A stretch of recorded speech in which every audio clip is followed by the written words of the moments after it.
Ang mga kwento ng pag-ibig, kwento ng buhay, at kwento ng pag-asa dito sa Barangay Love Stories. Love Stories.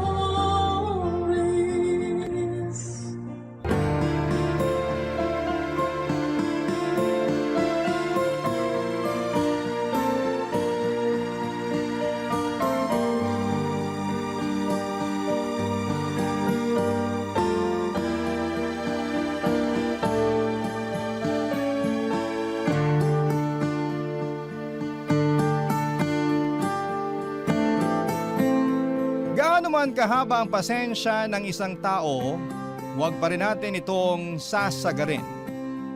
Dahil kapag napagod ang isang tao sa pag-unawa at pagmamahal sa atin, magsisisi tayo sa huli. Ikaw ka barangay, pasensyoso ka bang tao?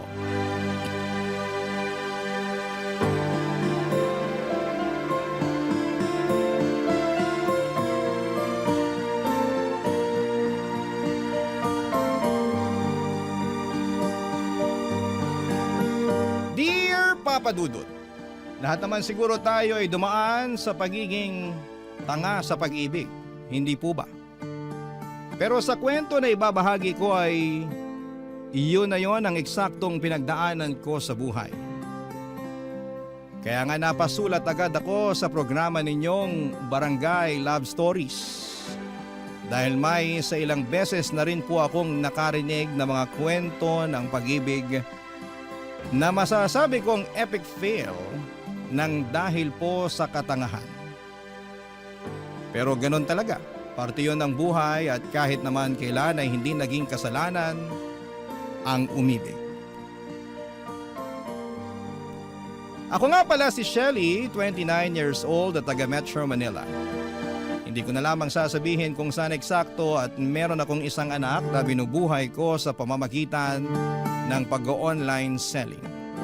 Bago pa lamang ako sa trabahong ito, magdadalawang taon pa lamang ako rito, pero kumikita naman ng desente at nasusubaybayan ko pa ang paglaki ng aking anak.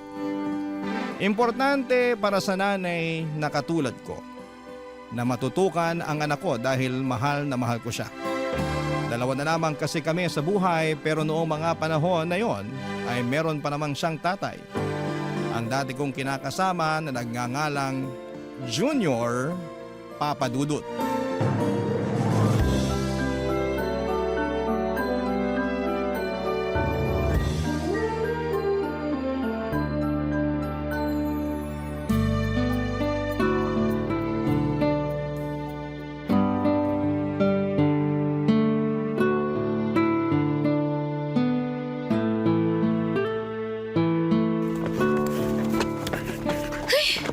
Anak ng tinapa naman, oh.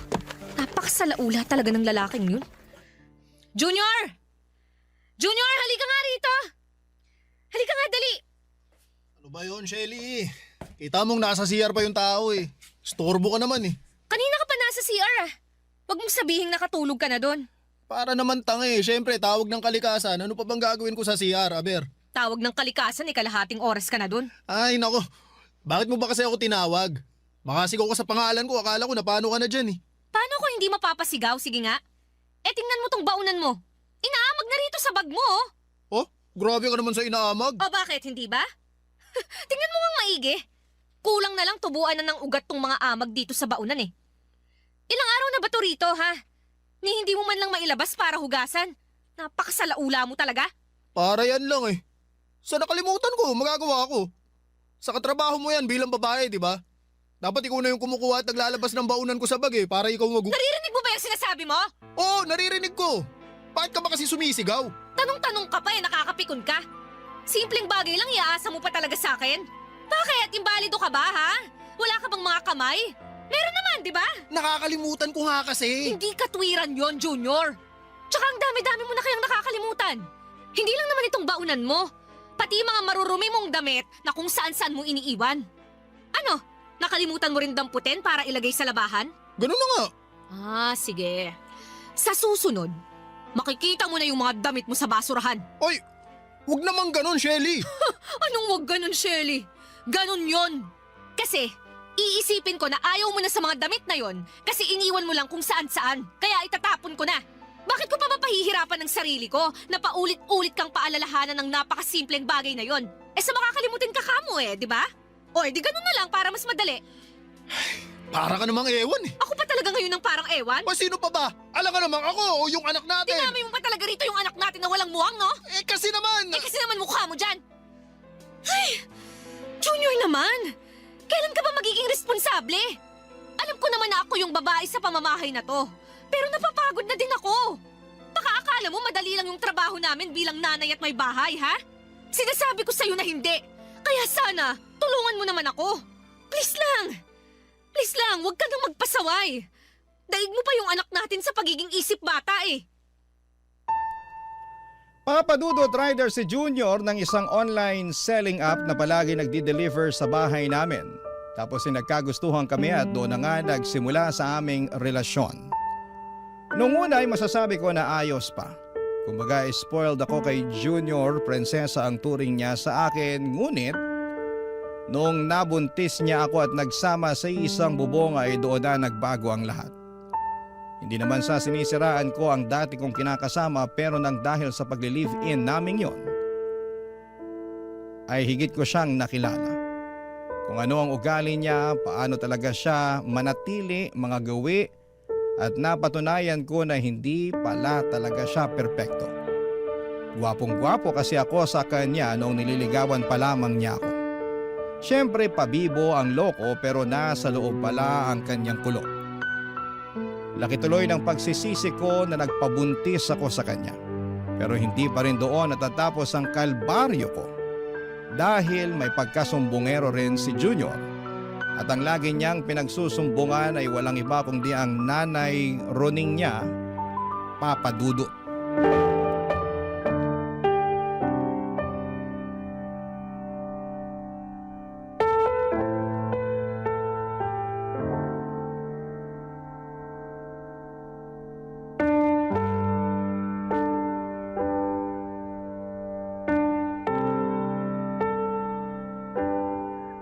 Nako, singilan na naman pala ng renta ng bahay. Kasya pa kaya itong natira sa pera namin? Wala pa pala kaming pambili ng bigas at gatas ni baby. Paano kaya to? Tapos... Shelly! Ay, teka! Shelly! Buksan mo tong pinto! Shelly! Shelly! Nako, ano na naman kayang ginagawa ng magaling na nanay ni Junior dito? Shelly! Ano ba? Shelly, buksan mo tong pinto! Alam kong nandiyan ka!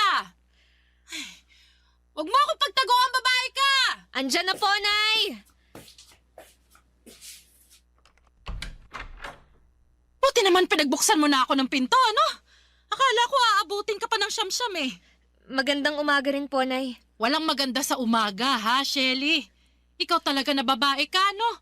Akala mo kung sino ka umasta eh. Namumuro ka na talaga sa akin. Bakit na naman po? Ano pong ginawa ko sa inyo? Sa akin, wala. Pero nagsumbong lang naman sa akin ang pinakamamahal kong si Junior na inaway mo na naman daw siya. Dami mo raw sinabi sa kanya. Tinawag mo siyang tamad at salaula.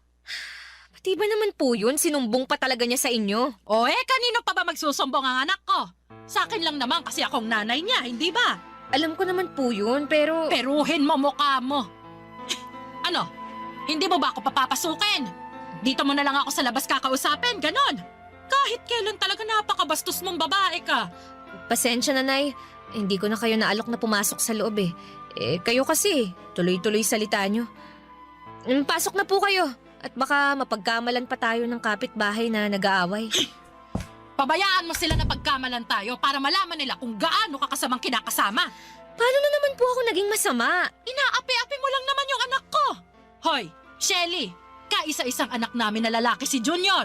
Dala-dala niyang ngalan ng namayapa kong asawa. Pinalaki namin siya ng maayos, inalagaan ng husto. Ni ayaw ko ngang padapuan sa lamok nung sanggol pa yan eh. Tapos gaganyanin mo lang rito sa pamamahay niyo. Wala po akong ginawang masama kay Junior. Tsaka tama lang naman yung mga sinabi ko sa kanya. Dahil yun naman talaga ang ginagawa niya rito sa bahay namin. Kaya nga ikaw ang babae eh. Dapat ikaw ang pumuno sa pagkukulang ng anak ko. Hindi yung isusumbat mo sa kanya yung mga bagay na yon. Di po ba dapat tulungan kami? Hindi pa ba sapat na nagtatrabaho ang anak ko sa labas? Bakit? Pagdating dito sa bahay niyo, gusto mo siya pang pagtrabahuin? Eh kung tutusin, gawain mo na lahat yan. Di mo na dapat iaasa sa kanya. Ay, kawawa naman sa'yo yung anak kong yun. Buti na lang talaga hindi kayo kasal. Dahil kung makamando ka sa kanya, akala mo yata mag-asawa na kayo no? Hoy, Shelly, baka nakakalimutan mo kung saan ka dapat lumugar. Ayus-ayusin mo lang talaga. Papa Dudut, grabe po ang dinanas ko sa kamay ng nanay ni Junior. Naiyak na lamang tuloy ako at nagdamdam dahil sa mga paratang niya at pangiinsulto sa akin. Doon ko napagtanto na napaka-OA ng damuhong Junior na yon sa mga pinagsasabi niya sa nanay niya. Dahil nagawa niya pa talagang mag-imbento para lalo akong mapasama sa mga magulang niya. Kung tutusin ay hindi yun ang unang beses na nagsumbong siya sa nanay niya. Pero yun ang unang beses na sinugod ako ni Nanay Roning na galit na tipong kita ko na ang ngala-ngala sa kakangalngal niya sa akin. At kahit na anong pangangatuwiran ko ay hindi niya pinakikinggan dahil para sa kanya ay kinawawa ko raw ang pinakamamahal niyang anak. Samantalang kabaligtaran noon ang nangyari dahil ako ang mas kinawawa ng kanyang Junior, Papa Dudut. Barangay Love Stories. Barangay Love Stories. Papa Dudut, noong pinagbuntis ko ang baby namin ay kinailangan kong umalis sa pinapasukan kong call center dahil masela ng pagbubuntis ko. At dahil priority ko ang aming baby ay nagpaubaya ako. Sinabi naman din sa akin ni Junior na siya na ang bahala sa lahat ng gastusin ganito ganyan.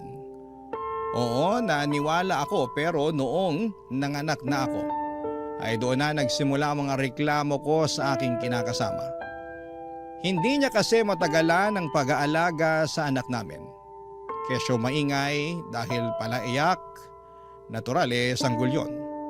Gusto ko sana siyang supalpalin ng tanong na hindi ba siya dumaan sa pagkabata kaso'y hindi ko na sinabi dahil baka maging mitsa lamang yon ng mainit-init naming pagtatalo.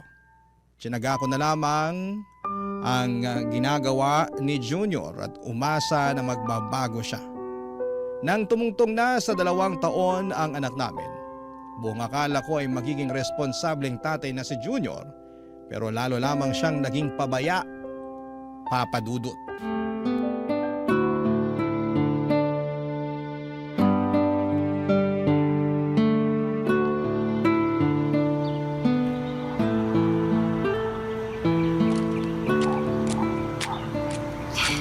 Okay na siguro tong mga sangkap na nabili ko. Makakagawa na ako ng masarap na tinolang manok na maraming sayote. Oy, sandali lang ito ha. Pusta ko na lahat ng pera ko. Dapat manalo na ako, kanina pa ako inaalat bad trip na Hoy, Junior! Shelly!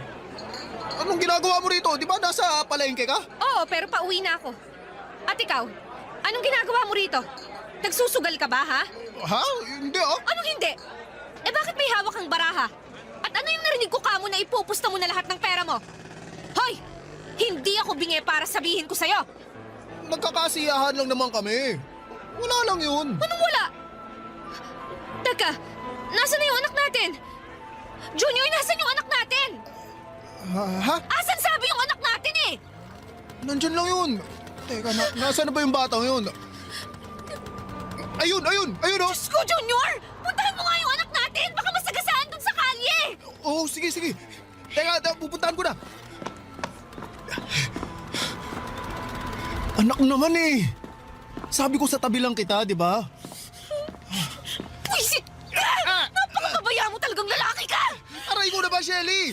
Bakit mo ako binatukan? Tatanong-tanong ka ba talaga? Eh pinabayaan mo lang naman yung anak natin na gumala-gala sa kalye!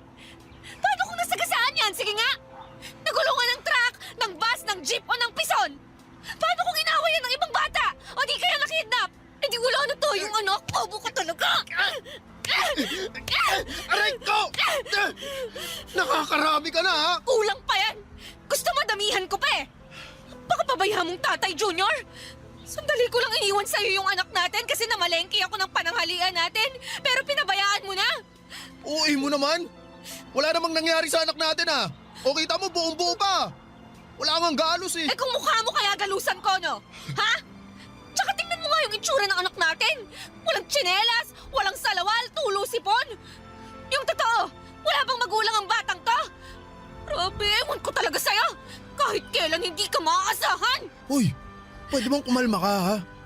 Pinagtitinginan na tayo ng mga tao. Eksena ka rin talaga eh. Eksena talaga ako kasi nakakabwisit ka. Tsaka ayaw mo nun. Sikat ka na sa kanila. Alam na nila kung gaano ka ka-irresponsableng ama. Papa Dudut, hindi ko mawari kung nasa talampakan ba ang utak ng kinakasama ko o nasa puwet. Dahil masyado siyang kampante sa paggalagala sa kalye na madungis ng anak namin. Grabe. Saglit lamang akong nawala pero pinabayaan na niya ng tuluyan ng aming anak. Marami akong takot sa posibleng kahinatnan ng anak namin pero pinagsawalang bahala lamang ni Junior. Tinawag pa niya akong OA, hindi ba? Ewan, pero parang kulang-kulang yung kinakasama kong yon. Hindi ko na siya maintindihan at napatanong tuloy ako kung ako ba ang may problema o sadyang tumanda lamang ng paurong si Junior. Grabe. Ang sakit sa bangs na para bang gusto ko na siyang kutusan ng 1,000,000 beses para lamang maitatak sa kokote niya na alagaan at bantayan ng maayos ang anak namin.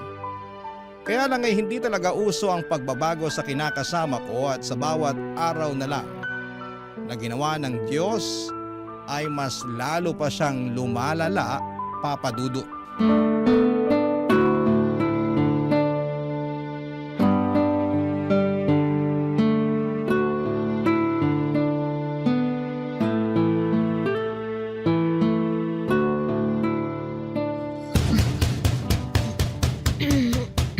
Ano ba yun? Bakit ang ingay naman? Shelly! Shelly, papasukin mo na ako! Kanina pa ako pinapapak ng lamok dito, ano ba? Pag di mo ako pinapasok, hawa sa akin ko tong pinto! Isa! Dalawa! Uisit talaga kahit kailan. Andyan na! Pag muwawa sa akin ang pinto, kung di mukha muwawa sa akin ko! Tatlo! Ayaw mo talagang buksan, ha? Sige, ako na lang magbubukas! Ay! Tinamaan ka na naman ng lintik na lalaki ka! Aray! Aray ko, sakit! Bakit mo ba kasi hinahalikan yung sahig? Tumayo ka nga dyan! Teka, lasing ka ba? Lasing ka, ano? Hindi ha. Nakainom lang ako. Inabot ka na ng madaling araw. Nasa inuman ka lang palang damuho ka. Alam mo ba na kanina pa ako nag-aalala sa'yo? Ni hindi ka nagre-reply sa chat ko. Sinising mo lang ako. Ayaw mo rin sagutin yung tawag ko. Sensya na. Napasarap na kami nun eh. Saka ikaw naman, masyado kang istorbo kasi. At ako pa talaga ang istorbo? Isa nag-aalala lang yung tao. Wala ka naman dapat ipaglala. Ito nga, ayos lang ako. Nagkayayaan lang talaga kaming uminom kanina kasi birthday ng tropa namin. Sorry, di ko nasabi eh. Biglaan kasi. Saka teka, bakit magalit ka? Ako na nga ang dapat galit dito. At bakit naman, ha? Kasi nakakarami ka na ng pagalit eh. Dapat ako naman yung magalit para malaman naman na ako pa rin ang bata sa pamamahay na to. Ako pa rin ang lalaki, no? Ako pa rin ang padre de pamilya rito, kaya ako pa rin ang masusunod. Tabi ka nga dyan! Papasok ako! Ano ka ba, Junior? Saan ka pupunta? Bakit mo binabasag ang mga pinagpaso natin?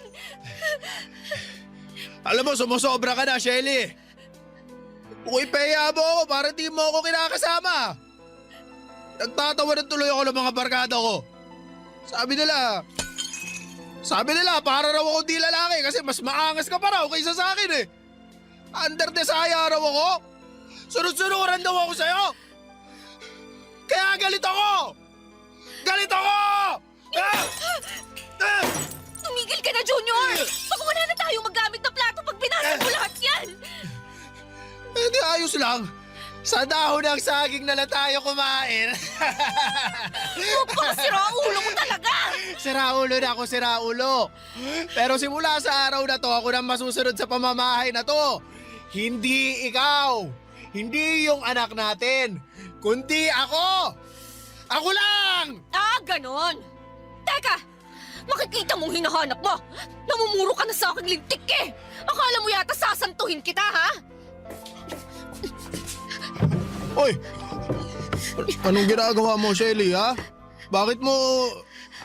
Oy, anong hinahanap mo dyan sa mga drawer? Ito, nahanap ko na! Ano? Sige! Manira ka pa! Basagin mo pa lahat ng pwede mong basagin! Tingnan natin kung di ko to iduldul sa pagmumukha mo! Ano yan, ha? Taser gun ba yan? Oo! Bitawan mo yan, Shelly. Ayoko nga! Ano? Ano? Halika rito! Matapang ka, ha? Halika, dali! Papa Dudut, laruang taser lang naman yon ng anak namin pero akala yata ni Junior totoo yon. Kaya naman pinanindigan ko na lamang at ginalingan ng pananakot sa kanya hanggang lumabas siya ng bahay. Pagkatapos ay pinagsarhan ko siya ng pintuan at doon pinatulog sa labas hanggang mawala ang amats niya.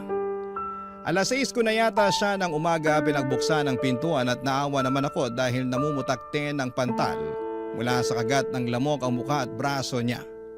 Nakayakap din siya sa sarili dahil nilalamig. Pero in fairness sa kanya, tulog mantika pa rin ang damuho kong kinakasama. Sinipa ko ng ilang beses si Junior para magising at noong dumilat ang kanyang mga mata, ay agad na nanlaki yon sa takot nang makita niya ako. Naalala niya siguro ang nangyaring away namin. Akala niya yata ay sasantuhin ko siya. Agad ko siyang sinenyasan na pumasok na sa loob, bagay na ginawa naman niya. Sinabihan ko siyang kumain ng pagkain na hinanda ko sa mesa at nagmamadali naman niyang sinunggaban yon. Gutom na gutom ang damuho na parang hindi pinakain ng 1 taon. Habang pinagmamasdan ko si Junior, nakaramdam ako ng awa sa kanya ngunit agad yung napalitan ng matinding galit sa tuwing naaalala ko ang mga atraso niya sa amin ng anak niya, Papa Dudut. Barangay Love Stories. Barangay Love Stories. Papa Dudut, sa hindi ko na mabilang na pagkakataon ay muli kong kinausap ng masinsina ng kinakasama ko tungkol sa mga hinaing ko sa buhay namin na pwede naman sanang maiwasan basta magtino lamang siya. Humingi naman siya sa akin ng despensa at nangako na magiging mabuting provider sa amin ang anak niya. Umasa ako na hindi ko na nga mabilang kung ilang beses kong ginawa. Pero binigo pa rin ako ni Junior, Papa Dudut. Nagsimula na siyang magkulang sa ibinibigay niya sa amin ng anak niya. At hindi lang maliit ang kulang dahil sobrang laki po noon. Siyempre pinaamin ko siya kung saan napupunta ang pera na nawawala mula sa kinikita niya. Doon ko na nga nalaman na lulong na pala sa sugal ang kinakasama ko at isang damukal na rin ang utang niya sa mga lending apps at sa ibang mga tao. Dahil sa kalamang yon ay naggalit ako at nag-away na naman kami ni Junior. Sa sama ng loob ko ay pinalayas ko siya sa inuupahan namin.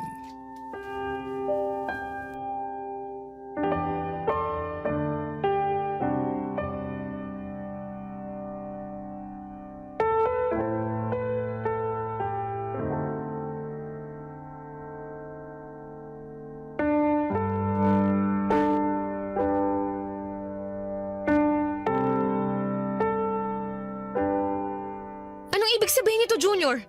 Bakit andito kayo ng nanay mo sa bahay? Ano pa nga ba? Di sinumbong kita sa nanay ko na pinalayas mo ako rito. Ano ka mo? Hoy, Shelly! Sumasobra ka na talagang babae ka, ano? Noong nakaraan, pinatulog mo raw sa labas nitong inuupahan niyo yung anak ko? Pinapakpa nga raw siya ng lamok. Paano na lang kung na-dengue ang Junior namin? Tapos ngayon naman malalaman ko pinalayas mo siya. Yan, sige nay. Pagalitan niyo po yan. O talagang sinulsulan mo pa ang nanay mo, ha? Ako ang kausapin mo, Shelly. Kanina pa ako salita ng salita rito, oh. Nay, sinabi na po ba sa inyo ni Junior ang dahilan kung bakit ko nagawa sa kanya ang mga bagay na yon? Anong dahilan? Sabi na nga ba eh. Hindi niyo talaga alam na ang laki ng atraso ng magaling yung anak sa pamilya namin. Wala akong pakialam sa mga atrasong sinasabi mo. Ang akin anak ko agrabyado rito. Natural na depensahan ko yan. Bakit hindi niyo po muna kausapin ng masinsinan yung anak niyo bago kayo sumugod dito? Para magkaalaman na. Ikaw ang kailangan kong kausapin kasi sumusobra ka na. Dapat talaga sa'yo sinasabunutan eh. Ha? Aray ko po, Nay! Aray! Tama na po! Anong tama na, ha? Kulang pa nga yan eh. Dapat sa'yo binubunutan ng buhok sa anit dahil namumuro ka na. Aapi-apihin mong anak ko wagas. Pues ako makakalaban mo. Yung anak niyo ang may kasalanan dito. Kung matinulang ho sana siyang padre de pamilya, hindi kami magkakagulo. Tsaka bakit ho ba kayo nakikialam sa away namin at tinakasama ko? At bakit hindi, ha? Kasasabi ko lang na nanay niya ako, hindi ba? Alam mo, ikaw, panasagot ka talaga eh, ha? Dapat sa'yo tinuturuan ng leksyon! Aray ko, Nay! Tama na po! Yan! Junior! Junior, awatin mong nanay mo! Bahala ka dyan. Inaway mo ako kaya lagot ka sa nanay ko. Anong sinabi mo? Napakadamuho mo talaga! Hoy, Shelly! Hindi mo na talaga nire-respeto ang anak ko, ano? Nakuha mo pa talaga siyang bastusin sa harap ko? Para sa kaalaman mo, hindi ko dinala sa sinapupunan ko ng 9 na buwan ng anak kong yan at isinilang sa mundo para api-apihin lang ng katulad mo! Hindi ko naman po inaapi si Junior! Tsaka away ho namin tong dalawa! Dapat labas na po kayo dun, Nay! Matatanda na po kami! Huwag na ho kayong makisali! Anong matanda? Para sa akin, baby ko pa rin si Junior at walang sino man ang pwedeng umapi sa kanya. Kahit ikaw na kinakasama lang niya!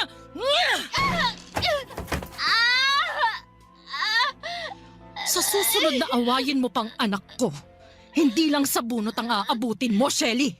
Huhubaran kita't kakalad ka rin sa kalsada. Sisiguraduhin kong mapapahiya ka sa buong barangay. Tandaan mo yan! Papa Dudut!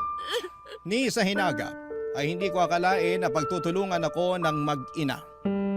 Parang sa mga teleserye ko lamang napapanood ang mga ganong klase ng mga eksena.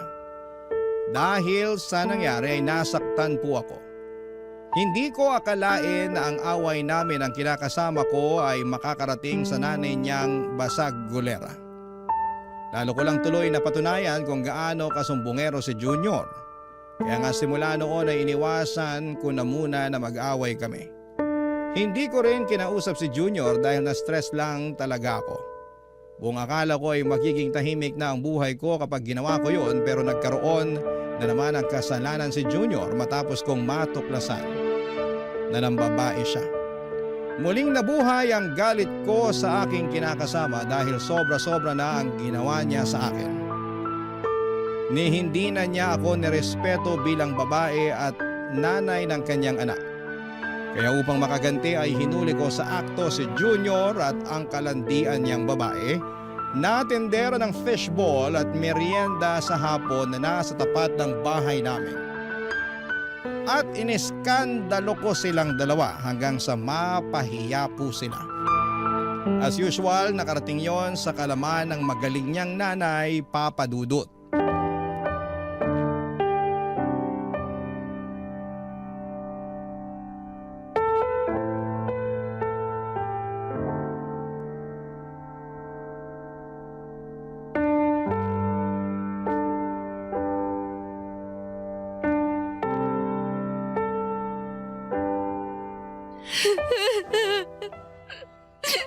Ano na naman bang ginawa mo, Shelly? Bakit mo na naman pinahiya ang anak ko? Ano ba kasalanan niya sa'yo? Bakit yung hindi yung anak niyo ang tanungin niyo? Para magkaalaman na kung gaano kalaki ang kasalanan niya. Ano ba kasing ginawa mo, Junior? Ay, kasi Nay, Nang babae lang naman yung damuhong yan, Nay. Hindi na niya kami inisip ng anak niya. grabe ka. Natukso lang naman ako, Shelly. Tukso mo mukha mo! Oh, paano hindi man bababa itong anak ko? Skandalosa at basagulero kang kinakasama. Ano ho? Ang sabi ko, skandalosa ka, basagulera, taklesa, maingay! Lagi mong pinagagalitan at pinahihiyang anak ko kaya hindi ko siya masisisi kung humanap siya ng ibang Narinig babae. niyo ba ang sinasabi niyo, Nay? Oo, naririnig ko! Hindi ba ako kailangang sigawan? Paano ako hindi sisigaw? Talagang kinonsinti niyo pa ang kalokohan ng anak niyong yan! Pinalabas niyo pa na kasalanan ko, kaya nagloko si Junior. Eh kung tutuusin, kasalanan lahat ng anak niyo kung bakit kami laging nag-aaway. Umasa ho ako na magbabago na yung anak niyo. Na magiging mabuti at responsable na siyang padre de pamilya. Pero hindi. Hindi nangyari yon. Sa dami ng atraso niya sa akin na pinalampas ko na lang alang-alang sa pamilya namin. Masisisi niyo ba ako kung mapuno ako? At itong huling kasalanan na ginawa niya, yung pambababae niya, ang hindi ko na ho kayang patawarin. Dami mo namang ate, sa lalaki yung anak ko, magagawa mo. Tayo ang babae, tayo rin ang dapat mag-adjust Ano klaseng katwiran yan? Napakabulok! Aba, bastos ka! Bastos na kung bastos! Pero mas bastos yung anak niya! At ngayon, alam ko na kung kanino siya nagmana. Sa inyo! Kasi bastos din kayo! Sumusobra ka na talagang babae ka! Grabe ka! Ay, aatakihin yata ako sa puso sa'yo! Nay! Nay, ayos lang ba kayo? Mukha ba akong ayos? Kalma lang po kayo. Baka ano pa mangyari sa inyo eh. Ikaw, Shelly naman. Huwag mo na nga sagot-sagutin ang nanay. Huwag mo akong pagsabihan! Kung di yung nanay mo kinakampihan ka kahit mali na ang ginagawa mo! Alam mo, Junior, ayoko na. Ha? Anong ayaw mo na? Ayoko nang makisama sa'yo. Ayoko nang makisama dyan sa nanay mo. Aalis na kami ng anak mo. Magpapakalayo-layo na kami. At hindi mo na kami makikita kahit kailan. Ayoko na sa'yo. Doon ka na sa babae mo para ulo naman niya ang sumakit. Maghiwalay na tayo! Papadudot, nag-alsabalutan ako ng mga damit at gamit namin ng anak ko at hindi nagpapigil kay Junior sa pag-alis sa inuupahan naming apartment. Wala na akong pakialam kahit na umiyak pa siya at magmakaawa ng panahon na yon. Basta ang nasa isipan ko ay makalayo na kami ng anak ko sa kinakasama ko. Dinig ko naman ang boses ng nanay niya na panay pangungutya ang sinasabi. Kaya mas lalo ako naging desidido na ayoko na silang pakisamahan. Hindi ko na kaya. Sinubukan ko namang pero tama na po. Pupunta kami noon ng anak ko sa kamag-anak namin at doon muna tumuloy ng ilang buwan.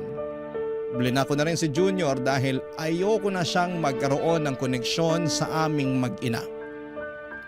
Alam kong mahirap maging solo parent pero kinaya at kinaya ko para sa aking anak. Para sa akin ay ayos nang mag-isa kaysa may kasama ka nga pero parang wala namang katuwang sa buhay at pagtataguyod ng iyong pamilya. Hanggang dito na lamang po ang sulat ko, Papa Dudut. Sana po ay mapili niyong basahin at i-ere sa programa ninyo na Barangay Love Stories. God bless and more power sa inyong istasyon. Ang inyong kapuso at kabarangay forever, Shelly. Ako, gigil na gigil talaga ako sa nangyayari sa kwento natin. O ikaw, kabarangay, kumukulo rin ba dugo mo? Pwede kang mag-iwan ng comment sa ating comment section. Ang mga kwento ng pag-ibig, kwento ng buhay at kwento ng pag-asa dito sa Barangay Love Stories. Love Stories. Ang pagkakaroon ng tunay na kaibigan ay isa sa mga pinakamagandang bagay na pwedeng mangyari sa buhay natin. Sila ang mga tao na palagi nandyan sa tabi mo sa hirap man o ginhawa. Ikaw, kabarangay, naranasan mo na ba ang magkaroon ng tunay na kaibigan? Dear Papa Dudut, magandang araw po sa inyo at sa mga kabarangay ninyo. Ako po si Alicia at matagal na akong tagahanga ng Barangay LS dahil madalas ko po itong napapanood sa Facebook. Tuwing naririnig ko po ang mga kwento ng mga senders ninyo ay tuwang-tuwa po ako kapag naisipan kong magpadala na rin ng sulat sa inyo. Lumaki po ako sa isang masayang pamilya, ngunit nagbago ang lahat nang pumanaw ang papa ko. At nang dahil doon ay mag-isa akong tinaguyod ni Mama. At sa awa ng Diyos ay nalagpasan naman namin ang lahat ng mga pagsubok. Pero nang mapansin ni Mama na patuloy na tumataas ang presyo ng mga bilihin, pero hindi pa rin tumataas ang sahod niya, dito sa Pilipinas ay naisipan niyang mag-ibang bansa. Lalo na't mag-i-enroll na ako sa college. Sa totoo lang ay natuwa ako nung una dahil ibig sabihin ay magkakaroon ako ng freedom pag nag-college na ako. Ngunit hindi ko inakala na may iba palang plano si Mama para sa akin. Makalipas ng ilang araw, naghanap si Mama ng kasambahay sa Facebook. Sa simula ay tutol ako sa gustong mangyari ni Mama kasi hindi na ako bata at kaya ko namang mag-isa. Pero sinabi ni Mama na mas mapapanatag ang loob niya kung may kasama ako sa bahay habang nasa ibang bansa siya. Kaya napilitan na lamang akong sundin si Mama, Papa Dudut. Nakita ni Mama si Ate Rosalie sa Facebook sa group ng mga kasambahay na naghahanap ng trabaho. Mabait at masunurin si Ate Rosalie at hindi niya kailanman binigyan ng sakit sa ulo si Mama. Maayos din ang pakikitungo niya sa akin kaya halos wala na akong ginawa sa bahay dahil siya na ang nag-aasikaso ng lahat ng mga gawaing bahay. Nang umalis na si Mama papunta sa airport, kami na lamang ni Ate Rosalie ang naiwan sa bahay. Makalipas nga ang ilang araw, sinamahan niya ako sa pagpapa-enroll sa kolehiyo. Nang mga panahon na yon ay naging pangalawang nanay ko na siya. O di kaya ay parang kapatid ko na si Ate Rosalie at habang tumatagal ay mas lalo akong nagpapasalamat na nandyan palagi si Ate Rosalie para sa akin.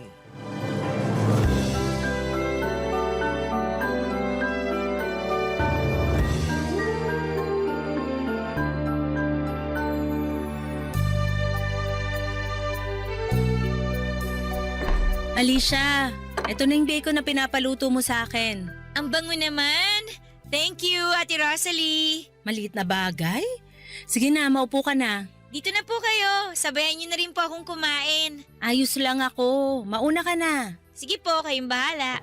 Nga pala, excited ka na ba sa paparating na pasukan? Naku po, hindi lang excited, kundi super excited. Mabuti naman kung ganon. Alam mo ba, ang totoo niyan, inggit na inggit nga ako sa'yo eh. Ha? Bakit naman? Kasi ni minsan, hindi ako nakatungtong ng kolehiyo. So, ang ibig niyong sabihin? Oo, high school lang natapos ko. Salat kasi sa buhay yung mga magulang ko. Kaya eto, kinailangan ko magtrabaho para sa pamilya ko. Ako na lang kasi inaasahan ng mama at papa ko eh. Naku, Ate Rosalie, wag na po kayong malungkot. Isipin niyo na lang po na hindi natin makikilala ang isa't isa kung nakapagtapos kayo sa pag-aaral, di ba? Kung sa bagay. Alam mo, nagpapasalamat ako na ikaw yung naging alaga ko. Ate naman, anong alaga? Ginawa mo na naman akong bata niyan eh. Magka-college na po ako. Basta. Nagpapasalamat ako na ikaw yung naging alaga ko kasi sobrang bait nyo ng mama mo sa akin. Nako, deserve na deserve niyo po yan kasi ganun rin naman kayo sa amin eh. Eto lang ang sasabihin ko sa'yo Sana makinig ka. Ano po yun? Ipagpaliban mo na muna yung boyfriend na yan, okay? Ate naman eh. Seryoso ako! Marami ako naririnig na kwento na maraming bata ang hindi nakakatapos ng pag-aaral kasi maagang nabubuntis o di kaya nagtatanan. Ibahin niyo po ako kasi wala po sa wishlist ko ang mabuntis. Si ate talaga para na po kayong si mama. Naninigurado lang kasi sigurado ko na akong sisisihin ng mama mo kung sakaling may mangyaring masama sa'yo. Kawawa naman ang mama mo kung sakasakali. Nasa ibang bansa siya nagpapakahirap. Tapos mabubuntis ka lang, 'di ba? Ay nako, ewan ko po sa inyo. Basta ako, hindi na ako makapaghintay sa darating na pasukan. Ay, siya nga pala ate. Thank you ah. Thank you saan? Thank you kasi sinamahan mo ako na mag-enroll noong nakaraan. Ano ka ba? Wala yun. Kung gusto mo sunduin pa kita araw-araw eh. Ay ate, OA ka na ah. Oh, bakit? Ayaw mo ba? Ano ba naman yan? Dito na lang po kayo sa bahay. Ah, so kinakahiya mo ko, porket katulong mo lang ako, ganun ba yon? Hindi naman sa ganon. Kung ganon, ba't tayo mo sunduin kita? Tinatanong pa ba yan? Wala na ako sa high school, no? College na po ako at kailangan ko nang maging independent. Naks, magka-college ka lang, may pa-English-English ka nang nalalaman. Siyempre naman! Uy, kung may free time ka, turuan mo naman ako ng mga tinuturo sa college. Nang sa ganun maramdaman ko rin na nakapag-college ako. Don't worry, ate. I got you! Yan ang gusto ko sa'yo eh. Alam niyo po, ang dami niyo nang sinasabi. Sabay niyo na nga lang ako kumain dito. Gutom lang yan eh. Mauna ka na, busog pa ako. Ay, ang taray! Sure na ba yan? O sige, kayo din. Ubusin ko na lang tong bacon na niluto nyo. Bango-bango pa naman, oh. Ay, nagbago na nga pala isip ko. Ang dami niyong arte, ate. Kakain ka rin naman pala. Mapilit ka eh. Para sa akin ay parang kapatid o nanay na si Ate Rosalie Papadudut. Nagkakasundo kami sa lahat ng bagay at sobrang saya ko na dumating siya sa buhay ko. Dahil kay Ate Rosalie ay nagkaroon ng kulay ang buhay ko.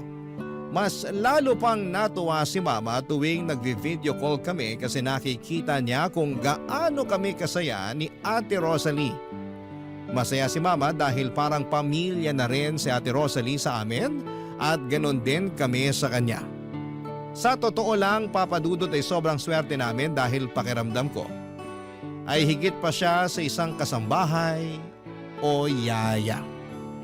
Ang totoo po niyan ay hindi ko na gaanong nararamdaman ng puwang na iniwan ni Mama dahil nandyan palagi si Ate Rosalie na laging sumusuporta at kasama ko sa pang-araw-araw. Parang siya na ang pumuno sa puwang na iniwan ni Mama noong mga panahong yon. Siya ang naging kakampi ko, kaibigan at tagapag-alaga sa lahat ng oras. Pero syempre kahit na ganoon ay nami-miss ko pa rin naman si Mama. Halos 3 beses sa isang linggo ay tumatawag at nakikipag-video call siya kay Ate Rosalie at sa akin para kumustahin kami at para malaman kung ano ang nangyayari sa buhay namin. Kaya kahit malayo si Mama ay ramdam pa rin namin ang pagmamahal at pag-aalaga niya sa amin. Lumipas ang ilang linggo at mas lalo lamang akong na-excite sa unang araw ko sa klase. Noong high school, hindi ako masyadong napapansin ang mga kaklase ko at wala akong mga kaibigan. Pero ngayon nag-college na ako ay ramdam ko na pwedeng magbago ang lahat ng yon. Nang dumating ang allowance na pinadala ni Mama, sinamahan ako ni Ate Rosalie sa mall para mamili ng mga bagong gamit para sa eskwela. At dahil mahal na mahal ko si Ate Rosalie, syempre binilhan ko rin siya ng mga bagong damit. Ganon kami ka-close, Papadudut. At makalipas ang ilang linggo, dumating na rin ang pinakahihintay kong araw. Ang first day ko sa college. Sobrang namangha ako sa laki at ganda ng mga classrooms namin.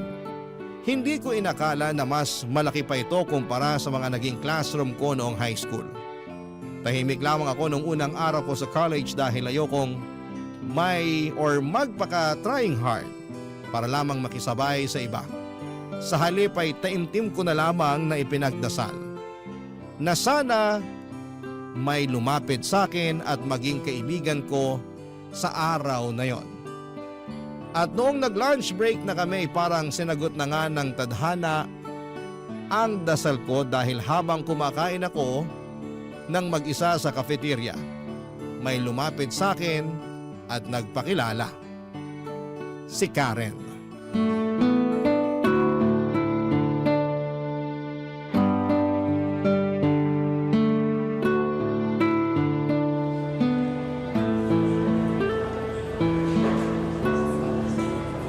Hi girl! Ako nga pala si Karen. Ikaw yung kaklase ko sa math, diba? Oo. Hello, Alicia nga pala. Nice to meet you, girl. Nice to meet you too. Halika, sabayan mo na akong kumain. Ay, pasa ko dyan. Diet kasi ako for today's video eh. Ah, Anyway, nilapitan kita dito kasi mukha kang mabait at approachable. Thank you. Ikaw din, hindi ka lang maganda. Mukha ka pang cool kid. Aba, syempre naman. Tingnan mo nga tong school na to, ang daming haggard at tsaka. Ay, sorry. Hoy, huwag ka magalit. Hindi ka kasali doon ha. Hindi ikaw yung tinutukoy ko. Ano ka ba? Okay lang. Anyway, pagkatapos mong kumain dyan, may one-time limited offer ako just for you. Ha? Ano naman yun? Open-minded ka ba? Ano ba yan? Hindi kita maintindihan. O siya, hindi na ako magpapaligoy-ligoy pa. Tatapatin na kita. Okay? Naghahanap ako ng makakabonding. May bar kasi ako na gusto kong puntahan at naghahanap ako ng kasama. Bar? Ibig mong sabihin umiinom ka na? OMG! Huwag mo sabihin hindi ka pa nakakainom. Parang ganun na nga. De bale, sabi nga nila, there's always a first time to everything. Di ba? Pasensya ka na ha, pero mukhang hindi kita masasamahan dyan. Girl naman! Huwag kang killjoy. Samahan mo na ako. Sige na naman Simulat sa pool kasi, hindi pa ako nakakainom ng alak. Paano kung may masamang mangyari sa akin? Alicia, tingnan mo ako ng maigi. Matagal na akong umiinom. Mukha bang may masamang nangyari sa akin? Wala naman, diba? Tsaka isa pa, sabay naman tayong pupunta dun Hindi kita iiwan, promise. O siya, sige na nga. Magkita na lang tayo pagkatapos ng klase. Ano? Pagkatapos ng klase? Oo, bakit? Huwag kang magpatawa. Haggard at uugod-ugod na tayo kung aantayin pa natin na matapos yung araw na to. So ibig mong sabihin? Oo, pagkatapos mong kumain dyan, aalis na tayo. Naku, pero ayoko mag-cutting classes. Ang OA mo naman. Ngayon lang naman natin gagawin to Maniwala ka sa akin, hindi ka babagsak. Tsaka isa pa, first day of classes ngayon. Puro introduce yourself lang ang maririnig mo ngayong araw na to. Alam mo ikaw, bilib din ako sa tapang mo So, ibig sabihin yan, pumapayag ka na? Oo na. Ay, ayan, sa wakas! Pero ngayon lang natin gagawin to ha. Pangako yan. Pero sandali lang, bukas na ba yung bar na sinasabi mo? Girl, 24 hours yun. Pero yun nga lang, yung sayawan at disco mamayang gabi pa. Pero okay lang yun. At least buong hapon tayong magiinuman at magchichikahan habang hindi pa nagsisimula yung sayawan, di ba? Kung sa bagay. Ay nga pala, Alicia. May ipapakiusap sana ako sa'yo. Ano yun? May extra ka ba dyan? Ha? Kailangan ko kasi ng pera Sige na naman please. Saan mo naman gagamitin? Bibili ako ng Yossi. Ano? Naninigarilyo ka? Oh, ba't mukhang gulat na gulat ka dyan? Walang basagan ng trip. Sige na naman, kahit barya lang. Hindi pa kasi ako nakakapag-withdraw ng pera Ay, sige na nga. Ay, ayan! Perfect! Excited na ako! Bilisan mo na kumain dyan!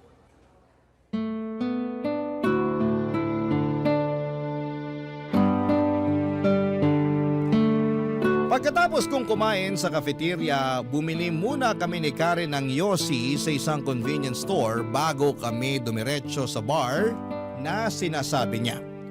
Sobrang kinabahan ako noon, Papa Dudut, dahil ni minsan ay hindi ko pa nasubukang mag-cutting classes o uminom ng alak. Matagal ko na pong ipinagdarasal kay Lord na sana'y magkaroon ako ng mga tunay na kaibigan at hindi na ako maging loner. Pero hindi ko inakala na ang magiging kaibigan ko ay isang taong mahilig uminom at manigarilyo. Unti-unti niyang naipakilala sa akin ang mga bagay na dati ay hindi ko inaasahan na susubukan ko. Pagdating namin ni Karen sa bar, bumili kami ng 2 bucket ng beer. Nung nagkaroon na ako ng amats, pakiramdam ko ay mas lalo kong nai-enjoy ang lahat. Parang mas nag-relax ako at mas komportable. Kaya naman tuloy-tuloy lamang kami ni Karen sa pag-inom hanggang sa pareho na kaming tuluyang nalasing. Nagsimula na rin kaming sumayaw sa bar ng gabi na yon. Nagsinungaling ako kay Ate Rosalie nung mga panahong yon. Nag-text ako sa kanya at sinabi ko na nasa coffee shop ako. Pero ang totoo niyan, nandun kami ni Karen sa bar, umiinom, sumasayaw at nakikipag-usap sa mga cute boys. Nang umuwi ako sa bahay ng gabing yon ay nakatulog na si Ate Rosalie. Kaya dahan-dahan akong pumasok sa kwarto ko At kinabukasan ay nagpanggap akong walang nangyari at mukhang hindi rin naman nagduda si Ate Rosalie sa akin. Akala ko isang gabi lamang yon ang kasiyahan. Pero mas lalo pang lumala ang sitwasyon, Papa Dudut. Unti-unti ay naging madalas ang pagkakating classes ko para samahan si Karen sa mga gimmick niya. Halos gabi-gabi na kaming sumasayaw at nalalasing sa bar, Papa Dudut. Unti-unti ay hindi ko na nabibigyan ng sapat na pansin ang pag-aaral ko dahil unti-unti na akong nalulubog sa buhay na puno ng bisyo at mga panandaliang kasiyahan kasama ng bago kong kaibigan, Papa Dudut. Barangay Love Stories. Barangay Love Stories. Habang lumilipas ang mga buwan, hindi lang pag-inom ang bisyong natutunan ko, kundi pati na rin ang pagyoyosi at sa puntong ito ay halos bagsak na ang mga subjects ko sa eskwelahan at bihira na akong pumasok. Pero syempre inilihim ko ito kay Mama at kay Ate Rosalie. Akala nila ay nasa school lamang ako buong araw o kaya naman ay gumagawa ng project kasama ang mga kaklase ko.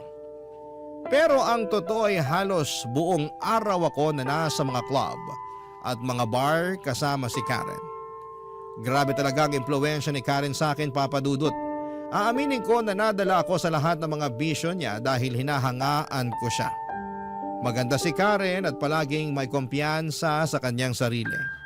Kaya naman habang tumatagal ay napapansin ko na palagi ko na siyang ginagaya.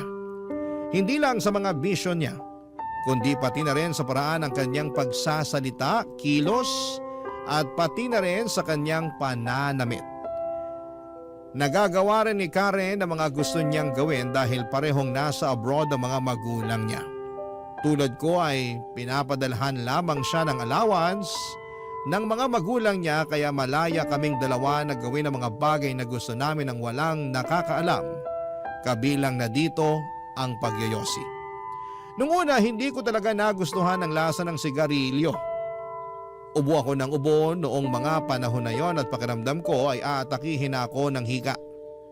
Pero habang tumatagal ay nasanay ako at unti-unti kong nagustuhan ang pagyoyosi. Lalo na kapag may kasamang beer. Halos araw-araw na kaming nagyoyosi ni Karen kaya naging parte na rin po ito ng routine namin. Noong time na yon, inggit na inggit ako kay Karen dahil umuupa siya ng apartment at wala siyang ibang kasama kasi nasa ibang bansa nga ang mga magulang niya. Samantalang ako ay kailangan ko pang mag-ingat at ilihim ang lahat kay Ate Rosalie. Alam ko kasi na kapag nalaman niya na hindi na ako nag-aaral ng maayos at natuto na akong uminom at manigarilyo, panigurado na makakarating po ito kay Mama. Pero habang tumatagal ay mas lalo akong gumaling sa paglilihim at pagpapanggap kay Ate Rosalie para hindi niya malaman ang katotohanan.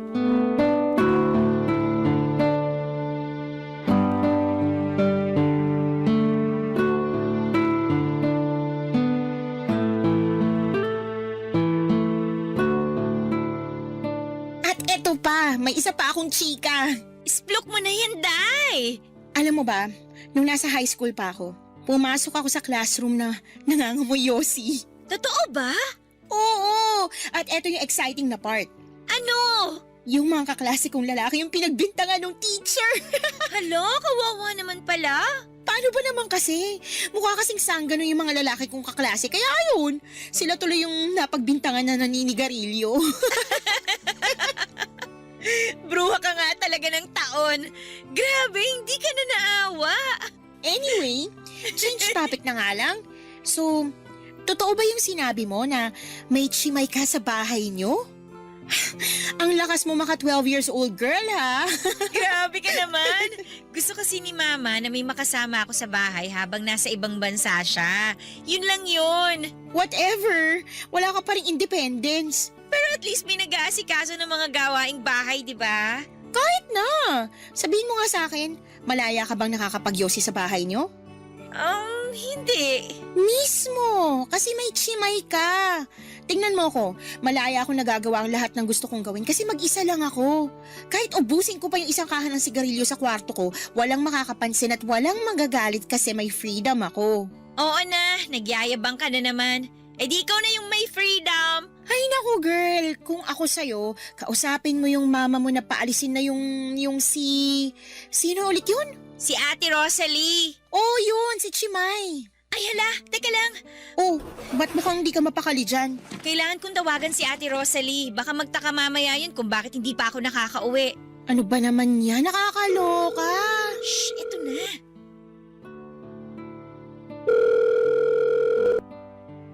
O Alicia, gabing-gabi na. Hindi ka pa ba uuwi? Ate, pasensya na ha. Pero may kailangan pa kasi akong tapusin na project eh.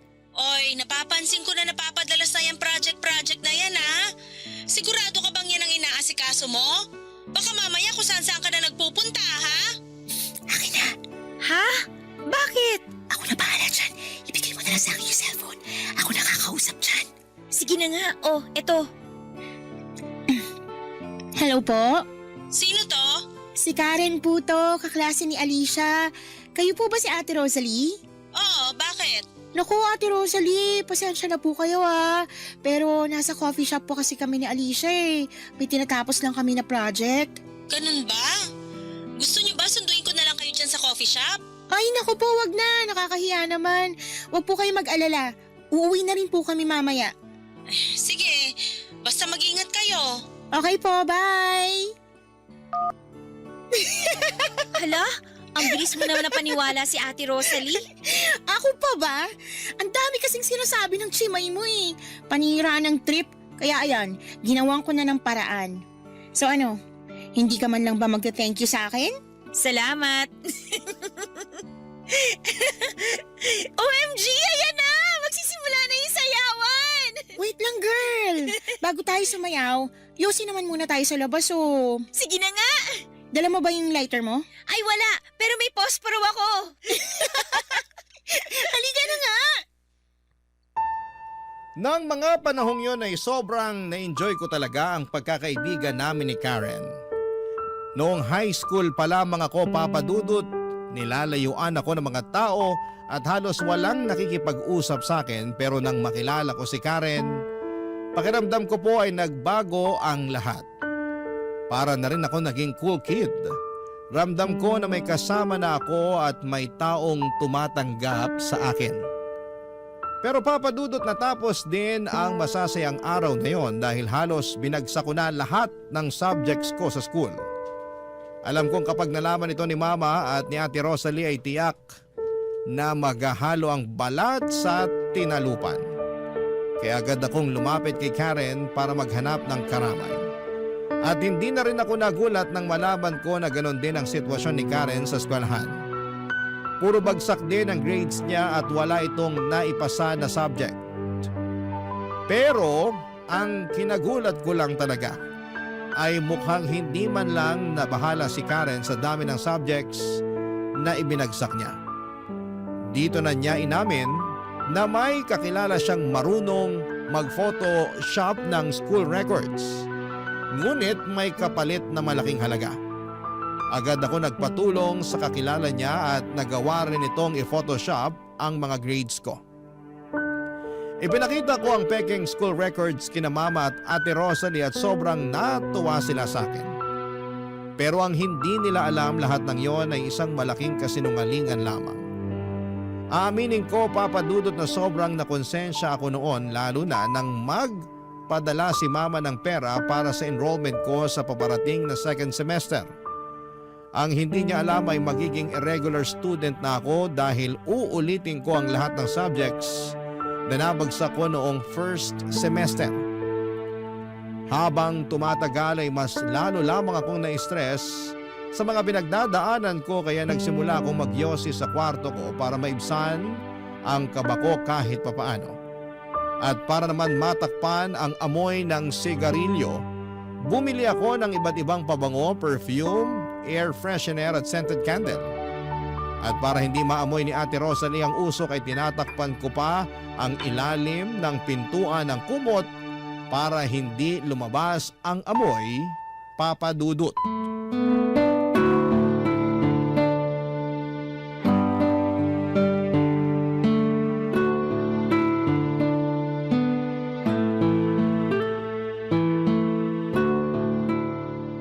Alicia! Lumabas ka na dyan! Kumain ka na! Sige po, sandali lang. Yun. Busok. Masama na pinaghihintay yung grasya. Halika na! Andyan na po!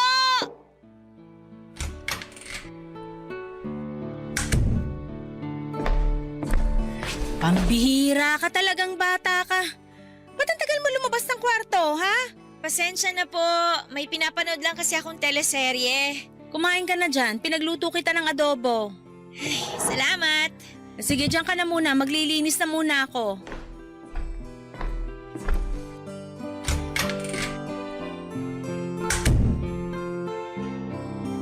Alicia! Ay, Ate Rosalie naman! Kung makasigaw ka, alam mo na sunugan. Bakit ba? Ano ba kasi yon? Bakit may mga upos ng yosi sa basurahan mo, ha? Patay! At kailan ka ba natutong manigarilyo, ha? Ano? Magsasalita ka, isusumbong kita sa mama mo. Ate! Nagmamakaawa ako sa'yo. Please, sana naman wag makarating to kay Mama. Oh, inaamin ko na. Nagyoyosi ako. Ano ka ba naman, Alicia? Hindi mo ba alam na yung mga ganitong klaseng bisyo, dadalin mo yan hanggang sa pagtanda mo? Maniwala ka sa akin, ikakapahamak mo lang yung pagyoyosi mo kung ipagpapatuloy mo yan. Oo na, promise. Hindi ko na po talaga uulitin. Sigurado na ba yan? Oo, pangako. O siya, sige. Sige na, kumain ka na doon. Mamaya na lang ako kakain. Dito na muna ako. Sige na po. Ay, kung ganun, ako na lang muna lalabas ng kwarto mo. Kailangan ko na malamig na tubig. Bigla ako na high blood sa'yo. Ay, naku, paano ba to? Nasaan na ba yung cellphone ko? Ito.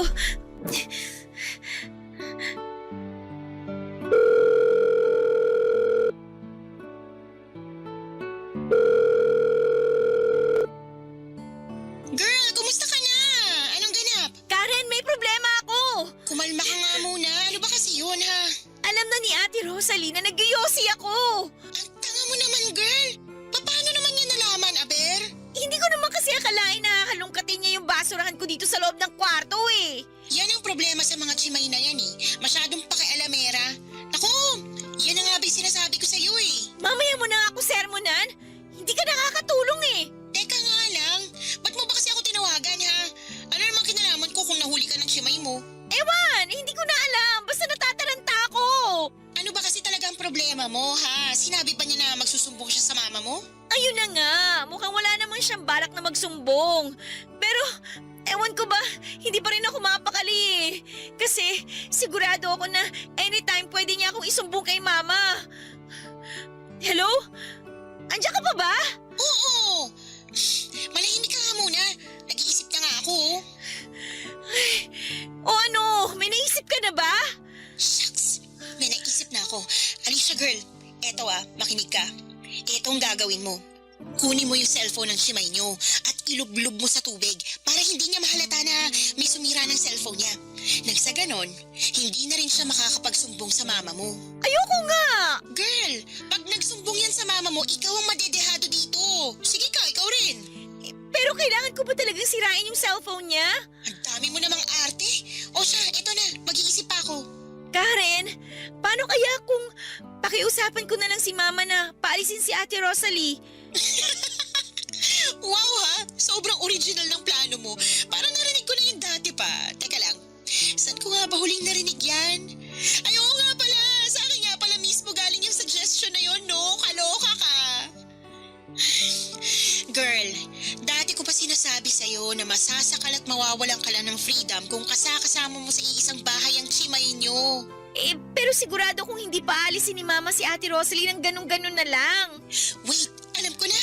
Ano? Kailangan nating siraan yung chimay mo para yung mama mo na mismo magpaalis sa kanya. Kailangan pa talaga natin siyang siraan? Alam mo ikaw, ang dami mong arte. Oo, eto, makinig ka. Pagmumukain nating magnanakaw yung chimay mo para mawala ng tiwala yung mama mo sa kanya. Pero Karen, Naaalibad para na ako sa'yo. So ano, gagawin mo ba o hintayin na lang natin na isuplong ka ng Rosalie na yun sa mama mo? sige na nga. Okay, ganito, makinig ka. May naisip si Karen na plano kung paano namin mapapatanggal sa trabaho si Ate Rosalie. Sabi niya ay dapat naming pagmukaing magnanakaw si Ate Rosalie para kusa na siyang sisitahin ni Mama. At para mangyari yon ay kailangan daw ilagay ko ang mga importanteng gamit ko tulad ng laptop at wallet sa bag ni Ate Rosalie. At kailangan ko raw itong i-video para maipakita kay Mama. Naniniwala si Karen na magiging epektibo ang plano dahil hindi pa nag-iisang taon mula nang mamasukan si Ate Rosalie sa amin. At tiyak daw na masisira ang tiwala ni Mama sa kanya. Hindi ako sumang-ayon sa suggestion ni Karen kasi alam kong naghahanap buhay lamang si Ate Rosalie. Oo, may mga nagawa akong kalokohan at kabalastugan pero hindi ko na. Hindi ako masamang tao at hindi ko kayang gawin yon. At hindi ko kayang sirain ang hanap buhay ng iba. Kaya sinabi ko kay Karen na hindi ko na itutuloy ang plano namin. Lumipas sa mga araw at mukhang naging okay na naman ang lahat. Hindi na nagsumbong si Ate Rosalie tungkol sa pagyoyosi ko pero patuloy pa rin kami ni Karen sa pagkakating classes at pagpunta sa mga bar at club. Nang mga panahong yon ay gusto ko na talagang magbago pero hindi ko talaga kayang tanggihan si Karen kapag niyayaya niya akong uminom at magyosi kasi nai-enjoy ko naman siyang kasama. At isa pa ang hirap aminin kina Ate Rosalie at Mama na nabagsak ko lahat ng subjects ko noong first semester. Kaya naging irregular student na ako sa second semester. Kaya tuwing naiisip ko yon ay napapayosi at napapainom na lamang ako para makalimutan ko ang mga problema ko. Hindi ko talaga napapansin na unti-unti kong sinisira ang sarili ko ng mga panahong yon. At habang tumatagal, mas lalong dumarami ang tukso sa akin para gumawa ng masama. Lalo na noong nahuli ako ni Ate Rosalie na nagyoyosi sa kwarto. Nang araw na yon ay nagbanta siya na isusumbong na niya ako kay Mama. At dito na talaga ako kinabahan, Papa Dudut. Para na akong masusuka sa nerbiyos ng mga panahon na yon at doon ko na napagtanto na gusto ko talagang isalba ang sarili ko. Kailangan ko nang kumilos sa lalong madaling panahon. Barangay Love Stories. Barangay Love Stories. Nagawa ko ang isang bagay na hindi ko akalain na magagawa ko. Palihim kong nilagay ang mga gadgets at wallet ko sa maleta ni Ate Rosalie. Nang nagkausap na si Ate Rosalie at si Mama, binaligtad ko ang kwento. Sinabi ko kay Mama na sinisiraan lamang ako ni Ate Rosalie at matagal na niya akong ninanakawan. Ipinakita ko kay Mama ang maleta ni Ate Rosalie at doon nakita ni Mama ang mga gadgets at wallet na ako lang din mismo ang naglagay. Mariin namang itinanggi ni Ate Rosalie na may kinalaman siya sa pagkuha ng mga gamit ko. Pero hindi siya pinaniwalaan ni Mama. Nang matapos ang video call, namumula sa kakaiyak si Ate Rosalie at hindi na niya ako nagawang kausapin. Mas pinaniwalaan ako ni Mama dahil ilang buwan pa lamang ang nakakalipas simula nang namasukan si Ate Rosalie sa amin. Kaya mas naging kapanipaniwala ang kwento ko tungkol sa pagnanakaw niya. Ginawa ko po ang lahat ng yon dahil ayokong masira ang relasyon ko kay Mama. Aaminin ko na sobrang bigat sa puso ko at sobrang nakokonsensya ako sa ginawa ko na pagmukhaing magnanakaw si Ate Rosalie. Pero pakiramdam ko ng mga panahong yon ay wala na akong ibang choice. Mahal ko po si Ate Rosalie pero mas pinili kong iligtas ang sarili ko para hindi ako masira kay Mama, Papa Dudut.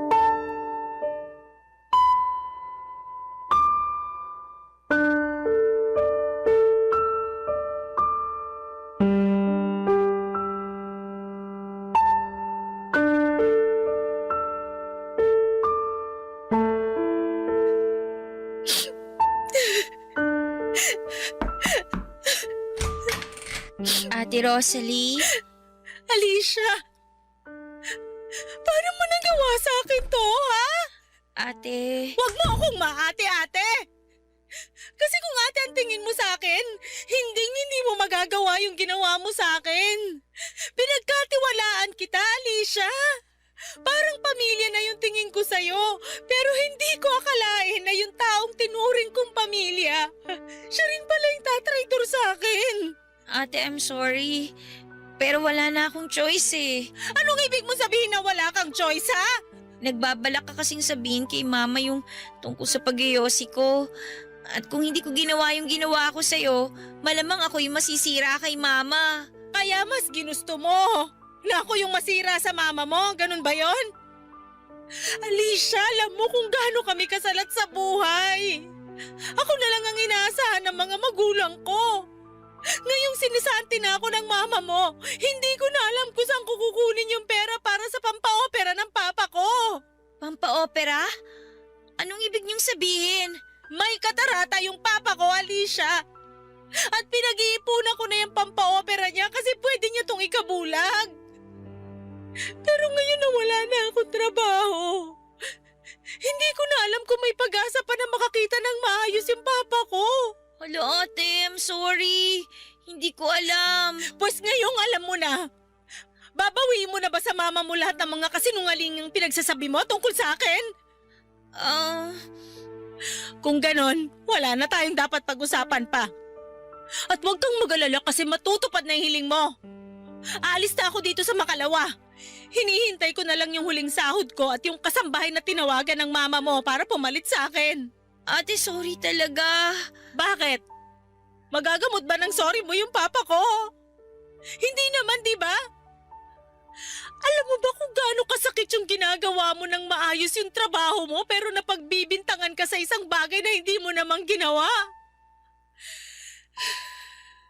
Sige na, Alicia, umalis ka na bago ko tuluyang makalimutan na may pinagsamahan tayo. Pero ate... Sige na! Umalis ka na! Nasaan ba si Karen ngayon? Kailangan na kailangan ko siya.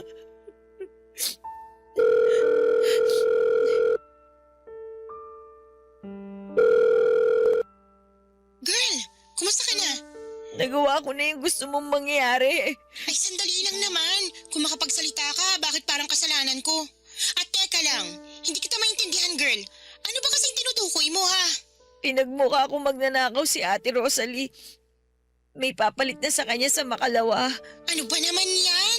Napalayas na nga natin yung chimay mo pero may asungot na naman na papalit. Pero di bali na lang. At least, hindi na malalaman ng mama mo na nagyoyosi ka, diba? Kung sa bagay, Teka lang, girl. Diba sabi mo, nawalan na ng tiwala yung mama mo dyan sa chimay nyo? oh, bakit? Eh kung ganon, bakit hindi pa yung pinapalayas na mama mo? Ewan ko. Ayaw niya siguro na naiiwan ako mag-isa dito sa bahay. Sobrang sweet naman pala ng mother dear mo, pero no offense ha, ako nasasakal para sa'yo. Kawawa ka naman pala, girl. Huwag na nga nating pag-usapan to. Relax ka lang. Ito naman masyadong high blood. Pasensya ka na ha. Nainis lang kasi ako sa sarili ko eh. Hindi ko kasi lubos akalain na magagawa ko pala yung mga bagay na ginawa ko. Pero ginawa mo na at wala ka na magagawa dun. Ganito na lang, gusto mo bang mag-celebrate mamaya? Ha? Celebrate? Oo, magse-celebrate tayo kasi sa wakas, na-force evict na yung chimay nyo. Saan mo gustong gumimik? Sagot kita at sagot ko na rin yung Yossi. Wala ako sa mood. Eto naman, gusto mo bang pumunta ako dyan? Dala na lang kita ng beer. At syempre, hindi mawawala ang Yossi. Tigi-isa tayo ng Gusto mo? Hoy, wag ka magkakamali na pumunta dito ha. Hindi pa nakakaalis si Ate Rosalie. Baka mamaya mabuking pa tayo niyan. Ipapahamak mo pa ako kung sakasakali. Ewan ko sa'yo, girl. Basta, tawagan mo na lang ako kung ready ka na ulit pumarty, okay? Kita-kits na lang sa school sa Monday. O siya, sige na. Bye! Lugmok talaga ako noon, Papa Dudut. Parang unti-unti na akong kinakain ng konsensya ko sa ginawa ko kay Ate Rosalie. Kaya naisipan kong pumunta sa malapit na sari-sari store para bumili ng isang kahan ng Yossi at 3 litro ng beer. Umuwi ako kaagad at ininom ko ng mag-isa yung 3 litro ng beer sa kwarto ko habang naninigarilyo. Umasa ako na kahit papaano'y maiibsan ang bigat na nararamdaman ko. Pero sa halip na gumaan ay mas lalo lamang akong nalugmok at mas lalo lamang akong nakonsensya sa ginawa ko kay Ate Rosalie. Alam ko naman sa sarili ko na hindi ako masamang tao at hindi ko kayang manira ng ibang tao. Habang umiiyak si Ate Rosalie sa kabilang kwarto, hindi ko mapaniwalaan na dahil lang sa kagustuhan kong magkaroon ng matalik na kaibigan at maging cool kid ay nasira ko ang tiwala at pagmamahal ng isang tao na nagmamalasakit sa akin. Nagsimula akong uminom at nanigarilyo sa kwarto ko ng walang tigil. Halos hindi ko na mapigilan ang sarili ko.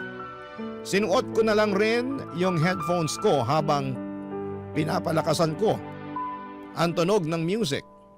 Nang maubos ko na ang 3 litro ng beer, nakatulog ako sa kama habang patuloy na tumutugtog yung headphones ko.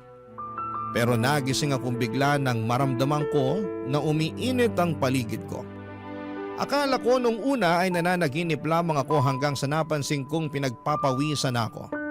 Doon ko na nga na-realize na hindi ko pala napapatay ng maayos yung huling sigarilyo na sinindihan ko.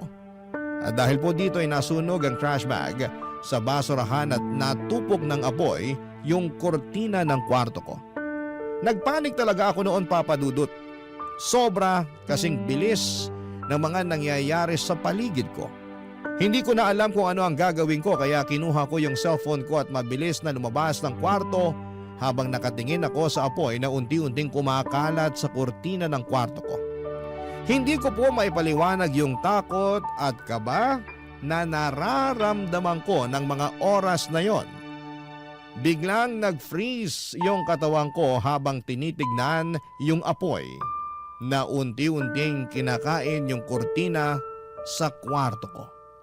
Bigla namang lumabas si Ate Rosalie mula sa kanyang kwarto at kitang-kita sa mukha niya yung pagkabigla at pagkataranta noong makita niya ang apoy sa kwarto ko. Mabilis po na kumilos si Ate Rosalie at pumunta sa CR para kumuha ng balde ng tubig at sinimulang patayin ang apoy na unti-unti nang lumalawak.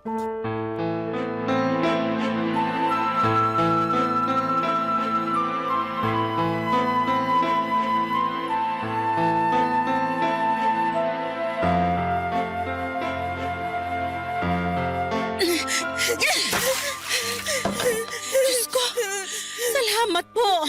Buti na lang naapula na yung apoy. Alicia, ayos ka lang? Mabuti na lang naagapan natin agad yung apoy. At mabuti na lang talaga walang masamang nangyari sa'yo. Hoy Alicia, magsalita ka nga. Namumutla ka na. Ano, ayos ka lang ba? Ate Rosalie! I'm sorry! Tama na yan. Hindi mo deserve yung ginawa ko sa'yo. Huwag mo nang isipin yon. Ang importante, ligtas ka. Ate, mapapatawad mo pa ba ako? Ang totoo niyan, hanggang ngayon masama pa rin yung loob ko sa ginawa mo sa akin. Pero hindi ibig sabihin nun na kinamumuhian na kita. Siyempre ayoko namang may masamang mangyari sa'yo. Ate, I'm sorry. Pangako ko, itatama ko na lahat ng pagkakamali ko. Sasabihin ko na kay Mama yung totoo na wala kang kasalanan. Na pakanako lang ang lahat-lahat ng ito. Talaga ba? Gagawin mo yon para sa akin? Ate Rosalie, niligtas mo yung buhay ko. At kung hindi dahil sa'yo, malamang pinaglalamayan na ako ngayon. Ano ka ba? Huwag ka nga magsalita ng ganyan. Ate Rosalie, pwede ba kitang mayakap? Halika dito. Oo naman. Ate, sorry talaga. Patawarin mo ako, please. Huwag kang mag-alala. Pinapatawad na kita. Nga pala, kailangan kong sabihin sa mama mo tong nangyari sa kwarto mo. Diyan ka lang ha. Kukunin ko lang yung cellphone sa kwarto.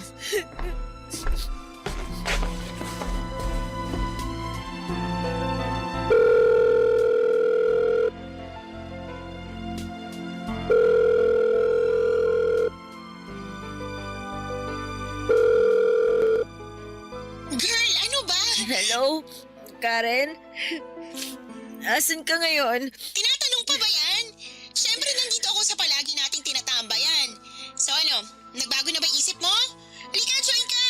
Karen, kailangan ko ng kaibigan ngayon. Asus, ang drama-drama mo naman. O bakit? Hindi ka pa ba nakaka-get over dun sa ginawa mo sa chimay mo? Kalimutan mo na nga yun. Mag-move on ka na.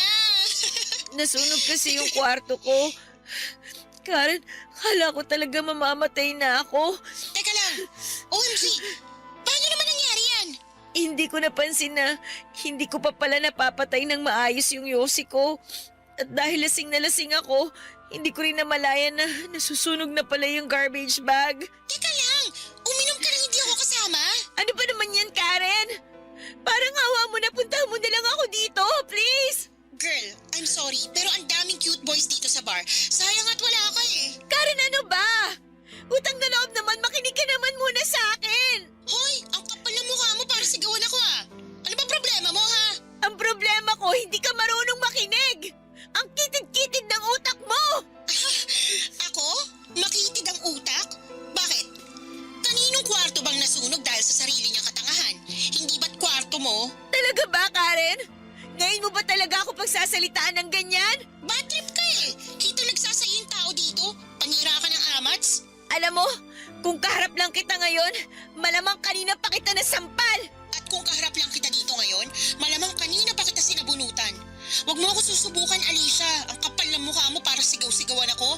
Hoy, FYI lang ha, hindi mo ako chimay.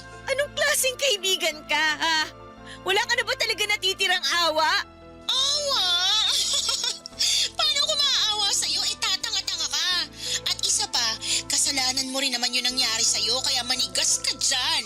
Sa susunod na makita kita, maghanda ka kasi susunugin kita ng buhay! Ay girl, wag kang ganyan. Pasok sa death threat yung mga pinagsasabi mo sa akin. Baka kasuhan kita, sige ka. Talaga ba? Paano kaya kung sabihin ko sa school yung ginagawa mong pamimeki ng records? Sigurado ako ma-expel ka at makakarating sa mga magulang mo yung kabulastugang ginagawa mo. Kung makapagsalita ka, akala mo naman ang linis-linis mo. Nakinabang ka rin naman dun ah. Hindi mo na pwedeng gamitin yan laban sa akin kasi simula sa araw na to, itatama ko na lahat ng mga pagkakamali ko. Mga pagkakamaling nagawa ko nang dahil na rin sa mga panunulsol mo sa akin. Bahala ka na nga sa buhay mo. Diyan ka na nga. Wala kang kwentang kaibigan! Pagkatapos noon, Papa Dudut, na-realize ko talaga kung gaano kaikli ang buhay at hindi natin alam kung kailan po ito matatapos. Kaya naman minabuti kong itama ang lahat ng pagkakamali ko. Nang sinabi ni Ate Rosalie kay Mama na nasunog ang kwarto ko ay sobrang nagulat si Mama. Pero nagpapasalamat siya dahil pareho kaming ligtas ni Ate Rosalie. Sa mga oras na yon ay inamin ko na rin kay Mama ang lahat, yung pag-inom ko ng alak, yung pamimeke ko sa school records, pati na rin yung pagyoyosi ko. At yun po ang naging dahilan ng sunog sa kwarto ko. Inamin ko rin kay Mama na sinet up ko lamang si Ate Rosalie para siraan siya. Galit na galit si Mama ng mga oras na yon. At kitang-kita ko kung gaano siya na-stress sa mga inamin ko. Nakonsensya ako sa mga nagawa ko pero sa wakas, hindi ko na kailangang pang magtago o maglihim. Sa puntong yon ng buhay ko ay masasabi ko na may kalayaan ako. Kalayaang nagsimula dahil sa pag-amin ko sa katotohanan. Tinapos ko na rin po ang pagkakaibigan namin ni Karen pagkatapos ng huli naming pag-uusap. Wala na po akong naging balita sa kanya dahil pinalipat na ako ng school ni Mama at mula noon ay nawala na siya ng tiwala sa akin kaya mahigpit na niya akong pinababantayan kay Ate Rosalie. Pero kahit na ganun pa man ay masaya ako dahil magkasama pa rin kami ni Ate Rosalie hanggang ngayon. Nasa college pa rin po ako at kumukuha ng kursong education. Sa awa ng Diyos ay naipapasa ko ang lahat ng subjects ko at hindi na ako bumalik pa sa buhay na puno ng bisyo at kasinungalingan.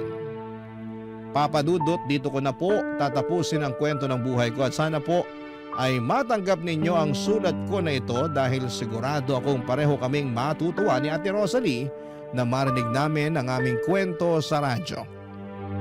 Ang inyong forever kapuso at kabarangay, Alicia. Ano ang masasabi mo sa ating Barangay Love Stories today? Aabangan namin yan sa aming comment section.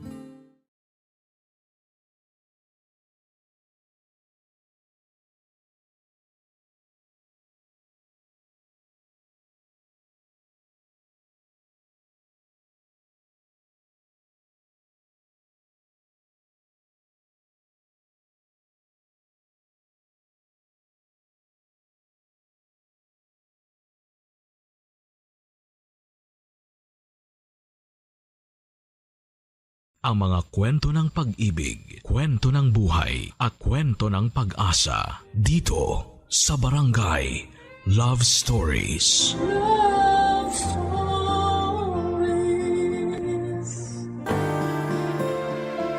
Ang pagmamahal ay hindi palaging may kapalit. Dahil mas mahalaga na minamahal mo ng buo at totoo ang isang tao. Kahit ikaw na lang ang lumalaban. Ikaw, kabarangay, kaya mo bang ipagpatuloy ang pagmamahal kahit na ikaw na lang ang naniniwala? Dear Papa Dudut, sa buhay natin ay palaging may isang taong nagbibigay ng kulay at direksyon sa atin. Yung taong ginagawa nating dahilan para maging matatag tayo at magpatuloy na maging malakas. At masasabi ko na walang ibang pwedeng makapagbigay kulay sa buhay ko kung hindi ang nag-iisang anak kong si Marlon. Papa Dudo, tawagin niyo na lamang po ako sa pangalang Selly. 51 years old at nagtatrabaho bilang mananahe sa isang pabrika. Maaga kong nabiyuda dahil namatay sa stroke ang asawa ko. Kaya naman mula noon ay mag-isa ko nang tinataguyod ang anak kong si Marlon. Maswerte ako na may mabubuting tao na handa pa ring tumulong sa akin noon. Pero hindi talaga naging madali ang pagiging single parent ko. Pero kinaya ko para sa nag-iisang anak ko. Dahil wala naman na siyang ibang aasahan kung hindi ako lamang, Papa Dudut.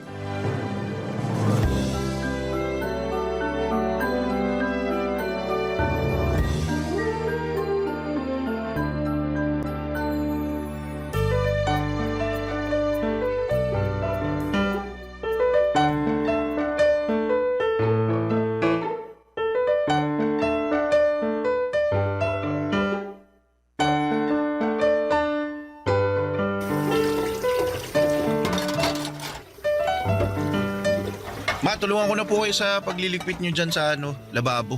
Eh, kaya ko na to, Marlon. Asikasuhin mo na lang yung mga natirang bisita mo sa sala. Nakaalis na rin po sila, tsaka nakapaglinis na rin po ako ng mga kalat doon kanina. Ah, ganun ba? Eh, magpahinga ka na muna at hayaan mo na lang akong tapusin ang pagliligpit ko dito. Ma, alam ko po na mas pagod kayo kaysa sa akin. Kaya ako na lang po, hayaan nyo na akong tumulong sa pagliligpit nyo dito. Eh, sige na nga. Punasan mo na lang yung mga bagong banlaw na mga baso at pinggan nang matuyo agad ang mga yan. Ayan lang sa may sabitan ng malinis na pamunas. Sige po, Ma.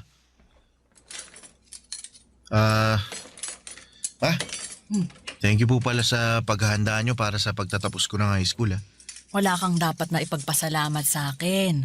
Kasi alam mo namang matagal ko na rin plinano to. Ilan buwan pa lang bago ang graduation mo, tinanong na kita kung anong mga pagkain ang gusto mong lutuin ko para sa espesyal na araw na to. Opo. At ang sabi ko po sa inyo noon, ayos lang sa akin kahit hindi na tayo maganda para hindi na kayo mapagod sa pagluluto. At hindi ako pumayag kasi espesyal na araw to para sa ating dalawa. Yung araw na nakapagtapos ka ng high school at natupad mo ang isa sa mga pangarap ko para sa'yo. Ang totoo, Ma, nahiya nga po ako sa inyo eh. Ha? Eh bakit naman? Kasi po wala naman po akong kahit na anong award na regalo sa inyo. Sino namang may sabi na kailangan mong magka-award para may mairegalo ka sa akin? Narinig ko lang po yun sa mga kaklase ko na honor students. Na ang regalo daw po nila sa mga magulang nila, yung academic awards na natanggap nila sa graduation namin. Akin na nga muna yung pamunas at gagamitin ko muna sa mga kamay ko. Sige po ma, ito. Alam mo, anak, malaki ang regalo na binigay mo sa akin sa araw na to. Ang regalo na nakapagtapos ka ng pag-aaral mo. Kahit po wala akong natanggap na kahit na anong award kanina. Oo naman. Ay, pahawak nga ako nitong mga kamay mo. Anak, hindi mo kailangan na magkaroon ng kahit na anong award o kahit matataas na grade para mapasaya ako. Mas importante sa akin na alam ko kung paano mo pinagsumikapan ang lahat para matapos mong pag-aaral mo. Salamat po ma. Kasi na-appreciate nyo rin po yung effort na ginawa ko para makatapos ng high school. Ay, ako ang dapat na magpasalamat sa iyo, Marlon. Salamat kasi sinuklian mo ang lahat ng ginawa kong pagtatrabaho para sa pag-aaral mo. Salamat sa high school diploma na regalo mo sa akin. Basta ma, pagbubutihan ko pa po lalo ang pag-aaral. Lalo na sa kolehiyo. Pangako po ma, ako naman po ang babawi sa inyo. Papadudot nung nabubuhay ang asawa ko ay simple lang ang buhay namin. Nagtatrabaho siya sa munisipyo at ako naman ay nagdesisyon na maging housewife. Sa asawa ko talagang si Manuel nanggaling ang ideya na yon. Dahil may trabaho din ako noon sa isang hardware shop. Pero nang maging masela ng pagbubuntis ko ay pinahinto niya na muna ako sa pagtatrabaho. Pero ang gusto ko sana noon, bumalik kapag nakapanganak na ako. Pero sumang-ayon na rin ako sa suggestion ni Manuel na maging full-time na may bahay niya. Gusto niya rin na matutukan ko ang pag-aalaga hindi lang sa kanya, kung hindi pati na rin sa anak naming si Marlon. Naging mabuting asawa at tatay ang asawa ko, Papa Dudut. Hindi man kalakihan ang sweldo niya pero nagagawa naming pagkasyahin yon sa lahat ng gastusin dito sa bahay. Pareho kasi kaming hindi maluho ng asawa ko, Papa Dudut. Kaya naman ang gastos namin ay para lang sa mga importanteng bagay o kaya ay sa mga espesyal na okasyon. Simple lang ang buhay namin pero masasabi kong masaya at kontento talaga kaming pamilya. Kaya naman nang mawala si Manuel ay ginawa ko pa rin ang lahat para hindi maramdaman ni Marlon ang malaking pagkukulang sa buhay namin, Papa Dudut.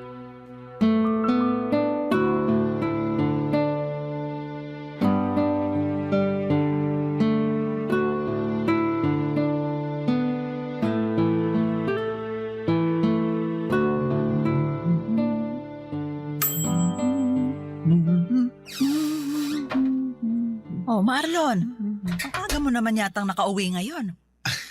Opo ma, hindi po kasi pumasok yung professor sa last subject kaya yun, cancelled yung klase namin. Sakto ang uwi mo kasi katatapos ko lang din halos mag-bake. Uy, nag-bake po pala kayo ng paborito kong banana cake. Ayos.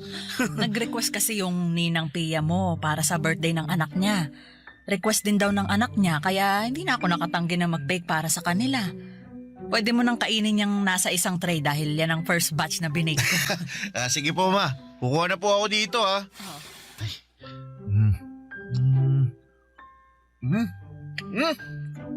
Grabe naman po ma, napakasarap talaga nitong banana cake na gawa nyo. Ayos. Anak, para namang ngayon mo lang natikman ang banana cake na binibake ko. Iba po kasi yung pagkaka-bake nyo ngayon, sobrang sarap. Ma, hingi pa ako ha. Kumuha ka lang sa tray na yan kasi para sa'yo talaga yan. Mauubos ko po yung buong tray na to ma. Kahit ubusin mo pa yan, meron pang extra na tray ng banana cake para sa'yo. Buti na lang at napaaga yung uwi ko ngayon. Masusulit ko yung napakasarap na binake nyo ma. Alam mo, Kanina ko pa napapansin ha, parang napakasaya mo ngayon ha. May gusto ka bang ikwento sa akin, Marlon? Halata po ba, ma? Hindi lang halata. Kung hindi halatang halata talaga.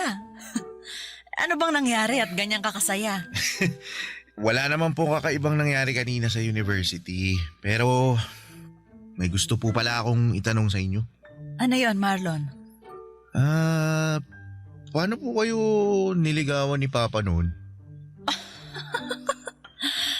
Seryosong tanong ba talaga yan? Opo, kasi bigla po akong na-curious sa sa love story niyong dalawa. O sige, sasagutin ko na ang tanong mo. Ang papa mo kasi, hindi mahiyain tapos makulit, na parang ikaw. Mahilig siyang magbigay ng mga regalo pero hindi yung mga mamahaling bagay. Kung hindi yung mga simpleng bagay na alam niyang makakapagpasaya sa akin, kagaya ng mga bulaklak na pinipitas niya sa mismong bakuran ng bahay nila, o kaya prutas at gulay mula sa tanim nila, o yung mga pagkain na siya mismong nagluto. Ang effort naman po pala ni Papa sa mga regalo niya sa inyo. Oo, kasi ang sabi niya, gusto niya na lahat ng bagay na ibibigay niya sa akin, totoong pinaghirapan niya. Yun daw kasi ang paraan niya para patunayan na seryoso siya sa panliligaw na ginagawa niya sa akin. Ikaw ba, anak? May napupusuan ka na bang babae na gusto mong ligawan? Po? Ako po? Oo. Ay, ikaw lang naman ang anak ko at nag-iisang kausap ko ngayon dito sa kusina. Sino ba yung babaeng nagugustuhan mo?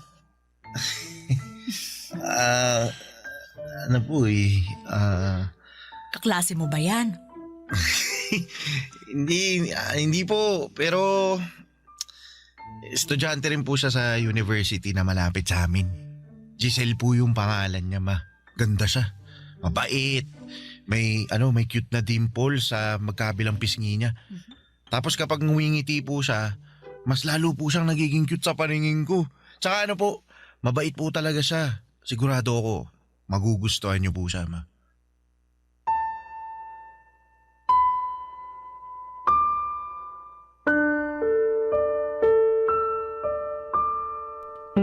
Papadudot masasabi kong maswerte ako sa anak kong si Marlon. Malaking tulong yon para kahit papaano ay gumaan ang responsibilidad na dinadala ko noon. Kasi masipag siyang mag-aral at matyaga sa mga bagay na ginagawa niya. Wala man siyang academic awards na naiuuwi sa bahay o naipapakita sa akin. Sapat na yung alam kong hindi niya pinapabayaan ang pag-aaral niya. Yun naman ang importante para sa akin. Yung nagiging responsable siya sa ginagawa niya. Bukod sa pag-aaral ay mahilig din siyang mag-basketball. Yun na halos ang pinakalibangan niya noon. May mga oras pa nga na dinadala niya sa bahay ang mga kaibigan niya at tuwang-tuwa ang mga ito kapag nagluluto ako ng pagkain, lalo na kapag nag-bake ako ng banana cake. Hobby ko na rin kasi ang pagbe-bake noon kapag may libreng oras ako. At ang banana cake na binibake ko ang pinaka-paborito ni Marlon. Sinabi pa nga ng mga kaibigan niya na dapat daw ay nagbe-business ako ng pagbebenta ng banana cake. Pero hobby ko lang talaga yon, Papa Dudut, kaya hindi yon pumapasok sa isipan ko. Barangay Love Stories. Barangay Love Stories.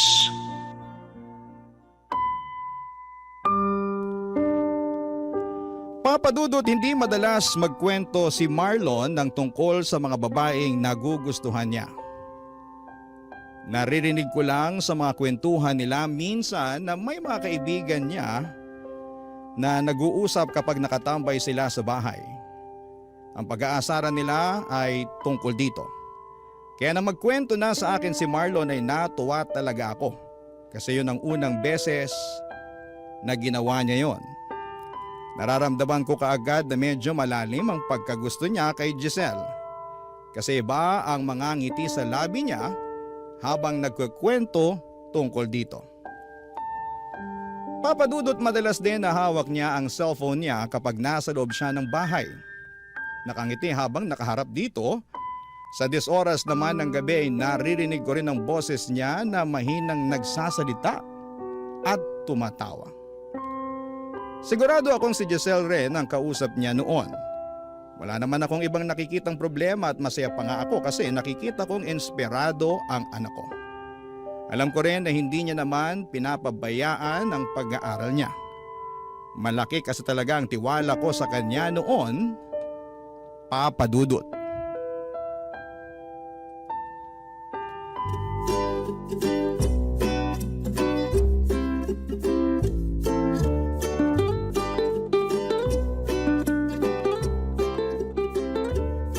Anong masasabi mo sa sinigang na hipon na luto ni Mama?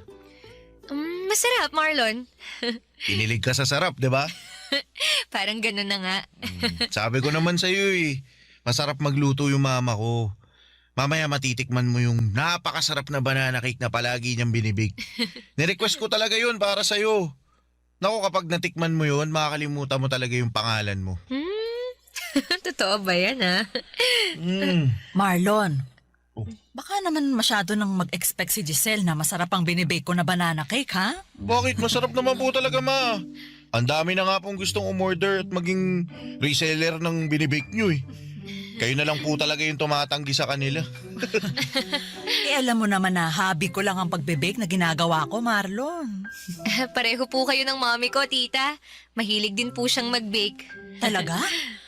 Ano yung madalas na binibake ng mami mo? Chocolate brownies and muffins po, tita. Pero hobby lang din po niya ang mag-bake kasi ayaw niya rin po na gawing business yun eh. Alam mo, sa totoo lang kasi, magastos din gawing business ang pagbibake. Malaki-laking puhunan ang kailangan namin kung gusto talaga naming simulan yun. Marami ring oras ang makakain sa bawat araw namin. Nabanggit din po yan ni mommy, tita. Pareho naman daw silang may maayos na trabaho ni daddy kaya hindi niya pinupush na gawing business. Tsaka ayaw niya rin daw po na bawasan pa ang budget na para sa bahay o sa pag-aaral ko. Kaya nga sabi ko kay mommy sa oras na makatapos ako ng pag-aaral at magkaroon ng regular na trabaho, ako mismo ang magpapatayo ng bakery para sa kanya. Nakakatuwa ka naman, Giselle. Bakit yun naman po nasabihan, tita? Kasi bumubuo ka na kaagad ng mga pangarap para sa magulang mo. Sa panahon kasi ngayon hindi lahat ng kabataan ganyan mag-isip. Pero ayos lang naman sa akin kasi alam ko na iba na talaga ang kinasanayan ng mga tao ngayon. Magkakaiba nga po ang paniniwala ng mga tao pagdating sa bagay na yan. Basta para sa akin po, obligasyon pa rin naming mga anak na suklian lahat ng naging sakripisyo ng mga magulang namin. Sana dumami pa ang mga anak na kagaya mo. Kasi hindi lahat ng magulang nagkaroon ng oras na makapag-ipon para sa sarili nila. Yung iba, binuhos ang oras at buhay nila sa mga anak nila. Pero para sa akin naman, hindi ko naman inoobliga si Marlon na tulungan ako sa oras na makatapos na siya ng pag-aaral niya. Pero sinabi ko rin naman po sa inyo na gusto ko rin makabawi sa inyo, Ma. Nakwento rin po ni Marlon sa akin yung mga pangarap niya para sa inyo, tita. Talaga? Ano naman ang nakwento ng anak ko sa'yo na tungkol doon? Yung plano niyang pagbili ng malaking bahay para sa inyo, pagpapalago ng negosyo niyo, tsaka pagkuha ng sasakyan, para kayo naman po ang maihahatid at sundo niya. Ay naku, nakakatuwa talagang marinig yan mula sa inyo ng mga kabataan. Siguro, para sa akin lang ayoko naman na itali ng mga anak ang buhay nila sa pagtulong sa mga magulang na kagaya ko. Kayo ang responsibilidad namin hanggang sa tumanda na kayo at magkaroon ng sariling mga buhay. At kahit anong mangyari, responsibilidad naming mga magulang ang sarili namin.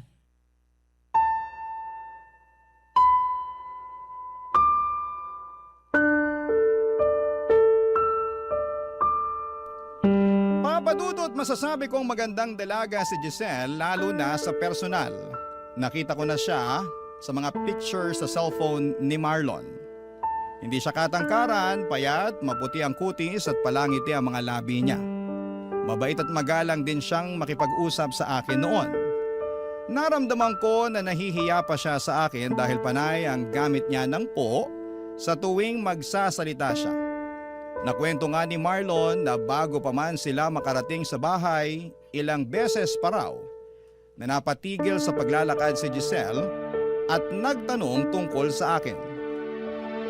Ang sabi niya sobrang kinakabahan daw talaga ito na makilala ako. Halata talaga yon sa boses niya noong magkausap kami. Pero hindi naman nagtagal noon at naramdaman ko na kahit papaano ay nagiging magaan na ang loob niya na kausap ako. Sa unang beses na nakilala ko ng personal si Giselle bilang nililigawan ng anak ko ay nagustuhan ko na kaagad siya para kay Marlon. Naisip ko kaagad na makakasundo ko siya dahil nakikita ko ang sarili ko sa kanya. Kagaya ko ay nag-iisang anak lang din pala siya ng mga magulang niya.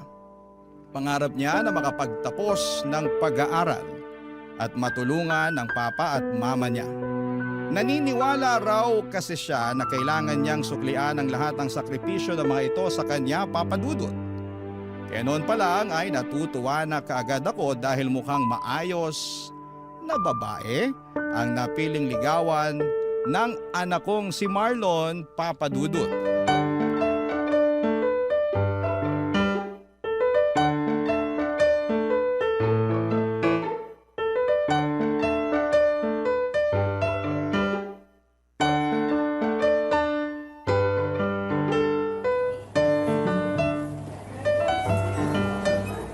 Hoy, Selly! Mabuti naman nandito ka pa sa kantin. Patapos ka na bang kumain? Ay, hindi pa, Pia. Halos kakasimula ko lang din mag-lunch. Ay, naku sakto. May kasabay pala akong kumain. Oh, nagbabaon ka pa rin pala ng pagkain mo. Oo, mas tipid eh. Ayan din ang nasa isip ko, kaya palagi rin akong may baon para sa lunch break natin. Ay, maiba ako, no? Kumusta na nga pala yung inaanak ko? Ayun, sa awa ng Diyos, lumalaking mabuti at magalang na anak. Ay, hindi ka ba niya binibigyan ng sakit sa ulo? Naku, hindi. Kagaya ng sabi ko, mabait talaga si Marlon. Masipag mag-aral, saka may nililigawan na ngayon. Ay, talaga? Ay, mabuti ayos lang sa'yo na nanliligaw na yung anak mo. Oo naman. Wala naman akong nakikita na masama sa ginagawa niya, Pia. Binata naman si Marlon at dalagang nililigawan niya. Alam mo kasi, iba na rin ang mga kabataan ngayon. Baka lang makabuntis na maaga yung inaanak ko. Naku, may kilala ko ang anak ko at alam ko na responsable siya sa bawat bagay na ginagawa niya. Nakilala ko na nga rin yung nililigawan niya eh. Talaga? Oo. Paminsan-minsan dumadalaw din sa bahay. Nako mabait naman ba? Oo, mabait saka magalang. Gusto ko na nga ang batang yun para sa anak ko eh. Pero ang sabi ni Marlon, hindi niya minamadali si Giselle. Maghihintay siya na maging handa na si Giselle na sagutin siya.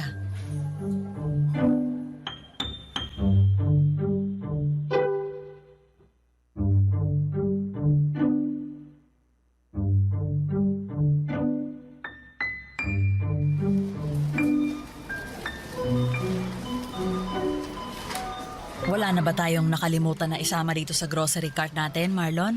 Mukhang wala na pong kulang, ma. Nandito na po lahat ng nasa listahan na pinakita nyo kanina. Mabuti naman. Pumwesto na tayo dun sa may pinakamaikling pila na cashier para makapagbayad na tayo. Sige, ma. Tara po.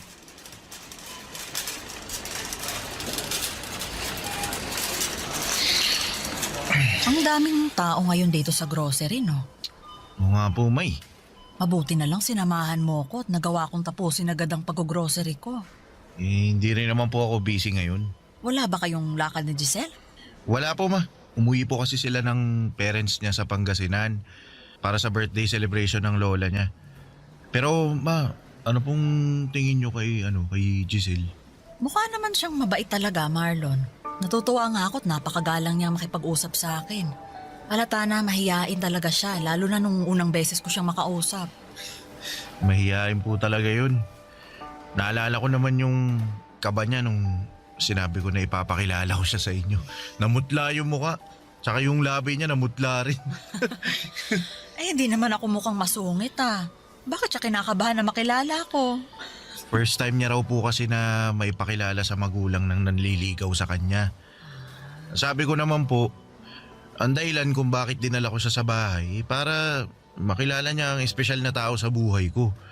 Kung sino yung nagbibigay ng buhay sa akin at humubog sa kung sino ako ngayon. Tsaka gusto kong makita niya mismo kung gaano kabait at kaganda yung mama ko. At nagawa mo pa talagang isingit ang pambobola na yan sa akin. Di nagsasabi lang po ako ng totoo, pero alam niyo ma, mabait talaga si Giselle. At yun ang dahilan kung bakit sigurado ako na siya na ang gusto ko makasama na bumuo ng mga pangarap sa buhay. Ano pala sa tingin mo ang estado ng panliligaw mo sa kanya? Mukha naman pong malaki yung pag-asa ko. Nararamdaman ko po na gusto niya rin ako eh. At malapit niya na ako sagutin, ma.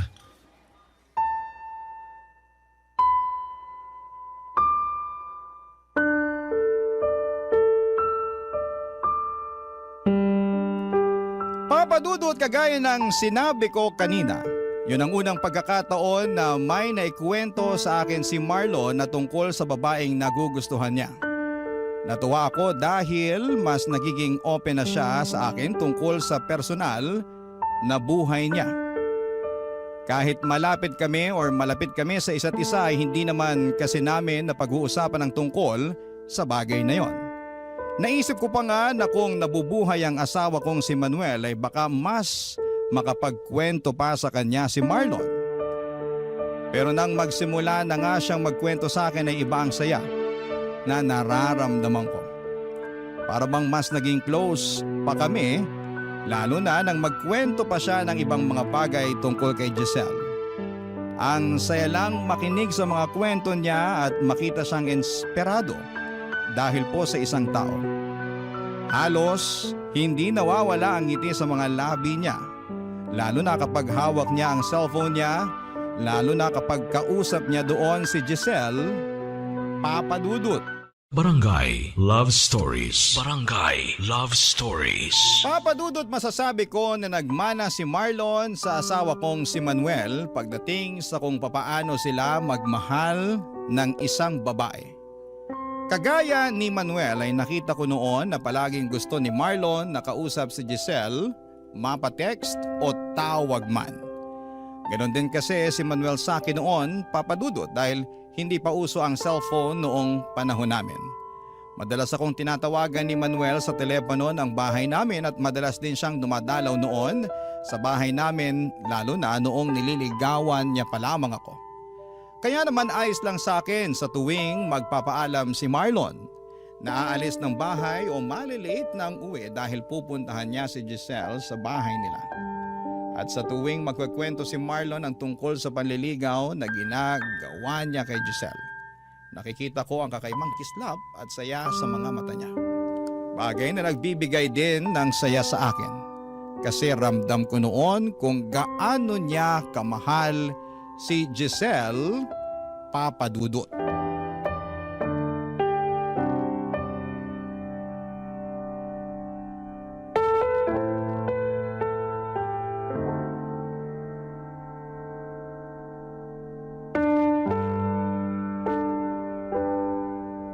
Oh, Marlon, ayos ka lang ba?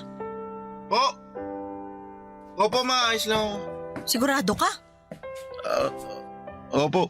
Eh bakit parang ibang boses mo kanina? Nagbubukas pa lang nitong pinto, naririnig na kitang halos nanggigigil dyan sa cellphone mo. May problema ba, anak? Ma, sinabi ko na nga wala akong problema, di ba? Ano po ba mahirap intindihin sa sinabi ko? Ayos lang po ako, kaya hindi nyo na kailangan paulit-ulit na tanungin. At hindi mo rin kailangan na magtaas ng boses habang kausap mo ko, Marlon. Pasensya na po, ma. Ayos lang. Ano ba kasing problema? Sino ba yung parang paulit-ulit na tinatawagan mo?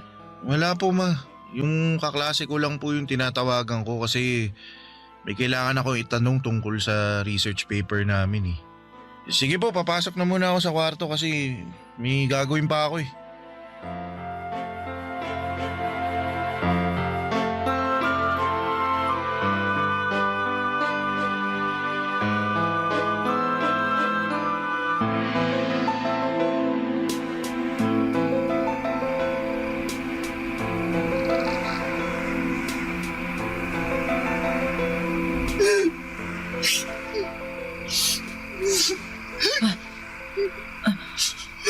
Sino ba yung umiiyak ngayon ng 10 oras ng gabi? Teka, parang boses ni Marlon yun ah. Ay, makabangon na nga muna nang mapuntahan ko siya.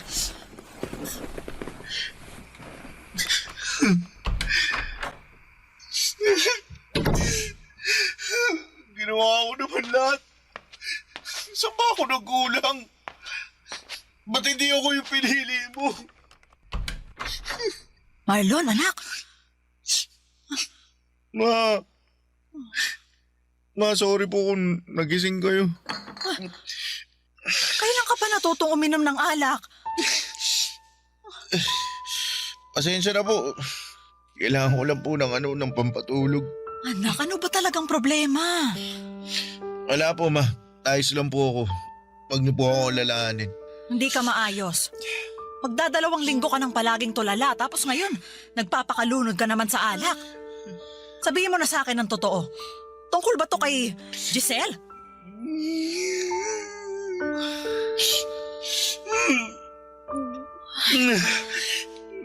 Nag-away ba kayo ni Giselle? May hindi ba kayo naging pagkakaunawaan? Ano ba talagang nangyari, Marlon? Kinausap ko po kasi si Giselle. Sabi niya, humito na raw po ako sa ginagawa kong panliligaw sa kanya. Baka naman kasi gusto lang niya na mas makapag-focus muna sa pag-aaral niya. Kaya niya sinabi yun. Ma, hindi po kasi yun yung dahilan kung bakit niya ako pinahinto sa panliligaw ko sa kanya. Ano bang naging dahilan niya? Sabi niya po kasi, sabi niya may boyfriend na raw po siya. May mahal na siyang iba kaya, wag ko na raw sayangin yung oras ko sa kanya. Ma, ba't naman ganun? Ginawa ko naman lahat eh. Ginawa ko lahat para patunayan yung pagmamahal ko sa kanya pero bakit hindi po ako pinili niya? Bakit ako po yung naiwan? Anak, si Giselle lang ang makakasagot sa mga tanong mo, ha? Alam kong mahirap pero sa ngayon, kailangan mong magpakatatag. Hindi lang naman si Giselle ang babaeng pwede mong mahalin. Bata ka pa, Marlon. Marami pang pwedeng mangyari sa buhay mo. Pero si Giselle po kasi yung gusto ko eh. Siya po yung mahal ko.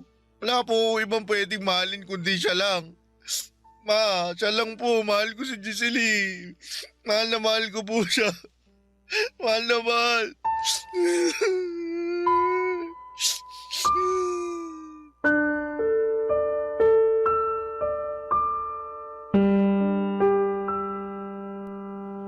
Papadudod, alam kong napakabata pa ni Marlon para maramdaman ang totoong pagmamahal para sa isang babae.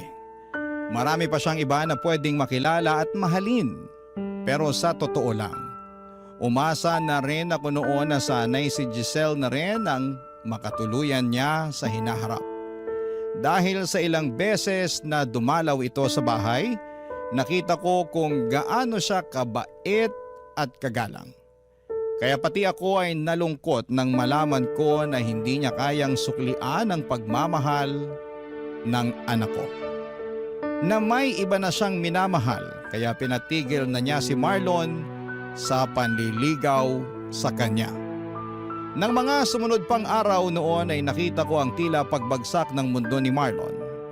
Palagi siyang walang ganang kumain, tulala sa sala kapag uuwi galing sa trabaho, at ang pinakamasakit yung naririnig ko siyang umiiyak gabi-gabi sa kwarto niya. Nadudurog talaga ang puso ko sa nakikita kong pagbagsak niya. At ginawa ko po ang lahat para maiparamdam sa kanya na lilipas din ang lahat ng sakit na nararamdaman niya. Na hindi lang kay Giselle titigil ang mundo niya, na magagawa niyang makausad kahit paunti-unti. Kaya lang ay bago pa man niya magawa yun ay tila sumuko na mismo ang katawan niya. Dahil isang umaga ay hindi na lamang siya nagising. Papadudot.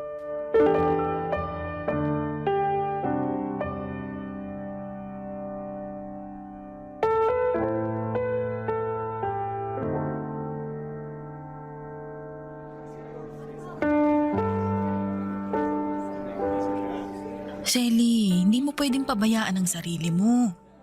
Wala na rin namang dahilan para alagaan ko pang sarili ko, Pia. Huwag mo namang sabihin yan. Wala na si Marlon eh. Wala na yung nag-iisang tao na nagbibigay ng dahilan para mabuhay pa ako sa mundong to. Selly, Dapat ako na lang yung namatay eh. Dapat ako na lang yung hindi nagising. Dapat ako na lang ang nandyan sa kabaong na yan. tama na yan. Huwag kang magsalita ng ganyan. Alam mo, Pia, akala ko talaga okay na si Marlon eh. Na kahit paano, nakakausad na siya. Magkasabay pa kaming naghapunan noon. At nakita ko na rin siyang ngumiti ulit. Yun pala. Yun na ang huling beses na makikita ko siyang nakangiti.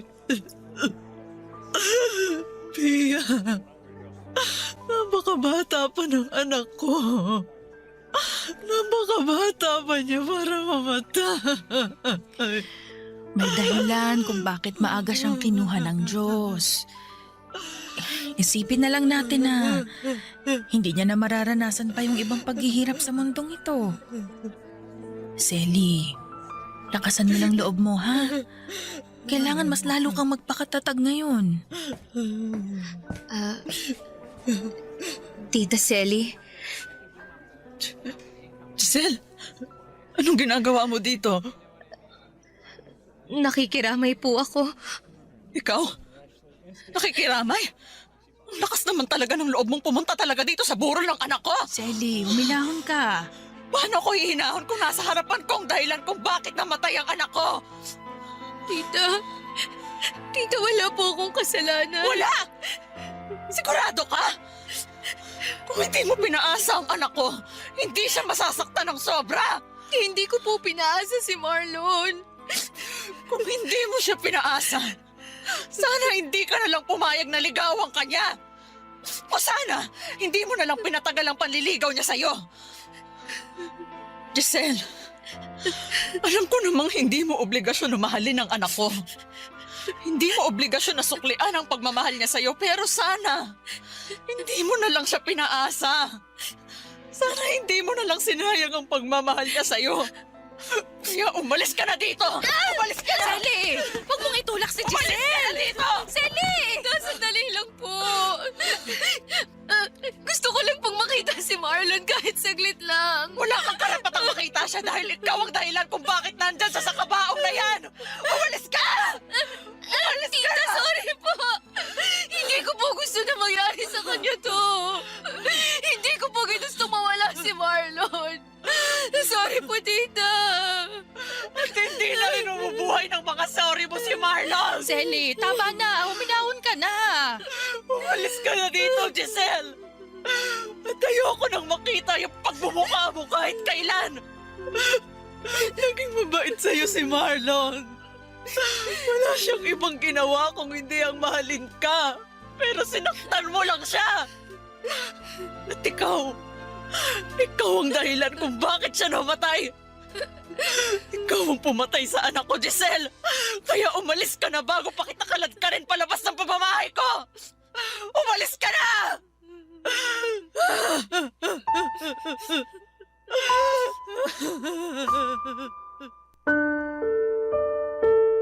Bangungot ang kinamatay ng anak kong si Marlon Papadudot. Pero pakiramdam ko ako ang habang buhay na nabubuhay noon sa isang bangungot. At kung pwede lang ay magising na ako sa bangungot na yon. Kung pwede lang na sana ay hindi na lamang totoong wala na ang nag-iisang anak ko. Hindi totoong iniwanan niya na ako. Kaya lang kahit na anong kurot o sampal pa ang gawin ko sa sarili ko. Kahit na anong kirot pa ang maramdaman ko ay hindi na mababago pa ang katotohanang wala na si Marlon. Naalala ko pa ang huling gabi na nakausap ko siya. Nagawa niya akong sabayang kumain ng hapunan pero halos 3 subo lang ng ulam at kanin ang nagawa niya noon. Nagawa rin ngumiti ng mga labi niya kahit namumugto ang mga mata niya. Nagpasalamat din siya kasi palagi ko siyang kino-comfort Hinahawakan niya ang kamay ko at muling ngumiti sa akin. Akala ko Papa Dudut ay okay na siya noon. Ang buong akala ko ay magiging maayos na siya. Umasa ako na kahit papaano ay babalik na siya sa dating sigla kahit paunti-unti. Na matututunan na niyang makausad kahit mabagal. Pero hindi pala. Hindi man siya ang sumuko, ang katawan niya naman ang nagdesisyon na hindi na lumaban pa. Papa Dudut, hindi niyo naman siguro ako masisisi kung nagalit ako kay Giselle, lalo na noong dumalaw siya sa burol ng anak ko. Nakita ko kung gaano siya minahal ni Marlon. Walang ibang ginawa noon ng anak ko kung hindi ang ipakita at iparamdam na seryoso ito sa panliligaw kay Giselle. Pero hindi yun nagawang suklayan ni Giselle. Ang nasa isip ko sana noong una pa lamang ay hindi na pinatagal ni Giselle ang panliligaw sa kanya ni Marlon. Sana'y hindi niya pinaasa ang anak ko. Sana'y hindi niya pinalalim ang pagmamahal na nararamdaman noon Wala na rin ng namang anak ko, dahilan Papa para Dudut, sa kanya. Hindi man siya pumatay sa anak ko, para sa akin ay siya ang naging dahilan ng pagkamatay ni Marlon. 2 taon na ang nakakalipas mula nang mawala si Marlon, pero parang kahapon lang nangyari ang lahat. Parang kahapon lang niya ako iniwanan. At umaasa ako na sa paghilom ng sugat ng puso ko, Papa Dudut, dahil sa pagkawala niya, ay maghilom din ang galit na nararamdaman ko para kay Giselle. Dahil alam ko na hindi rin gugustuhin ng anak ko na patagalin ang nararamdaman kong galit para sa babaeng sobra niyang minahal. Salamat po sa pagbasa ng aking liham at sa mga kagaya ko na nawala ng minamahal sa buhay. Naway makausad tayo at matutong magpatawad sa mga nakapanakit sa atin. Ang inyong kapuso at kabarangay forever, Selly. Anong say mo sa Barangay Love Stories na ito? Pagkwentuhan natin sa comment section yan. Barangay Love Stories. Love Stories. May mga pagsasama na mabuti at merong masama. Kaya nga importante na maging matalino tayo sa pagpili para sa huli ay wala tayong pagsisihan. Ikaw kabarangay, gaano kakahandang pagtiisan ng isang tao para lamang mapanatili ang inyong relasyon? Dear Papa Dudut, magandang araw po sa inyo at sa mga kabarangay natin na katulad ko ay itago nyo na lamang sa pangalang Maureen. 34 years old at nagtatrabaho bilang supervisor sa isang private company sa Cavite. Ang totoo niyan ay kakadiscover ko pa lamang ng programa ninyong Barangay Love Stories simula ng magka-pandemic. At aaminin kong sobra po akong nagandahan sa kapapakinig. Dahil nakakapulot po ako ng mga aral at inspirasyon sa buhay mula sa mga storyang ibinabahagi ng ating mga kabarangay. Sa bagay, laging sinasabi sa akin ng mga magulang ko na bukod sa mga sarili nating experience, mahalaga po na matuto rin tayo mula sa ibang tao. Ako man ay may sariling karanasan at aral sa buhay na nais na ibahagi kaya nga ako sumulat dito. Marami rin po kasi akong pinagdadaanan, Papa Dudut. Bata pa lamang ay plinano ko na po ang buhay na dapat ay meron ako bago ako tumungtong ng 30 years old. Kaya nga tulad ng payo sa akin ng parents ko ay nag-aral po akong mabuti at nagtapos. Dahil sa pagsisikap, tiyaga at pagdarasal ay nagkaroon po ako ng magandang trabaho. Bukod doon ay nagkatotoo din po ang isa pang hiling ko sa Diyos. Matapos niyang ibigay sa akin sigab para maging karagdagang inspirasyon ko sa buhay. Hindi nga po nagtagal ay naging magkasintahan kami at nauwi ang lahat sa kasalan.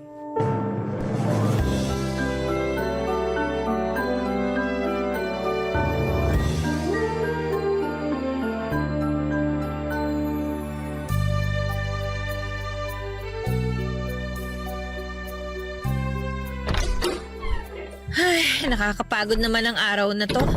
Sobrang traffic pa pauwi. Oh, darling, nandiyan ka na pala. Pakis nga. Mwah. Grabe, darling. Amoy isda ka naman. Amoy isda talaga ako.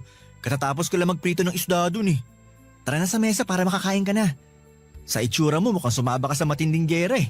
Hindi lang matindi. Sobrang tindi. Ay, pero teka, mamaya na tayo kumain. Papahinga muna ako dito sa sofa. Ay, grabe. Nakaupo rin sa malambot na sofa. Kung alam mo lang, upong sexy na ako dun sa jeep kanina. Sinabi ko naman sa'yo na mag-taxi ka na. Usog ka, tatabihan kita. O ayan. Akin na yung mga binti mo, mamasahihin ko. Uy, grabe naman. Ayos lang. Upo lang ang katapat nito. At saka baka pagod yung mga kamay mo, darling. Mapasma ka pa. Wala namang kaso sa akin. Gusto ko lang makatulong ibsan yung nararamdaman mo. Tsaka, magaling kayang magmasahe itong kamay ko. Alam mo yan. Puro ka talaga kalokohan. Okay nga lang ako. Huwag ka na mag-abala. Maiba nga pala tayo. Kumusta naman ang araw mo dito? Ayun, okay naman. Nasira yung lababo kanina kaya inayos ko. Tapos nakapaglaban na rin ako at nakapagpatuyo. Mamaya ko na lang tutupiin yung mga damit natin pagkatapos natin kumain. Tapusin ko yun habang nanonood tayo ng TV. Naks naman, napakabait naman ang asawa ko. Mabait lang? O syempre masipag din. Yan ang gusto ko sa'yo eh. Pero nakalimutan mo rin sabihin na gwapo. Ano ba yan? Namihasa ka naman yata. Ganun talaga. Pero alam mo, darling, sa totoo lang, nakakapagod din yung mga ginawa ko rito sa bahay. Kahit na mukhang kinaya ko at natapos ko, lawit pa rin ang dila ako. Ibang klase. Ayoko maging ganito hanggang tumanda ako. Alam mo naman na wala ka pang nahahanap na bagong trabaho, di ba? Hayaan mo, kapag may mapapasukan ka na, hindi mo na naman gagawin ang mga gawaing bahay na yan. Ngayon lang naman yan habang naghihintay pa tayo ng tawag mula dun sa mga kumpanya na inaplayan mo. Kung bakit kasi ang tagal-tagal nilang tumawag. Nakakainip din kayong maghintay dito sa bahay natin. May iba namang tumatawag pero hindi mo pinupuntahan kapag ini-schedule ka ng interview, di ba? Di sana may trabaho ka na ngayon, darling. Kaya ako nga hindi pinupuntahan kasi alam kong pangit. Paano mo naman nasabi hindi mo pa nga pinupuntahan? Basta alam ko lang. Nagsisisi nga ako kasi nag-apply pa ako sa kanila eh. Kaya nga nitong nakaraan, nire-research ko muna ng husto yung company bago ko magpasa ng resume. Para kapag may schedule na ng interview, pupunta na lang ako. Kaso yun nga, kung kailan naman sigurado na ako sa kanila, mukhang sila naman ang alanganin sa akin. Basta, huwag ka lang mawala ng pag-asa na makakahanap ka rin ng trabaho na para sa'yo talaga. Hindi talaga. Alam mo iniisip ko, kawalan nilang isang tulad ko. Di ba magaling naman ako? Oo naman. Okay, Tams? Kaya kawalan talaga nila kapag di nila ako kinuha. Asset kaya ako sa mga kumpanya nila. Sa galing ko ba namang to? Oh, paano? Kain na tayo, darling. Medyo nagugutom na kasi ako eh. O sige, ako rin. Biglang nagutom at nadoble ang pagod ko.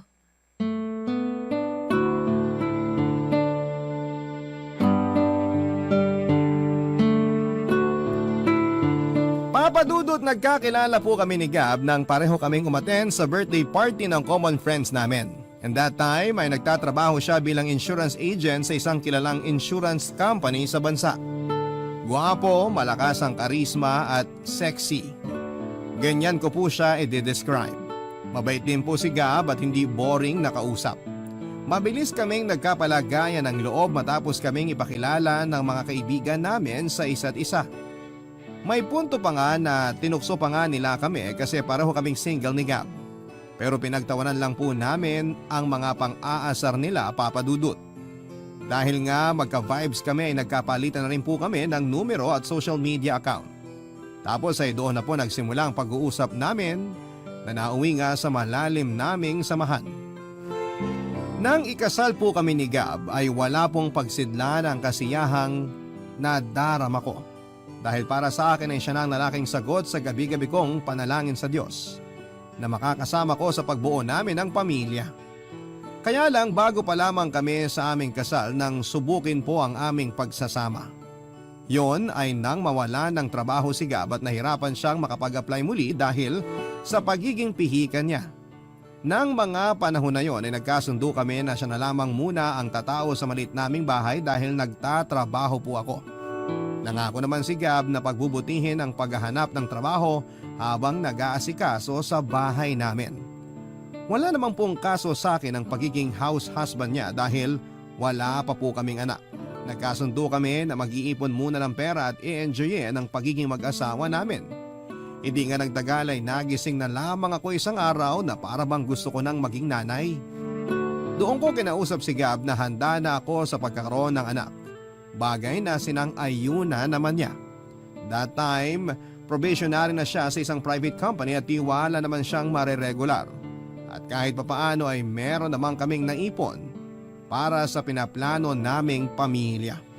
Kaya po ginawa namin ni Gab ang makakaya namin para makabuo ng baby sa lalong madaling panahon.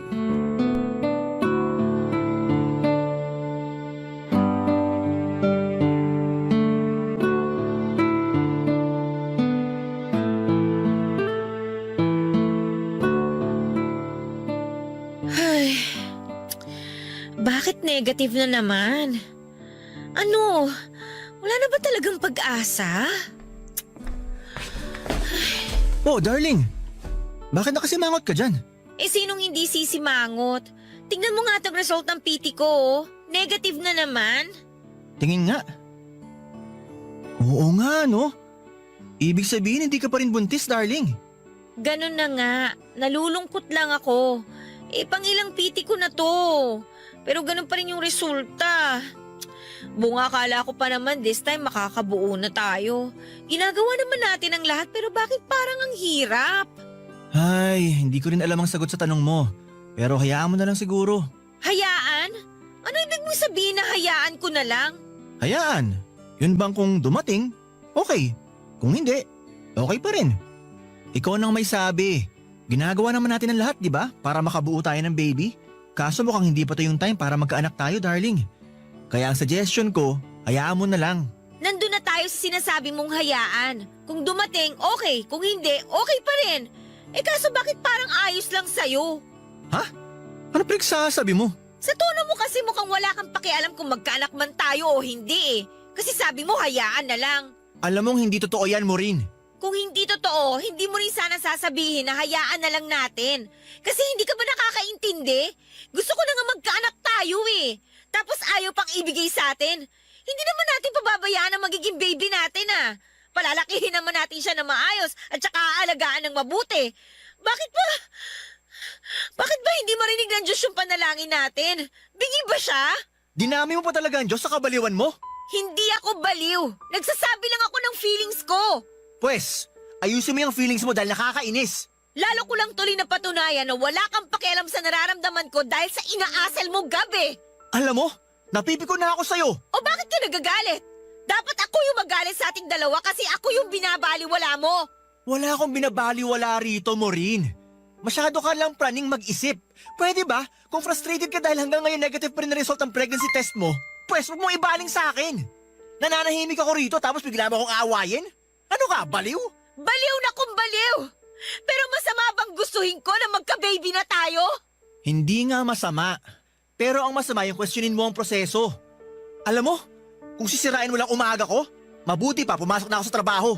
At least doon hindi ako bubungangaan ng katulad ng ginagawa mo. Alam mong hindi kita bubungangaan kung inaayos mo lang sana yung mga sinasabi mo. Maayos ako. Ikaw ang magulo. Hay naku, ewan ko sa'yo! Umalis ka na nga! Sinisira mong umaga ko! Ikaw ang sumira sa umaga mo, no? At aalis na talaga ako kahit hindi mo sabihin. Panira ka ng araw. Bad trip ka. Tawagin niyo na po akong desperada pero nagkakaedad na po ako, Papa Dudut. At alam naman natin na mahirap sa mga kapwa ko kababaihan ng makabuo o magdala ng sanggol sa sinapupunan habang tumatagal. Bukod doon ay nakaplano na po sa akin na magka-baby pagtungtong ko sa edad na 26 years old. Para naman meron pa po akong lakas at pagkakataon na alagaan ang anak ko.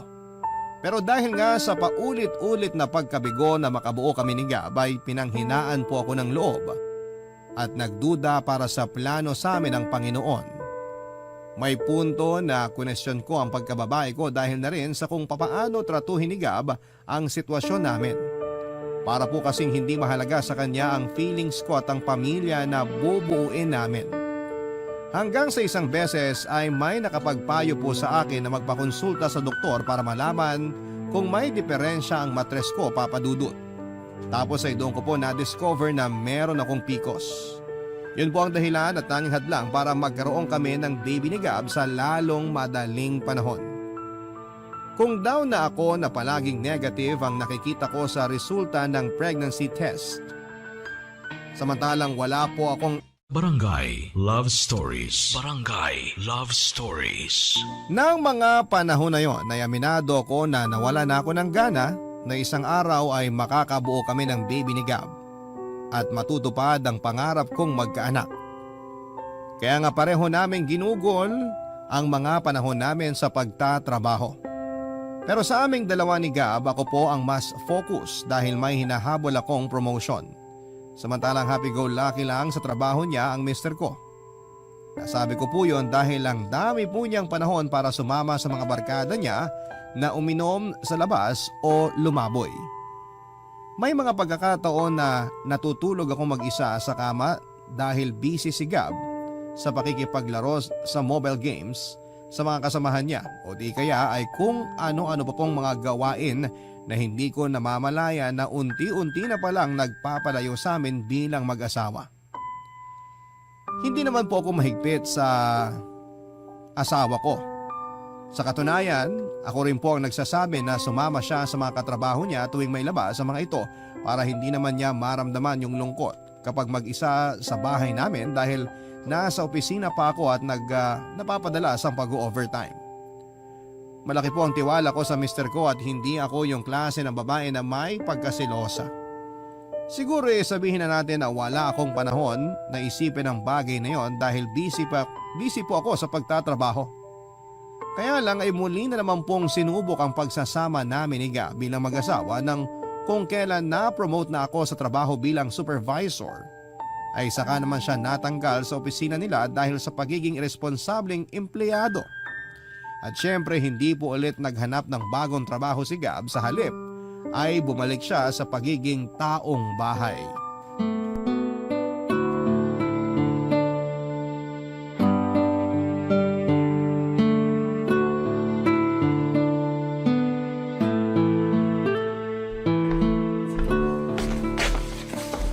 Oh darling, anong problema mo? Bakit malungkot ka yata? Ay, ano kasi darling? Malaki talaga ang problema ko. Gab, alam mo naman na mag-asawa tayo, di ba? Pwede mong sabihin sa akin ang gumugulo dyan sa isip mo. Nahihiya kasi ako, Maureen. Ayoko na sanang idamay ka pa rito. Bakit ka naman mahihiya sa akin? Katulad nga ng sabi ko, asawa mo ko. Pwedeng-pwede nating pag-usapan kung ano man yung mga problema mo. Ang totoo kasi niyan, na-ospital si nanay at kailangan ko ng tulong pinansyal. Kaso wala naman akong maiabot dahil wala akong trabaho. Pakiramdam ko nagkukulang ko sa kanya bilang anak niya. Sama-sama akong anak. Ay, alam mong hindi totoo yan. Hindi ka masamang anak dahil lang hindi ka nakakapag-abot ng tulong ngayon sa kanila. Ikaw na nga may sabi, wala kang trabaho, wala kang pagkukunan ng pera. Teka nga sandali lang, sino bang may sabi na hindi ka pwede mag-abot ng tulong sa kanila? May pera naman ako, Gab. Kahit paano pwede tayong magbigay. Hindi, wag na darling, nakakahiya naman sa'yo. Ano ba kasing nakakahiya doon? Nanay mo ang pinag-uusapan natin dito. Na kung tutuusin, nanay ko na rin. Hindi siya kung sino-sino lang. Alam ko yon, kaso hindi ko naman gusto yung ideya na ibibigay mo lang yung perang pinaghirapan mo. Kung gusto mo, utahin ko na lang. Babayaran ko na lang kapag nakaluwag-luwag na ako. Hindi mo na kailangang gawin yon. Hayaan mo na lang ako. Kasi pakiramdam ko nga wala na akong silbi. Tapos lalo mo lang pinamukha sa akin na wala akong kwenta. Ano bang pinagsasasabi mo? Alam mo kung anong ibig kong sabihin. Akala mo ba hindi ko napapansin na niyayabangan mo ako? Porque ikaw nagpapasok ng pera sa bahay na to? Wala kang idea kung gaano kahirap ang sitwasyon ko. Ako ang padre de pamilya, pero taong bahay lang ako. Nakaasa ako sa'yo. Ang hirap ng lunukin. Kahit kailan hindi ako nagyabang sa'yo. Ano namang mapapala ko kung gagawin ko yun? Mag-isip ka nga. Tsaka hindi ba kagagawan mo naman kung bakit ka natanggal sa trabaho? May pagkukulang ka bilang empleyado. Kung hindi ka naging irresponsable, hindi ka mawawalan ng hanap buhay. Oh, tapos anong ginagawa mo ngayon? Bumalik na naman yung dati mong ugali na may pagkapihikan sa ina-applyan. Tapos magkakaganyan ka dahil walang perang pumapasok sa'yo. Tingnan mo tong babaeng to. Ay naku, ewan ko sa'yo. Pagod ako tapos ang sakit mo pa sa ulo. Hindi mo na dapat dinadagdagan yung stress ko kasi mapapanot ako sa mga pinaggagawa mo. Malaki ka na naman eh. Alam mo na yung tama, alam mo na yung mali. Pero bakit kung minsan, daig mo pa yung alagaing bata na nagtatantrums kapag hindi nabibigyan ng atensyon? Hindi ko na dapat to sasabihin sa'yo kaso nakakapikon ka na eh. Excuse me nga ha, maglilinis na ako ng katawan ko para makatulog na. Hoy, Maureen! Hindi pa tayo tapos mag-usap! Bumalik ka rito! Ayoko kita makausap ngayong gabi. Sumasakit ang brain cells ko sa'yo. Hindi po nangyari na binayaran ako ni Gab, Papa Dudut, tulad ng pinangako niya sa akin. Pero hindi ko na rin naman siya siningil pa dahil hindi rin naman po isyo ang pera sa aming mag-asawa. Bukod doon ay pamilya naman niya ang tinutulungan ko. Kung tutuusin ay hindi na dapat niya utangin yon, kaya lang ay medyo mataas ang pride ni Gab. Kaya naman hinayaan ko na lamang siya sa gusto niyang gawin. Kaso hindi na nga po siya nakapagbayad, napadalas pa nang napadalas ang panghihiram niya ng pera sa akin kahit na hindi naman mahalaga ang pinagkakagastosan niya. Madalas kasi luho lang talaga tulad ng bagong sapatos, damit o di kaya ay cellphone. Doon na po ako nagsimulang ma-stress, Papa Dudut. Kasi ako rin po ang nagbabayad ng mga bills and other expenses namin sa bahay since wala siyang trabaho. Siyempre dahil mag-asawa kami ay kinausap ko po si Gab ng masinsinan. Pero imbes na mahinahon siyang makipag-communicate sa akin, ay nag-init po kagad ang ulo niya at sinabihan niya ako na pinagdadamutan ko daw siya o di kaya ay pinagmamalakihan porket ako ang may trabaho sa aming dalawa. At ako rin ang nagbabayad ng mga bills at bumibili ng pagkain namin. Nasaktan po ako, Papa Dudut, dahil ginagawa ko naman ang lahat masuportahan lamang ang pang-araw-araw namin. Dahil ayoko na bang isumbat sa kanya ang kawalan niya ng kakayahang dumiskarte para sa aming pamilya. Kaya lang ay hindi ko na napigilan ang sarili ko na magsabi ng mga sama ng loob ko sa kanya matapos niya akong sabihan ng hindi magaganda. Sa pagdaan ng mga araw ay hindi po naging maayos at mabuti ang relasyon namin ni Gab bilang mag-asawa. Tapos may mga gabi na madalas pa siyang umuuwi ng nakakainom galing sa kung saang bar kasama ang mga katropa niya.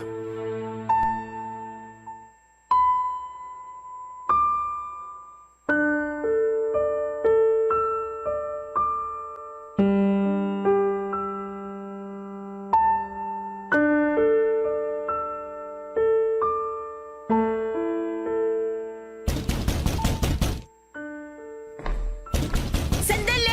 Nandyan na! Huwag mo namang sirain yung pinto, ano ba? Bakit ngayon mo lang binuksan ang pinto? Kanina pa ako rito sa labas. Alis na! Aray ko naman, Harang-harang ka. Gab! Ay, grabe. Nakaupo rin sa malambot naming sopa. Lasing ka ba? Ako, lasing? Di kaya. Nakainom lang. Sira ulo ka talaga, no? Ano bang problema mo? Bakit kinagagalit? Sino bang hindi magagalit? Pang ilang gabi mo na yung ginagawa. Ano ba talagang problema mo? Bakit pa na yung sama mo sa mga kaibigan mo para uminom? Alam mo ba na nag-aalala ako sa'yo? Iniisip ko kung nasan ka 10 oras ng gabi hanggang madaling araw kasi hindi mo man lang magawang sagutin ang tawag at text ko. Bakit ba? Sino ka? Nanay ba kita? Para sa kaalaman mo, malaki na ako. Kayang-kaya ko ng sarili ko kaya hindi mo na ako kailangan pagalitan ng ganyan. Ang bihira naman mo rin. Yung boss mo nakakabwisit sa tenga. Hindi nga ako ang nanay mo, pero ako naman ang asawa mo. Normal na mag-alala ako sa'yo.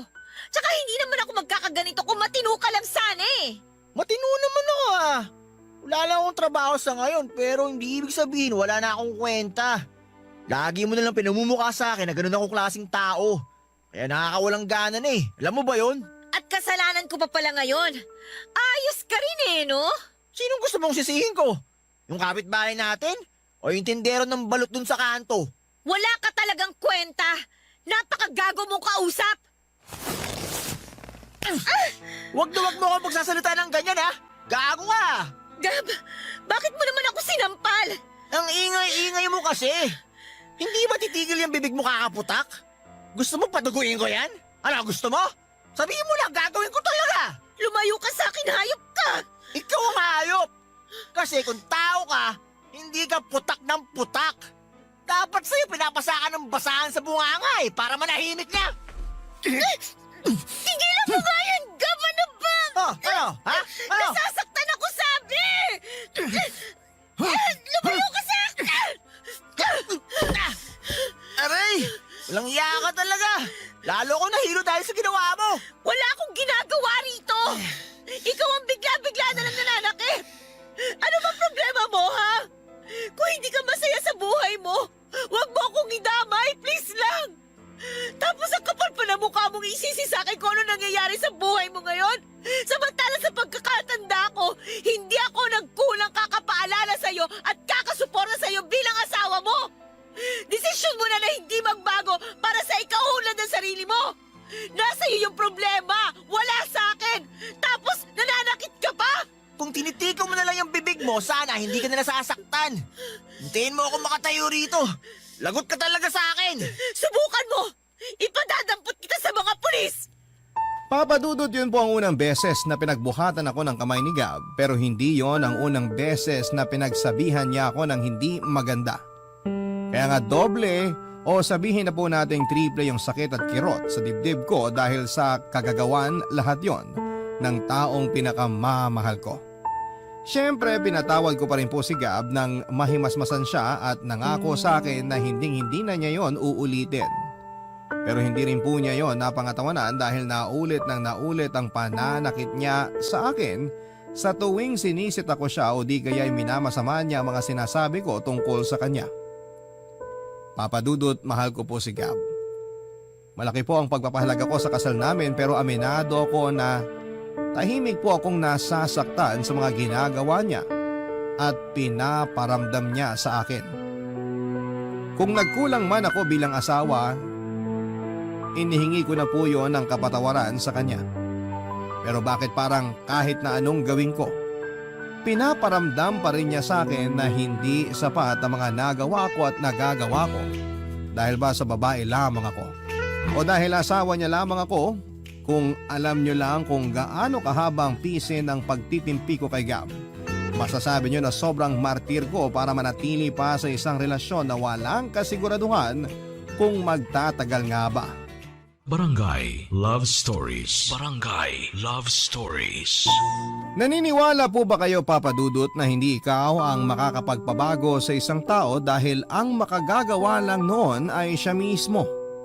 Kung hindi po siya determinado na tulungan ang sarili niya katulad ng pagtulong at pag-alalay mo sa kanya ay hindi siya makakausad o walang pagbabago ang mangyayari sa buhay niya.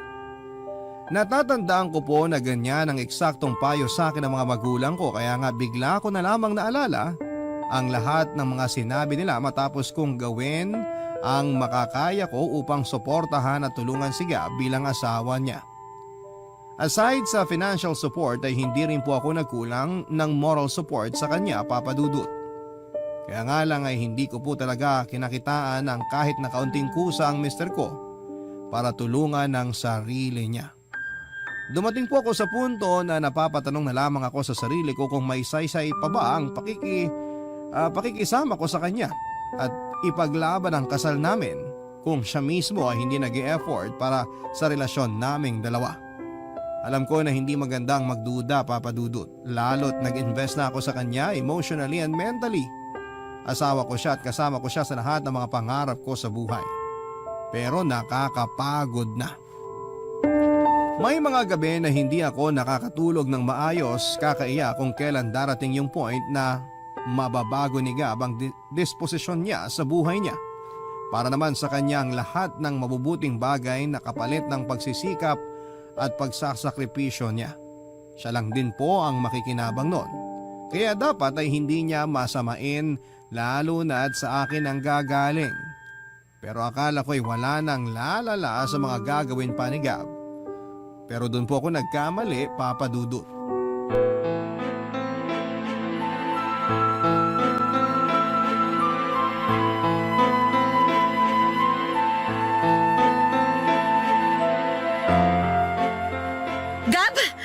dito! Ano ba yan? Ikaw ang tinatanong ko! Bakit may foil sa damitan mo, ha? Saan mo ito ginagamit? Ano ba pinagsasabi mo? Akin na nga yan. Nagtutupi ako ng mga damit mo tapos nakita ko na lang to dun sa drawer mo. Sabihin mo nga sa akin, nagdodroga ka ba kaya ka may ganito? Ano? Sagutin mo kung lintik ka! Ano kasi, Maureen? Kailan pa? Darling, Tinatanong kita kung kailan pa, Gab! nito lang nakaraang buwan, pero isang beses lang naman yun. Sinong ginagago mo? Sa palagay mo maniniwala ako na hindi mo na yung ginagawa samantalang meron kang ganito sa damitan mo? Kaya palagi kang hingi ng hingi sa akin ng pera? Tapos sa ganito lang napupunta? Pabayaan mo muna kasi ako magpaliwanag. Ano pa bang paliwanag mo? Alam ko na kasi kung saan pupunta ang usapan na to eh. Ang ending, ako na naman yung sisisihin mo. Na kesyo kasalanan ko yung mga kamalasan mo sa buhay. Na masyado akong pakialamera samantalang hindi naman ako ang nanay mo. Na kapag hindi kita pinagbigyan sa gusto mo, kinokontrol ko na yung buhay mo. Di ba yan lagi mong sinasabi sa akin? Ang kapal-kapal ang mukha mong gumawa ng ganitong klase ng katarantaduhan imbis na pagtuunan mo ng atensyon yung relasyon at pamilya natin. Hindi ko maintindihan nasa na ba yung utak mo? Nandiyan pa ba sa ulo mo o nasa talampakan mo na? Kasi kung nag-iisip ka, alam mong hindi to gawain ng matinong tao. Nagawa ko lang naman yun kasi pinilit ako ng mga kaibigan ko. Ano ba yan, Gab? Hinayaan mo lang na kontrolin ka ng mga taong yon? Tsaka, paano mong natatawag pa rin silang kaibigan? Samantalang hindi naman sila mabuting impluwensya sa'yo. Hindi ko na talaga alam ang gagawin ko o sasabihin ko sa'yo kasi ako yata ang unang mababaliw sa atin. Para ako nag-aalaga ng bata na nasa katawan ng matanda. Please lang, ayusin mo ang buhay mo bago ka pasirain ang bisyo mo. Inaayos ko naman, pero... Pero ano? Puro ka na lang dahilan. Ang hirap kasi sa'yo. Hindi ka consistent sa ginagawa mo. Yung gana mo, good for one day lang tapos bukas expired na. Nahihirapan na akong intindihin ka sa totoo lang. Tapos, lalo mo lang pinasakit ang ulo ko matapos kong malaman itong pinaggagawa mong ungas ka. Papa Dudut, dumating po ako sa punto ng buhay ko na parang gusto ko na lamang sampalin ang sarili ko ng maraming beses nang sa ganon ay magising na ako sa katotohanan na hinding-hindi na magbabago si Gab kahit na anong tulong ang gawin ko. At matapos ko ngang malaman ang iba pa niyang bisyo bukod sa paglalasing ay mas lalo lamang akong nadismaya sa kanya, Papa Dudut. Bigla-bigla ay nag-flashback sa akin yung mga sakit at hinanakit na ibinigay niya sa akin sa loob ng aming relasyon. Kaya mas lalong-lalo akong nakumbinse na wala ng pag-asa na magkakaayos pa kami. Pero dahil may pagkatanga ako ay pinatawad ko po ulit si Gab, Papa Dudut. Pero sa kondisyon na magbabagong buhay na siya at hindi na niya isasangkot ang sarili sa ganong uri ng bisyo. Kaso ay hindi ko na alam kung ilang beses nang nangako si Gab tapos sa huli sisirain lamang niya mga sinabi niya at hindi po niya tutuparin. Sa totoo lang, Papa Dudut, laking pagsisisi ko na kinasal ako sa kanya dahil puro na lamang stress at sama ng loob ang idinulot niya sa akin. May punto na parang gusto ko na lamang siyang ibalik sa nanay niya dahil wala pa mang kaming anak ay daig ko pa ang nag-alaga ng sandosenang bata sa katauhan niya. Ang sabi nila ay darating at darating ka rin sa punto na magsasawa ka na kahit mahal mo pa yung tao ay mas gugustuhin mo na lamang na lumayo sa kanya dahil wala ka nang nararamdaman na pagpapahalaga sa relasyon ninyo. Kundi dahil pagnanatili ka pa sa pakikisama sa kanya. Baka makita mo na lamang ang sarili mong hubot-hubad na naglalakad sa kalsada. At yun po ang eksaktong naramdaman ko nang muli ay isangkot na naman ni Gab ang sarili niya sa isang gulo kung saan ay napaaway siya at pansamantalang nakulong. Kinailangan ko pa po siyang tubusin sa presinto at grabe ang kahiyan ng inabot ko para maareglo ang kanyang nagawang kaso.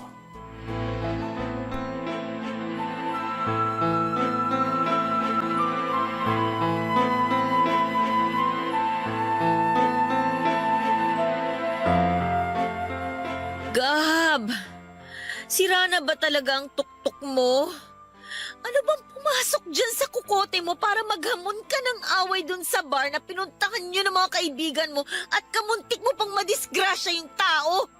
Naiintindihan mo ba na grabing iskandalo ang ginawa mo para puntahan at piyansahan pa kita dun sa presinto?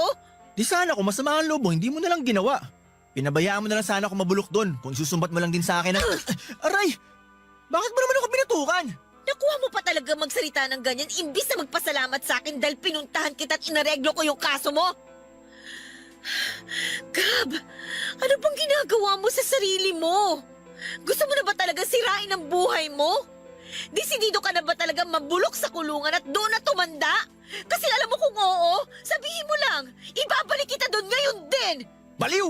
Ah, ako pa talaga? Ako ba yung nakulong at kamuntik na makasuhan? Ako ba yung nanggulo tsaka nakasira ng mga gamit dun sa bar? Ako ba yung lasinggero? Hindi ba ikaw yon? Ikaw lahat yon! Pwede mo huwag mo nga akong baliktarin? Ay, sorry na, okay? Hindi ko lang talaga nakontrol yung emosyon ko kasi naman, napiko na ako at nakainom. Kung hindi naman ako lasing, hindi ko naman gagawin yun. Bakit ba kasi ang hilig mong uminom? Ano bang napapala mo sa pag-inom ng alak? Yung mga perang hinihiram mo sa akin na dapat pinang-a-apply mo, dun lang napupunta. Pag hindi naman kita nabibigyan, nagagalit ka. At minsan pinagbubuhatan mo pa ako ng kamay. Hindi ko na talaga alam kung magbabago ka pa o habang buhay magiging ganyan ka na lang. Anong ibig mong sabihin mo rin? Pagod na kasi ako eh. Pagod na ako. Inuubos mo yung pagkatao ko. Ubus na ako sa'yo. Para akong kandilang nauupos. Buti nga wala tayong anak kasi alam mo kung meron. Tapos ganyan ka pa kapasaway. Eh baka tumalo na lang ako dun sa tulay o di kaya nagbigti na lang ako para magpakamatay. Hindi naman ako nagkulang sa pagiging asawa mo, alam mo yan. Pero may mga gabi na tinatanong ko yung sarili ko. Hanggang kailan? Hanggang saan kita kayang pagtiisan? At pagkatapos nga nitong ginawa mo, narealize ko na ayoko na makisama sa'yo. I'm sorry pero gusto ko na maghiwalay tayo ng landas. Ha? Maureen naman, please. Huwag ka naman ganyan oh. Darling, baka nabibigla ka lang. Seryoso ko, Gab. Ayoko nang pakisamahan ka sa iisang bubong dahil punong-puno na ako sa'yo. Bago man ako humantong sa ganitong desisyon, pinag-isipan ko naman tong mabuti eh. Kaya nga desidido na ako. At wala nang makakapagpabago pa ng desisyon ko. Mahal ko po si Gab pero mas mahal ko ang sarili ko kaya humantong ako sa ganong klase ng pagpapasya, Papa Dudut. At alam kong alam ni Gab na kapag nagbitaw ako ng ganong salita, ang ibig sabihin nun ay seryoso ako at handa ako ng pangatawanan yon. Nang araw na yon ay sinabihan ko po si Gab na mag-alsa balutan na at umuwi na sa bahay ng mga magulang niya. Ako po ang may-ari ng bahay kaya ako ang mas may karapatan sa bahay na yon. Sabihin niyo na po na masama akong asawa pero sana'y isipin niyo rin muna ang mga pagtitimpi ko para kay Gab. Napagod na lamang ako at tinanggap ang katotohanan na hindi talaga para kami para sa isa't isa. Sa kasalukuyan ay mag-isa na lamang po akong nakatira sa bahay namin pero di hamak na mas payapa at masaya. Paminsan-minsan ay dinadalaw ako ng mga magulang ko and other relatives kaya nalilibang ako. Kung tatanungin nyo kung kumusta si Gab, ang balita ko ay nasa poder siya ng mga magulang niya at nakabalik na sa pagtatrabaho. Pero hindi ko na po inalam kung saang kumpanya. Ewan ko po ba, napagod na lamang ako na isangkot sa kanya ang buhay at sarili ko matapos na mga nangyari sa amin. Oo, nandun ang panghihinayang at lungkot kasi kinailangan naming maghiwalay. Pero minsan mas makakabuti yon dahil hindi nakabubuti sa aming sarili kapag magkasama po kami. Papa Dudut, maraming salamat po sakaling mapili po ninyo ang story ng buhay ko at sana kinapulutan ito ng aral at inspirasyon ng ating mga kabarangay. More power pa po sa Barangay Love Stories. Ang inyong forever kapuso at kabarangay, Maureen. Barangay Love Stories. Love Stories.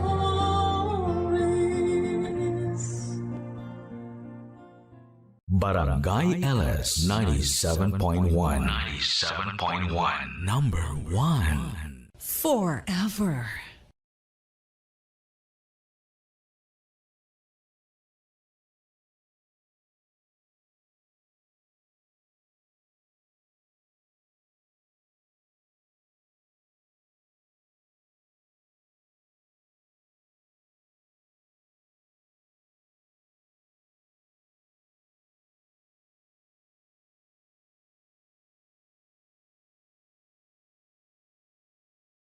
Ang mga kwento ng pag-ibig, kwento ng buhay, at kwento ng pag-asa dito sa Barangay Love Stories. Love Stories. Dalawang tao ang inaasahang bubuhat sa isang relasyon upang ito ay magtagumpay. Hindi pwede na isa lamang dahil posible itong bumigay. Ikaw, kabarangay, isa ka bang mabuting katuwang sa iyong kapareha?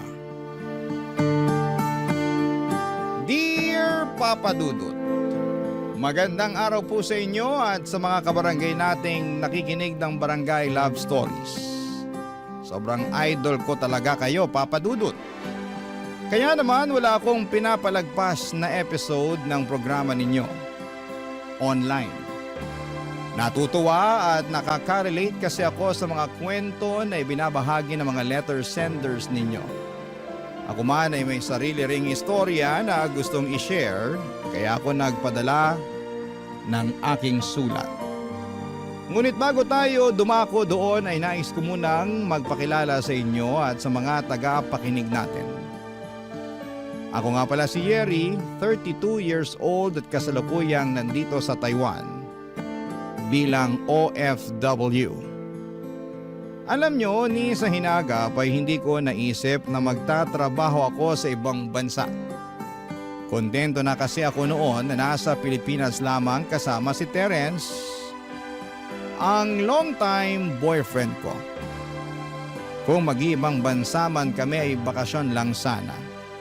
Lalo't plano na rin sana naming bumuo ng pamilya.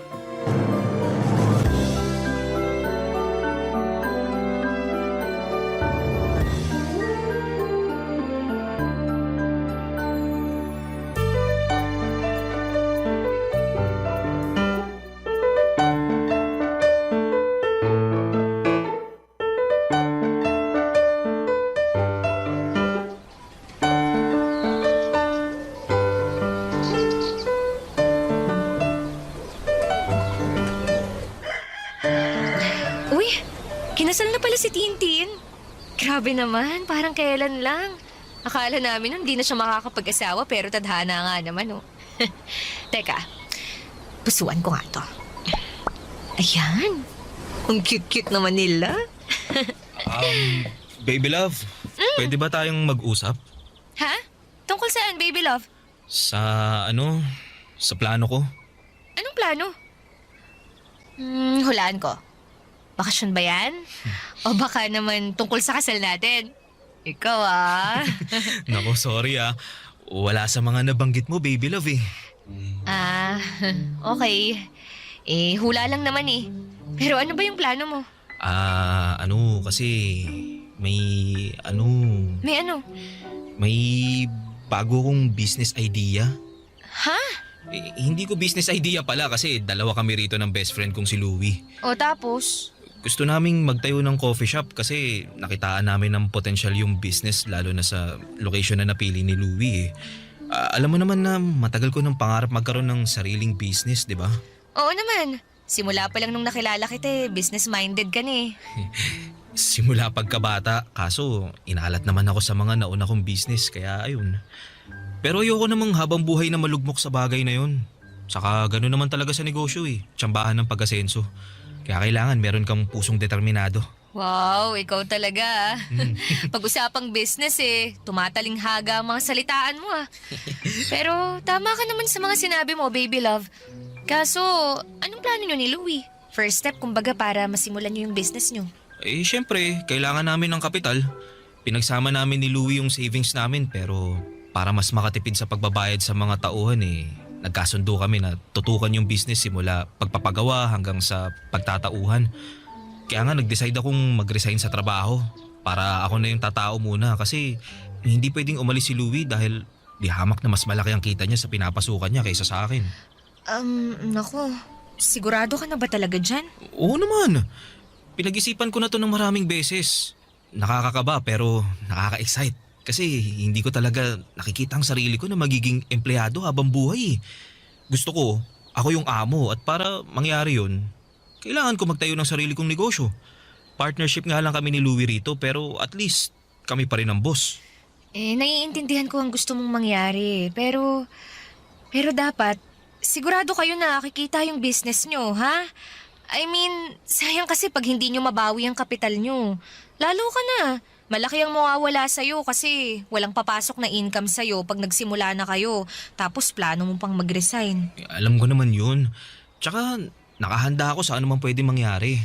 Okay, pero paano yung bayarin natin dito sa inuupahan natin? Paano yung iba pa nating expenses kung lahat ng pera mo palabas at walang pumapasok? Yun na nga. Makikiusap sana ako na ikaw munang sumagot ng mga bayarin natin. Terence naman! Kahit 6 na buwan lang. Target namin na matapos yung pagpapagawa ng coffee shop in 3 months. Tapos mag-opening na kami. Sigurado naman makakabawi na kami in just 2 months, no? Para naman yatang suntok sa buwan yung sinabi mo eh. Yan naman ang hirap sa'yo eh. Wala kang bilib sa akin. Hindi naman sa ganun. Basta, pangako, magiging successful tong business na naisip namin ni Louie. Suporta mo lang at tiwala ang kailangan ko, baby love. Papadudot naging kami ni Terence noong pareho pa lamang kaming nasa college. At noon pa man ay business-minded na talaga siya.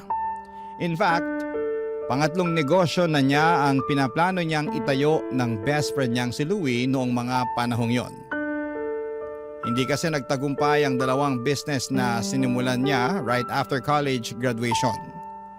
At kapag nangyayari yon ay bumabalik siya sa pagiging empleyado at mag-iipon muli ng kapital. Pero hindi na kami bumabata ng mga panahong yon. At kahit na gusto ko siyang suportahan sa pangarap niya, di maalis sa akin ang pagdududa na baka katulad ng dalawang naunang negosyo niya ay mabigo ulit siya. Sa huli, si Terence pa rin ang nasunod at wala akong nagawa. Humiram siya ng pera sa bangko pang kapital dahil kinulang ang savings nila ni Louie at nag-resign siya sa trabaho niya upang matutukan ang negosyo nila. Hindi nagtagal ay nag-soft opening sila at masasabi ko na naging matagumpay naman yon.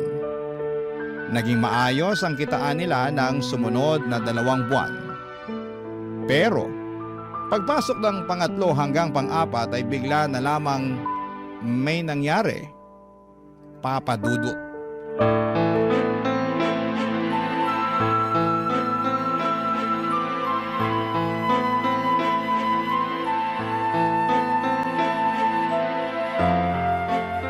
Terence, anong ginawa mo? Bakit halos mag-zero na tong savings account natin para sa kasal natin? Pasensya ka na, baby love. Huwag mo ako ma-baby love dyan, ha? Ipaliwanag mo kung bakit nawala yung savings natin. Ikaw at ako lang naman ang may access dito, ah. Oo nga, pero hindi naman nawala eh. Anong hindi nawala? Tingnan mo nga. Halos wala nang natira. Nahiya ka pa. Nag-iwan ka pa ng 10 piso. Sana sinagad mo na. Hindi nga nawala kasi Kasi ano? Hiniram ko muna. Hiniram? Oo. At saan mo naman ginamit yung pera natin, Aber? Sa dun sa coffee shop namin ni Louie. Ano? Terence naman! Bakit kinailangan mong gamitin dun yung pera na pangkasal natin, ha? Sige nga! Medyo kasi, may mga kailangang i-repair sa shop. Kaso wala na kaming pera na pampa-repair dahil may hinana yung kita ng business namin eh. Sabi ni Louie wala na siya mailalabas kaya pinagawan niya ako ng paraan para makahanap ng pera. Tapos naisip mong kunin yung savings natin nang hindi nagpapaalam sa akin? Oo, pero... Pero ano? Ha? Terence naman! Nagawa ko lang naman yun kasi pag nagpaalam ako siguradong hindi ka papayag. Hindi alam mo! O kita mo na. Kaya hindi na ako nagsabi sa'yo kasi Alam ko, di mo naman maintindihan yung rason ko kahit na ipaliwanag ko pa. Sayang lang laway ko sa'yo. Ano bang pinagsasasabi mo? Saan naman ang galing yan? Sa akin lang. Pansin ko kasi wala ka na talagang bilib sa akin eh. Nasa tuwing may naiisip ako negosyo, akala mo laging papalpak. Bakit nagkamali ba ako? Kakasabi mo lang na mahina ang kita ng shop nyo, di ba? Oo. Pero gano'n naman talaga sa negosyo, di ba?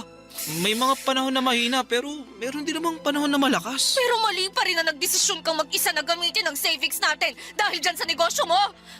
Hindi naman sa'yo lang yung pera na yun eh. Sa akin din yun. Tsaka pagkasal natin yung Terence. Ang tagal nating iniipon yun, tapos ngayon wala na. Ano magsalita na parang hindi na maibabalik yung pera natin? Kasi nga hiniram ko lang yun. Ibabalik ko rin yun pag nakabawi na yung shop namin. Paano pag hindi? Ha? Paano kung tuloy-tuloy na mahina na yung benta nyo? Paano mo babayaran yung perang kinuha mo sa account natin? Sige nga! O yan, kita mo na? Anong kita mo ng pinagsasasabi mo dyan? Ang negative mo! At halatang halata na wala ka rin bilib sa akin. Buti pa yung asawa ni Louie, sinusuportahan siya sa ginagawa niya, pero ikaw... Parang hindi naman yata tamang ikumpara mo ako sa asawa ni Louie. Kung tutuusin may kaya sila. At hanggang ngayon, may trabaho si Louie. Hindi kagaya mo na nakatali na dyan sa negosyo nyo at hinahayaan akong bumuhat sa relasyon natin. Ano? Sabihin mo hindi! Lalatagan kita ng mga resibo, pati na rin ng mga pangako mong napako! Papa Dudut, sobrang sama ng loob ko dahil sa ginawa ni Terence sa savings namin for our wedding. Pero sa abot ng makakaya ko ay inuunawa ko pa rin siya. Kahit na galit ako, hinahanapan ko pa rin ang dahilan ng puso ko na patawarin siya sa hindi niya pagpapaalam sa akin na kukuhanin niya ang pera namin at gagamitin sa business nila. Para sa akin ay masakit ang ginawa niyang yon dahil nga naglihim siya at nagdesisyong mag-isa. Kaya naman pinalipas ko na lamang muna ang mga araw at nag-focus na lamang sa aking trabaho. Papa Dudut, ginugol ko ang aking atensyon sa pagtatrabaho nang sa ganon ay hindi ko maalala na masama ang loob ko sa aking kinakasama. At effective naman dahil unti-unti ko na lamang nakalimutan ang ginawa niya. Sa huli wala pa rin naman akong ibang gusto kundi ang magtagumpay. Ang negosyo nila Terence. Katulad po ng matagal na niyang pangarap, Papa Dudut.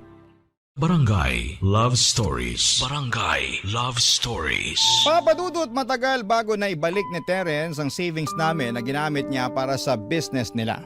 Utay-utay kasi ang pagbabayad niya kasabay ng iba nilang binabayarang utang para sa kapital nila. Kaya ang ending noong nakumpleto yon ay hindi na rin yon nadagdagan pa. Tapos makalipas lamang ang isang taon ay tuluyan ng nagsarado ang coffee shop nila. Sinubukan pa nga nila yung ipasalo pero wala na talagang pag-asa. Kaya para makabawi sa mga nalugi ay binenta na lamang nila ang mga kagamitan na pinondar nila. Tapos ay pinaghatian nila ng kaibigan niya ang perang napagbentahan nila. Kaya lang ay mas malaki pa rin talaga ang nailabas nila kesa bumalik sa kanila. Sobrang lugi. Pero mabuti na rin at meron kesa wala, Papa Dudut.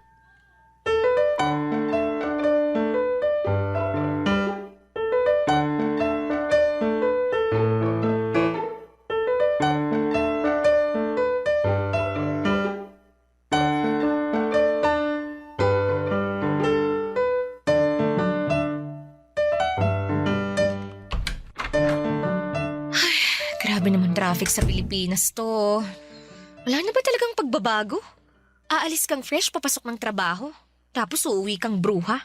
Kulang na lang walis tambo eh. Teka, bakit ba ang dilim dito sa bahay? Asan na ba yung switch ng ilaw para mabuksan? Happy birthday to you. Happy birthday to you. Happy birthday, happy birthday. Happy birthday to you. Happy birthday, baby love. Terence? Happy birthday. Oh, blow mo na tong kandila ng cake mo, dali. Ha? Sige na. Pero bago yun, mag-wish ka muna. Dali. Sige, teka. Ih, Ayan, nablow ko na. Happy birthday ulit! Thank you. Oh, sa tono mo, mukhang nakalimutan mong birthday mo ngayon ah. Medyo. Ang dami kasing ginagawa sa opisina eh. Tsaka ano... teka nga. Ibig sabihin, nandito ka lang talaga sa apartment? Oo. Bakit? Saan pa ba ako pupunta? Ewan ko. Sabi mo kasi sa akin sa text eh, di mo ako masusundo kasi may lakad ka. Nung tinanong ko kung saan, hindi ka naman nag-reply. Tapos malalaman kong nandito ka lang pala sa apartment natin? Oo, teka. Kalma ka lang. Eh paano ako kakalma? Eh naipit lang naman ako sa malalang traffic kasi hindi mo man lang ako sinundo. Eh nandito ka lang naman pala. Ikaw naman no. Siyempre, pag sinundo kita, edi hindi na kita mo susurpresa ngayong birthday mo. Nagluto ako ng masarap. Yung mga paborito mong ulam, tsaka nag-order din ako ng palabok at kakanin na gusto mo. Higa, dali. Andun na sa mesa lahat oh. Upo ka na lang at kakain. Tara, punta na tayo dun. Sige na. Huwag mo na ako simangutan ng ganyan. Tsaka, di ka ba masaya na pinaghanda kita ngayong birthday mo? Mukha ba akong masaya? Grabe ka naman. Pasensya na. Pagod lang talaga ako. Sumakit na kasi yung ulo ko dun pa lang sa traffic eh. Ay, teka nga muna. Saan ka kumuha ng pinambili mo ng mga pagkain na yan? Pati ng cake na yan. Ha? Ay, sa akin. Sa'yo. So ibig sabihin may pera ka? Oo, nag-loan ako sa online lending app. Terence naman! Dapat hindi mo na ginawa yun! Gusto ko lang naman kasi maging espesyal yung araw na to, lalo na't birthday mo. Gets ko naman. Pero sana naging practical ka na lang. Buti nakapag-loan ka pa sa dami ng utang mo na hindi mo na nababayaran. Oo, pero nakailang subok din ako. Oh, paano mo ngayon babayaran yung niloan mo? Wala ka namang trabaho. Wala kang source of income tapos nagdagdag ka pa talaga ng utang. Naghahanap naman ako ng mapapasukan eh. Pero hanggang ngayon wala ka pa rin napapasukan. Kasi masyado kang mapili tsaka mareklamo. Yung hindi mo pa nga nasusubukan pero umaayaw ka na agad. Para kasing di na ako sanay na may amo. Kasi gusto mo ikaw yung amo, ganon. Oo. Kaya lang paano mangyayari yan kung palpak naman yung negosyo nyo at ang laki ng nalugi sa inyo? Pwede ba wag mo nang ipaalala yung nangyari? Masakit pa rin naman para sa amin yun. Oo nga, nandun na ako. Pero hanggang kailan ka masasaktan at magmumukmuk dyan? Kailan mo ako planong tulungan sa mga bayarin natin dito sa bahay? Napapagod na rin ako at nasasagad. Pwede ba? Saka na lang natin pag-usapan ng bagay na yan kasi dapat nagsiselebrate tayo ngayon kasi birthday mo. Bukod doon, may isa pa sana akong sorpresa sa'yo. Ano na naman yan? Teka lang ha, kukunin ko lang sa bulsa ko. Ito, nakuha ko na. Ano yan? Teka, bakit ka lumuluhod? Di ba halata? Kasi gusto na kitang alokin na magpakasal sa akin. Alam ko na matagal mo nang gustong bumuo ng sarili nating pamilya. Sorry kasi ngayon ko lang naisip na hindi na nga tayo bumabata. Pero di pa naman huli ang lahat, di ba? Pwede pa tayo magsimula kaya sana pumayag ka nang makasal tayo. Will you marry me, Yeri? Seryoso ba talaga yan? Oo naman. Ayan may singsing na nga ako. Na binili mo sa perang inutang mo. Yeri naman, wala namang masama sa utang. Wala ngang masama kung binabayaran mo na at hindi mo na dinadagdagan. Pero hindi. Imbis na makaahon ka sa utang, lalo kang malulubog sa ginagawa mo. Tsaka ngayon ka pa talaga nag-alok ng kasal. Kung kailan parang... Oh, anong ibig mo sabihin? I'm sorry, pero tinatanggihan ko tong alok mong kasal. Sorry talaga. Yeri, hindi mo na ba ako mahal? Mahal kita. Pero gusto kong ayusin mo muna yung sarili mo. Maghanap ka ng trabaho. Bayaran mo yung mga utang mo at tulungan mo ako sa mga bayarin natin sa bahay. Pag nagawa mo yun, baka magbago ang isip ko at pumayag na akong magpakasal sa'yo. Papa Dudut, hindi naman siguro ako masamang girlfriend kung tumanggi ako sa kasal na alok ni Terence sa akin. Mahal ko naman siya at pangarap ko na may kasal sa kanya. Pero sa nakikita ko ay hindi pa talaga handa si Terence na mag-level up sa aming relasyon. Kumbaga gusto lamang niya kaming maikasal para mapasahan niya ako ng responsibilidad sa mga bayarin niya. Since mag-asawa na nga kami noon. At ayoko noon dahil hindi nga ako pala utang tapos bigla ako magkakaroon ng mga utang. Kaya nga kahit sumama ang loob ni Terence ay hindi ko siya pinansin. Sinabihan ko na lamang siya na kung gusto niyang matuloy ang kasal namin, ay dapat siyang magsikap at patunayan niya yon sa akin. At magagawa lang niya ang mga bagay na yon kapag naghanap siya ng trabaho. At tigilan na niya ang pag-iisip ng kung ano-ano na mga klase ng negosyo. Pero imbis na gawin ang bagay na yon, ay mas naging bulakbol pa si Terence. And I had enough. Papa Dudut.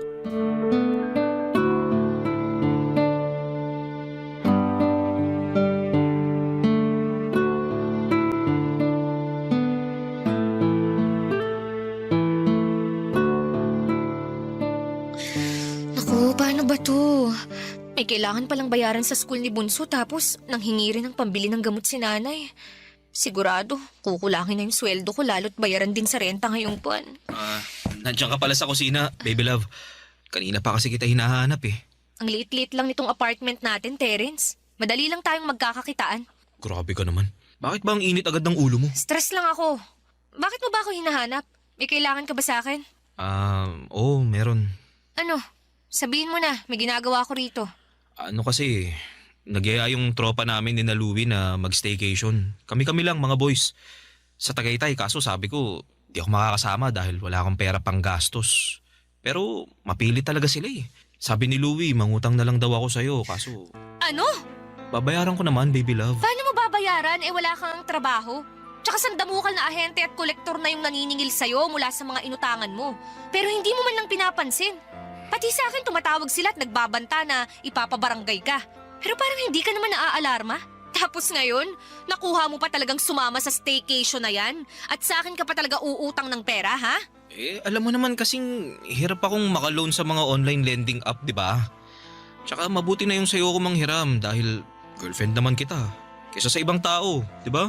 Oo, girlfriend mo ako. Pero anong mabuti doon? Ewan ko ba sa'yo, Terence? Para kang bata eh.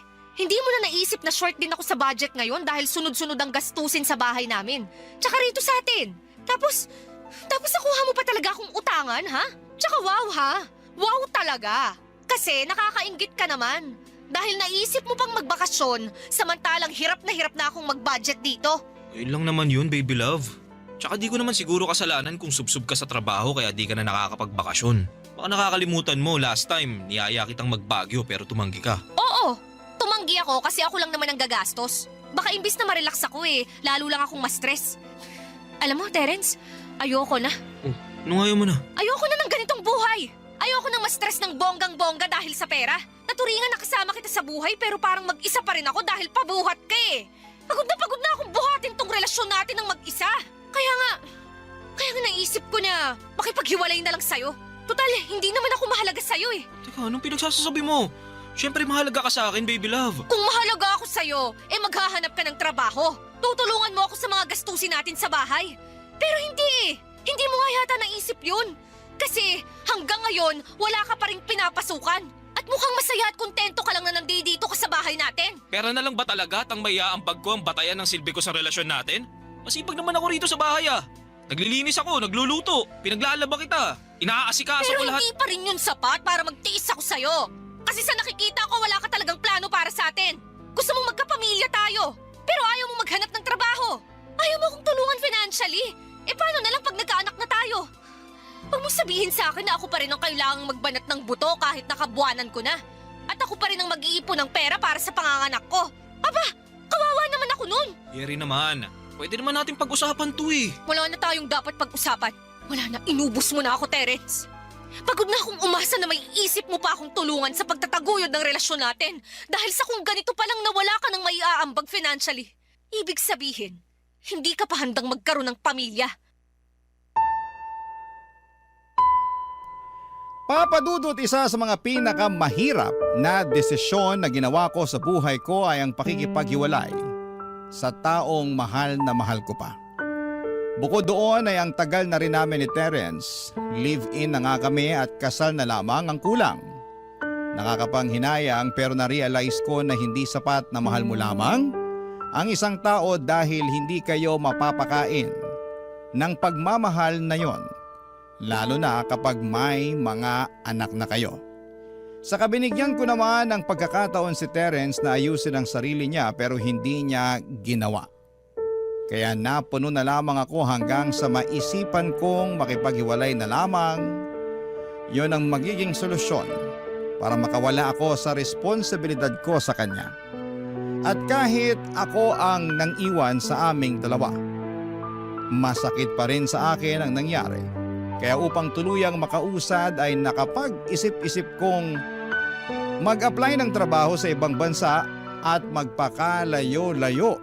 Barangay Love Stories. Barangay Love Stories. Papadudot yun ang rason kung bakit po ako nasa Taiwan ngayon. Tandang-tanda ko pa na magkahalong takot at excitement ang naramdaman ko noong unang beses kong tumapak dito. Takot dahil bago sa akin ang lahat at excitement sa buhay na naghihintay sa akin. Nagsika po ako para makaipon ng pera at para na rin matulungan ang mga mahal ko sa buhay sa Pilipinas. Trabaho ang naging sentro ng pang-araw-araw kong buhay. Wala na po akong pakialam noon sa love life dahil ayos na sa aking tumandang dalaga basta wag lang akong mapunta sa maling tao. Pero God is good all the time. Dahil makalipas ang 6 na buwan, nakilala ko ang aking Taiwanese boyfriend na sinama ko nga sa Pilipinas nitong 2025 nung umuwi kami para magbakasyon. Siyempre kasama na rin doon ang plano kong pagpapakilala sa kanya sa pamilya ko. Kaso'y hindi ko inaasahan ang pag-eksena ni Terence nung nalaman niyang nakauwi na ako. Gulat na gulat ako noong sumugod siya sa bahay ng nanay ko at nang gulo kesyo gusto raw niya akong makausap. Kaya pinagbigyan ko na rin siya. Papa Dudut.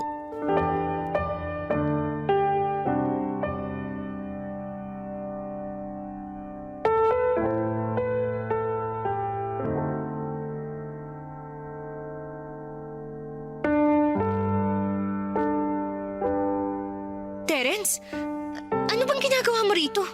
Pasensya ka na, Yeri, kung biglaan na lang akong pumunta rito sa inyo ah. Nung nabalitaan ko kasi na nakauwi ka na, na-excite akong makita ka eh. Nakita mo na ako. Ano pang kailangan mo? Yeri, wag ka naman ganyan sa akin. Ano mo ka kung ganito? Yun bang parang ang lamig-lamig ng pakikitungo mo? Hindi mo ba ako na-miss? Halos 2 taon din yata tayong hindi nagkita, di ba? Pasensya ka na pero hindi kita na-miss eh. Ganun na lang ba talaga kadali sa'yo nakalimutan yung pinagsamahan natin? Ano bang pinagsamahan yun?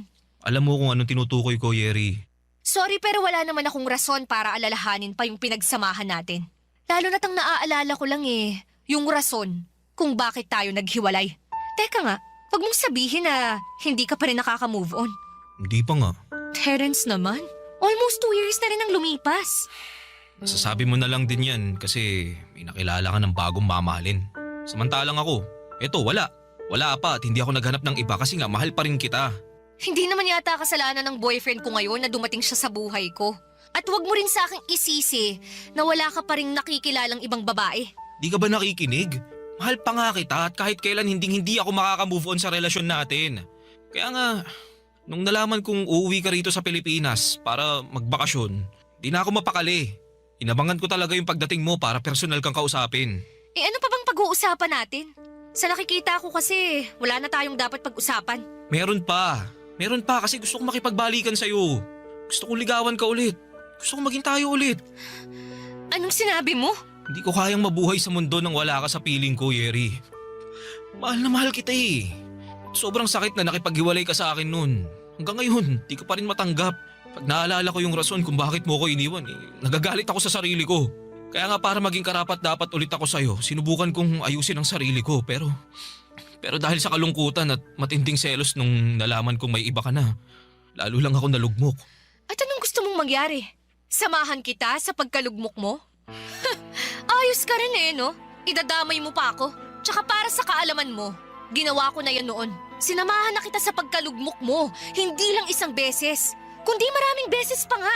Binuhat pa nga kita, di ba? Inalalayan, sinuportahan, at nagtiis ako sa relasyon natin, kahit na ako yung babae. Pero anong ginawa mo? Ha? Wala. Naging kampante ka na nandyan lang ako sa tabi mo, kasi mahal kita. Kaya nga iniwan na kita nun kahit masakit din sa akin. Kasi alam ko, wala akong magiging kinabukasan sa'yo.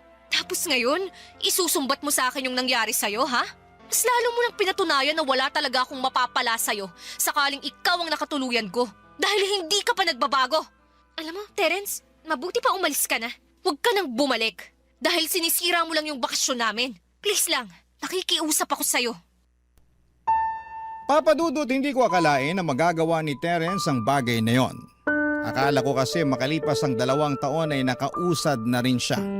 Pero nagkamali ako dahil parang mas lumala pa yata ang sitwasyon niya mula nung iwanan ko siya. And at the same time ay nakaramdam din po ako ng matinding awa para sa dati kong karelasyon. Awa dahil lalo niyang inilugmok ang kanyang sarili kaysa tulungan yon. Kaya nga hindi na rin namin tinuloy ang pagpapabarangay sa kanya noong araw na sumugod siya sa bahay para manggulo. Pero makaraan lamang ang ilang araw. Nagulat na lamang ako matapos makarating sa akin ang balita na nagtrending ako sa Facebook, lalo na sa mga kakilala at kaibigan namin nang mag-post si Terence ng maling kwento at pinalabas doon kung paano ko siya iniwan para ipagpalit sa iba. Grabe, Papa Dudut. Sirang-sira ang imahe at mental health ko noon. Bukod doon ay panay din siya ng tawag at text sa akin. Gusto raw niya akong makausap, ganito, ganyan. Kaya pumayag na ako't pinapunta ko siya sa bahay para magharap na kami sa huling pagkakataon.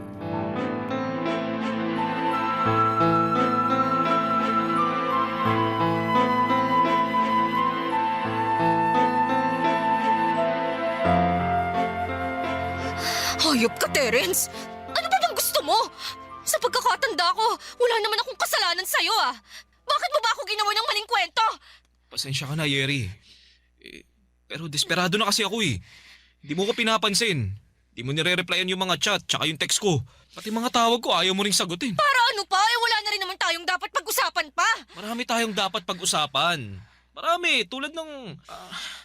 tungkol sa ating dalawa. Tungkol sa relasyon natin. Matagal na tayong tapos, Terence. Ilang taon na rin, di ba? Pero mahal pa nga kita. At hindi ako makakapayag na ikaw lang ang masaya sa ating dalawa. Tapos ako ito, lugmok, malungkot, nag-iisa. Ayoko, Yeri. Ayoko maging mag-isa kaya nakikiusap ako sa'yo. Bumalik ka na sa akin. Please. Please, balikan mo na ako. Parang hawa mo na. Binabalaan kita. Pag hinawakan mo ako, may kalalagyan ka. Hindi naman kita sasaktan kaya huwag ka matakot. Hindi naman ako ganun eh. May natatandaan ka ba na pinagbuhatan kita ng kamay? Wala naman, di ba? Kasi nga mabait ako. Oo, mabait ako. Kaya dapat balikan mo na ako, Yeri. Hindi na kita babalikan dahil hindi na kita mahal. At bakit hindi, ha? Dahil ba dun sa bago mo? Bakit? Di naman siya kagwapuhan, ha? Mukha rin naman siyang lampat, patpatin. Ano ba nagustuhan mo sa kanya?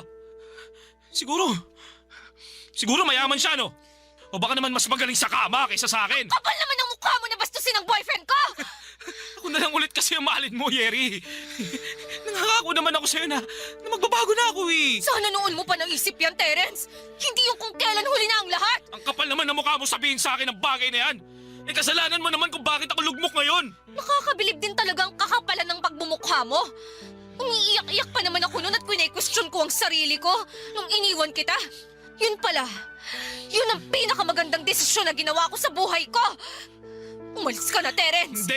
Hindi ako aalis hanggat hindi ka pumapayag na makipagbalikan sa akin. Hindi na ako makikipagbalikan sa'yo. Kaya huwag ka nang umasa. Masaya na ako sa buhay ko. Kaya sana naman maging masaya ka na rin sa buhay mo. Unahin mong ayusin ang sarili mo dahil may potensyal ka naman eh. Ayoko mabuhay na wala ka, Yeri. Hindi ko kaya.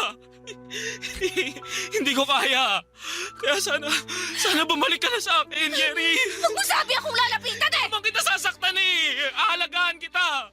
Mamahalin kita, Yeri. Lalo mo lang sinisira ang buhay mo sa ginagawa mong yan, Terence! Please, makipagbalikan ka na sa akin. Tayo na lang ulit. Iwan mo na yung bago mo. Ako na lang ulit ang mahalin mo, Yeri. Pakiusap. Please, Yeri. Mahal na mahal kita. Mahal na mahal kita. Mahal na mahal kita, Yeri! Papadudot, bago pa ako tuluyang mahawakan at malapitan ni Terence ay umeksena na ang boyfriend ko at mga magulang ko para ipagtanggol ako. Nagkagulo pa nga ng bahagya matapos suntukin ng tatay ko si Terence. Inawat na lamang siya ni nanay bago niya mapuruhan ang dati kong kinakasama. Takot na takot ako dahil para na itong nasisiraan ng ulo. Kaya agad kaming nagpatawag ng pulis. Mabilis nilang dinampot si Terence at dinala sa presinto. Doon ay muli kaming nagkaharap at sinampahan ko siya ng kaso. Naging sobrang hassle ang sana'y masayang bakasyon namin sa Pilipinas ng boyfriend ko. And to make the story short ay naglabas ng restraining order ang hukuman para hindi na makalapit sa amin si Terence. Kaya kahit papaano ay napanatag na ako. Ngayon ay nandito na naman ako sa Taiwan pero aminado po ako na may mga gabi pa rin na bumabalik ang trauma ko dahil sa mga nangyari. Kasama na po doon ang pagsisisi na sana ay hindi na lamang ako pumayag na makipag-usap muli sa dati kong kinakasama. Pero buti na lang, nandito ang boyfriend at ang pamilya ko para maging sandigan ko at maging matibay ang aking support system. Sa ngayon, Papa Dudut, mas nakafocus na lamang po ako sa aking trabaho at sariling buhay. At umaasa na unti-unti ay mawala na sa aking isipan ang nakakatakot na pangyayaring yon. Maraming salamat po, Papa Dudut, sakaling mapili po ninyong basahin ang aking kwento. God bless and more power po sa Barangay Love Stories. Ang inyong kapuso at ka-barangay forever, Yeri.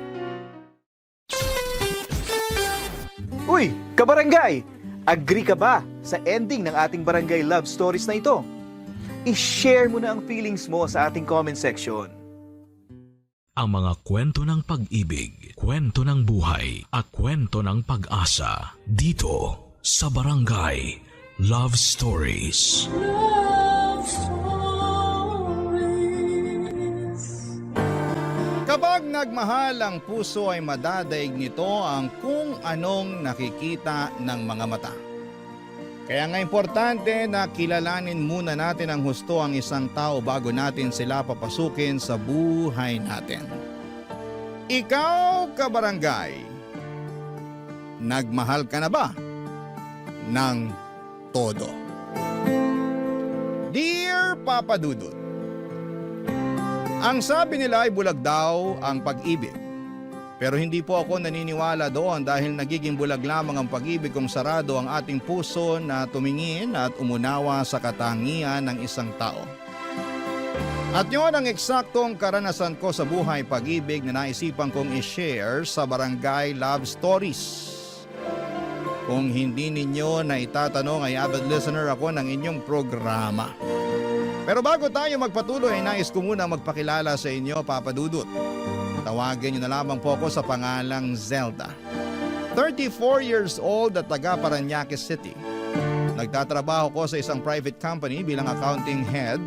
Sumisweldo ako ng disente, may savings, insurance, at ilang mga investment na nakakatulong din sa aking pamilya.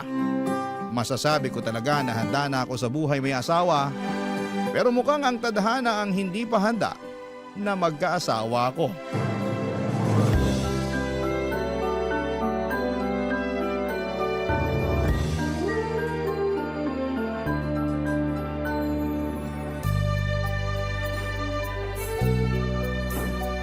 For real? Grabe naman yun. Oo. Buong akala ko may ibang babae yung tukmol na yun. Tapos, yun pala, ako yung ibang babae niya. Sus! Ikaw nga lang ba? Ano ibig mo sabihin? Sa itsura pa lang kasi ng tukmol mong ex-boyfriend, babaero na talaga siya. Kaya naisip ko, bukod dun sa legal girlfriend niya, marami pa kayong side chick niya. Ay, ngayon ko lang napag-isip-isip na baka nga tama ka. Baka hindi lang ako kasi marami pa kami. Oo, itsura pa lang nun, di na talaga mapagkakatiwalaan eh. Oh, grabe ka naman. Binasi mo talaga sa itsura ng tao. Don't get me wrong. Gwapo naman yung ex mong tukmol, pero ewan, kasi nung unang kita ko pa lang sa kanya, kumulo ng dugo ko eh.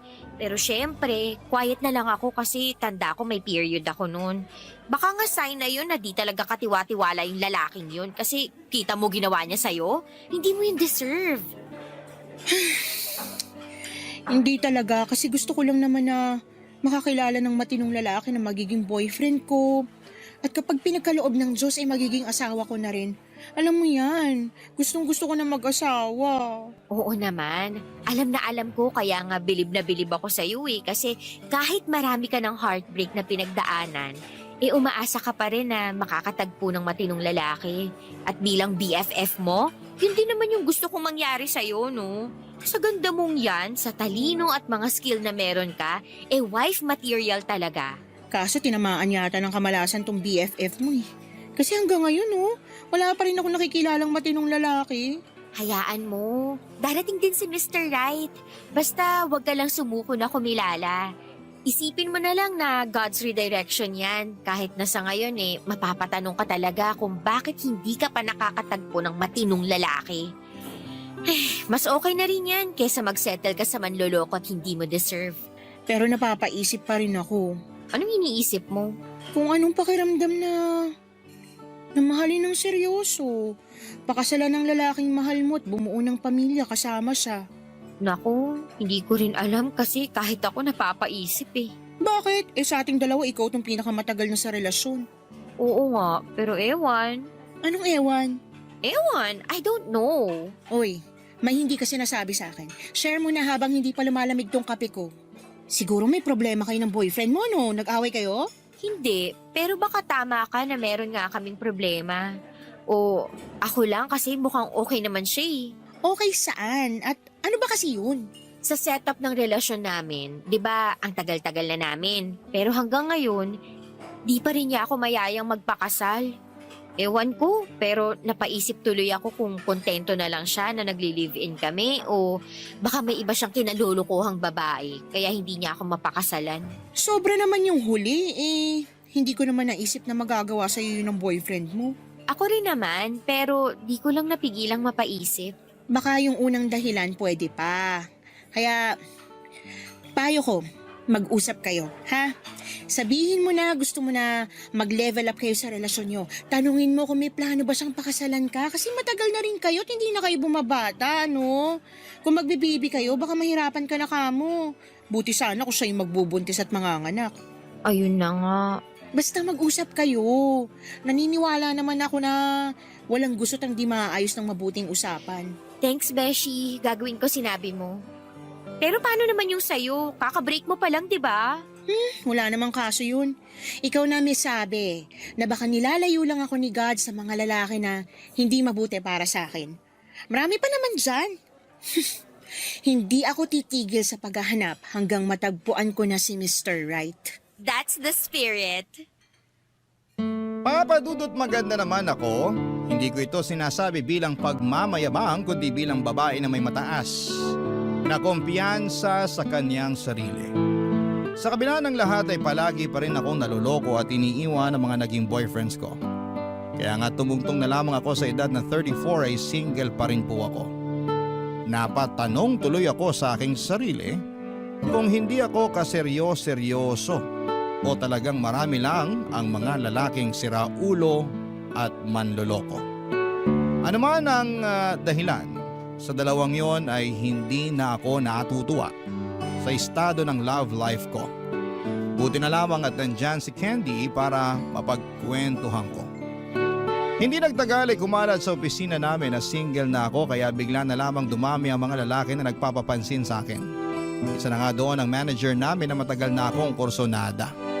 Pero hindi ko siya tipo papadudot kahit na mabait naman siya at single. Bukod sa kanya ay marami rin ang mga sumubok na pormahan ako pero sa kadahilan ng hindi ko alam ay mas natuon ang aking pansin kay Kokoy. Driver at messenger sa kumpanya namin. Panay kasi siya pa-cute sa akin kapag dumadaan sa cubicle ko. Pero kilala ko naman siyang magalang at mabait na tao.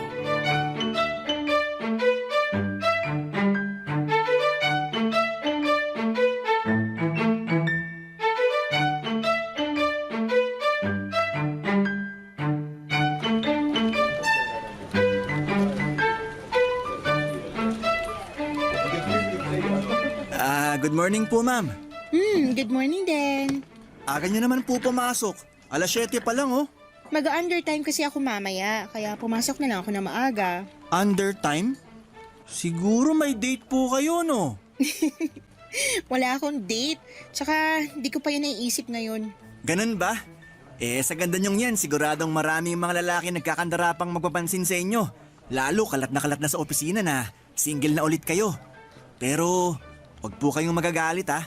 Hindi naman sa chismoso ako. Narinig ko lang din yun sa ibang mga tao rito kaya nalaman ko. Hindi naman ako galit, tsaka alam ko na rin naman yung kalakaran dito sa opisina. Kumbaga, nabubuhay na lang ang mga tao sa chismis. Basta ang akin lang, kung hindi naman masama yung pinag-uusapan nila tungkol sa akin, walang kaso yun. Tsaka, totoo rin naman na single na ako ulit eh. Napakatanga naman ng lalaking sumayang sa inyo, ma'am. Medyo okay na rin yun kesa kami nga. Pero, hindi naman pala siya loyal sa akin. Ibig sabihin, niloko kayo ng banu na yon? Gano'n na nga. Ayos lang po ba malaman kung paano niya kayo naloko? Kasi di lang ako makapaniwala. Ayos lang naman. Ginawa lang naman niya akong side chick. Buti na lang malakas ang instinct ko, kaya hindi na kami inabot ng ilang buwan. Pero kapag naaalala ko na naging kami, naaaburido ko. Biruin mo yun? Minahal ko yung tukmul na yun tapos niloko lang ako. Grabe. Kawawa rin yung girlfriend eh. Kaya hiniwalayin ko na agad nung nalaman ko. Tukmul nga talaga. Kasi kung ako yung nasa posisyon niya, hindi ko na kayo pakakawalan pa. Kumbaga, mamahalin ko kayo ng totoo. Iingatan ko kayo at aalagaan. Ang sweet mo naman. Sweet po talaga ako. Pero hindi ko lang pinaalam sa lahat. Bakit?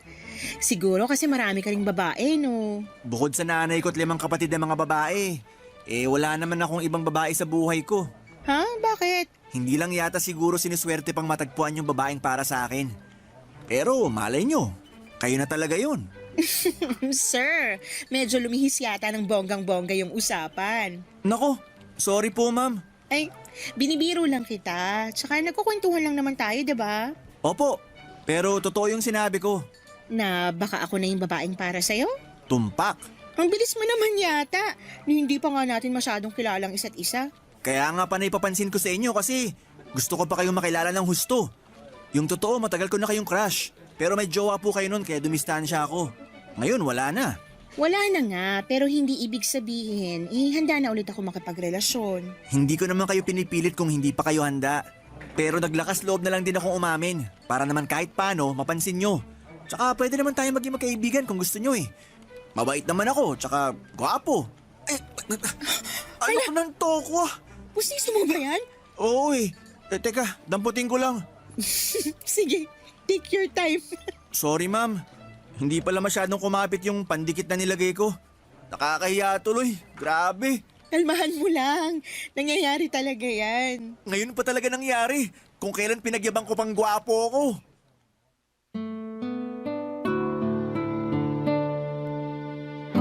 Papadudot gulat na gulat ako noong nalaglag ang pustiso ni Kokoy at nakita ko ng husto ang pagiging bungal niya. Bale bungal ang 2 ngipin niya sa harapan at taas na bahagi. Pero sa kabila ng lahat ay pawang kaaliwan lang ang naramdaman ko. Hindi ako na-turn off kay Kokoy dahil hindi ako ganong klase ng tao. Hindi nga ako mabilis ma-offend. Saka hindi naman niya kasalanan kung bakit kulang-kulang ang ngipin niya. Pagkatapos ng insidenteng yon ay naging biru-biruan na lang namin ni Kokoy ang pagiging bungal niya. At simula noon ay mas naging confident siya na makipag-usap sa akin nang hindi na sinusuot ang kanyang postiso. Dahil maluwag na rin yon at hindi na rin akma sa kanyang gilagid. Nagsabi na lamang siya na pagsisikapan niyang mag-ipon ng pera para makapagpagawa ng bagong postiso. Bagay na sinuportahan ko habang nagsisimula ang mabuti naming pagkakaibigan. Barangay Love Stories. Barangay Love Stories. Papadudo tulad ng sinabi ko ay naging magkaibigan kami ni Kokoy at lalo kaming naging close sa isa't isa. Ewan pero aminado akong nagwapuhan na rin ako sa kanya dahil palatawa siya. Kengkoy at may sense of humor. Pero maalalahanin, masipag at mabait na tao. At kahit na kulang-kulang ang kanyang ngipin ay hindi yon naging dahilan upang bumaba ang pagtingin at pagrespeto ko sa kanya bilang tao. Single si Kokoy at sinabi niya sa akin na wala pa siyang napapasagot sa mga nililigawan niya noon kasi nadidismaya raw sa pagiging bungal niya. Kaya nga pagkatapos niyang mabasted, 1 taon na ang nakakalipas, ay tumigil na siya sa panliligaw. Nag-focus na lamang siya sa sarili at pagtulong sa pamilya niya, lalo na at breadwinner din siya. Sobra kong humanga kay Kokoy at sa katatagan ng loob na pinakita niya sa kabila ng mga kabiguang naranasan niya sa buhay. Mas lalong tumaas ang tingin ko sa kanya at mas naging kaakit-akit siya sa aking mga mata. Hindi nga nagtagal ay nanligaw sa akin si Kokoy at kinuwento ko yon kay Candy Papadudut.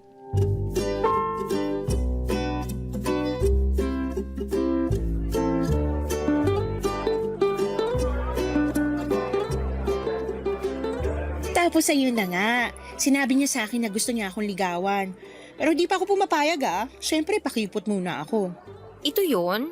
Ha? Ito yung lalaking gusto mong manligaw sa'yo, Kamo. Ito yung nasa picture sa phone mo na pinapakita mo sa akin, tama? Oo, siya nga. Tsaka may pangalan yung tao. Ano nga ulit yung pangalan niya? Kokoy? Cristopero, pero palayaw niya Kokoy. Cristopero? Ang kulit ng pangalan niya. Pangalan ng tatay niya yun. Tsaka wag mo naman pagtawanan. Hindi ko lang mapigilan eh. Mukhang nilaro, saka ngayon lang ako nakarinig ng ganung pangalan. Medyo kakaiba. Kahit na. Makatawa ka, wagas. Kita ko pangalang-alam mo. Grabe siya, pero sorry Kahit tong mukha nung Kokoy natatawa ako Saka seryoso ba yan? Lakas ng loob ngumiti kulang-kulang naman yung ngipin. Hindi naman. Bakit ba? Sa natatawa talaga ako. Hindi naman niya kasalanan na kulang-kulang ngipin niya. Hindi nga, pero seryoso ka ba na nanliligaw sa'yo to? Oo nga. Sa tono mo, mukhang willing kang magpaligaw kahit sinabi mo na gusto mo munang magpakipot. Medyo. Yung totoo kasi, crush ko na siya, tsaka mabait naman si Kokoy. Bakit ka ba tumatawa? Wala naman nakakatawa sa mga sinabi ko Nakakainis ka na Sorry. Pero ang funny mo kasi. Ano nga muna nakakatawa doon? Yung sinabi mo na crush mo tong bungal na to, like as in? Anong nagustuhan mo sa kanya, besh? Oo nga, bungal siya, pero mabait din naman si Kokoy. Gentleman, maalalahanin. Pero bagsak sa looks. Dahil lang sa pagiging bungal niya? At sa trabaho na rin, like as in, major downgrade yan sa'yo kasi yung mga ex mo ang gaganda ng mga trabaho. Tapos bigla kang babagsak sa driver at messenger lang. Sumusobra ka na sa mga pinagsasabi mo kay Kokoy, Candy. Oh, wag ka magalit sa akin. Nagsasabi lang ako ng totoo. Saka kung wala namang kapintas-pintas sa kanya, di ako magsasalita. Sana nga di ka na lang nagsalita kasi sobrang sakit ng mga sinabi mo kay Kokoy Wala namang ginagawa sa yung tao Karapatan ko naman magsabi ng opinyon ko, saka sinabi ko yun para hindi man lait. Nagtataka lang ako kasi paano ka nagkagusto sa kanya? Ang gwapo ng mga ex mo tapos sa mukhang to ka lang babagsak? Gwapo nga at magaganda yung trabaho pero manloloko, sinungaling at mga siraulo naman. Tsaka, anong pinagsasabi mo na major downgrade? Sumusobra ka na talaga. Basta. Para sa akin medyo bumaba standard mo sa lalaki nung nagkagusto ka sa bungal na yan. Kasi kung hindi, mas mataas pa sana sa mga naging boyfriend mo yung hahanapin mong katangian ng isang lalaki sa susunod mong magugustuhan. Siyempre, kasama na looks at status dun dahil maganda ka, edukada. Para sa akin naman, walang masama sa itsura ni Kokoy. Oo, kulang-kulang yung ngipin niya, pero pwede naman yung ipaayos Tungkol naman sa trabaho niya, marangal yun. At hindi siya nagnanakaw katulad ng iba dyan. Sinong iba dyan? Basta, yung mga mukhang disente pero magnanakaw naman. Ewan ko sa'yo, besh. Baka naman nabagok ka tapos naalog lang utak mo kaya ganyan ka mag-isip. O baka naman nananaginip ka lang. Pwede ka nang gumising. Sampaling kaya kita para malaman mong walang nananaginip dito. Grabe, napaka-bayolente. Napaka-bayolente rin kasi ng bibig mo. Laitera.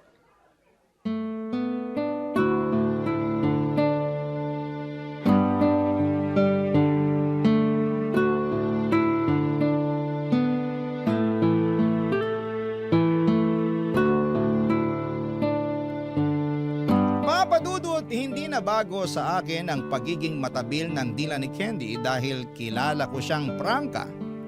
Pero nagulat pa rin ako sa pagiging laitera niya.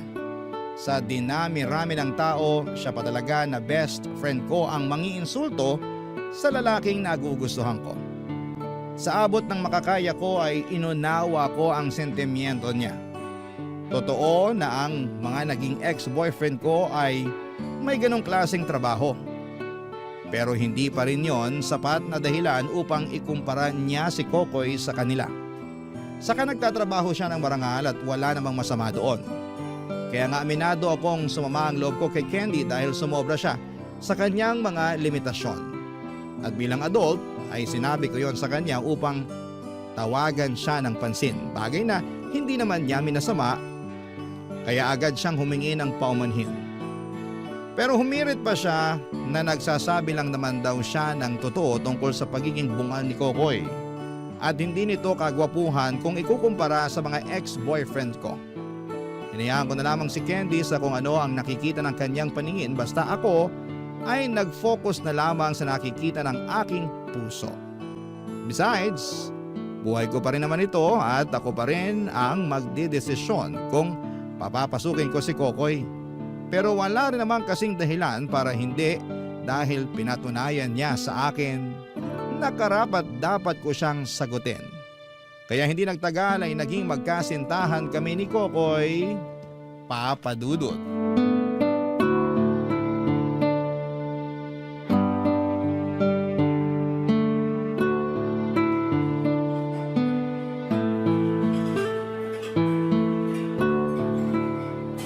Grabe! Ang ganda naman dito sa kakainan natin.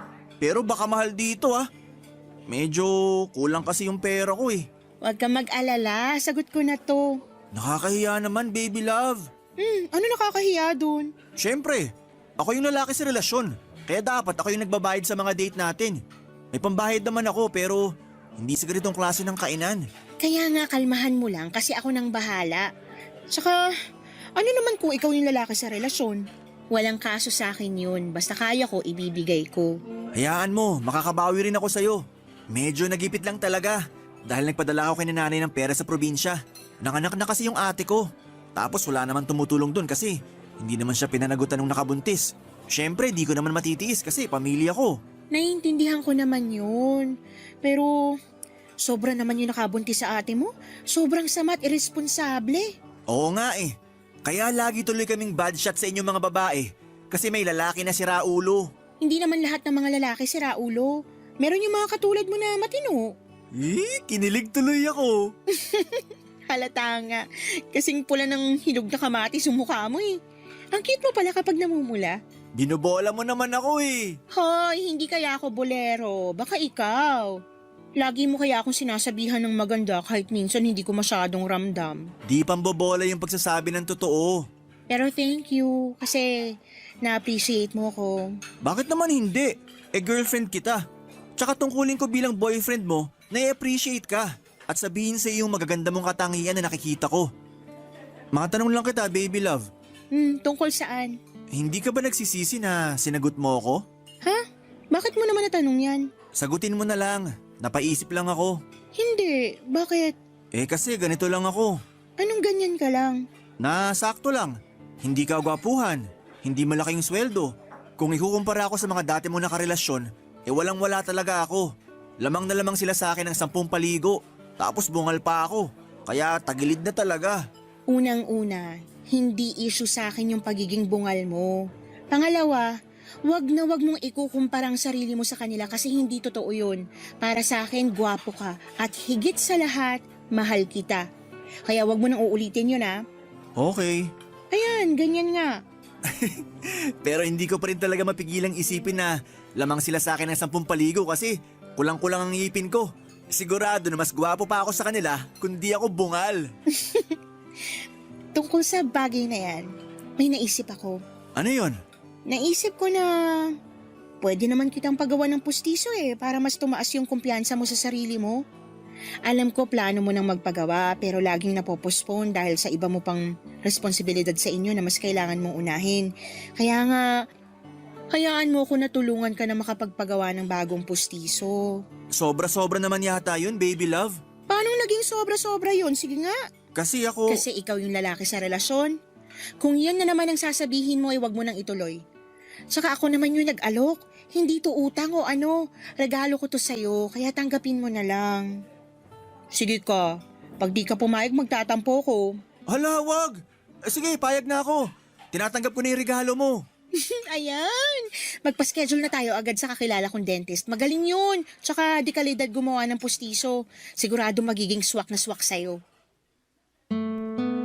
Papadudot kitang-kita ko ang pag-aalinlangan sa mga mata ni Kokoy nang sabihin kong ako na ang magpapagawa ng postiso niya. Pero inassure ko siya na walang kaso yon dahil girlfriend naman niya ako at napapayag ko si Kokoy kaya excited na kaming pareho para sa unang appointment niya sa dentista. Bukod sa bagong postiso ay pinabrace rin namin ang mga sungki niyang ngipin sa ibaba. At habang ginagawa pa ang postiso niya ay panayang pasasalamat sa akin ni Kokoy. Kung tutuusin, ay hindi naman talaga mura ang magpakonsulta sa dentista dito sa Pilipinas. At karamihan ay natatakot pa kasi nahihiya sila. Kaya mas pinipili na lamang nila na huwag magpatikin. Pero importante na regular tayong nagpapakonsulta sa dentista upang mapangalagaan ang ating mga ngipin. Hindi nga nagtagal ay nakuha na namin ang bagong postiso ni Kokoy at noong sinuot niya yon ay pinakita sa akin. Sabay ngiti ay lalo akong na-in-love sa kanya. Isa lang ang masasabi ko. Papadudot, lalo siyang gumwapo sa aking paningin. Barangay Love Stories. Barangay Love Stories. Papadudot dahil sa bagong postiso ni Kokoy ay hindi na kulang-kulang ang kanyang ngipin. Mas tumas din ang kumpiyansa niya sa sarili. Bagay na kinatuwa ko naman ng husto. Siyempre proud ako sa boyfriend ko kaya nga hindi lang postiso at brace ang ibinigay ko sa kanya dahil sa katuwaan ko. Nang mga sumunod na linggo ay nasira ang cellphone ni Kokoy kaya naman sinabi kong bibilhan ko siya ng bago. At hindi lang bago dahil mamahalin at upgraded version niyo ng nasira niyang cellphone. Tuwang-tuwa tuloy ang boyfriend ko at labis ang pasasalamat sa akin. Habang tumatagal, ang aming relasyon ay natuto na rin po akong humiram ng pera sa akin natuto na rin humiram ng pera sa akin si Kokoy at ang kadahilanan niya ay palagi siyang nagigipit. Kasi maliit lang naman talaga ang sweldo niya bilang driver at messenger. Alam ko yon kaya hindi na rin ako nagdalawang isip na pahiramin siya. Kaso po'y dumalas ng dumalas hanggang sa magtaka na ako. Isa pang napansin ko ay ang pagkawala ng oras sa akin ni Kokoy dahil masyado na siyang abala sa kanyang cellphone. Lagi niyang dinudot-dot yon at kapag gusto kong tingnan ay iniiwas niya. Nabother na ako kaya naman kinompronta ko siya. Nagkasagutan pa nga kami papadudot hanggang sa inagaw ko ang kanyang cellphone at tiningnan yon. Doon ay napunta ako sa isang application at meron akong nalaman. Dahilan para kumulo ng husto ang aking dugo.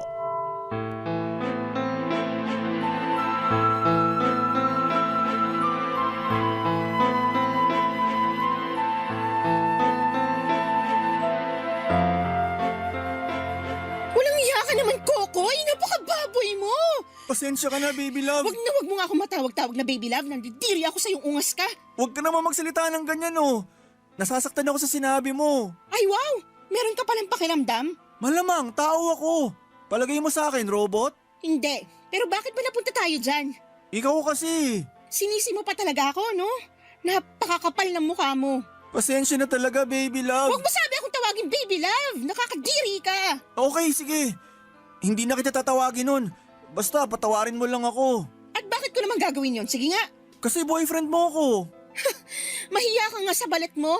Lakas pa ng loob mong tawagin boyfriend ko yung sarili mo hindi mo nga ako naisip nung ginawa mo yung bagay na yon. Kaya nga nagsasorry ako. Kasi di ko naman sinasadya. Malaki lang talaga pangangailangan ko kaya ako nagawa yun. Kailangan ko ng pera. Paano kailangan mo? Nakakahiram ka naman sa akin Pinahihiram kita, diba? Oo. Kaya bakit kailangan mo pa talagang mamakla para magkapera? Saan mo ba ginagamit yung pera na yun at pagkalaki-laki naman yata ng kailangan mo? Di ba alam mo naman kung saan ko ginagamit yung pera na hinihiram ko sa'yo? Oo, sa pamilya mo. Pero yung pera na galing sa pamamakla mo, saan mo nga sabi ginagamit? Yun ba? Yun nga, Kokoy. Sagutin mo na ako dahil nanggigigil na ako sa'yo. Sa pamilya ko pa rin naman. Hindi ako naniniwala sa'yo kaya tigil-tigilan mo na yung pagbilog sa ulo ko.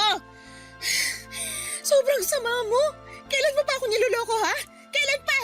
Zelda naman. Sagutin mo na lang yung tanong ko. Hirap sa'yo, dami mo pang ligoy eh. Hindi ko na maalala eh. Wow, bigla na lang yata humina yung memorya mo. Totoo naman. Maniwala ka man o hindi, di ko na nga maalala. Sa bagay, kahit na maalala mo, hindi na rin naman magbabago yung katotohanan na niloko mo ako kapalit ng pera. Ang sama-sama mo. Paano mo naatim yun? Na hindi mo na ako inisip. Naisip naman kita pero... Pero mas matimbang pa rin yung kumita ka ng pera dyan sa pamamakla mo. Wag mo namang ulit-ulitin, masakit na sa tenga eh. Alin? Yung pamamakla mo dahil sa pera? Zelda naman. Kulang pa nga yan eh. Kulang pa yung pagpapamukha ko sa'yo ng panloloko mo para naman maramdaman mo yung galit ko. Akala ko pa naman iba ka sa mga ex-boyfriend ko pero mas malala ka pa sa kanila. Wag mo naman ako agad husgahan. Intindihin mo na lang sana ako. Paanong di kita huhusgahan hindi mo nga masabi-sabi kung para saan yung pera kinikita mo sa pamamakla?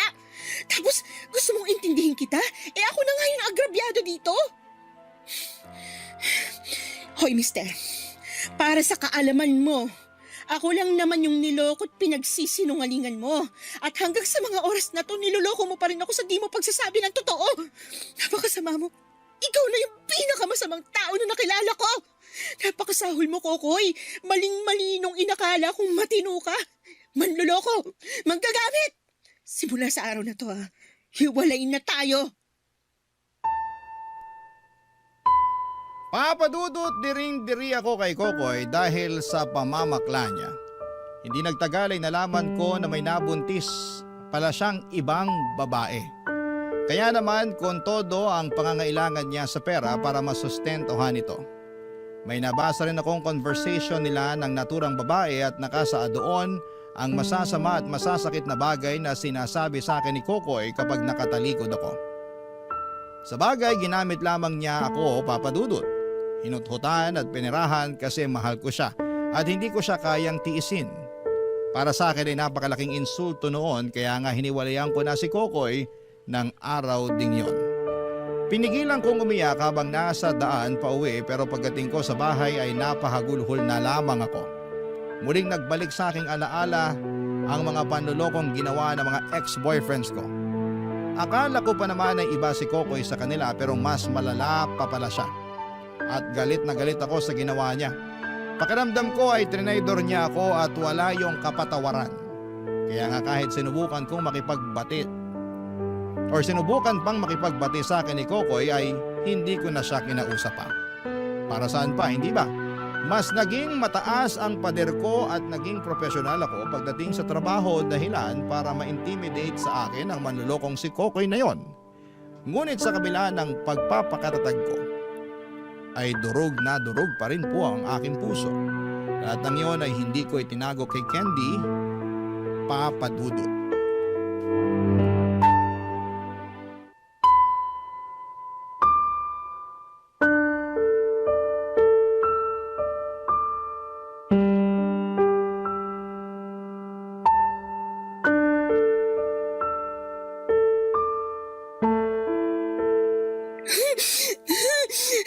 Ang kapal na mukha niya, di ba? Hindi lang makapal kundi pangit pa.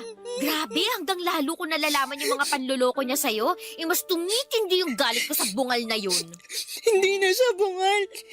May pustiso na siya. Bungal pa rin siya at hindi na magbabago yun, no? Saka ayun na nga, pinagawan mo na nga ng pustiso, pinabrace mo pa yung sungki niyang ngipin, tapos nakuha ka pang lukuhin. Napakawalang ya talaga ng lalaking yun. Ewan ko. Hindi ko alam kung paano niya nagawa sa akin eh.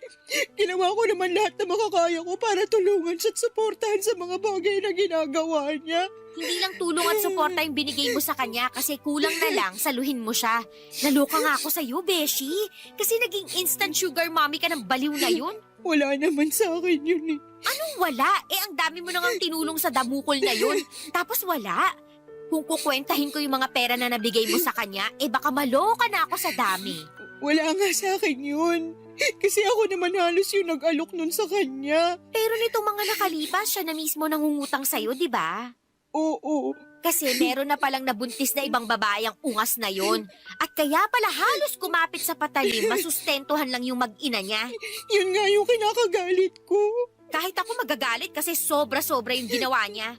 Kumbaga, 2 beses kanyang pinagtaksilan, niloko at paulit-ulit na binibilog yung ulo mo.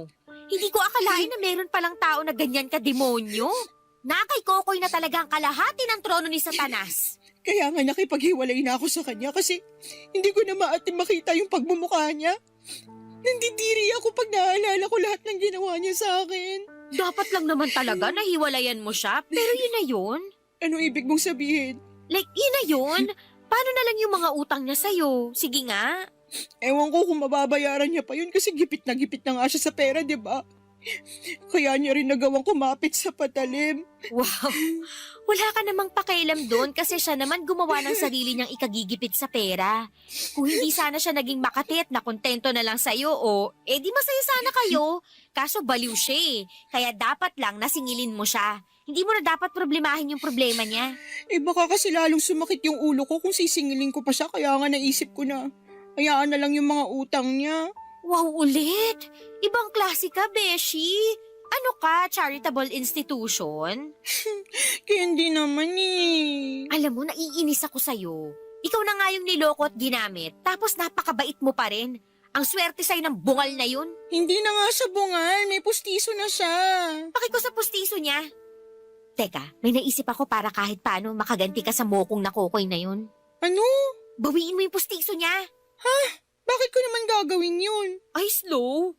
Sabi ko, para nga makaganti ka. Bakit naman ako gaganti? Wala lang. Sa lagay, sa kanya ang huling halakhak. Swerte naman niya. Kaya nga kung ako sa'yo, bawiin mo yung pustiso niya. Kasi tingin ko, kasalanan nun, kaya kanya niloko. Sabi mo, mas tumaas kumpiyansa niya sa sarili niya, di ba? Tapos gwapong-gwapo sa sarili, ganon. Kung mabungal ulit siya, tingnan natin kung di ulit bumaba yung kumpiyansa niya sa sarili. As if naman magagawa ko yun. Magagawa mo. Sabihin mo, binabawi mo na. Pag hindi binigay, agawin mo sa bunganga niya tapos basagin mo, sirain mo, apakan mo hanggang magkadurog-durog. Deserve ng Kokoy na yun na mabungal ulit. Papadudot ramdam ko ang matinding galit kay Candy habang sinasabi niya mga katagang yon. Pero ewan ko kung magandang ideya na bawiin ko pa ang pustiso ni Kokoy matapos ko yung ipagawa para sa kanya. Pangalawa ay nasa bunganga pa niya. But to be honest, naisip ko nga na magandang ideya yon para naman kahit papaano ay makaganti ako sa kanya kasi kilala ko ang sarili ko na hindi ganong klase ng tao. Ang gusto ko na lang ay tuluyang putulin ang ugnayan namin ni Kokoy at magkaroon ng peace of mind. Kumbaga karma na lamang ang bahala na maghiganti sa kanya. Sa kasalukuyan ay patuloy akong nag-move on. Hindi pa rin nawawala yung sakit na dulot ng ginawa sa akin ni Kokoy. Pero malaking bagay na hindi na kami magkatrabaho sa ngayon para unti-unti akong makausad at makalimot. Natanggal kasi siya sa pinagtatrabahuhan namin dahil sa patong-patong na violations. At nung kinuwento ko yon kay Candy ay tuwang-tuwa ang gaga kong kaibigan. Pero ewan ko ba sa sarili ko kung bakit ako naaawa kay Kokoy, lalo na at wala na siyang trabaho at meron pang sinusustentuhan. Kaso, alam ko rin na labas na ako doon at dapat ay wala na akong pakialam sa kanya. Ang tanong ko lang sa mga kabarangay natin ay ayos lang ba yung paraan ko ng pag-move on o dapat ginawa ko yung suggestion ni Candy para makaganti ako kay Kokoy? Dapat ko bang ipakuha ang postiso na suot-suot niya? Aminado ako na may gabi na dinadalaw ako ng mga what ifs sa buhay ko. At kasama na nga doon yung makapaghiganti sa ex-boyfriend ko. Ewan, sana'y matulungan at mapayuhan ako ng mga kabarangay natin. Hanggang dito na lamang po ang sulat ko. Papa Dudut, maraming salamat kung mapili po niyo itong i-air sa inyong programa. Number 1 po kayo sa puso ko and God bless sa inyong istasyon. Ang inyong forever kapuso at kabarangay, Zelda. Nalilito pa rin sa life ang ating kabarangay. Ano kaya ang maipapayo mo sa kanya? Ibahagi mo yan sa ating comment section para mabasa rin niya.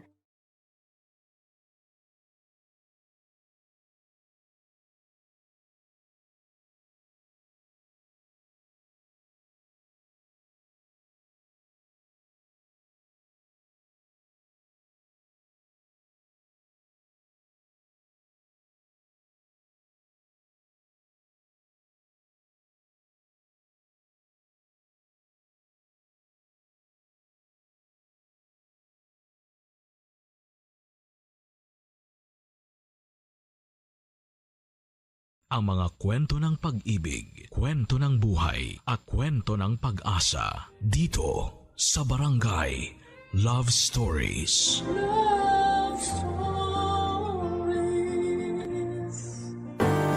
Handa tayong magsakripisyo at tiisin ang lahat ng hirap para sa mga mahal natin sa buhay. Pero hindi maiiwasan na maubos lahat ng enerhiya natin hanggang sa maramdaman tayo or makaramdam tayo ng matinding pagod. Ikaw kabarangay, anong kaya mong isakripisyo, maibigay lang ang pangangailangan ng taong mahal mo? Dear Papa Dudut, itago niyo na lamang po ako sa pangalang Kath, 33 years old at nagtatrabaho sa isang insurance company. Matagal na akong avid listener ng inyong radio station na Barangay LS 97.1 at matagal ko na rin gustong sumulat sa programa ninyo na Barangay Love Stories. Nag-iipon lamang ako ng lakas ng loob para masimulan ito kasi may parte ng buhay natin na hindi madaling balikan para ikwento sa iba. Pero siguro, paraan ko na rin to. Para kahit paano ay gumaan ang pakiramdam ko at umaasa rin ako na makakapag-iwan ng aral ang kwentong ito ng buhay ko. Kakagraduate ko lang ng college nang mamatay ang papa ko at mula noon, ako na ang tumayong breadwinner ng pamilya. Pangalawa kasi ako sa 6 na magkakapatid. Pero may sarili ng pamilya ang kuya ko. Si mama naman ay huminto na rin sa pagtitinda ng gulay sa palengke mula nang ma-heat stroke siya. Mabuti na lang at kaagad din siyang nakarecover pero naging mahina na rin ang katawan niya mula noon, Papa Dudut.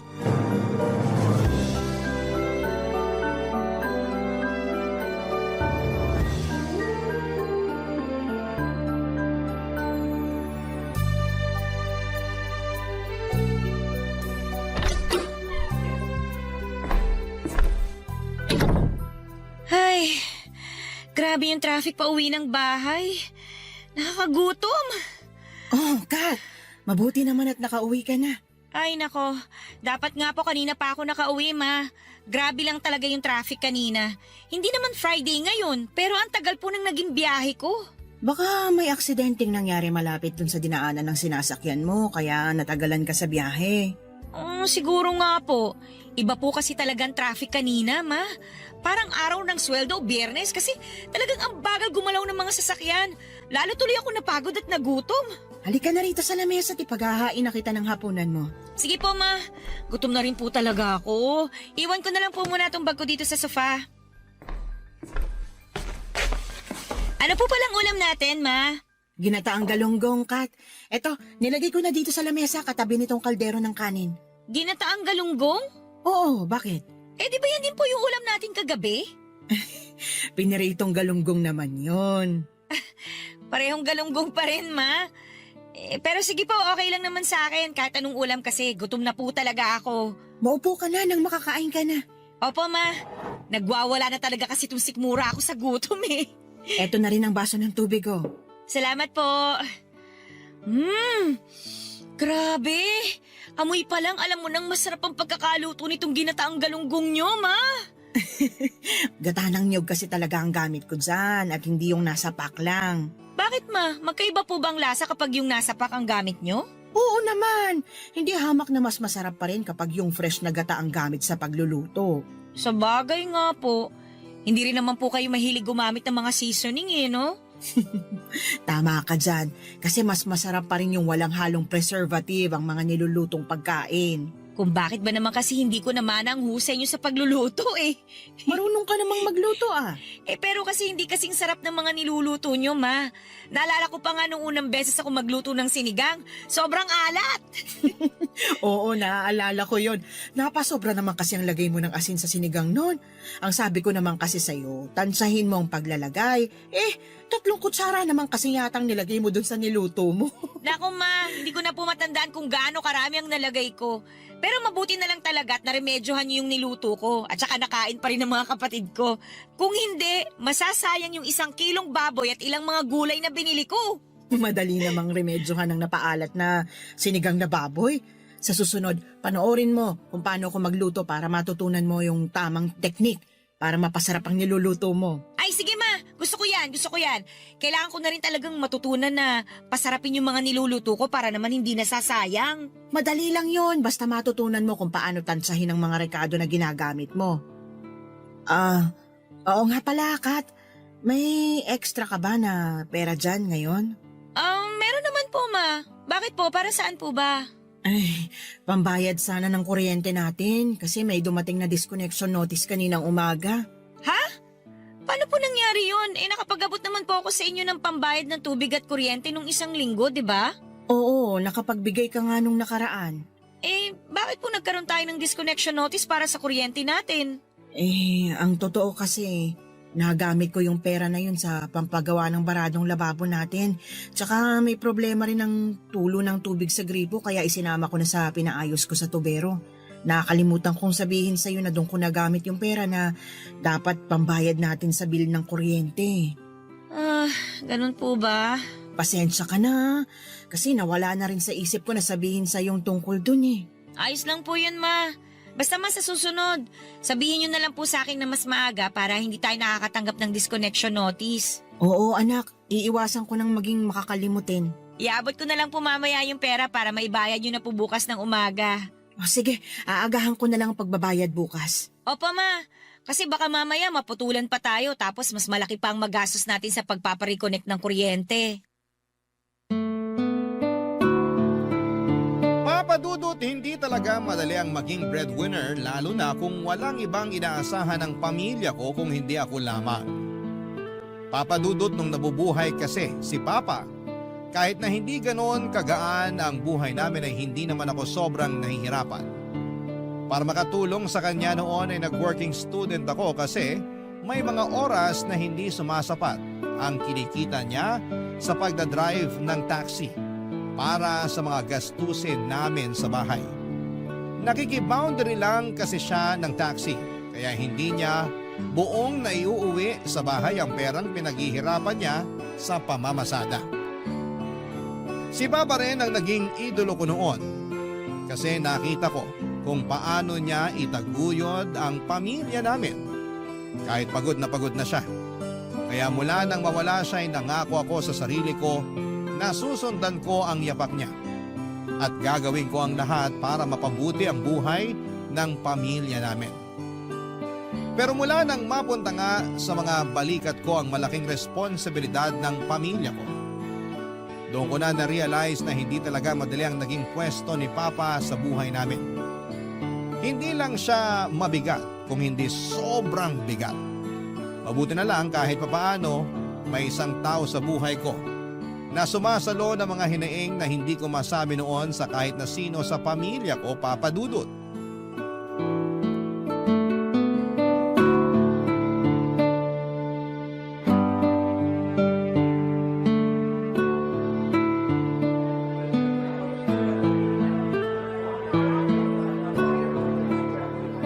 Buti naman at nagkaroon ka na ng oras para sa akin, babe. Pasensya na babe naging sobrang busy ko lang talaga sa trabaho. Ayos lang, huwag kang mag-alala. Naiintindihan ko naman yun. At least ngayon, natuloy na ang date natin kahit dito lang sa coffee shop. Ayun nga lang, may dala ka pa ring trabaho. May tinapos lang naman akong report pero ito, i-close ko na tong laptop ko para wala nang storbo sa atin. Ayan, very good. Minsan ko na nga lang masolo ang babe ko. May istorbo pa na laptop. Eto na nga, nilalagay ko na sa bag ko para solong-solo mo na talaga ako. Ay, may ibibigay nga pala ako sa'yo. Ano yan? Eto Uy, wow! Sunflower bouquet? Happy Mansari, babe. Oh, thank you. Grabe, dapat hindi ka na nag-abala pa ng ganito. Special day natin ngayon, kaya dapat may special something din ako para sa'yo. Napaka-sweet talaga ng babe ko. Siyempre naman, basta para sa napakagandang girlfriend ko. Bolero pa. Uy, hindi ah. Sobrang ganda kaya talaga ng girlfriend ko. Kaya sobrang mahal na mahal kita. Ay, naku, ewan ko sa'yo. Masyado mo na ako pinapakilig, ah. Pero paano mo pala napagkasya to sa bag mo? Etong malaking backpack ang ginamit ko para hindi ma-deform yung sunflower bouquet. Buti nga, maayos pa rin hanggang sa makarating ako dito sa coffee shop. Ingat na ingat talaga ako sa pagbitbit ng backpack ko na yan. Thank you, babe, ha. Sa totoo lang, nawala na talaga sa isip ko na mansari natin ngayon. Alam ko, babe. Sorry ha. Ano ka ba? Hindi mo kailangang mag-sorry.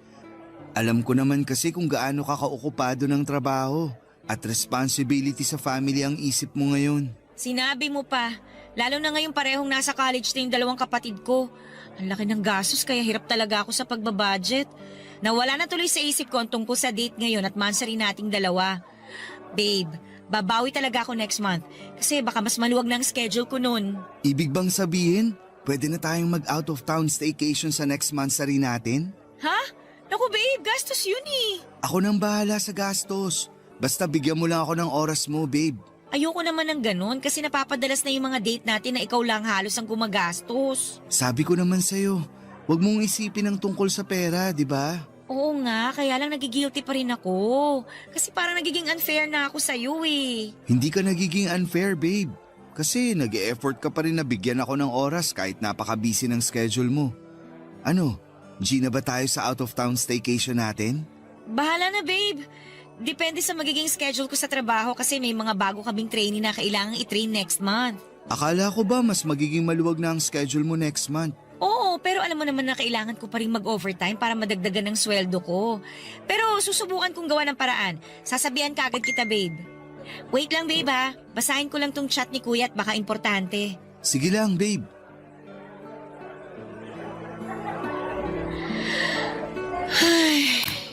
Oh, bakit ang lalim naman ng buntong hininga mo pagkatapos mong basahin ang chat ng kuya mo? Nangungutang na naman kasi ng pera si kuya sa akin eh. Eh di ba nabanggit mo nung nakaraan na nagpadala ka ng pera sa kanya kasi naospital ang anak niya nang dahil sa dengue? Oo. Tsaka hindi pa niya nababayaran yun. Tapos nangihiram ulit siya ng pera ngayon? Oo. Ang dahilan naman niya, nakagat daw ng aso yung bunso niya at magpapa-anti-rabies daw sila bukas ng umaga. Pero may center na nagbibigay ng libreng anti-rabies, di ba? Nabanggit niya sa chat malayo daw kasi sa kanila yung center na nagbibigay ng anti-rabies eh.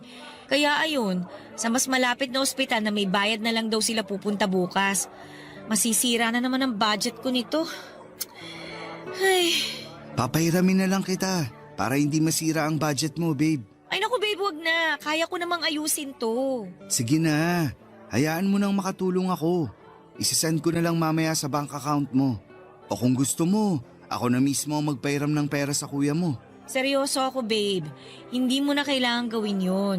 Kaya ko namang gawa ng paraan to. Pero thank you pa rin kasi palagi kang nandyan tsaka willing na tulungan ako. Siyempre, kasi girlfriend kita.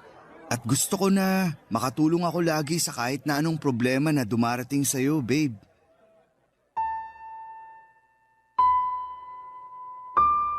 Papadudot kahit may sarili ng pamilya ang kuya ko ay may mga pagkakataon na nanghihiram siya sa akin ng pera na madalas na hindi na niya nababayaran. Nahihiya na rin ako na singilin siya kasi alam ko na madalas silang nagigipit sa bahay nila. 4 na kasi ang anak nila noon ang asawa niya tapos ay siya lang din ang nagtatrabaho para sa mga ito. Sa isang construction site siya nagtatrabaho at alam ko na hindi ganoong kalaki ang kinikita niya doon, papadudot. Hanggang 3rd year high school lang ang tinapos niya at naging tambay na siya sa bahay noon. Ilang beses pa siyang kinukumbinse ni na papa at mama na bumalik sa pag-aaral pero mas ginusto niya na bumarkada. Hanggang sa mabuntis niya ang girlfriend niya pagkalipas ng 2 taon ng pagiging tambay. Mabuti na lang at siya na rin ang nagdesisyon na bumukod sila ng girlfriend niya at hindi na inasa kay tatay noon ng responsibilidad para sa mag-ina niya. Kaya lang nang maging 4 na ang anak niya, mas madalas na siyang magipit at ako ang nilalapitan niya para hingan ng tulong. Ang pamilya kasi ng asawa niya ay nasa malayong probinsya pa, kaya wala silang ibang pwedeng lapitan at hinga ng tulong kung hindi ako lamang ng mga panahong yon, Papa Dudut. Barangay Love Stories. Barangay Love Stories. Papa Dudut, nakilala ko si Joey noong nasa college pa lamang ako. Doon din nagsimula ang relasyon namin at hindi ko yon sinabi sa mga magulang ko. Ayaw kasi nila na mag-boyfriend ako kasi natatakot sila na baka magaya ako sa kuya ko na nakapag-asawa ng maaga. Kahit nga nang minsang pinakilala ko si Joey sa kanila bilang manliligaw ko, pinaalala nila sa akin ang responsibilidad ko na pagtulong sa pamilya sa oras na makatapos na ako ng pag-aaral ko. Kumbagay, hindi raw kaagad ako pwedeng mag-asawa. Hindi naman nila yon diretsong sinabi sa akin pero pinaramdam nila ang magiging responsibilidad ko sa oras na makatapos ako ng college. Kaya naman ang maging kami ni Joey noon ay naging lihim sa pamilya ko ang relasyon naming dalawa. Baka kasi hindi nila ako maintindihan na hindi ako kagaya ng kuya ko. Kaya kong balansehin ang oras ko sa trabaho, sa pamilya, sa pag-aaral at sa relasyon na merong kami ni Joey. At nangihinayang ako na hindi yon nakita ni Papa kasi nawala na kaagad siya bago ko pa man maipakilala sa kanya si Joey bilang boyfriend ko. Nagtatrabaho na rin ako noon nang ipaalam ko kay mama ang tungkol sa relasyon namin at wala na rin siyang naging pagtutol. Siguro kasi nakita ni mama kung gaano ako karesponsable bilang breadwinner ng pamilya namin, Papa Dudut.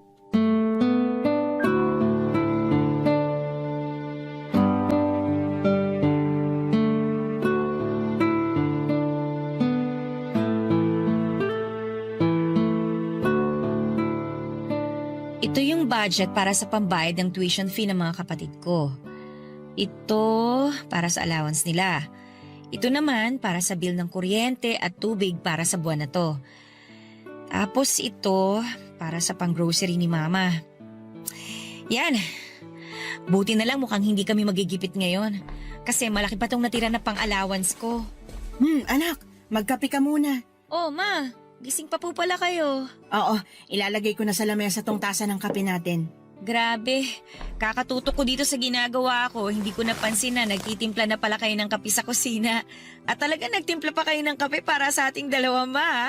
Hindi pa kasi ako makatulog, kaya naisipan ko na lumabas muna ng kwarto para magkape. Ginagawa niyo pa rin pala talagang pampatulog ang kape. Ikaw din naman, di ba?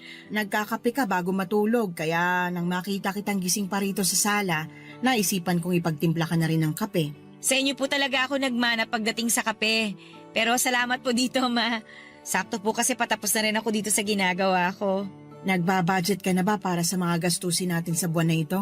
Opo, binabudget ko na po mga kailangan nating bayaran at pagkakagastusan para sa buwan na to. Maisisingit mo pa ba dyan yung nabanggit ko nung nakaraan na pagpapaayos ng banyo natin? May sira po bang gripo ng banyo natin?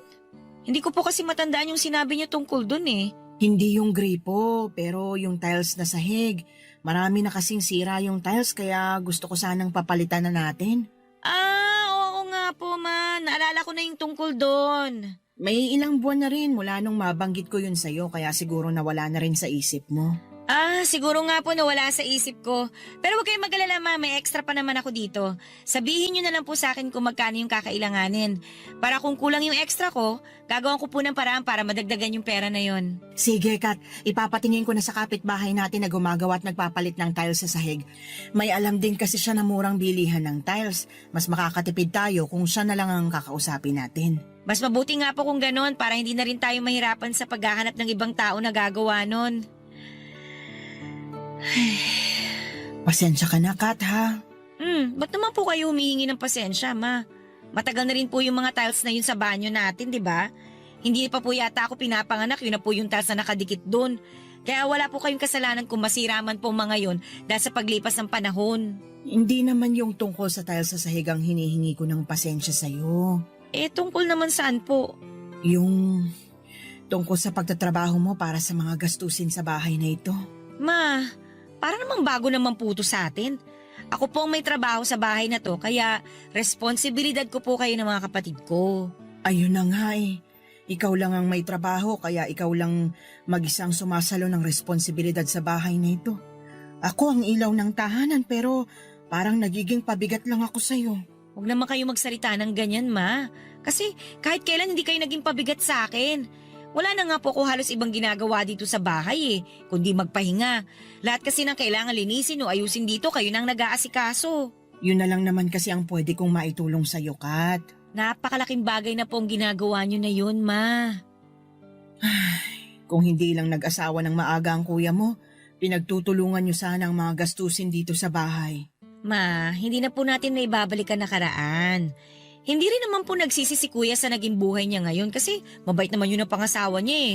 May mga araw na nahihirapan sila sa mga gastusin kasi mataas naman talaga mga bilihin ngayon, di ba? Pero nakakabangon naman po sila at maayos pa rin ang buhay nila. Nagiging maayos ang buhay nila kasi palagi mo silang tinutulungan.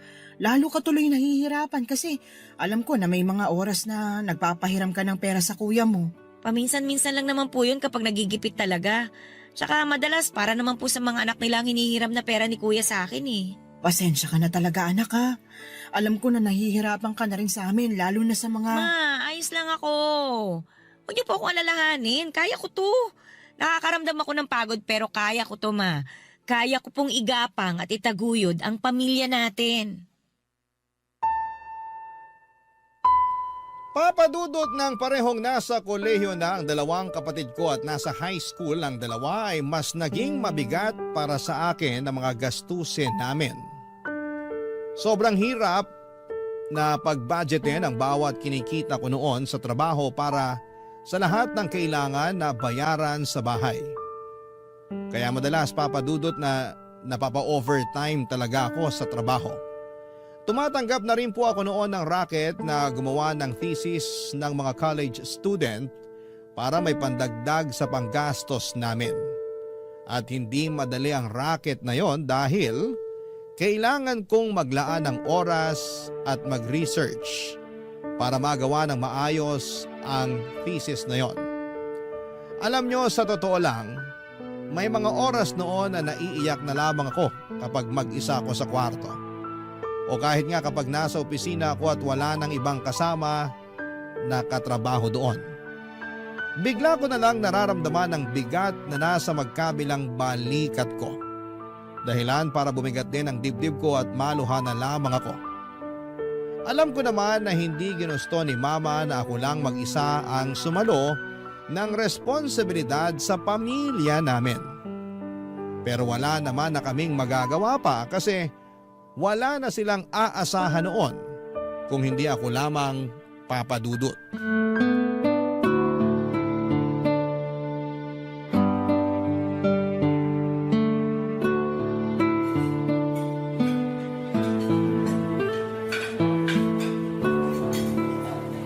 Happy anniversary, babe! Happy anniversary din, babe! Thank you kasi nag-effort ka na hintayin na matapos ang shift ko sa trabaho.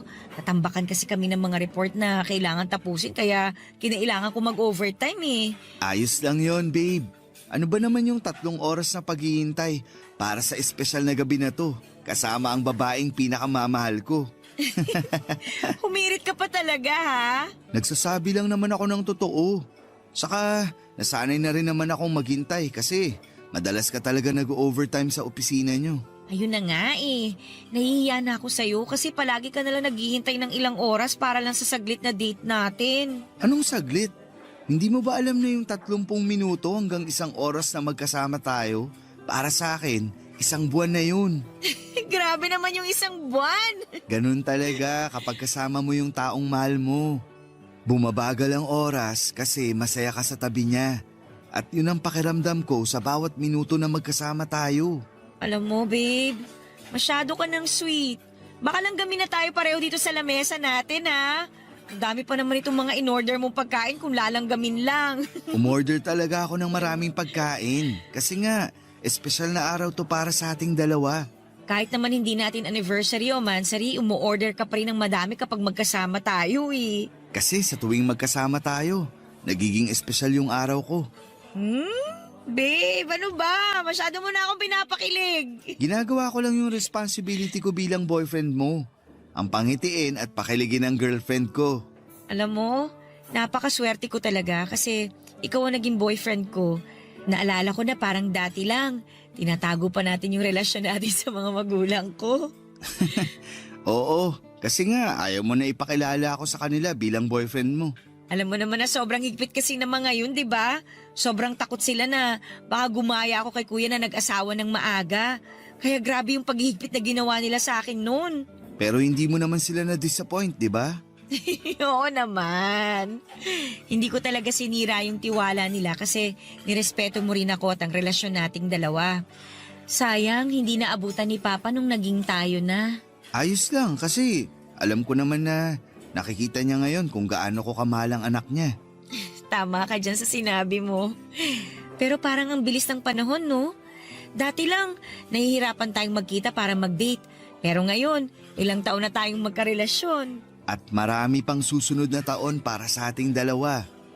Ay, sa totoo lang, minsan nakakaramdam na ako ng takot. Takot saan, babe? Na ano, baka mapagod ka na sa akin. Mahal kita. Kaya hindi ako mapapagod na mahalin ka. Babe, thank you ha. Kasi palagi kang nandyan para sa akin. At hindi ako mawawala sa'yo kahit kailan. Hindi ako mapapagod na mahalin ka. Gusto ko na ako yung maging dahilan para lalo kang lumakas. Ako yung kukuhanan mo ng lakas sa oras na nakakaramdam ka ng pagod. Kaya nga, gusto ko na rin samantalayin ang pagkakataon na to, babe. Anong ibig mong sabihin? Babe, ilang beses ko rin pinag-isipan to. At naniniwala ako na ito na yung oras para simulan nating planuhin ang buhay nating dalawa.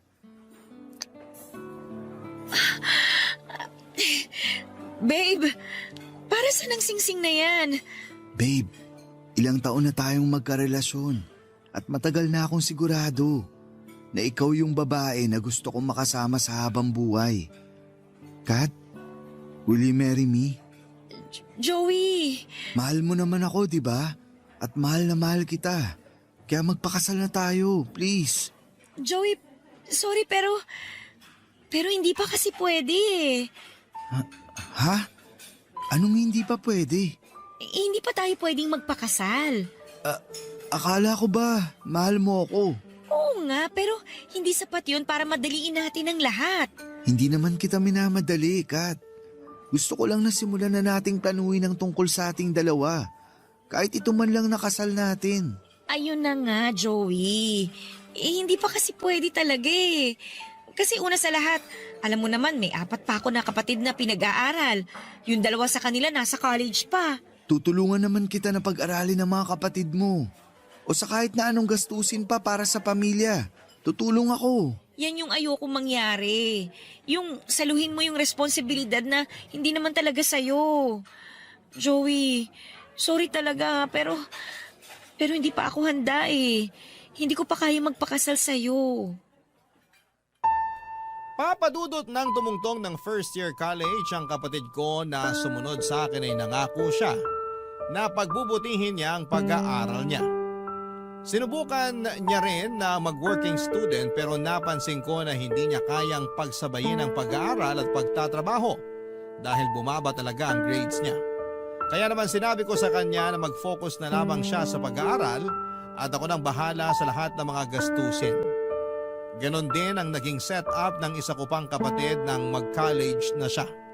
Sinubukan niya rin na maging working student pero nahirapan din siyang pagsabayin ang pag-aaral at pagtatrabaho. Doon ko na-realize na magkakaiba talaga ang diskarte ng mga tao. May mga kaya tayong gawin na hindi kayang gawin ng iba. O pwedeng nasanay lang din sila na may inaasahan silang tutulong sa kanila. Kaya ang pakiramdam nila ay hindi na nila kayang gawin ang isang bagay na mabigat para sa kanila. Kasi ako, kahit gaano ako nahihirapan nang maging working student ako, ay pinilit kong kayanin yon. Kasi alam ko na walang ibang makakatulong sa akin kung hindi ang sarili ko lamang, Papa Dudut. Barangay Love Stories. Barangay Love Stories.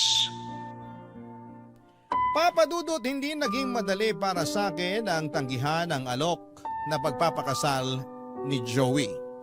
Bago pa man ang araw na yon ay may ilang beses ko nang nararamdaman na balak na niya akong alukin ng kasal. Kasi napapadalas ang pagbubukas niya ng topic tungkol sa pagpapakasal, pagbuo ng pamilya, pagbili ng bahay o pagkakaroon ng mga anak. Gusto ko na rin namang pag-usapan ang tungkol sa mga bagay na yon. May mga oras nga na nai-excite ako kapag nai-imagine ko na kinakasal na kami sa simbahan ni Joey, na may sarili na kaming bahay at may ilan na kaming mga anak. Pero mula nang mag-college ang dalawang kapatid ko ay doon ko na-realize na sobrang hirap pala talaga ng buhay. At natakot ako na iparamdam ang hirap ng buhay na yon sa mga magiging anak namin ni Joey. Papa Dudut, alam ko sa sarili ko na hindi pa talaga ako handa noon na magpakasal. Kaya naging buo ang desisyon ko na tanggihan ang wedding proposal ni Joey. Ayoko magbitaw ng desisyon na pwedeng hindi lang ako ang mahirapan, kung hindi pati na rin ang mga mahal ko sa buhay. Sobrang nasaktan ko noon si Joey at naiintindihan ko ang pag-iwas niya sa mga tawag o text ko na ilang buwan, Papa Dudut. Ang hindi ko lang maintindihan ay bakit parang naging napakadali para sa kanya. Napalitan ako sa buhay niya. Dahil pagkalipas lamang ng ilang buwan ay nakita ko siya sa isang mall na may kasamang ibang babae. Hindi lang basta kasama, kung hindi kahawak kamay niya pa ito. Kaya hindi ko na napigilan ang sarili ko na kumprontahin siya ng araw na yon, Papa Dudut.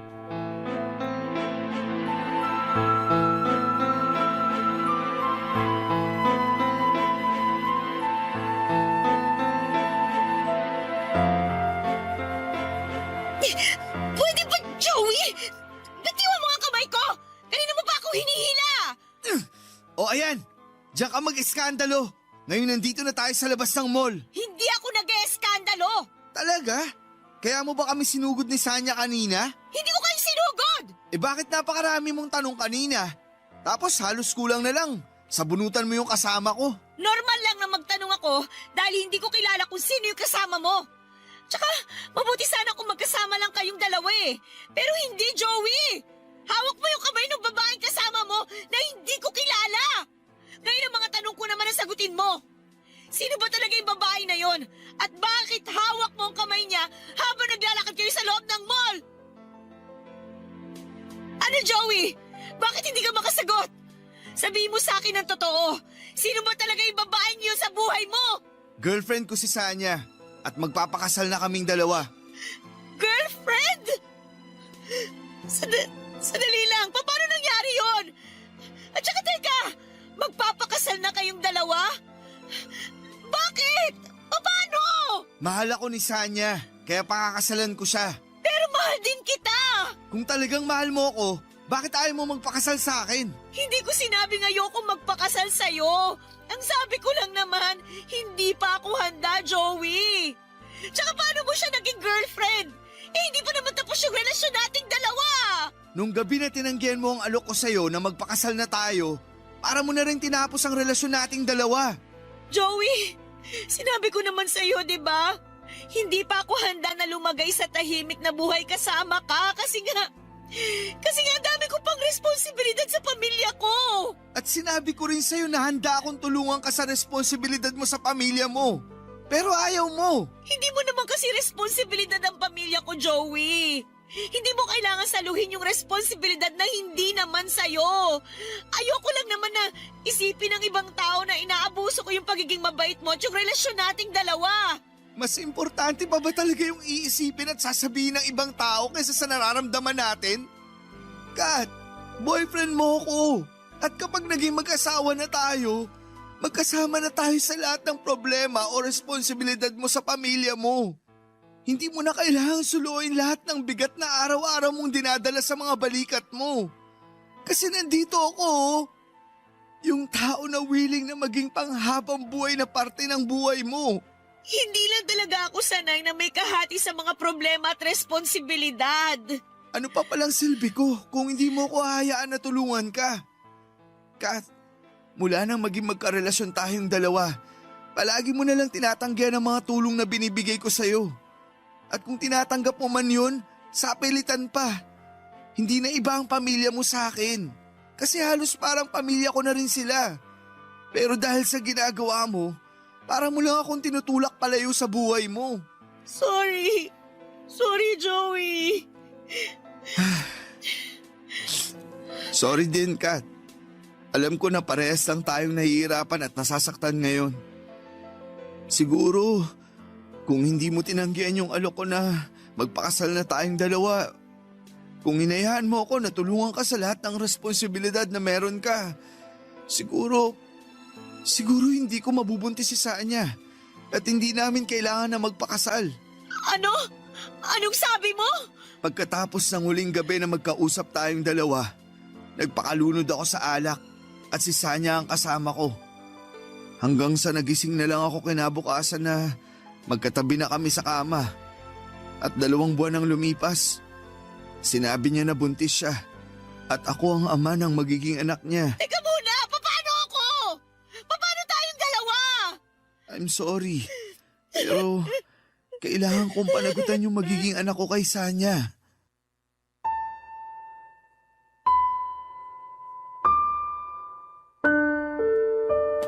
Papadudot pagkatapos kong tanggihan ang alok ng pagpapakasal sa akin ni Joey ay iniwasan na niya ako. At kagaya nga ng sinabi ko kanina, naiintindihan ko yon. Kasi alam ko na sobra ko siyang nasaktan. Binigyan ko siya ng oras na makapag-isip tungkol sa naging sagot ko, pero hindi naman ibig sabihin noon na nakipaghiwalay na ako sa kanya. Kasi pagkatapos ng 1 linggo ay sinimulan ko ng gumawa ng paraan para muli kaming magkausap. Tinatawagan ko siya pero hindi niya ako sinasagot. Palagi ako nagtitext at chat sa kanya pero hindi siya nagre-reply. Sinubukan kong i-explain sa mga text at chat ko na hindi pa ako handang magpakasal. Pero sobrang mahal ko siya. Na sana'y bigyan niya pa ako ng oras na matapos ang responsibilidad sa pamilya ko. Bago kami magsimulang magplano ng para sa aming dalawa. Halos 5 buwan niya akong iniwasan tapos ay makikita ko na lamang siya na may kasama ng ibang babae. At hindi lang yon, papadudot. Hindi ako makapaniwala na sa ilang buwan na hindi namin pag-uusap, makakabuntis na siya ng ibang babae. Sobrang sakit noon para sa akin kasi pakiramdam ko ay para akong isang piraso lamang ng notebook sa buhay niya na mabilis niyang pinilas at inalis sa buhay niya. Mabilis niya akong pinalitan ng isang bagong pahina sa kabila ng ilang taon na naging relasyon naming dalawa. Akala ko noon ay si Joey na ang magiging katuwang ko sa panghabang buhay sa oras na matapos na ang responsibilidad ko sa pamilya ko. Ayon pala ay dadaan lang din siya at hindi rin magtatagal sa buhay ko. Kaya naman mula noon ay muli ko na lamang sinubsob ang sarili ko sa pagtatrabaho at sa responsibilidad ko sa pamilya ko, papadudot.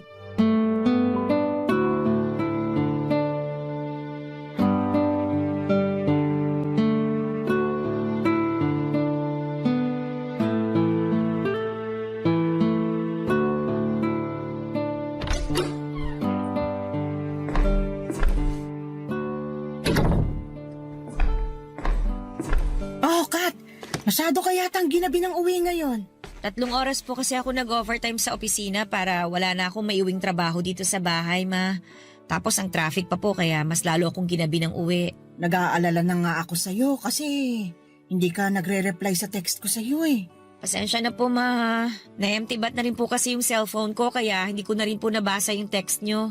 Ayos lang, medyo nag-alala lang ako kasi nga pasado 11:00 na ng gabi pero wala ka pa rin dito sa bahay.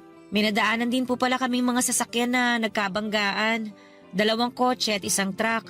Kaya naging doble ang traffic kanina. Mas doble din po tuloy ang pagod at gutom na nararamdaman ko ngayon. Halata nga sa mukha mo, lalo na sa mga mata mo, nak.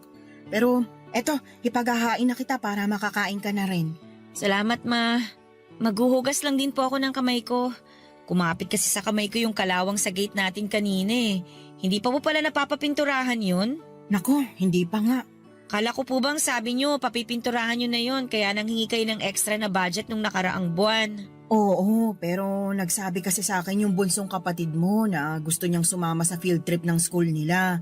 Nung 1 taon kasi hindi siya nakasama kaya pinagbigyan ko ng makasama ngayon. Sana ayos lang sa yung pinasama ko ang kapatid mo sa field trip nila.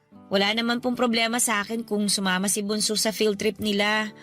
Pero sana ma, sinabi nyo sa akin yung tungkol doon. Para po hindi ako nagtataka kung bakit wala pa ring pintura yung gate natin hanggang ngayon. Ay, nawala na naman sa isip kong bagay na yun.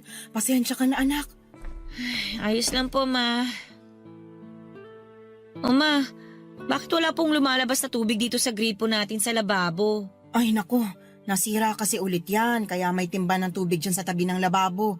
Yan na lang muna ang gamitin mo. Malinis naman ang tubig na laman ng timba na yan. Ay... Sige po, ito na lang po ang gagamitin ko na panghugas ng mga kamay ko. Magsasabon na rin po ako dito para matanggal ang amoy kalawang. Ma, di ba pinaayos nyo rin po itong lababo natin? Nagamit nyo nga po yung pera na dapat na pambayad ng kuryente natin nung nakaraan? Ay, oo, kaya lang palpak yung tuberong gumawa ng lababo na yan.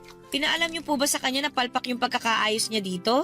Nakatext ko pa siya ng 1 beses at sinabi niya naman na babalik siya dito sa bahay para ayusin ulit yung lababo na yan. Pagkatapos noon, hindi na siya ulit nag-reply. Sinubukan ko ring tawagan pero hindi ko na makontak yung number niya. Mukhang wala na siyang balak na magpakita ulit dito sa bahay. Kaya plano ko nang kumuha ng ibang tubero na mag-aayos ng lababo natin. Ibig sabihin po panibagong bayad na naman yun, ma.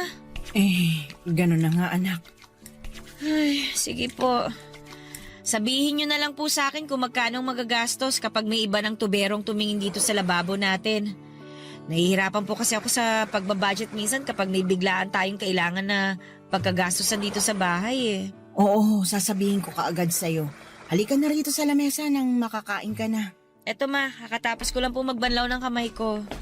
Ano po bang ulam natin, ma? Adobong galunggong. Galunggong na naman po? Eh, di ba ito yung ulam natin kagabi? Iba yung ulam natin kagabi. Sarsyadong galunggong yon. Ma, hindi po ba talaga natin kayang magkaroon ng ibang ulam dito sa bahay?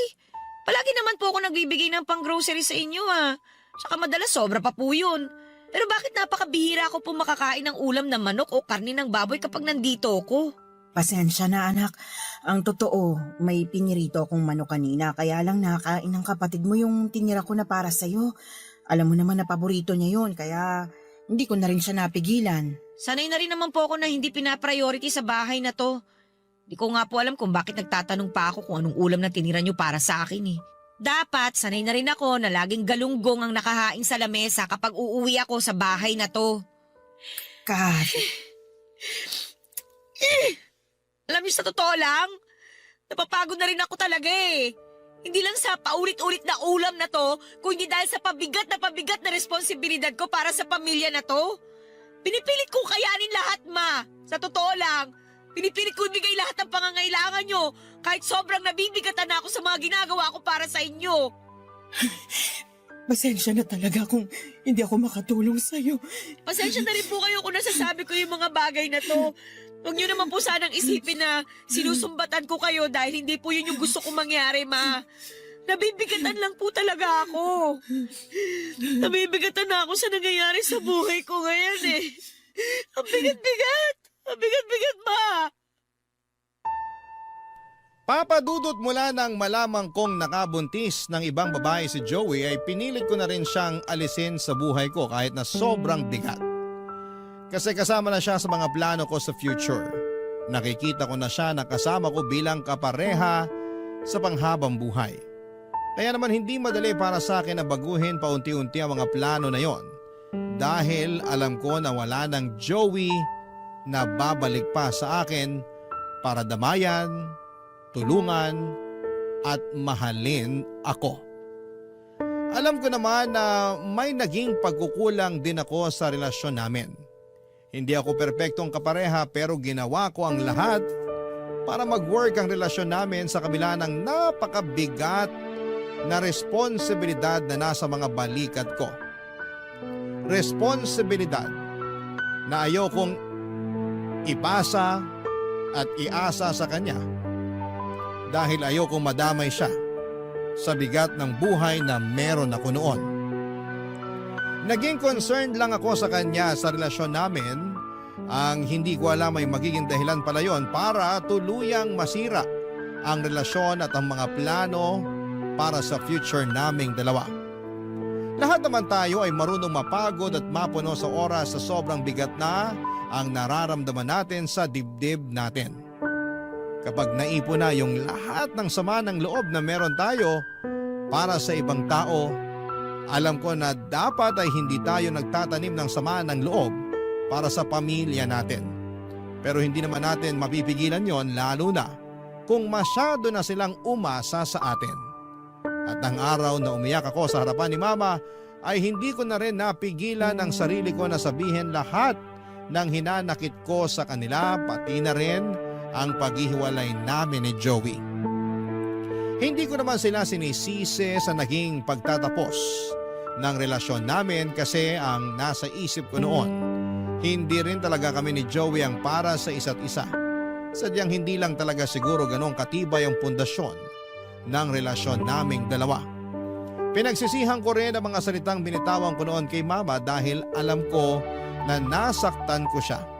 Pero naging maayos naman ang lahat sa bahay pagkatapos ng araw na yon. Mas inayos na rin ni Mama ang pagbabudget sa perang inaabot ko sa kanya. Kaya kahit papaano ay hindi galunggong ang madalas na ulam na naaabutan ko sa bahay. Tinupad din ng kapatid ko na sumunod sa akin ang pangako niyang pagbubutihin ang pag-aaral niya dahil nakapagtapos siya ng cum laude sa kolehiyo.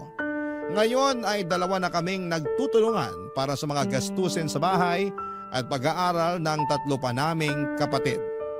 Malaki pa rin ang pasasalamat ko na hindi ako binigo ng mga kapatid ko sa lahat ng mga naging sakripisyo ko para sa kanila.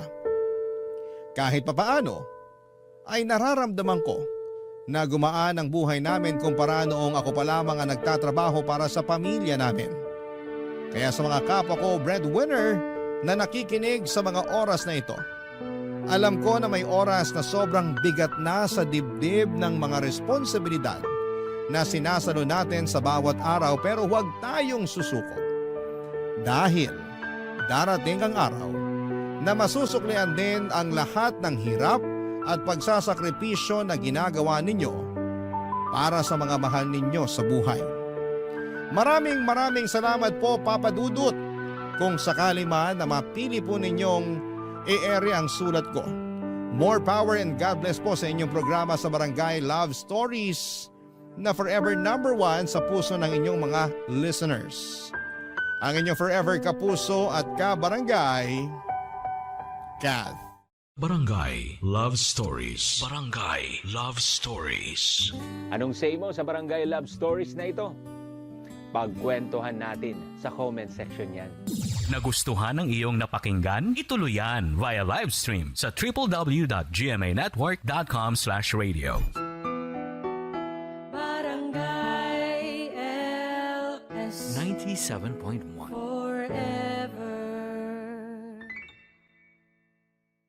Ang mga kwento ng pag-ibig, kwento ng buhay, at kwento ng pag-asa dito sa Barangay Love Stories. Love Stories.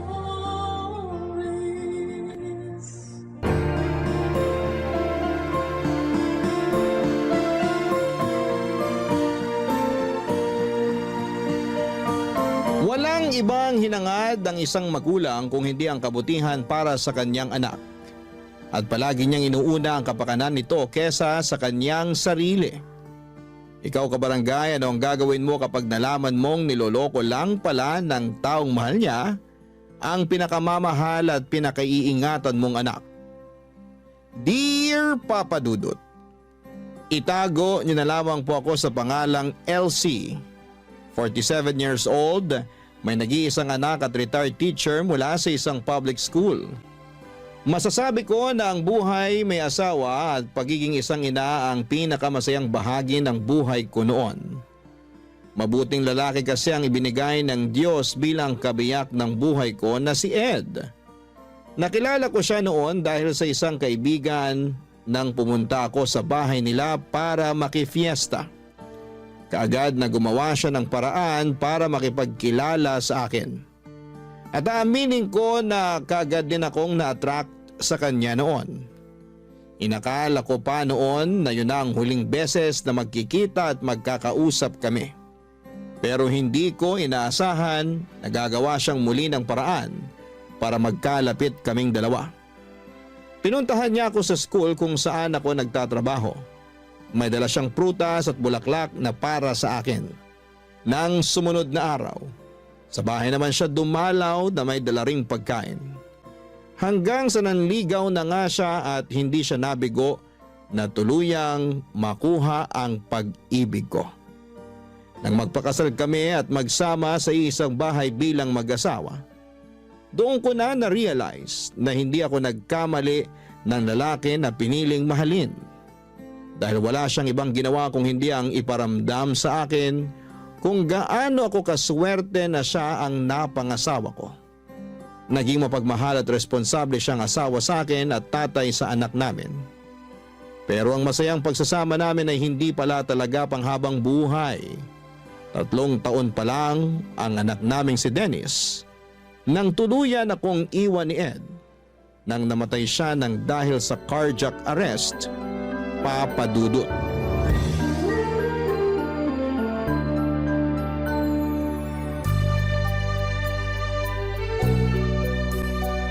Ay, grabe. Nakakapagod maglaba kapag ganitong oras. Buti na lang hindi pa ganong mataas ang araw sa likod ng bahay. Hindi rin masyadong mainit habang naglalaba ako kanina. Ano kayang pwedeng maluto para sa tanghalian namin ni Dennis? Teka, ano yung naaamoy ko? Oh, Ma, tapos na po kayong maglaba? Oo. Dineretso ko na rin ng sampay para kapag umaraw mamaya matuyo na rin kaagad. Mukhang napagod po kayo. Sandali lang po at pupunasan ko yung pawis sa noo nyo. Eto po, malinis tong tuwalya na hawak ko. Pupunasan ko lang po ang noo nyo. Masyado po yata kayong madaming nilaban. Hindi naman masyadong marami yon kasi nakapaglaban na rin ako nung nakaraang araw lang. Sabi ko naman kasi sa inyo, bumili na tayo ng washing machine para hindi na kayo napapagod sa paglalaba. Washing machine? Sus, makakasira lang ng mga damit natin yun.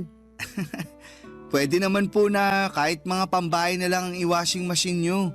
Tapos yung iba, kahit i-handwash nyo na lang kung gusto nyo po.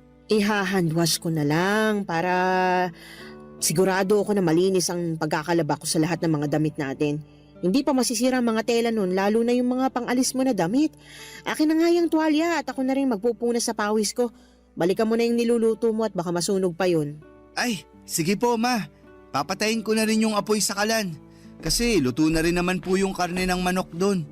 Maupo na rin po kayo kasi nakapaghain na rin po ako ng para sa tanghalian natin. Sige, at medyo gutom na rin ako. Ano palang niluto mo na ulam? Ang paborito nyo pong binakol, ma. Ay, kaya naman pala amoy pa lang.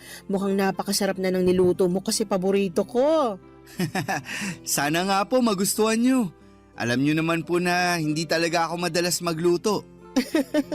Nagulat nga ako nang may maamoy akong ulam mula sa kusina. Yung pala nagluluto ka na ng pananghalian natin. Nung makita ko kasi po kayong naglalaba kanina, naghanap na po ako ng pwedeng iluto sa ref natin. Sakto naman po ang mga ingredients na nakita ko para sa binakol na manok.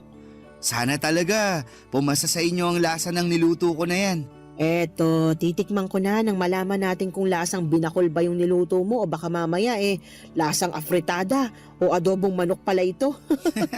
Ma, wala naman pong sarsayan na kagaya ng sa adobo o apritadang manok.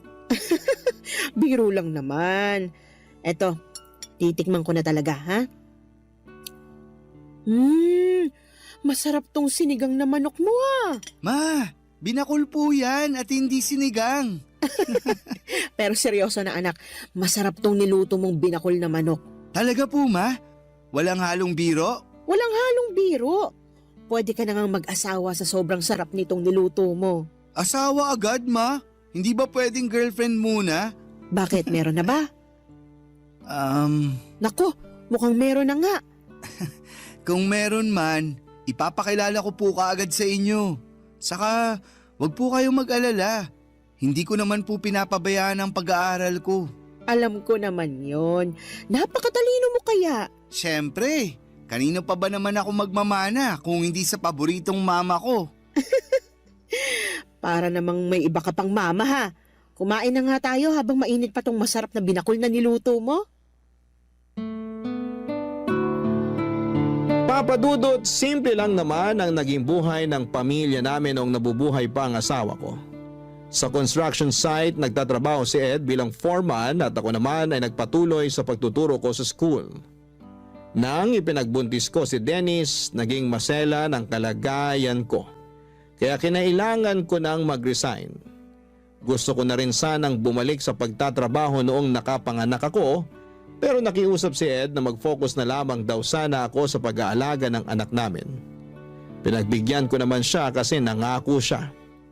Nagagawin niya ang lahat para hindi kami mahirapan sa mga gastusin. Tinupad ni Ed ang pangako niya na yon. Kaya madalas siyang mag-overtime para madagdagan ang kinikita niya sa trabaho.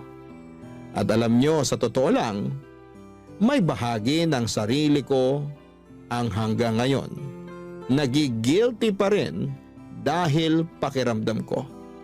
Masyado kong iniasa lahat ng responsibilidad sa asawa ko.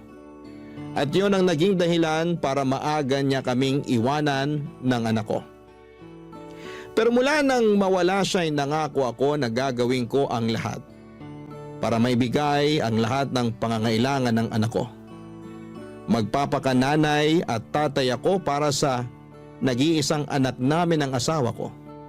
Sinuklian naman ni Dennis ang lahat ng pagsusumikap ko para maitaguyod ang buhay namin. Naging napakabuti niyang anak sa akin. Nag-aral siya ng mabuti hanggang college hanggang sa napapansin ko noon na napapadalas na medyo ginagabi ng uwi ang anak ko, Papa Dudut.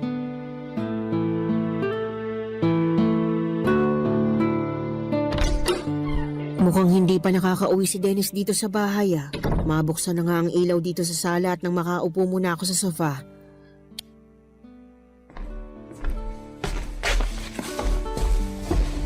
Ay, nakakapagod yung mga klase ko kanina.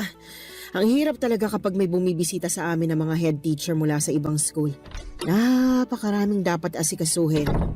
Ma, nakauwi na po pala kayo.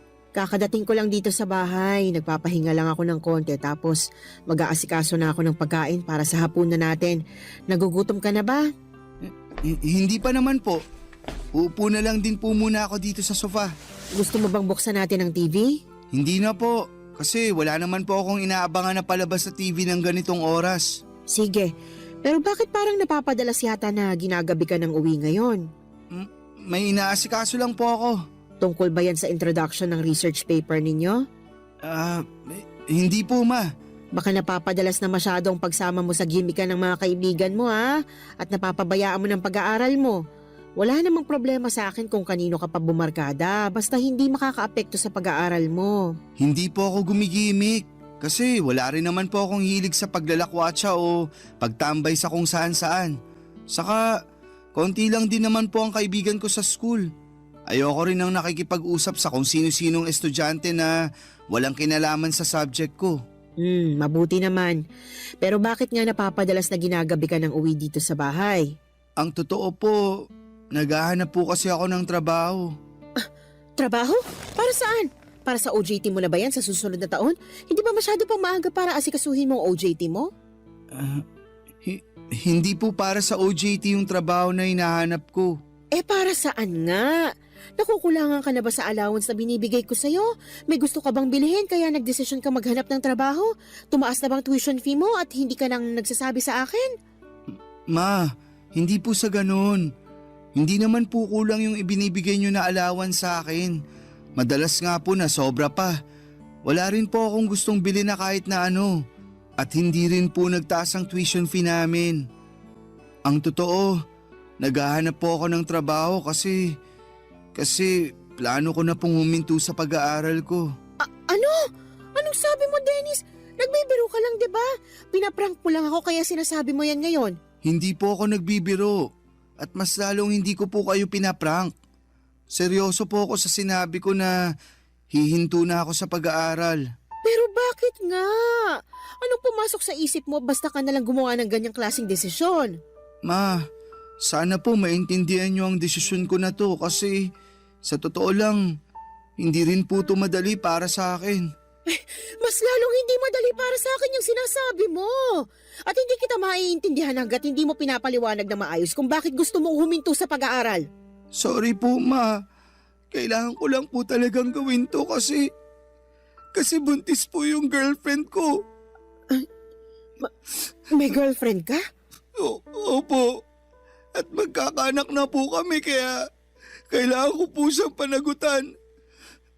Ito po ang dahilan kung bakit nagdesisyon ako na hindi na mag-e-enroll sa susunod na semester. Magtatrabaho na lang po ako para sa magiging anak namin. Papa Dudut, masasabi ko na maswerte ako sa dalawang lalaki na ibinigay sa akin ng Diyos. Responsable at mabait na asawa si Ed. Pati na rin sa malambing at matalino kong anak na si Dennis. Akala ko talaga noong mawala si Ed ay hindi ko nakakayanin na magpatuloy pa sa buhay. Mula kasi nang maging mag-asawa kami, lahat ng bagay sa buhay ko ay nakaplano ng kasama si Ed.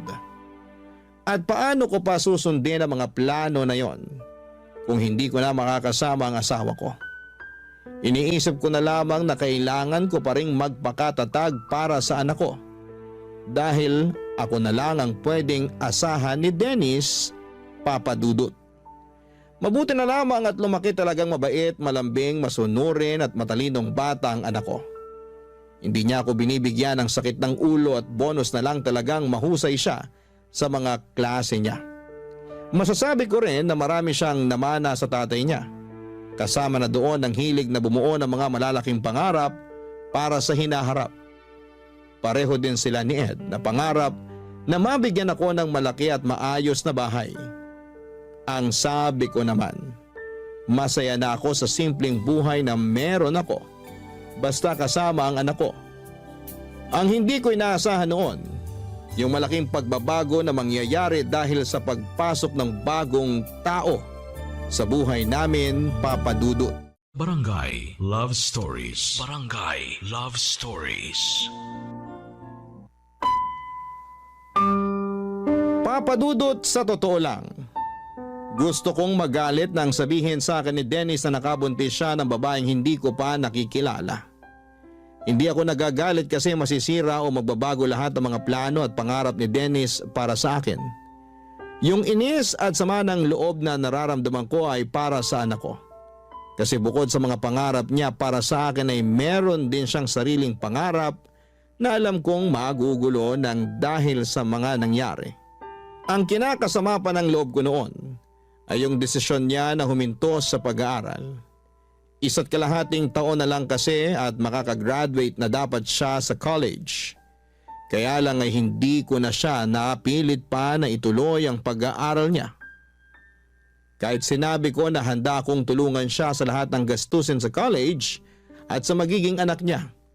Ayaw niya raw kasi na ipasa sa akin ang responsibilidad dahil sa pagkakamaling nagawa niya. Sinabi ko naman sa kanya na hindi isang pagkakamali ang makabuntis ng babae.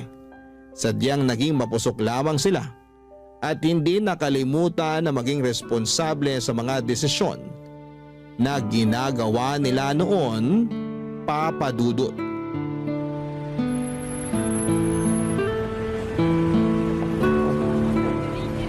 Malapit na tayo sa bahay namin, Kyla. Medyo malayong lakaran pala to, no?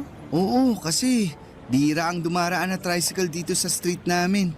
Napansin ko rin na parang konti ang mga tindahan dito sa inyo. Medyo nga.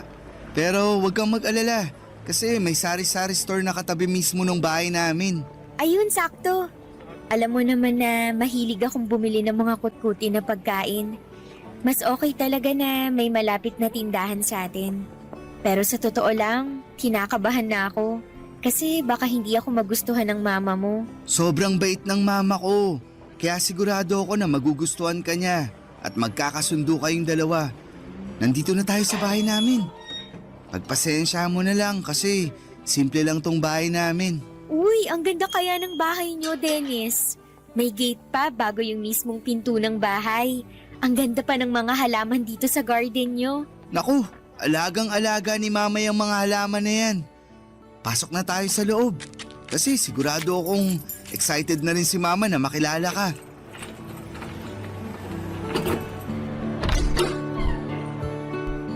Ma, nandito na po kami ni Kyla.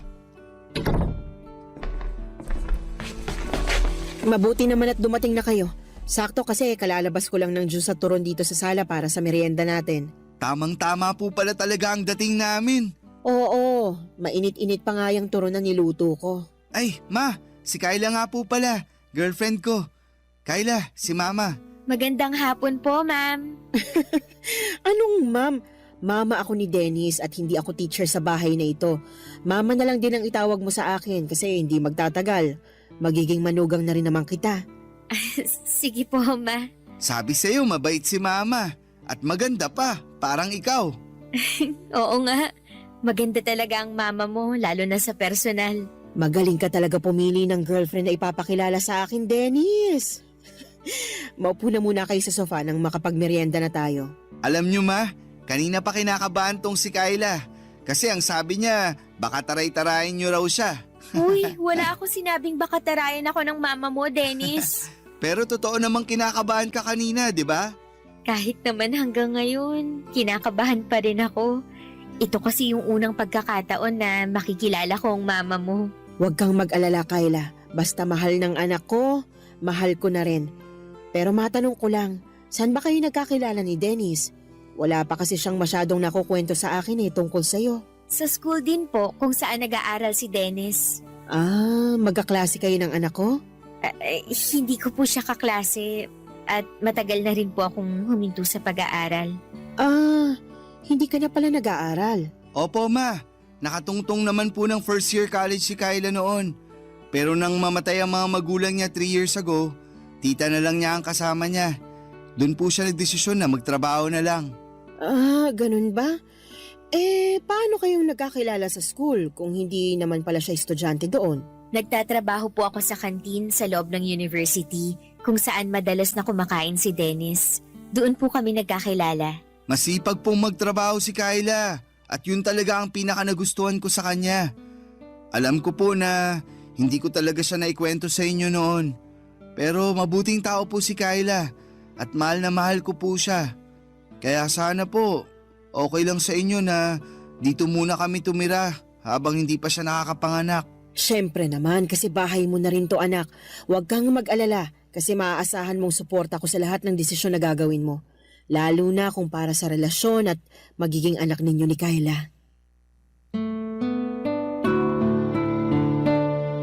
Papa Dudut, wala talaga akong alam na kahit na ano tungkol kay Kyla.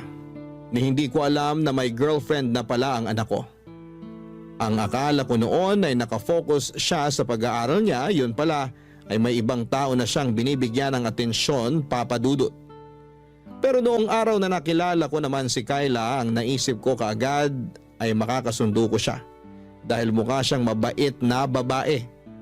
Nalaman ko rin noon na halos 3 taon na pala ang tanda niya kay Dennis. Medyo halata ngayon nang unang beses ko siyang makita sa personal.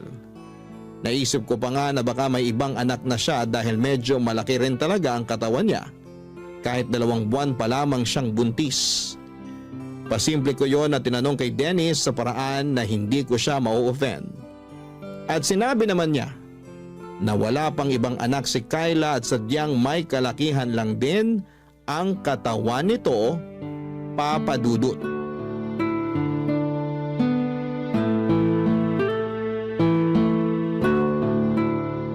Ma, gagabihin po pala ako ng uwi mamaya.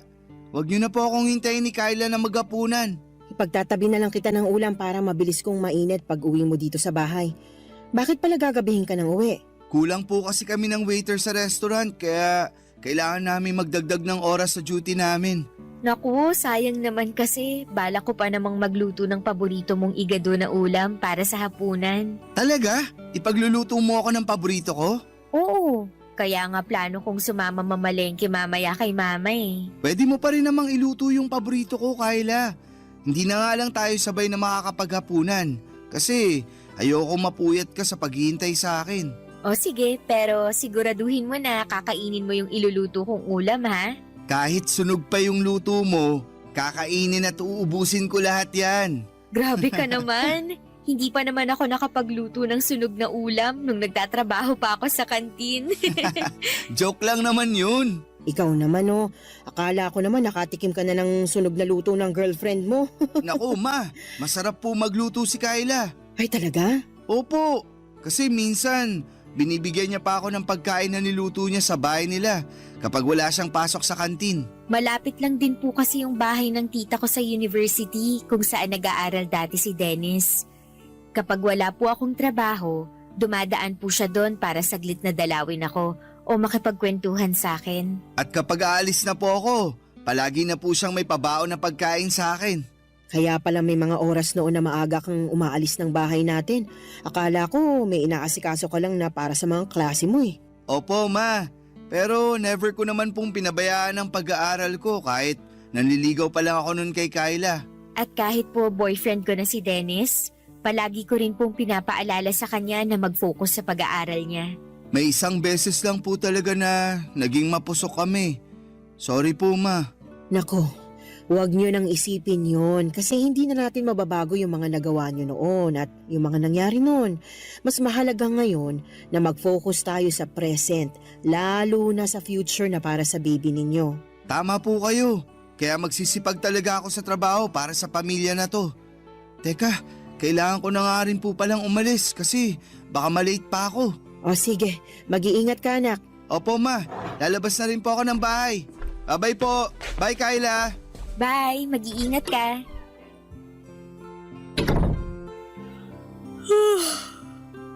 Ang dami ko po palang nakain na pandesal at pansit. Napansin ko nga rin yan.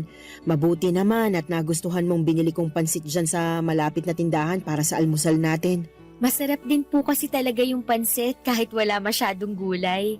Ayos din po yun dahil hindi rin ako mahilig sa gulay. Pareho pala kayo ni Dennis na hindi mahilig kumain ng gulay. Pero ngayon po, pinipilit ko naman na kumain ng gulay para sa pinagbubuntis ko. Inaantok na tuloy ulit ako. Oh, saan ka pupunta? Papasok po muna ako sa kwarto namin ni Dennis. Akala ko sasamahan mo kung mamalengke. Naku ma, tinatamad na po ako lumabas ng bahay. Ah, ganun ba? Sige, ako na lang ang bibili ng mga sahog na gagamitin mo sa lulutuin mo mamaya. Kayo na lang din po siguro magluto mamaya. Hindi rin naman makakauwi ng maaga si Dennis. Sa ibang araw na lang po ako magluluto para sa kanya. Sige po, pasok po muna ako sa kwarto at nakakaramdam talaga ako ng antok. Kung maglalaba po pala kayo, pakisama na lang din po sana yung mga damit namin para hindi nakatambak sa kwarto. Magpapahinga po muna ako. Papa Dudut, nagkamali pala ako sa naging first impression ko kay Kyla. Nung unang mga araw kasi niya sa bahay, naging maayos talaga ang pakikitungo niya sa akin. Pati na ang pag-asikaso niya sa mga gawaing bahay. Maaga siyang gumigising at pagkatapos mag-almusal ay dediretso sa sala para magwalis-walis ng sahig. Kasunod ang pagpupuna sa mga bintana, nagluluto rin siya ng para sa hapunan namin at siya ang nag-aasikaso ng pinagkainan namin sa almusal. Pero pagkalipas ng ilang linggo ay nagbago ang lahat, lalo na nang kinailangan kong mag-resign sa trabaho. Napaaga noon ang retirement ko dahil lumala ang katarata sa kanang mata ko. Nadaan pa naman sa oral medication pero hindi na ako bumalik pa sa pagtuturo. Mula noon, si Dennis na ang nagtatrabaho para sa mga pangangailangan at gastusin sa bahay. Doon din nagbago ang ugali ni Kyla na halos inaasa na niya sa akin lahat ng gawain sa bahay. Pero naisip ko na baka hindi nagbago ang ugali niya. Baka sadyang yun talaga ang ugali niya. Nagpapanggap at nagpapakitang tao lamang siya sa umpisa. Pilit ko na lamang siyang pinakisamahan noon dahil ayoko nang bigyan pa ng problema ang anak ko na alam kong palaging pagod galing sa trabaho niya, Papa Dudut. Barangay Love Stories. Barangay Love Stories. Papa Dudut, sa isang restaurant nagtatrabaho noon si Dennis. Dahil sa mga gamot na kailangan ko, mga vitamins ni Kyla at iba pang gastusin sa bahay, madalas na nag-o-overtime sa trabaho ang anak ko. Ayaw niya kasi nang nagigipit kami sa pera o panggastos sa bahay. Pinag-iipunan niya rin ang para sa panganganak ni Kyla at nabanggit niya rin na plano na niya itong pakasalan sa susunod na taon. Kaya pilit niyang ginagawa ang lahat para maibigay ang pangangailangan namin.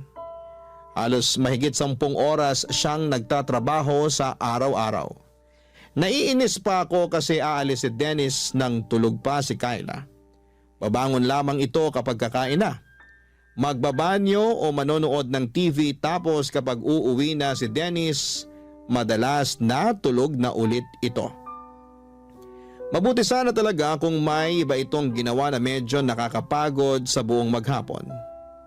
Oo, buntis siya pero hindi ibig sabihin noon na hindi na siya pwedeng tumulong sa mga gawaing bahay. Hindi rin naman masela ng kalagayan niya kaya walang dahilan para maghapon lang siya na nakahiga sa kama o manood ng TV.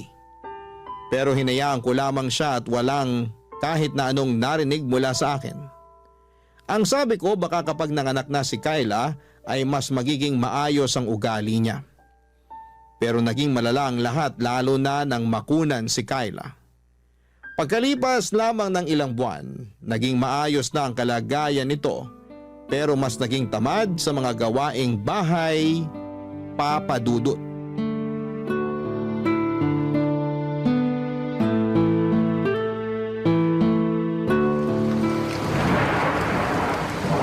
Naku, ang lakas ng ulan sa labas ng bintana kung kailan naman patapos na ako dito sa niluluto ko. Mababasa pa yung mga nilaban ko kahapon. Mapakuha ko na nga lang muna yun kay Kyla. Kyla! Pakisilong muna nga muna yung sinampay sa labas bago pa tuluyang mabasa ng ulan.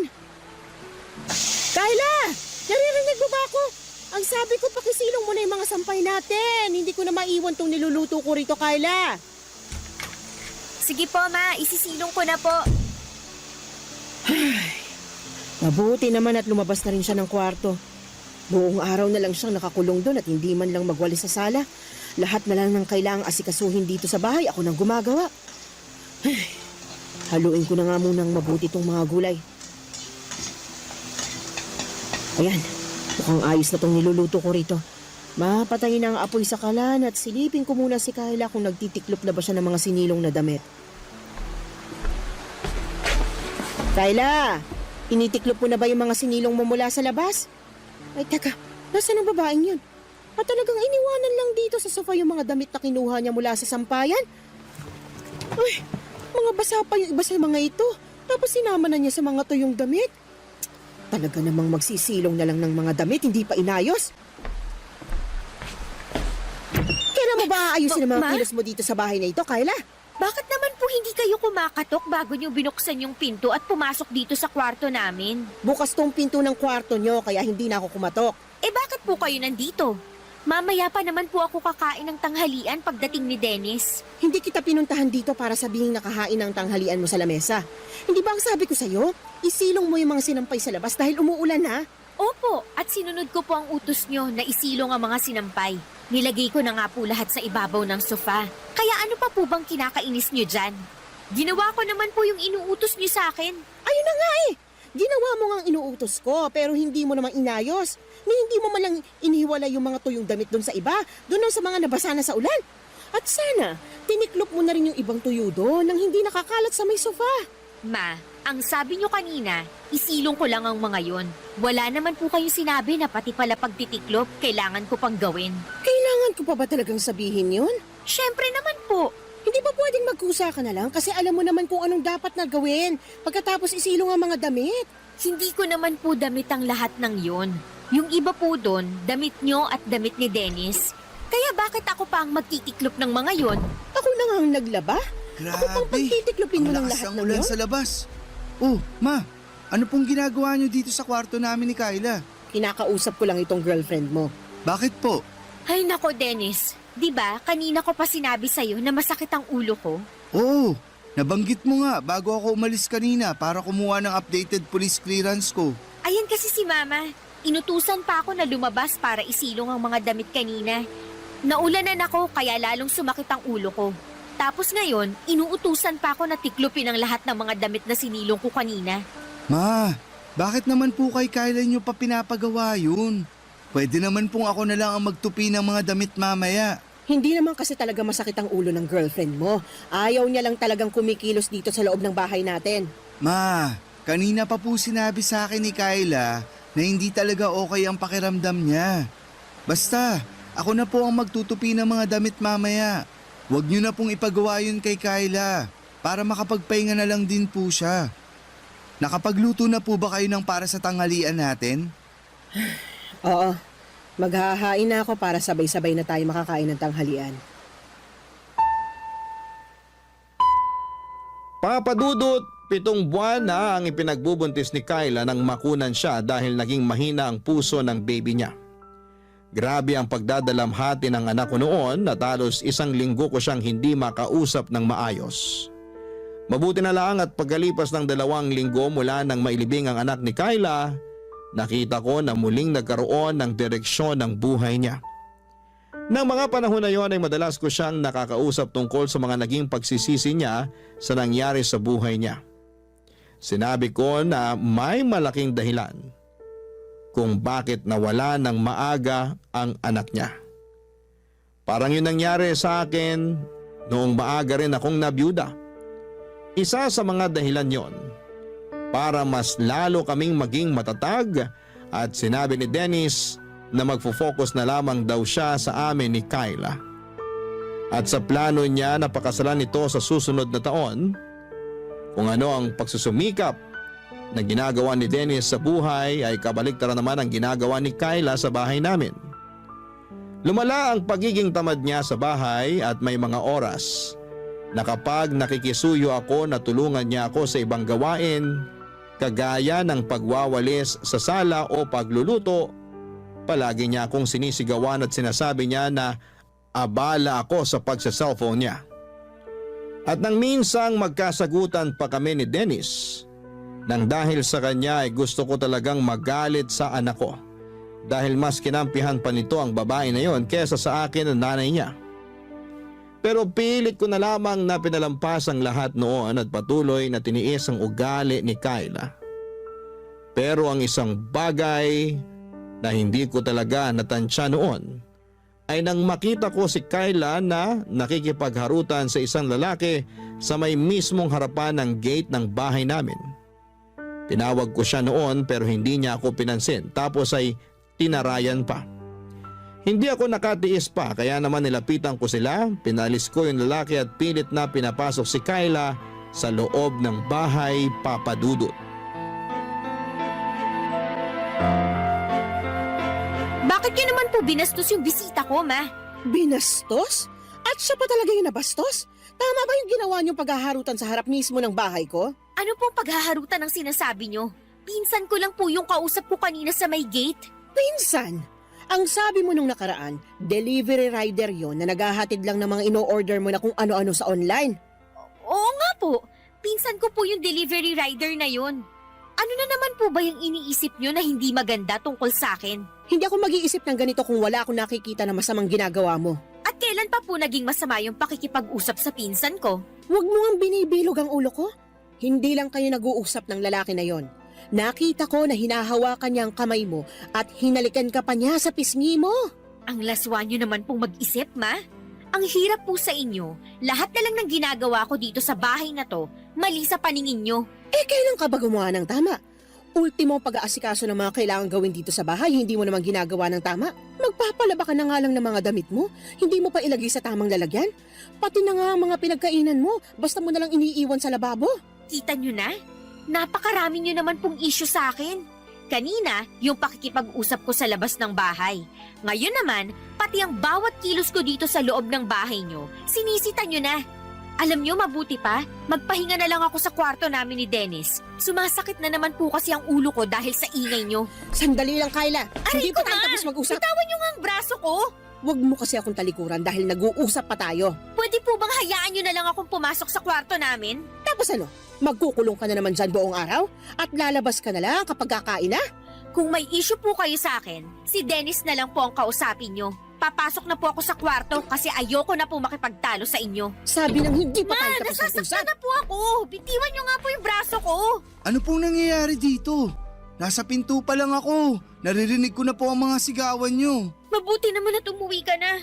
Si mama kasi, kanina pa ako sinisigawan. Tapos ang higpit pa ng hawak niya sa braso ko. Tingnan mo oh.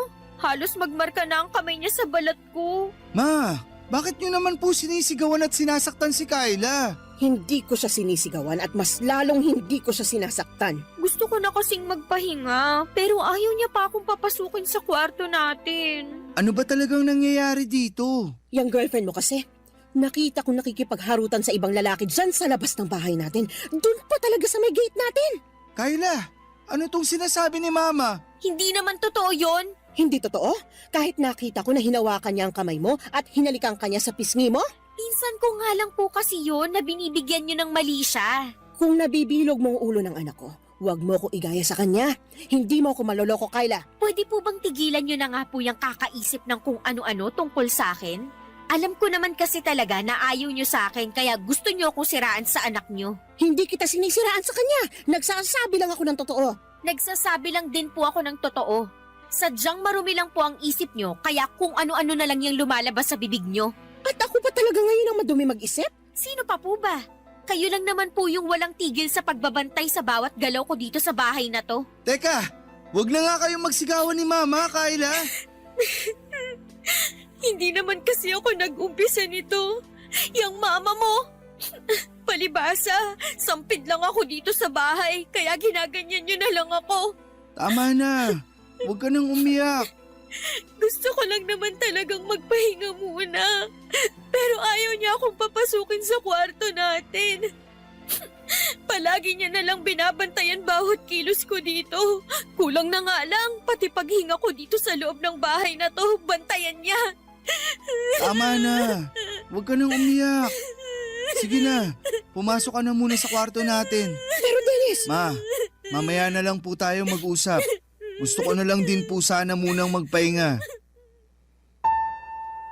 Papa Dudut, matagal ko nang napapansin ang mga kakaibang kinikilos noon ni Kyla na pinagsasawalang bahala ko lang madalas. Kapag nakalis na si Dennis ng bahay, papunta sa trabaho niya, maririnig ko na si Kyla sa loob ng kwarto nila na halos bumubulong na parang may kausap. Minsan nang nasilip ko siya sa loob ng kwarto nila. Nakita ko na may hawak siyang cellphone at nakangiti habang parang kinikilig sa kausap niya. Napapadalas din yung lalaki na kausap niya noon na pumunta sa may gate ng bahay namin. Nung unang nakita ko siya na kausap ni Kyla sa may gate ay nag-usisa ako. At sinabi niya na nagdi-deliver lamang daw ito ng item na in-order niya online. Hanggang sa halos araw-araw na silang nagkakausap noon. May mga araw din noon na umalis siya sa bahay kapag nasa trabaho na si Dennis. At ang paalam niya ay pupunta siya sa isang kaibigan. Uuwi siya bago makauwi si Dennis sa bahay. Pero minsan, Papa Dudut, Naunang umuwi si Dennis sa kanya at nagtaka ang anak ko kung bakit wala si Kyla sa bahay. Hindi raw ito nagpaalam o nag-text sa kanya na aalis ng bahay. Ang sabi lang ni Kyla nang makauwi siya ay may dinadaw lamang itong kamag-anak kaya ginabi ng uwi. Pero iba na ang pakiramdam ko noon dahil nakita ko na noong magkausap sila ni Dennis. Hindi makatingin ng diretso sa kanya si Kyla. Hanggang sa nakita ko ang paghaharutan ni Kyla sa may gate at paghalikpan ng lalaki sa pisngi nito.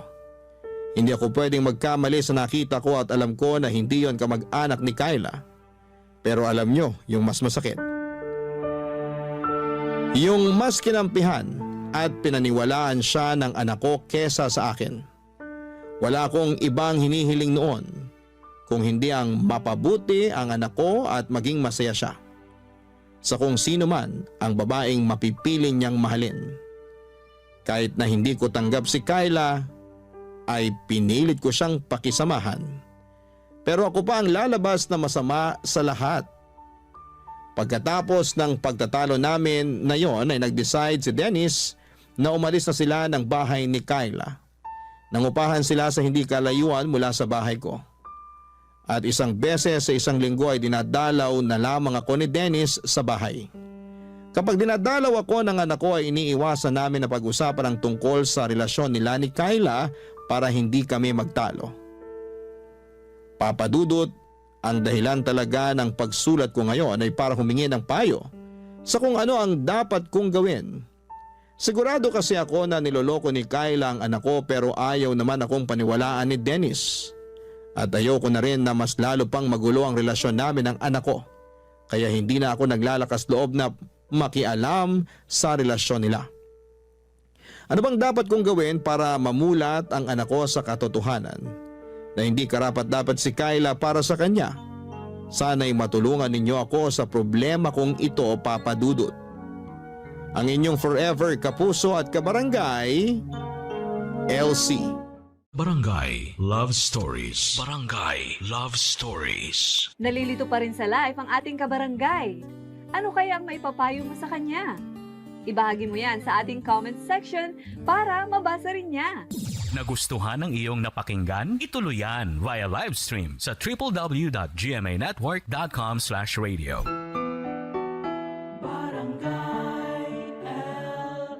In Mega Manila, 97.1. Forever!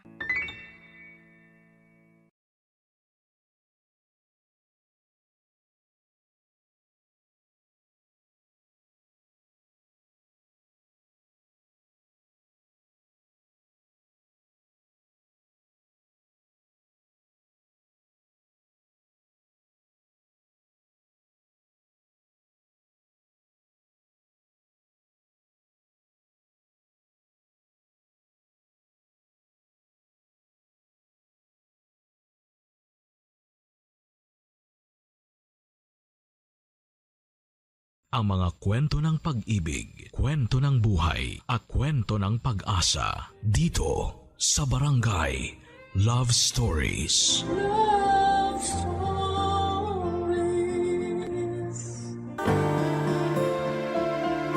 Tama ang tumulong sa mga nangangailangan. Sabi nga nila maging blessing ka para sa iba. Ibang usapan na kung alam mong sumosobra na sila. Ikaw, kabarangay, kaya mo pa mang maging biyaya para sa iba. Dear Papa Dudut, ako nga pala si Jeannie ng Caloocan, 28 years old at lumaking independent noon pa man. Nakapagtapos ako ng pag-aaral dahil sa pagpupursige ko. Hindi ko nga na-enjoy ang college life ko dahil puro lamang ako pag-aaral at panay ang pagtanggi ko noon na sumama sa mga kaklase ko para makahinga at mag-enjoy. May goal kasi ako na makahanap kaagad ng trabaho at makapag-supply na ako ng luho para sa sarili ko. Nagawa ko naman sa awa at tulong ng Diyos. Pagkatapos kong magkolehiyo, Papa Dudut, agad akong nakapasok sa isang sikat na kumpanya. Malaki ang pasahod sa akin lalo't nakapagtapos ako bilang cum laude sa aming university. Masaya ako at nagbunga lahat ng pinaghirapan ko. At wala akong balak ihinto yun kahit sa konting pahinga lang. Wala pang isang taon ay nakabili na ako ng mga kailangan at luho ko. Nakaupa na rin ako ng magandang kondo na malapit sa trabaho ko. Bukod pa roon ay nakakapagsustento na ako sa mga magulang ko. Isa yon papadudot sa goals ko. Wala na talaga akong naging problema sa career. Wala man akong karelasyon ay maayos naman ang kalagayan ko. Pero may isang tawang biglang magpaparamdam sa akin para baguhin ang mundo ko. Hindi ko siya manliligaw ha. Hindi ko karelasyon. Siya ang aking 60-year-old na ninang. Si Ninang Sally. At sa kwento ko sa inyo ngayong araw ay masusubok ang pasensya ko at ibang bagay na karugtong noon. Isang araw papadudot ay bigla na lamang niya akong dinalaw sa kondo ko. Nagulat ako dahil nalaman niya kaagad kung saan ako nakatira kahit matagal na kaming hindi nakakapag-usap na dalawa, papadudot.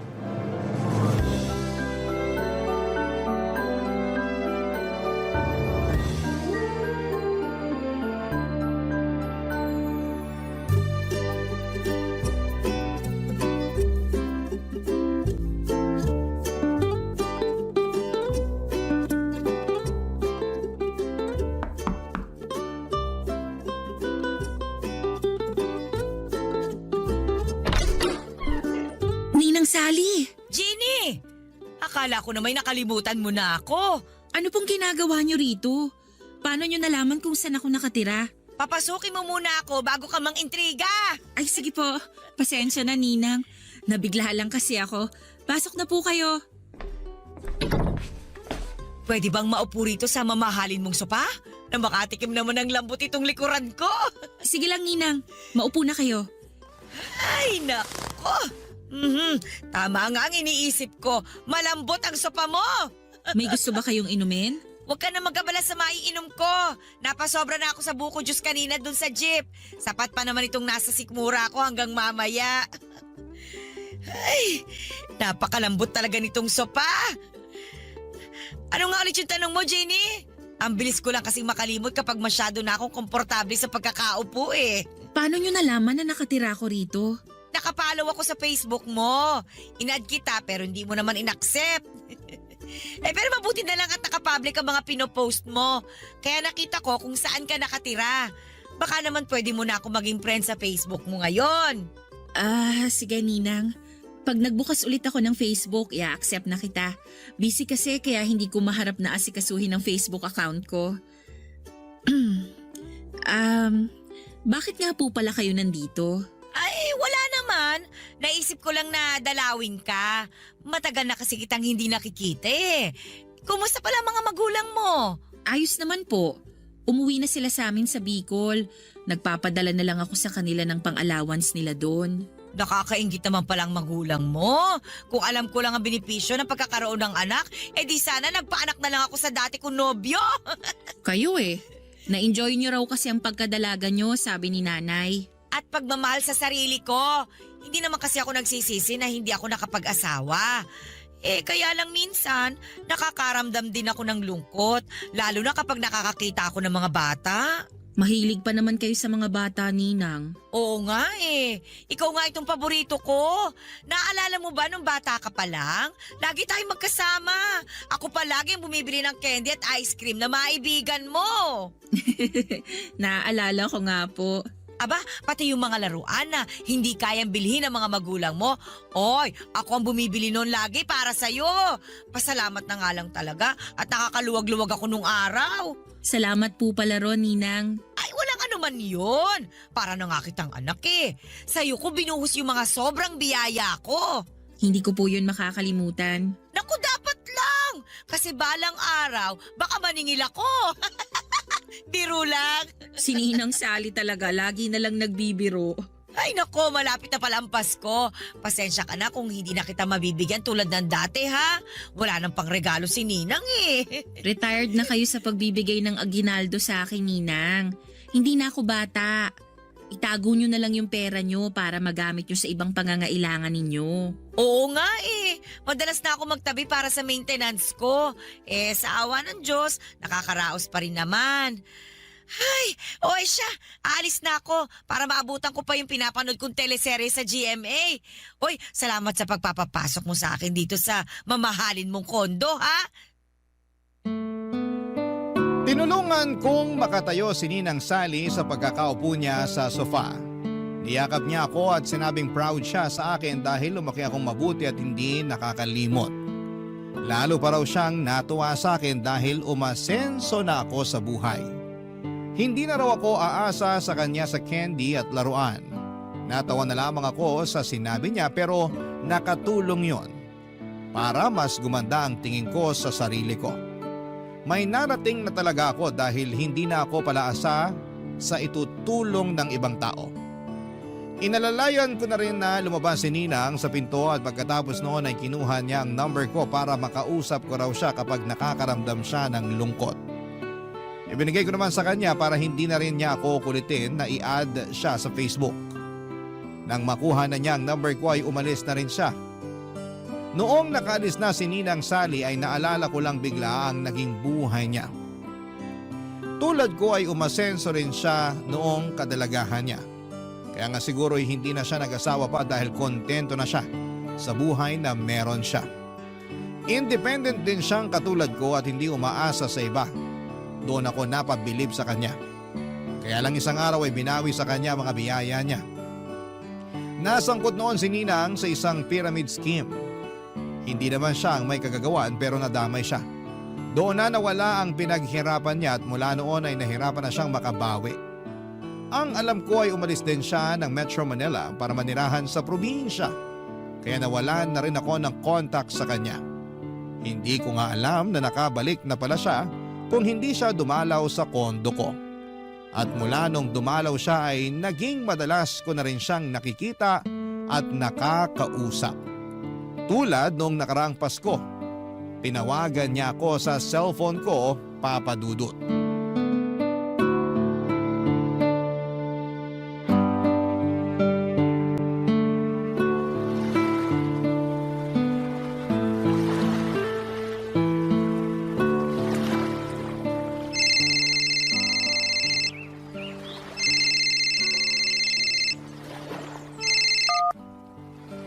Hello? Hello, Jenny! Ninang Sally? Napatawag po kayo. Ay, Merry Christmas, Jenny! Merry Christmas din po, Ninang. Nasa kondo ka ba ngayon? Wala po, Ninang. Andito ako ngayon sa beach. Nakabakasyon na kasi ako. Ay, nakakaingit naman! Padagat-dagat ka na lang! Ay, naku, kailan kaya ulit ako makakatapak sa dagat? Huwag na kayong malungkot, Ninang. Hayaan niyo sa susunod, isasama ko kayo. Maghanda na kayo ng swimsuit nyo. Aasahan ko yan, ha? Para naman makaamoy na ako ng alat sa hangin. Hindi puro polusyon dito sa Manila ang naamoy ko. Sa susunod, Ninang, promise. Asaan po ba kayo ngayon? Ay, nandito lang naman ako sa bahay. Ayaw niyo po bang lumabas para mamasyal? Maraming makikita ngayong Pasko sa mga mall o park. Naku, hindi na. Baka mamatay lang ako sa ingit sa mga tao ron. Bakit naman po? Alam mo namang wala akong pambili ng pamasko ko para sa sarili ko. Nakalaan talaga ang pensyon ko para sa maintenance at sa iba pang mga kailangan ko. Hindi kasali sa budget ang pamasko ko eh. Ganun po ba? Di hindi kayo maghahanda para sa Pasko. Ay, hindi na. Itutulog ko na lang ito bago pa ako makaamoy ng spaghetti sauce sa kapitbahay. Sabi ko nga sa'yo, ayoko mamatay sa inggit. Papadalang ko na lang kayo, Ninang. Ako nang bahala sa pang Noche Buena nyo.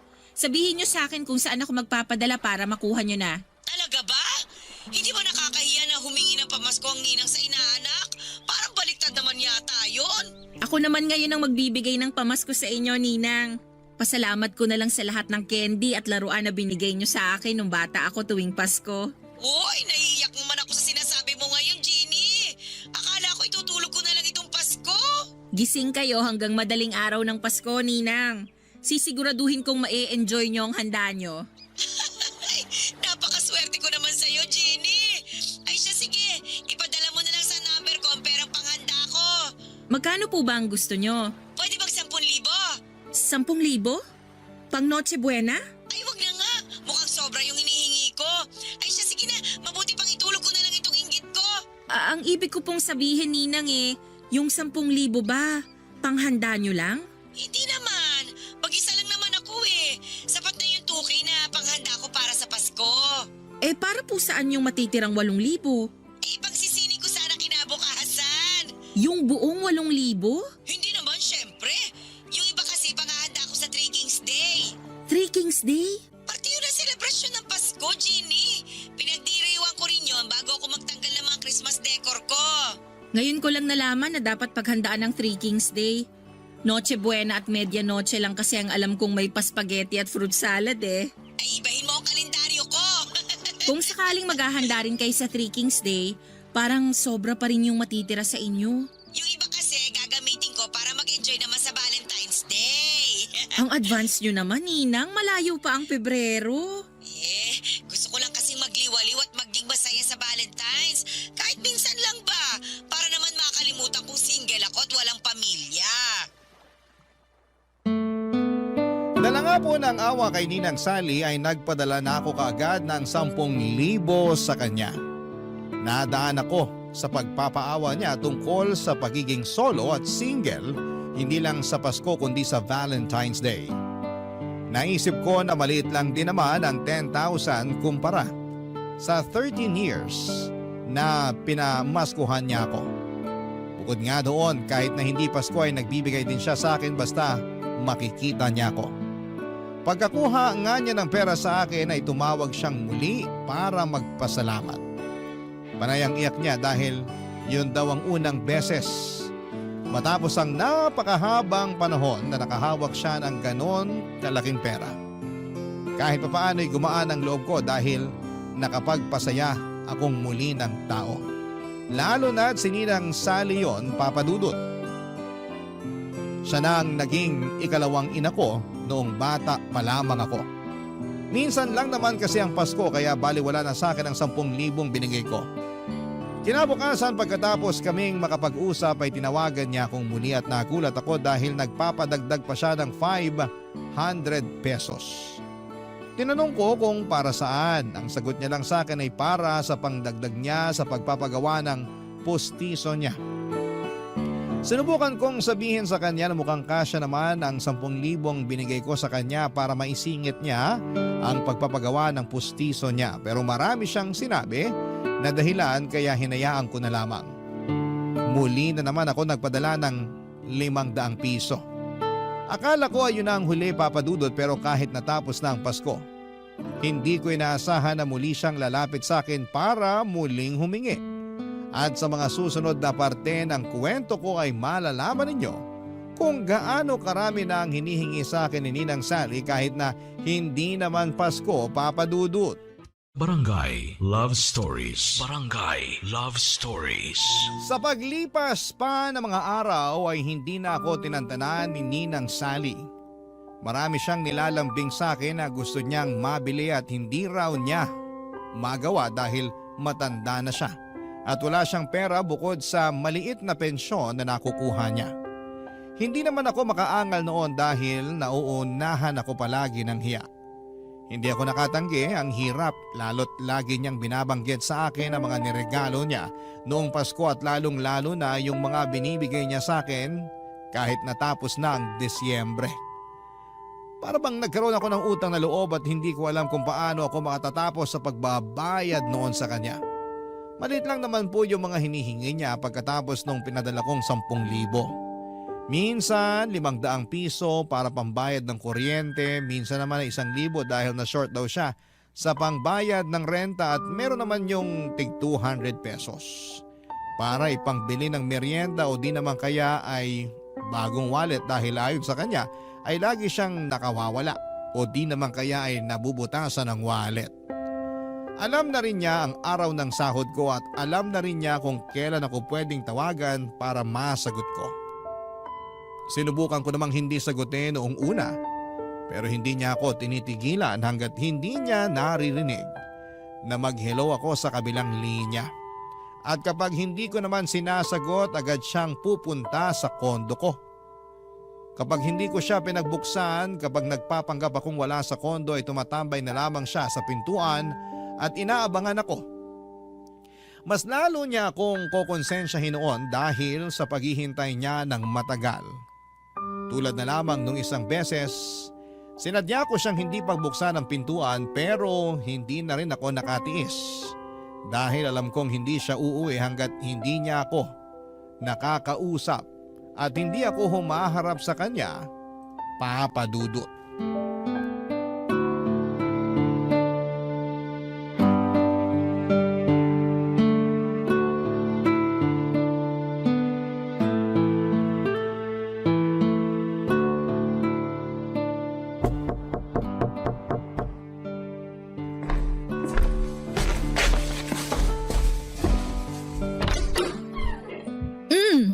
Ninang Sally, kanina pa ba kayo rito sa labas? Oo, nabilang ko na nga lahat ng ipis at butiki na dumaan, pero hindi ka pa rin nagbubukas ng pinto.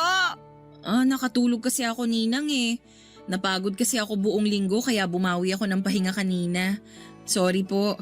Para kasing sinadya mong hindi ako pagbuksan eh. Panay ang katok ko. Tingnan mo nga itong kamao ko oh. Namumula na. Baka bukas ay magpasana ito. Alam mo naman kaming mga may edad na. Sensitive na mga balat at buto. Oh, talo pa ang sanggol. Sana po hindi na lang kayo naghintay sa akin. Umuwi na lang sana kayo. 6 na oras na ako naghintay eh. Mag-sorry ka na lang para naman matapos na ito. Sorry po, Ninang. Pwede bang pumasok muna? Ipapahinga ko lang itong likuran ko na namanhid na sa kasasandal. Sige po, pasok kayo. Maupo na po muna kayo sa sala. Ipaghahanda ko lang kayo ng maiinom. O sige, mabuti pa nga. Ay, sa wakas, naginawahan din ang likuran ko. Ginny, kapag ayaw mo na ito sa pamo, ako na lang ang kukuha ha. Naku, matagal pa po bago ko pagsawaan yan. Kabibili ko lang yan last year. Makakabili ka pa rin naman ng bago. Ang laki kaya ng sahod mo. Hindi naman kasi ako mabilis manawa sa gamit. Pag alam kong pwede pang pakinabangan at wala pang sira, ginagamit ko pa rin. Ayaw mo lang yata talagang ibigay sa akin to sopa mo eh. Biro lang. Ginny, kahit malamig na lang na tubig ang ibigay mo sa akin.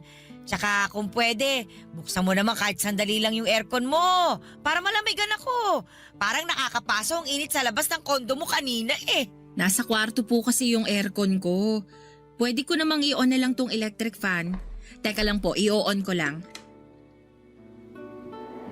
Okay na po ba yung hangin ng electric fan, Ninang? Number 2 lang tong pinihit ko. Gawin mo ng number 3. Tsaka kung pwede, orderan mo na rin ako ng panghapunan ko. Sabay na tayong kumain dito bago ako umuwi. Dito na kayo kakain? Ay oo, para may kasabay ka. Tsaka ayoko pang umuwi eh. Marami pa ako makakasabay sa bus. Mamaya na lang kapag humupa na yung dami ng tao. Gagabihin kayo niyan pag hindi pa kayo umalis ngayon, Ninang. Baka mahirapan kayong makasakay pag alanganin na yung oras ng alis nyo rito. O edi, i-book mo na lang ako ng masasakyan. Uso naman yun ngayon. Parang susumpungin din kasi itong rayuma ko eh. Ewan ko ba? Ngayon lang ulit yata ako susumpungin ng rayuma. Siguro dahil sa matagal kong pagkakaupo sa sahig dyan sa labas. Sige po. Ibubook ko na lang kayo ng masasakyan pa uwi mamaya. At saka magpa-deliver ka na rin sana. Gutom na ang ninang mo. Ano po bang gusto nyo? Ay, gusto ko sana isang bucket ng fried chicken. Tapos isang order ng ginisang ampalaya para pambalansi sa manok ba? Sige po. Ay, naku, napakabait talaga nitong inaanak ko. Pagpalain ka ng Diyos. Salamat po, Ninang. Ginny, hindi ba talaga pwedeng makaabot yung lamig ng aircon sa kwarto mo dito sa sala? Baka naman pwede. Buksan mo lang siguro yung pinto ng kwarto mo para makalabas yung lamig dito sa sala. Ganon yung ginagawa ng ibang kakilala kong may aircon eh. Susubukan ko po. Meron pa po ba kayong gusto para maihanda ko na? Ay, wala naman na. Magpapahinga lang ako rito sa sala mo. Tapos, hihintayin ko na lang yung hapunan natin. Uy, Ginny, salamat ulit ha. Para na talaga kitang anak. Parang anak. Parang nag-init ang tenga ko sa sinabi ni Ninang Sally. Hindi na nga anak ang turing niya sa akin at para na akong bangko o ATM. Ay mali, para akong ninang sa aming dalawa dahil ako ang nagbibigay ng mga gusto niya. Napailing na lamang ako at sinikap na tanggalin ang inis ko habang papasok ako sa kwarto para iayos ang aircon na nire-request ni Ninang. Nagtitipid na nga ako ng kuryente pero dumating pa si Ninang para pataasin ang bill ko. Inisip ko na lamang isang gabi lang naman yon. Sana'y hindi na maulit pa. Pero alam kong niloloko ko lamang ang sarili ko.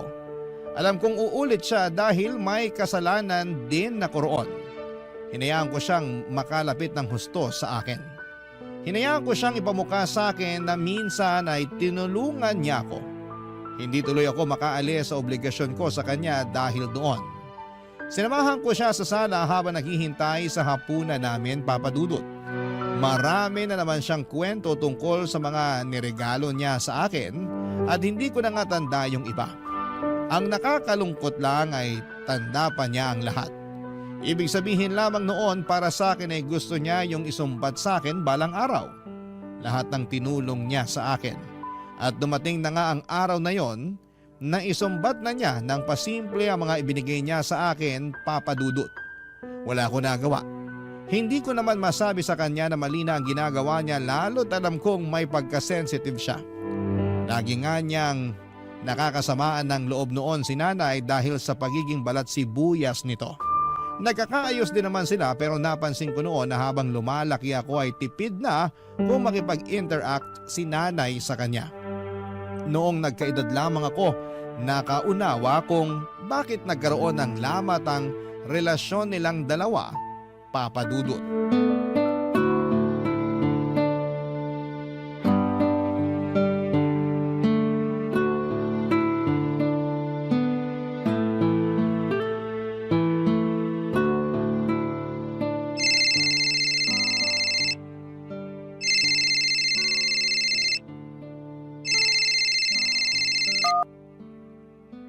Hello, Ninang. Hello, Jeannie! Oy, mabuti naman at sinagot mo na ang tawag ko. Ay, nako! Sorry po, naka-silent kasi tong phone ko kaya hindi ko narinig na tumatawag pala kayo. Andito pa kasi ako sa office Marami pa akong tinatapos. Ay, nandiyan ka pa pala. Mabuti na lang pala at hindi ako pumunta sa kondo mo. Kung hindi, sumakit na naman ang likod ko sa kakahintay sa'yo. May kailangan po ba kayo, Ninang? Ay, meron naman, syempre. Bakit pa ba ako nagtatanong? Oy, galit ka ba dahil may kailangan ulit ako? Ay, hindi po Ayos lang naman sa akin kung may kailangan kayo. Napakabuti mo talaga, Jenny. Sana talaga anak na lang kita. Ano po bang kailangan nyo, Ninang?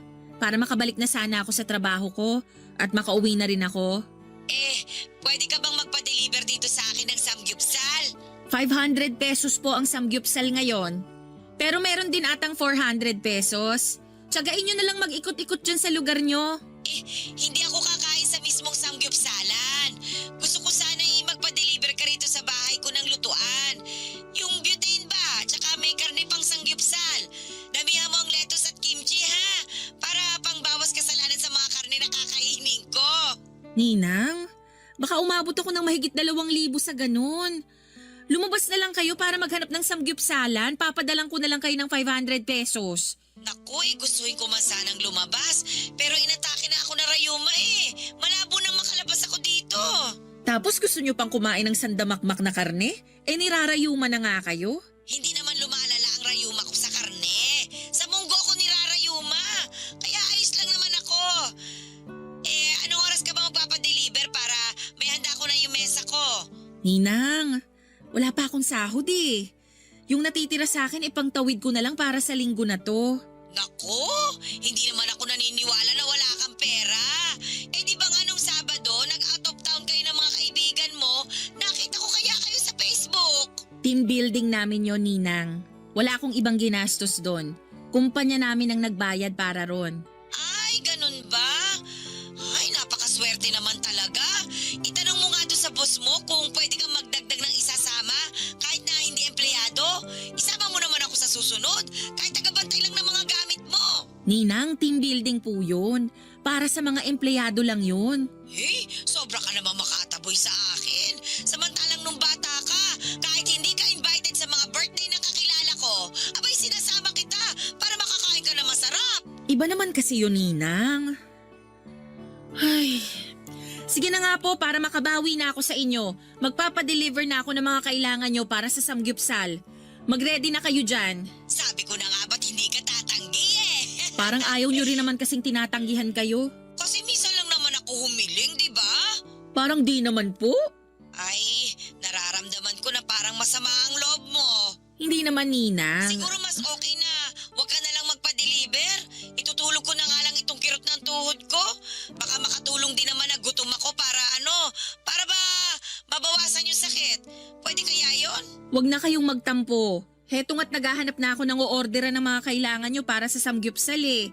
Pa-order na rin ng soft drinks ha. Meron pa bang iba? Damihan mo na sana yung karne na o-orderin mo ha. Para may pangkain pa ako kinabukasan.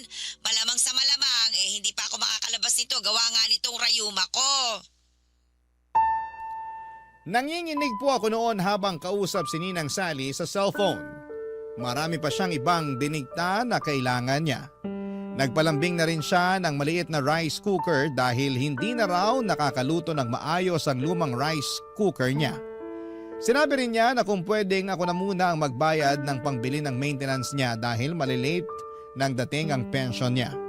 Umoo na lamang ako ng umoo. Alam kong kasalanan ko na yon pero ano pa bang magagawa ko? Puro pang guilt trip ang ginagawa ni Ninang sa akin. Ayaw ko nang may nakakatampuhan ako at alam kong issue ko yon. May pagka people pleaser din kasi ako. At siguro'y napansin yon ni Ninang kaya nag-take advantage siya sa kahinaan kong yon. Isang bagay na nagpababa ng tingin ko sa kanya. Parang nawala lahat ng respeto ko sa kanya na naipon noong bata pa lamang ako. Dati lagi siyang laman ng mga sinusulat ko noong bata pa lamang ako sa tuwing may assignment kung sino ang isang taong hinahangaan ko bukod sa mga magulang ko. Si Ninang Sally lagi ang bida roon. Alam niya yon lahat kaya nga mas napalapit siya sa akin. Wala akong ibang nakitang masama sa kanya noon. Maliban nung tumanda na ako at nakita kung paano niya ako inaabuso lalo na pagdating sa pera. Parang gusto ko tuloy balikan ang nakaraan. Balikan noong time na nagsusulat ako ng mabubuting bagay sa kanya. Parang gusto kong burahin lahat ng iyon at baguhin sa nakikita kong ugali niya sa kasalukuyan. Pero alam kong wala na akong pwedeng magawa pa roon, Papa Dudut. Ang pwede ko na lamang gawin ay tanggapin na lamang na tumanda na ako at nakita ko na ang totoong ugali ng taong hinahangaan ko noon, Papa Dudut. Barangay Love Stories. Barangay Love Stories. Nagpatuloy pa rin si Ninang Sally sa paghingi. Hindi siya makaramdam na dapat ay umawat na siya sa kakahingi. Hindi ko talaga alam kung saan siya noon nakakakuha ng lakas ng loob at kapal ng pagmumukha niya para patuloy na isahod ang kamay niya sa akin. Hindi ko nga magawang isumbong yon kina nanay at tatay ang ginagawa ni Ninang. Alam kong kagagalitan lamang nila ako at paniguradong magtatampo pa nga ang mga yon dahil parang mas malaki pa nga ang nakukuha ni Ninang Sally kesa sa kanilang mga magulang ko. Yun na rin ang naging dahilan ko noong mga sumunod kung bakit iniiwasan ko na si Ninang. Patuloy ko lang na iniisip na mas importante at mas dapat kong bigyan ang mga magulang ko kesa sa kanya. Nakakayangang isipin para kay Ninang dahil mas demanding pa nga siya kesa sa mga magulang ko. Ang mga magulang ko kung ano lang ang iabot ko ay pagpapasalamat na nila yon at makokontento. Pero iba si Ninang Sally. Hindi siya marunong makontento hanggat alam niyang unlimited ang tsansa para makahingi sa akin ay inaabuso niya ang pagkakataong yon. Isang araw ay nagpigil na talaga akong sagutin ang mga tawag niya kahit na anong katok niya noon sa kondo ko ay hindi ko na rin siya pinagbubuksan. Tiniis kong hindi makaramdam ng konsensya sa tuwing napapakinggan ko ang hirap niya sa pagkatok. Napapagod din naman siya at umaalis na. Umuulit nga lang siyang pumunta kinabukasan pero ganoon pa rin ang ginagawa ko kahit mabulok na ako sa loob ng kwarto ko sa kondo. Hindi ako lumalabas para maiwasan na siya. Alam kong mapapagod din siya at makakaramdam na. Hanggang sa isang araw ay hindi na niya ako tinawagan sa cellphone, isang araw ay hindi na siya kumatok pa sa kondo ko. Nakahinga na ako ng maluwag. Hanggang isang araw, sa trabaho ko na siya biglang nagpakita.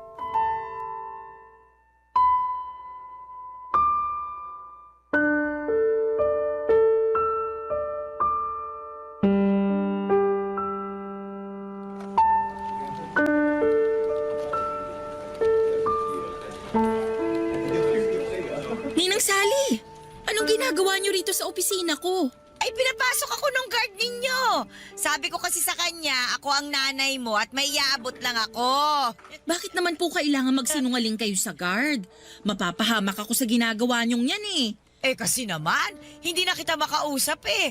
Panay ang tawag ko sa'yo, pero hindi ka naman sumasagot. Busy kasi ako, Ninang. Halos hindi ko na nga mahawakan ng cellphone ko kasi puro na lang ako computer dito sa trabaho. Eh ano bang rason mo kung bakit hindi mo ako pinagbubuksan ng pinto doon sa kondo mo? Lagi akong wala sa kondo kasi madalas naka-OT ako rito sa office.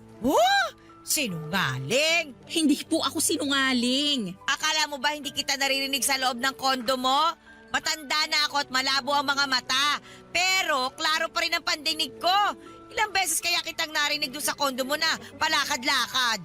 Ninang, baka naman yung mga daga ang naririnig nyo na palakad-lakad sa kondo ko. Ay nako, wag mo nang lusutan. Napapahiya ka lang eh. Alam ko namang iniiwasan mo na ako. Kaya ba kinumpronta nyo na lang ako dito sa trabaho ko? Eh parang gano'n na nga. Pero mas gusto ko makita ang pinagtatrabahuhan mo. Aba, tama nga ako. Asensado ka na. Maganda itong opisina mo oh.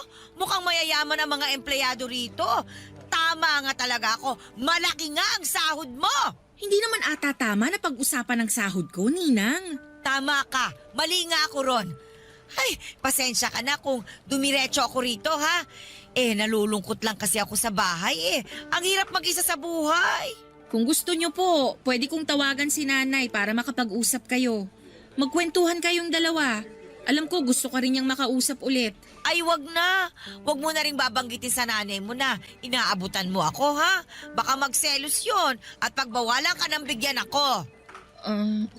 Sige po. Salamat, ha? Sa atin na lang sana itong pagbibigay mo sa akin ng pera. Para naman hindi ako magmukhang masamang ninang sa ibang tao. Alam mo naman yung ibang tao, ang hilig-hilig magkukomento sa buhay ng iba. Kaya iniiwasan ko yung mga ganong klase ng tao eh.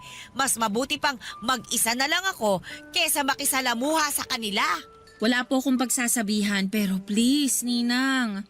Baka naman pwedeng umuwi na kayo.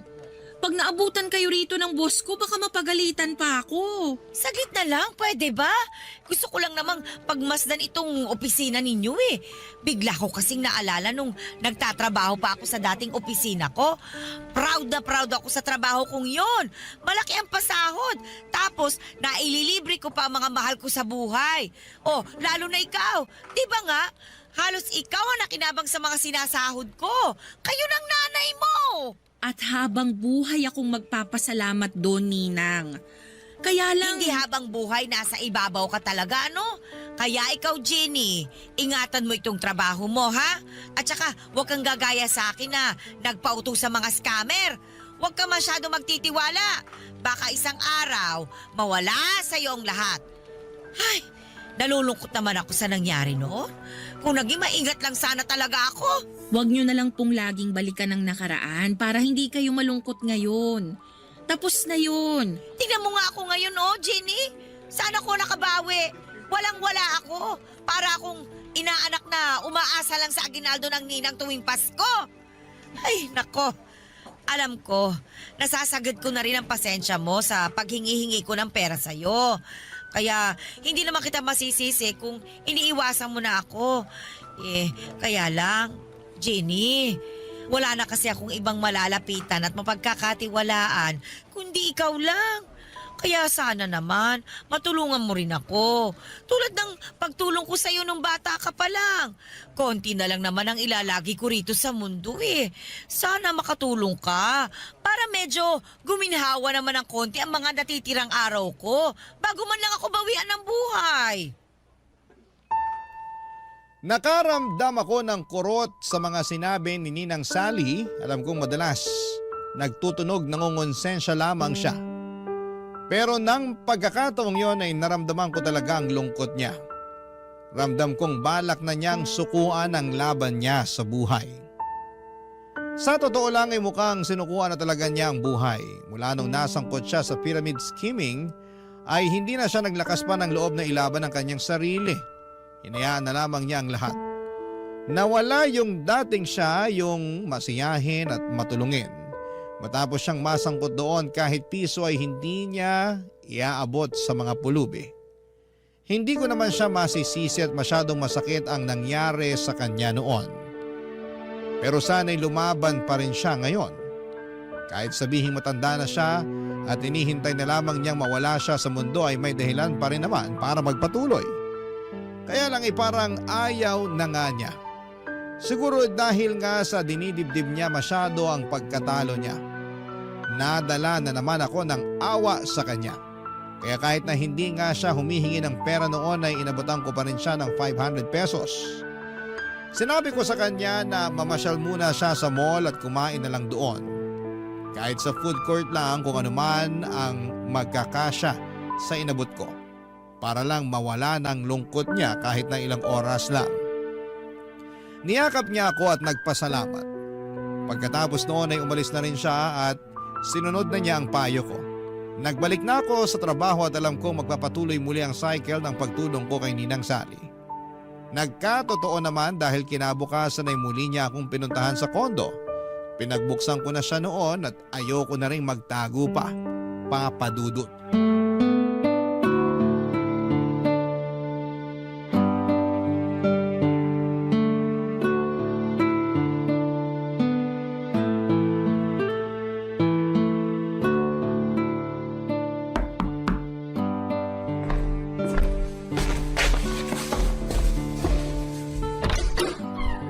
Wow!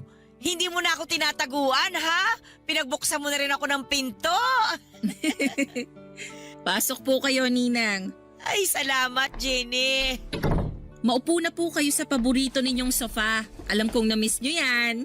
Gustuhin ko man, pero napagod na ako sa kakaupo sa jeep kanina. Inabutan ba naman ako ng matinding traffic? Kaya tatayo na lang muna ako. Sige po, kayong bahala. May gusto po ba kayong kainin? May natitira pa akong sisig sa ref.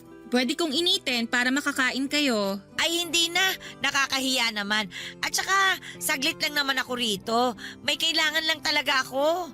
Ano po ba yon? Ano kasi? Gusto kong manirahan sa Thailand. Thailand? Andun kasi yung dati kong katrabaho. Sinabi niya na tumira na lang daw ako doon kasama niya. Hindi rin kasi siya nakapag-asawa.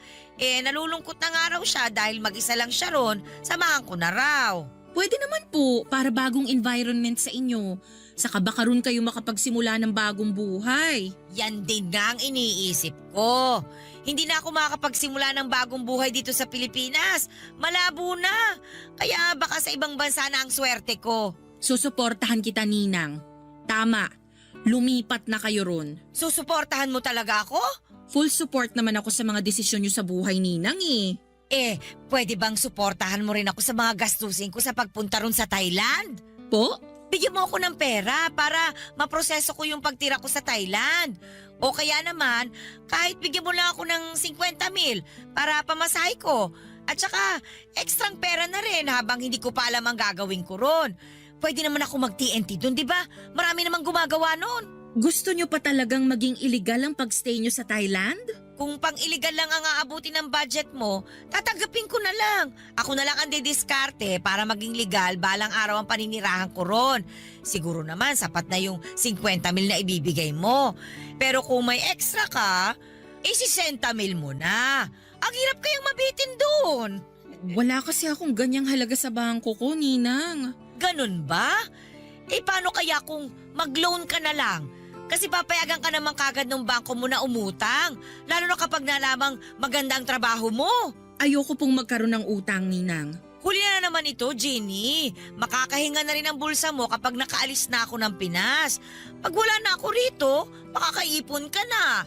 hindi mo na ako poproblemahin. Hindi na ako hihingi. Dapat nga po hindi ko na kayo pinoproblema eh. Kasi hindi ko naman po kayo obligasyon. Ang sakit mo namang magsalita. Nagsasabi lang po ako ng totoo. Gusto mo rin ba akong magsabi ng totoo? Alam mo ba, nung bata ka pa lang, umutang sa akin ang nanay mo para ipangnegosyo nila ng tatay mo. 20 milyon, tanda ko pa. Ang sabi niya, babayaran daw ako pag lumago na yung negosyo nila ng tatay mo. Pero hindi nangyari yon. Mabilis lang silang nalugi. Kaya hindi na nila ako nabayaran hanggang ngayon. Kaya nga ilang na ilang ang nanay mo sa akin eh. Dahil alam niyang may atraso pa sila ng tatay mo sa akin. Pero hindi ko na siningil pa yon. Hinayaan ko na lang. Kahit nga ako na yung nawalan noon, hindi ko pa rin sila nilapitan kasi alam kong wala rin naman silang maibabalik sa akin. Tulong ko na yun sa kanila. Hindi ko na iniisip na utang nila yun sa akin. Ay, hindi ko po alam ang tungkol dyan, Ninang. Wala naman po silang nabanggit sa akin. Sorry po. Eh hindi mo nga talaga malalaman kasi bata ka pa naman noon. Paglalaro lang naman ang alam mo at paghingi sa akin ng candy at laruan sa tuwing nakikita mo ako. Gustuhin ko mang masuklian lahat ng ginawa at binigay niyo sa akin noon. Pero hindi ko po kaya. Sana maintindihan niyo po. Ay nako, paano na kaya ako? Paano ako makakapunta nito sa Thailand? Bigla akong nahiya nang malaman kong malaki pala ang naging utang ni nanay kay Ninang. Para ako nakonsensya dahil sa mga nalaman ko. Kaya naman pala umiiwas si nanay kay Ninang dahil may atraso sila noon. Mali ang balitang nakarating sa akin na masyado raw sensitive si Ninang. Kaya iniiwasan siya ni nanay. Gusto kong makaramdam noon ng inis sa mga magulang ko pero matatanda na rin sila at kailangan na rin ng pangunawa. Parang ako talagang naipit sa sitwasyon nila. Hindi ko naman kasalanan ng mga nangyari pero parang ako ang umako sa pagbabayad ng lahat. Kaya pala malakas ang loob ni Ninang Sally na humingi ng humingi sa akin dahil alam niyang may karapatan siyang gawin yon. Dahil may utang ang mga magulang ko sa kanya.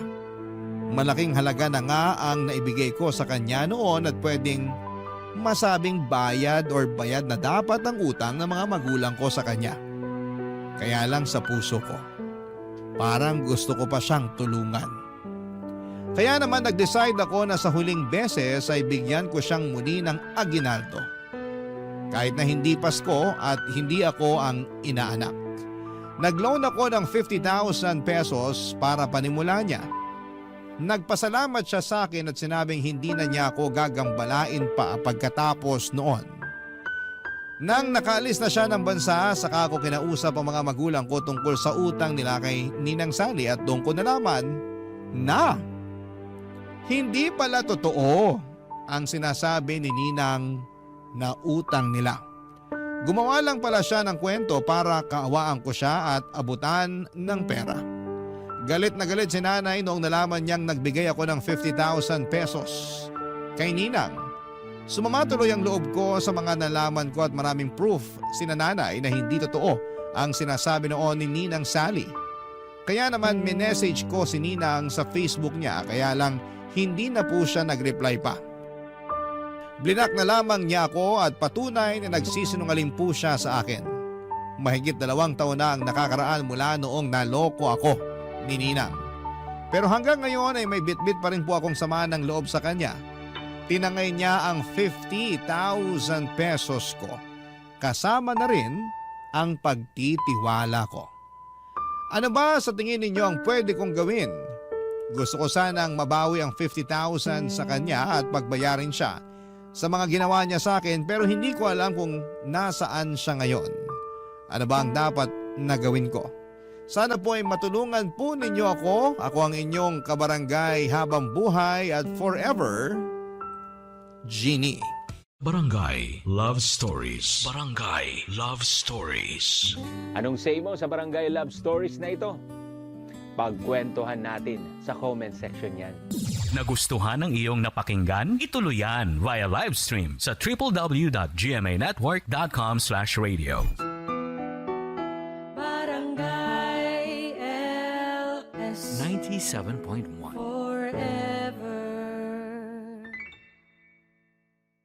Ang mga kwento ng pag-ibig, kwento ng buhay at kwento ng pag-asa dito sa Barangay Love Stories. Love Stories.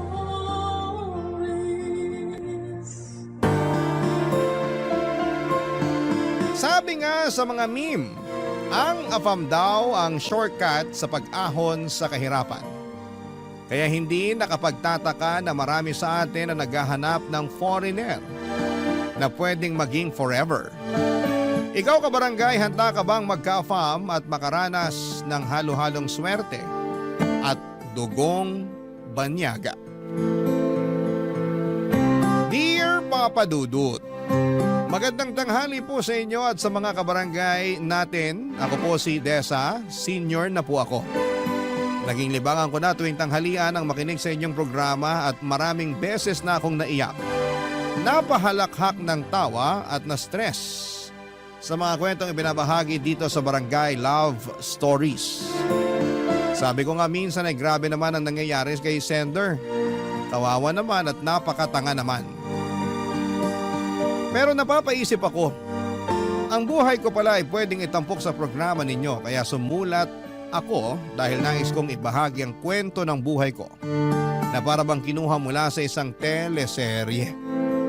Hindi ko na po alam kung tatawa o iiyak ako sa mga nangyayari kaya naisipan ko na lamang na sumulat sa inyo. Matagal na panahon na ang nakalipas nang makilala ko si Stephen, isang AFAM na taga-Amerika. Nakita ko sa internet na ang ibig sabihin pala ng AFAM ay a foreigner around Manila. Pero ginagamit na rin siya ngayon na pantawag sa foreigner kahit wala ka sa Maynila. Dati simpleng foreigner o kaya ay kanulang ang tawag. Nagkakilala kami ni Stephen sa isang beach resort kung saan ako nagtatrabaho bilang tagalinis ng kwarto. Sa unang tingin pa lamang ay alam ko nang may kakaiba sa kanya.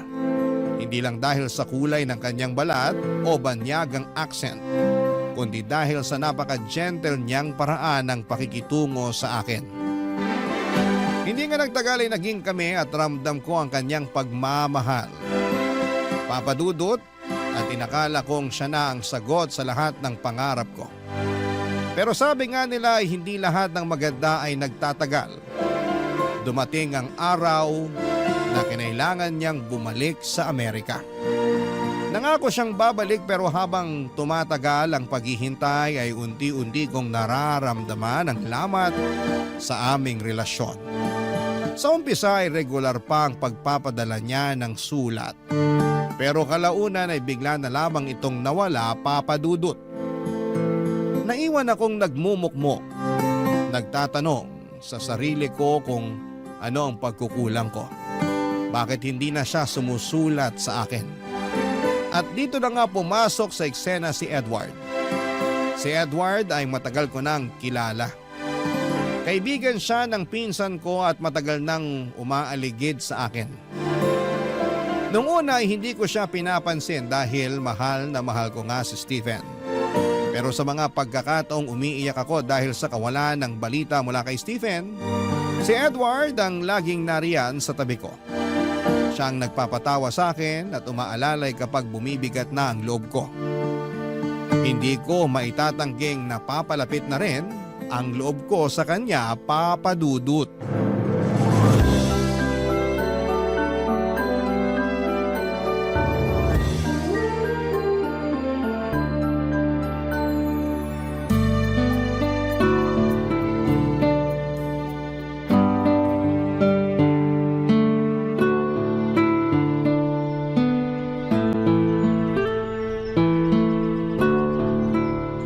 Desa, parang kanina ka pa nakatulala dyan ah.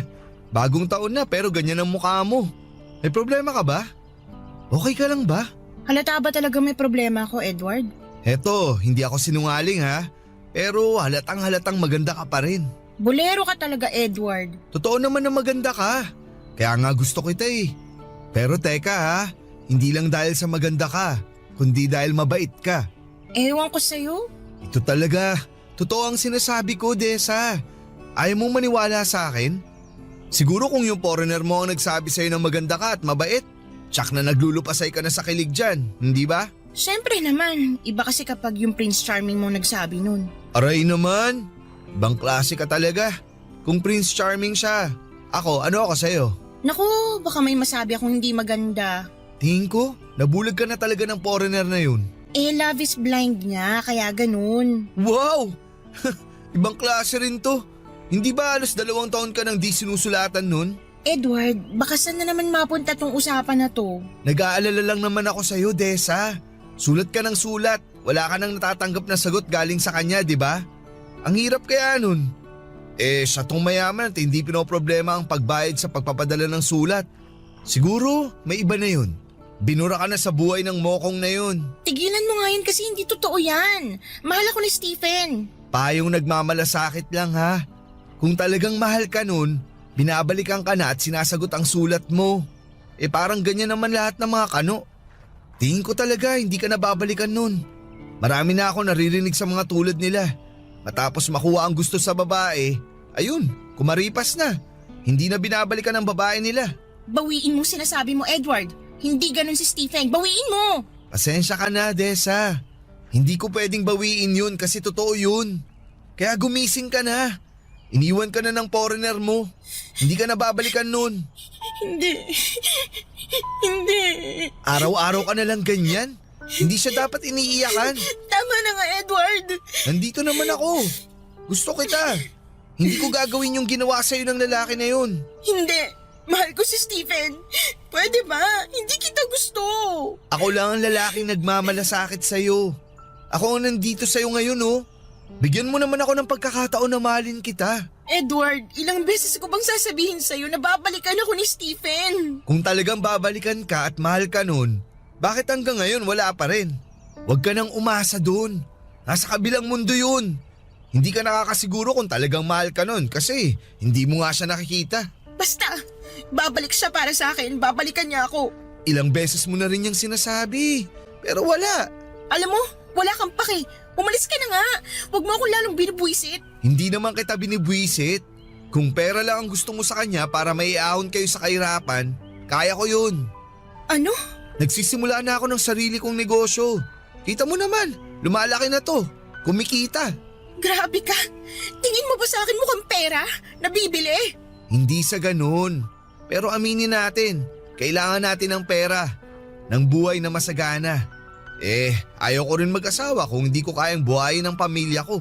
Kaya nga ngayon nandito ako sa'yo. At sinasabi ko to kasi handa na ako. Kaya na kitang buhayin at ang mga magiging anak natin. Edward, pasensya ka na. Pero si Stephen ang mahal ko. Siya lang. Tsaka gusto ko talaga na iisang lalaki lang. Teka, pasensya ka na sa sasabihin ko. Pwede kasing pampalipas oras ka lang ng Stephen na yun. Basta ako, mahal kita. Nandito lang ako para sa'yo. Grabe ka. Sa totoo lang talaga tayo, Desa. Basta, nandito lang ako. Ilang beses na ako nagsabi sa'yo na gusto kita. Hindi man asultong mga mata ko, pero sa'yo lang tumitingin to. Pero, hindi rin pwede na maghihintay ako sa wala. Kaya pag-isipan mo na tong alok. Kasi totoong mahal kita, Desa. Huwag ka nang umiyak. Sige, hindi na kita iistorbohin. Aalis na ako. Simpleng babae lang po ako noon, Papa Dudut. Tahimik po ako at walang ibang pangarap kundi ang makahanap ng taong magmamahal sa akin ng totoo. Buong akala ko talaga na si Stephen na yon, pero dahil sa tagal na hindi siya nagparamdam, ay parang sinasabi nito sa akin na pinapaniwala niya lamang ako na mahal niya ako. At tama si Edward sa mga sinabi nito na ginagamit niya lamang ako at nang nakuhan nito ang gusto ay hindi na nagparamdam pa. Nang dumating si Edward sa buhay ko ay isang lalaking hindi ko akalaing mamahalin ako at walang judgment na hindi na ako virgin. Grabe kasi ang prejudice ng mga tao noon, pero si Edward ay tanggap niya ang nakaraan ko. Naging sandigan ko si Edward nang iniwan ako ni Stephen. Akala ko si Stephen na ang lahat para sa akin, Papa Dudut. Pero mali pala ako. Iniwan niya ako sa ere at hindi na binalikan pa. Sa mga panahong yun si Edward ang nagparamdam sa akin ng halaga. Sa kabila ng lahat ng sugat sa puso ko, Pinilit ni Edward na buuin ang pagkatao kong nagkalamat dahil sa nakaraan. Dahil sa pagmamahal ni Edward, natutunan kong muling buksan ang puso ko, Papa Dudut. Sinagot ko siya at hindi nagtagal ay nagpakasal kami. Akala ko sa wakas, eto na ang simula ng masayang pamilyang bubuuin namin. Ngunit sa hindi inaasahang pagkakataon ay bumalik si Stephen sa buhay ko. Nagulat ako, Papa Dudut, nang makita siyang muli. Nakipagkita siya sa akin kahit masakit ay kinausap ko siya. Gusto kong malaman kung bakit siya bumalik at ano ba ang hinahanap niya matapos ang lahat ng ginawa niya.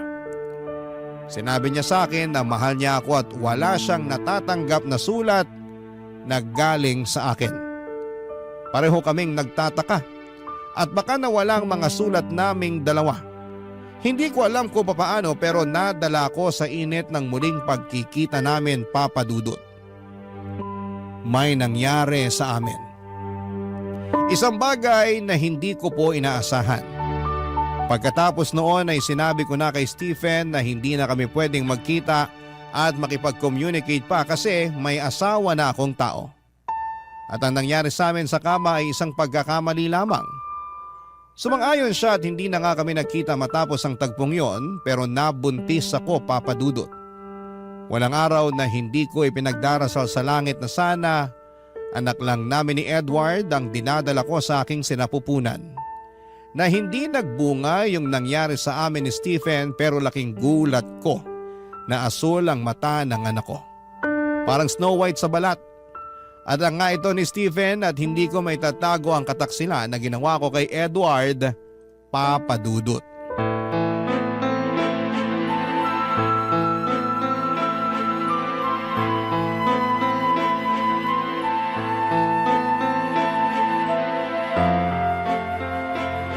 Han, kausapin mo naman ako. Paano mo nagawa sa akin to? Paano? Sorry. Pinagmumukha mo akong tanga. Han, huwag kang sumigaw, baka magising yung bata sa kwarto. Anong kaibangan tong ginawa mo? Ano na lang sasabihin ng mga tao? Nasalisayan ako ng isang kano? Wow! Han, sorry na. Sorry? Kaya ba ng sorry mo na bawiin ang lahat? Ginawa ko naman ang lahat, Desa. Naging mabuti akong asawa sa'yo. Ayoko sanang sabihin to pero naging mabuti ang kalagayan mo nang pinakasalan kita. Nagsumikap ako para maging maayos ang buhay natin. Naging tapat ako sa'yo pero ito ang igaganti mo sa akin? Gusto ko lang naman kausapin siya. Yun lang naman ang dahilan kung bakit ako nakipagkita sa kanya eh. Gusto ko lang malaman kung bakit hindi niya sinasagot yung mga sulat ko noon. Nagkita pala talaga kayo ng kanong yun? Nagpauto ka naman sa mga sinabi niya. Tapos tumihaya ka. Hindi pa ba ako sapat? Gusto mo talaga sa ganung lalaki? Ibang klase ka rin talaga. Anong pinagkaiba mo sa ibang babaeng nagbebenta ng aliw? Sa ginawa mo, mas masahol ka pa sa kanila. May gana ka pang sampalin ako? Ikaw tong nagtaksil? Ikaw tong nangloko sa akin? Hindi ako bayaran, Edward. Eh kung hindi ka bayaran, anong ginawa mo? Di ka bayaran. Alam ko na kung ano ka. Makati ka. Nagpakamot ka sa lalaking yon kahit may asawa ka na. Marumi kang babae. Pinagtaksilan mo ako. Sorry na. Natukso lang ako. Lintik na dahilan yan. Ano? Natukso tapos nagumpugan kayo sa kama? Tapos ayun, nakalunok ka ng bola at lumaki ang tiyan mo. Tapos eto, tingnan mo yung anak mo. Kulay pa lang ng mga mata, kitang-kita na ang pagtataksil mo sa akin. Anong klase kang asawa? Oo na, mali na ako. Mali ang ginawa ko. Akala ko kasi... Pinigilan ko naman ang sarili ko eh. Hindi ko alam kung bakit pumayag pa rin ako makipagsiping sa kanya. Pero matapos namin ginawa yun, sabi ko sa kanya na yun na talaga ang huli namin pagkikita dahil may asawa na ako. Dahil ayoko magkasala pa. Isang beses nyo lang ginawa tapos nakabuo agad. Ang talas pala ng anong yun. Eh di doon ka na. Grabe naman yung matres mo na yan. Gusto talagang magpalahi. Gusto mo palakpakan kita, Desa? Magtatawag ako ng mga kapitbahay para pumalakpak kami sa ginawa ninyo. Edward. Saka isang beses o maraming beses man yan, nagkasala ka. Nagtaksil ka at yung anak mong yan ang ebidensya ng pagtataksil mo sa akin. Edward, patawad. Ang sakit, Desa. Hindi mo alam kung gaano kasakit. Hindi kita masisisi kung galit ka. Siguro nga, Maghiwalay na lang tayo. Hindi akong babae para sa'yo. Ano? Kasi nga ang bait-bait mo sa akin eh. Ginawa mong lahat para sa akin pero itong sinukli ko. Ayoko naman na magsama tayo at araw-araw mo ipapamukha sa akin ang nagawa ko. Ayoko na araw-araw na makikita mong anak ko sa pagkakasala. Kaya siguro, maghiwalay na lang tayo. Hindi! Hindi tayo pwede maghiwalay! Pero, nagkasala ako sa'yo. Nagtaksil ako. Sandali! Huwag tayo magpadalos-dalos. Hindi ko rin kayang mawala ka. Eh anong gagawin ko? Wala na akong mukhang ihaharap sa'yo at sa pamilya mo. Tsak na magiging pulutan tayo ng mga chismis ng kapitbahay. Teka lang, may nakaalam ba na nagkita kayo ng kanuna yon? Yung kapatid ko, siya lang ang may alam. Ayaw ko maghiwalay tayo. Basta ipangako mo sa akin na hindi ka nagagawa pa ng bagay na ikakasama at ikakasira ng relasyon natin. Han? Mahal mo naman ako, hindi ba? Oo naman, mahal kita. Kalimutan na natin ang lahat. Hindi ko kayang mawala ka sa piling ko. Pero, paano ang bata? Paano ang itsura niya? Pwedeng sabihin nating pinaglihim mo siya sa biren sa simbahan. Parati ka namang nasa simbahan eh. Ano? Yan ang sasabihin natin. Anak ko yung batang inuluwal mo. Ako ang ama, pero ipinaglihim mo siya sa mga santo. Kaya naging ganun ang itsura ng anak natin. Nagulat ako sa mga pahayag ni Edward ng gabing yon, Papa Dudut. Mahal na mahal ako ng asawa kong si Edward pero nasaktan ko siya ng todo dahil sa isang katotohanan na hindi ko na kayang itago. Masakit kay Edward na malaman na iba ang ama ng anak namin. Ramdam na ramdam ko ang sakit at pighati niya sa tuwing tinitingnan niya ang aming anak. Wala akong magawa kundi ang umiyak at tumingin ng tawad sa kanya, Papa Dudut. Hindi ko rin kayang saktan si Edward ng tuluyan lalo na't alam kong mahal na mahal niya ako. Kahit pa masakit para sa kanyang nangyari ay sinabi niyang hindi niya ako kayang iwanan. Matapos nga ang pag-uusap na yon ay hindi na niya ako sinumbatan pa. Hindi niya ako tinulak palayo. Pero alam kong bawat araw na kasama niya ako ay isang mabigat na laban yon para sa kanya. Sa kabila ng lahat ay naaawa ko kay Edward. Alam kong hindi niya deserve ang ginawa kong pagtataksil. Kaya naging mabuting asawa ko sa kanya at kinalimutan ko na ng tuluyan na may isang Stephen akong minahal. At para sa amin dalawa ni Edward, ang anak ko ay galing sa dugot laman namin ni Edward. At pinaglihi ko lamang ang bata sa mga birhen na nakikita ko sa simbahan. Siguro ay nakuha ni Edward ang ideya na ito noong pinag-aaralan niya sa high school yung tungkol kay Maria Clara sa libro ni Dr. Jose Rizal. Ibang klase ang pagmamahal ni Edward. Walang katumbas ang paglimot niya sa mga kasalanan ko at pagpatuloy sa pag-ibig na kanyang ibinigay sa akin ng mga panahon na kahit nasasaktan siya ay patuloy pa rin siya sa pagmamahal, Papa Dudut. Barangay Love Stories. Barangay Love Stories. Papa Dudut, si Edward po ay hindi lamang asawa ko. Naging tagapagligtas ko siya sa pinakamadilim na bahagi ng buhay ko. Sa kabila ng pagkakamali ko ay tinanggap niya ang lahat. Siya ang tumayong ama kay Scarlett kahit alam niyang hindi niya ito dugo. Hindi niya kailanman itinuring na hadlang ang katotohanan yon. Sa halip ay niyakap niya si Scarlett na parabang siya mismo ang nagbigay buhay sa kanya. Hindi ko kayang sukatin ang laki ng sakripisyo ni Edward para sa amin. Napakabuti niyang tao at kahit gaano kasakit ang nagawa ko, pinili niyang manatili para maging asawa ko at ama ni Scarlett. Hindi na namin pinag-usapan pa ang tungkol sa aking pagkakamali. Hindi dahil sa pag-iwas kundi dahil mas pinili naming ituon ang panahon at lakas namin sa mga bagay na mas mahalaga. Sa pag-aalaga kay Scarlett at sa muling pagbuo ng aming pamilya, ang sentro ng aming mga oras. Sa kabila ng mga bulong-bulungan ng mga kapitbahay sa tunay na ama ni Scarlett ay hindi nagpatinag si Edward. Pinangalandakan niya sa lahat na anak niya si Scarlett at pinagbantaan pa. Nakakasuhan ang mga nagsasabing hindi niya anak si Scarlett.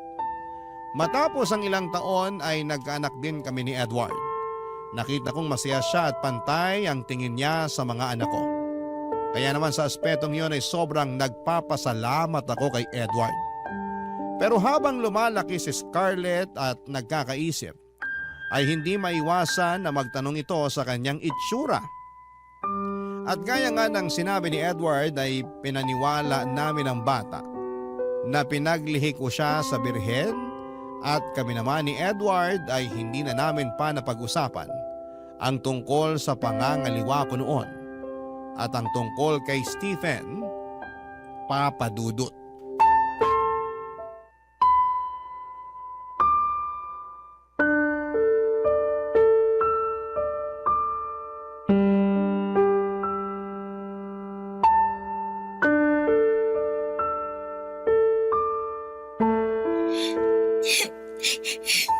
Scarlett, anong nangyayari sa'yo? Bakit ka umiiyak? Ma? Anak niyo po ba talaga ako? Bakit mo naman natanong yan? Oo, anak kita. Siyempre naman. Hindi niyo po ba ako napulot sa basurahan? Ay, ikaw talagang bata ka. May maganda bang bata na iniwan lang sa basurahan? Hindi kita napulot sa basurahan, anak. Galing ka sa tummy ni Mama. Anak ka namin ng papa mo. Kaya tumahang ka na, okay? Pero sabi ng mga kalaro ko, hindi daw ako Pinoy. Kaya hindi niyo ako anak. Sino ba yung mga kalaro mo na yan para masabihan ko na mali ang sinasabi nila? Tsaka, huwag ka nang makipaglaro sa kanila. Sa mga bunsong kapatid mo na lang ikaw makipaglaro. Ha? Sila dapat ang kalaro mo. Ang gusto ko, girls ang kalaro ko, Ma. Ah, sabihan ko ang pinsan mong si Meryl na pumunta dito sa bahay para makipaglaro sa'yo, ha? Bibili kita ng panibagong manika, okay? Sige po, Ma. Kaya tumahan ka na. Ikaw talaga, nagpapapaniwala ka sa mga yun. Mama, may iba pa po silang sinasabi. Parati nga nila akong tinutukso talaga. Ano na naman? Ang sabi nila, Amerikana daw ako. Blue daw kasi yung mata ko eh. Tsaka ang puti-puti ko. Naku, naiinggit lang yung mga yun sa'yo kasi you're a princess. Ganyan kaya kulay ng mga mata ng mga manika, di ba? Alam mo, may kukwento ako sa'yo kung bakit ganyan ka kaganda. Gusto mo bang marinig? Opo, Ma. Halika rito. Dito ka sa tabi ko. Gusto kong niyayakap ang baby ko kapag nagkukwento ako eh. Alam mo anak, mahal na mahal ko ang papa mo. Kaya pinakasalan ko siya. Nakita mo yung picture na nakasabit sa baba? Yung puti po ang damit ninyo na parang Reyna po? Tama! Yon ang pinakamasayang araw ko para akong Reyna. At yung papa mo naman ang hari. Tapos syempre, nagdasal talaga ako noon para biyayaan ako ng magandang anak. At doon nga ako nagdasal sa birhen. Hanggang sa nabuntis ako. Dito ka sa tiyan ko. Parang yung baby brother ko nung nasa tiyan mo pa po siya? Ganun na nga. At habang pinagbubuntis kita, parati kong tinitingnan yung mga birhen sa simbahan. Ang gaganda nila, ang puputi, at ang pupungay ng mga mata. Doon kita pinaglihi, kaya nang lumabas ka sa tiyan ko, sabi ko, parang birhen ang baby girl ko. Ah, kaya pala ako ganito, Ma. Sa inyo talaga ako galing? Siyempre, dito ka sa tummy ni Mama. Naniniwala ka na ba? Opo, Ma. Naku, parang ang seryoso ng mag-ina ko ah. Ano bang pinag-uusapan yung dalawa? Papa, kinuwento ni Mama na pinaglihi daw po ako sa santo, kaya ganito po yung itsura ko. Ah, oo anak ko. Kaya ang ganda-ganda mo. Pakis nga ako sa baby ko. Naku, maganda ka nga baby. Pero amoy araw ka naman. Maghapon ka bang naglaro? Opo. Naku, kailangan mo nang maligo baby. Sige na, maligo ka na. Big girl ka na, di ba? Sige na, baka mahilo pa si Papa sa amoy mo. Sige po, Papa, maliligo na ako.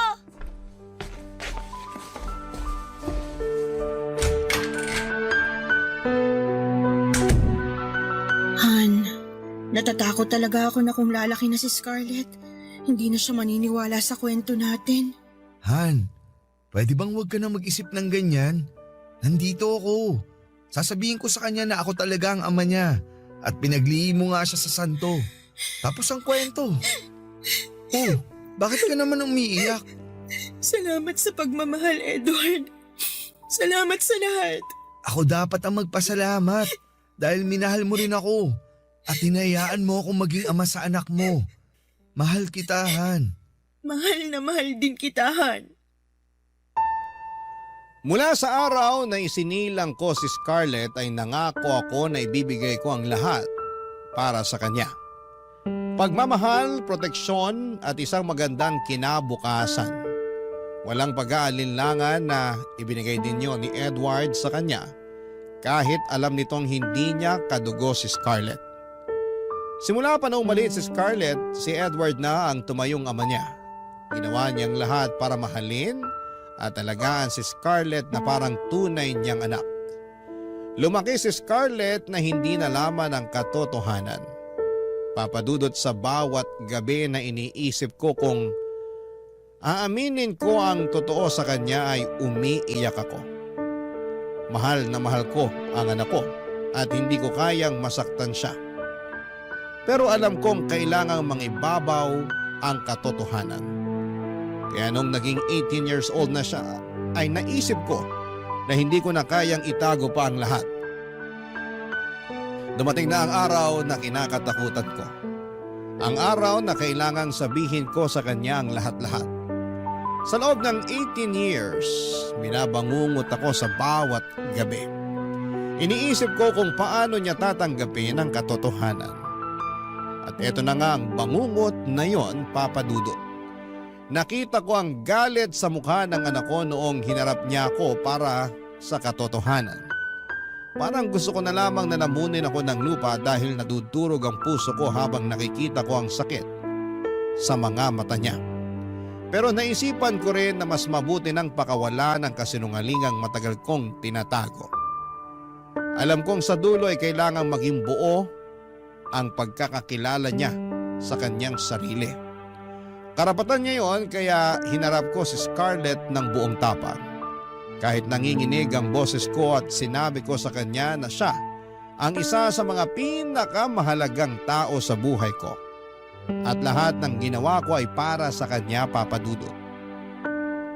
Niyakap ko siya kahit ramdam kong lumayo ang loob niya sa akin ng mga oras na yon.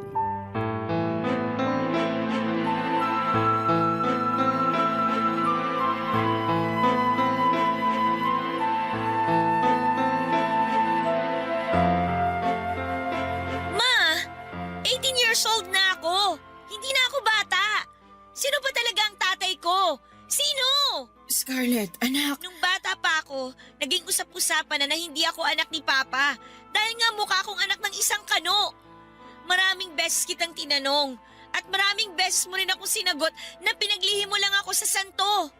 Ma, hindi ba kayo kinikilabutan sa ginagawa niyong pagsisinungaling? Sabihin niyo sa akin ang totoo. Amerikano nga bang tatay ko, Ma? Scarlett, ang mahalaga, mahal ka namin ng Papa Edward mo. Ibig sabihin, totoo nga. Anak. Ma, 18 years niyo ako niloloko. Kailangan ko kasing... Anong kasinungalingan pa ang sasabihin mo, Ma? Gusto ko lang marinig mula sana sa inyo yung totoo eh. Pero hanggang ngayon, ayaw niyo pa rin sabihin. Umami na si Tia Magda. May kasintahan ka daw na isang Amerikano. At yun yung nakabuntis sa'yo. Siya yung ama ko. Pero, ang ipinagtataka ko lang, mag-asawa na kayo ni Papa noon, di ba? Ibig sabihin, nangaliwa kayo? Ako yung bunga ng pagtataksil niyo kay Papa. At saka, nagpakamartir si Papa. Inako niya ako at itinuring na tunay niyang anak.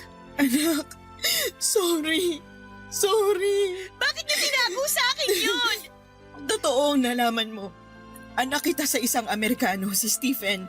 Nagmamahalan kami, pero nung bumalik siya sa Amerika, hindi na siya sumulat sa akin. Hindi ko alam kung ano nangyari. Dumating sa buhay ko ang papa mo, minahal niya ako, at doon nagpakasal kami. Pero dumating si Stephen, nagkita kami. Maling nakipagkita pa ako sa kanya, parang bumalik yung dati eh.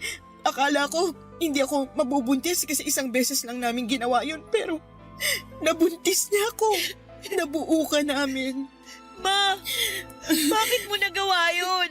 Gusto ko nang makipaghiwalay sa papa mo noon. Kasi isang pagtataksil lang ginawa ko pero tinanggap niya ako.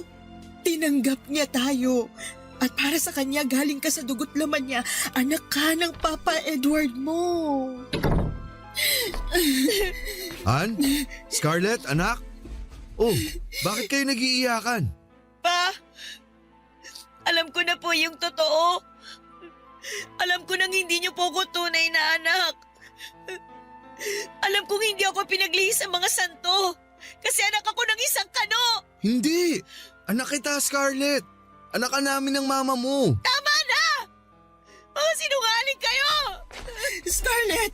Scarlett! Hayaan mo muna yung bata. Paano kung may mangyari sa kanyahan? Masakit para sa anak natin na nalaman niya ang totoo. Hayaan na muna natin siya. Babalik din yun. Pero paano kung hindi na siya bumalik, Edward? Paano kung tuluyan na siyang magalit sa akin? Hindi ko alam kung kaya ko yun. Nakita mo naman kung paano niya ako tingnan kanina, di ba? Puno siya ng galit. Han, makinig ka. Hindi ba dati, galit na galit ako nung una kong nalaman ng totoo? Pero napatawad kita. Hindi naging madali, pero nagawa ko. Alam kong kaya rin niya ni Scarlett. Kailangan lang niya ng panahon. Alam kong totoo yan, Han. Pero ibang sakit ang makita ang anak mong nasasaktan eh. Para bang hinugot yung bahagi ng puso ko. Mahal na mahal ko siya. Lahat ng ginawa ko para sa kanya pero ngayon, parang hindi niya yun naramdaman. Hindi yan. Ramdam niya yun. Ngayon, maaaring galit siya. Nalilito. Pero kilala ko si Scarlett. May puso yan. Tulad ng sayo. Mahal na mahal ka niya. Kahit nasaktan siya ngayon, mapapatawad ka niya. Ito talagang kinatatakutan ko, Edward. Dumating na. Lahat ng taon na tiniis ko ang takot at pangamba, parang wala na akong natira para sa sarili ko. Pero eto na nga, wala na akong tinatago. At yan ang mahalaga. Wala ka nang itatago. Wala ka nang bigat na dinadala. Han, ginawa mo na ang tama. At sa dulo, makikita rin ni Scarlett yan. Han, taan na. Han, ano kung mas piliin niyang lumayo? Edward, hindi ko kaya. Hindi mangyayari yan. Kung napatawad kita, kaya rin niyang gawin yun. Ngayon, hayaan mo munang lumipas ang galit niya. Ibigay mo sa kanya ang panahon para humupa ang emosyon niya. Sana nga, Edward. Sana nga. Tandaan mo, mahal na mahal ka ng anak mo. Tuluyang lumaya si Scarlett sa bahay Papadudut. Napakasakit sa akin bilang isang ina na makita ang anak kong nagdadala ng bigat sa kanyang puso dahil sa katotohanang hindi niya matanggap. Ang sekreto na matagal ko nang tinatago ay parang bomba na sumabog sa pagitan naming mag-ina, Papadudut. Parang nawasak ulit ang pagkatao ko at bumalik ang mga alaala ng panahong nagpakatanga ako. Sa pag-asang mahal talaga ako ni Stephen. Hindi ko inakalang ang lalaking yon nang siyang magmamarka ng dugong kano sa anak kong si Scarlett. Hindi ko alam kung saan siya nagpunta, Papadudut. Sinubukan ko siyang tawagan. Ngunit hindi niya sinasagot ang cellphone niya.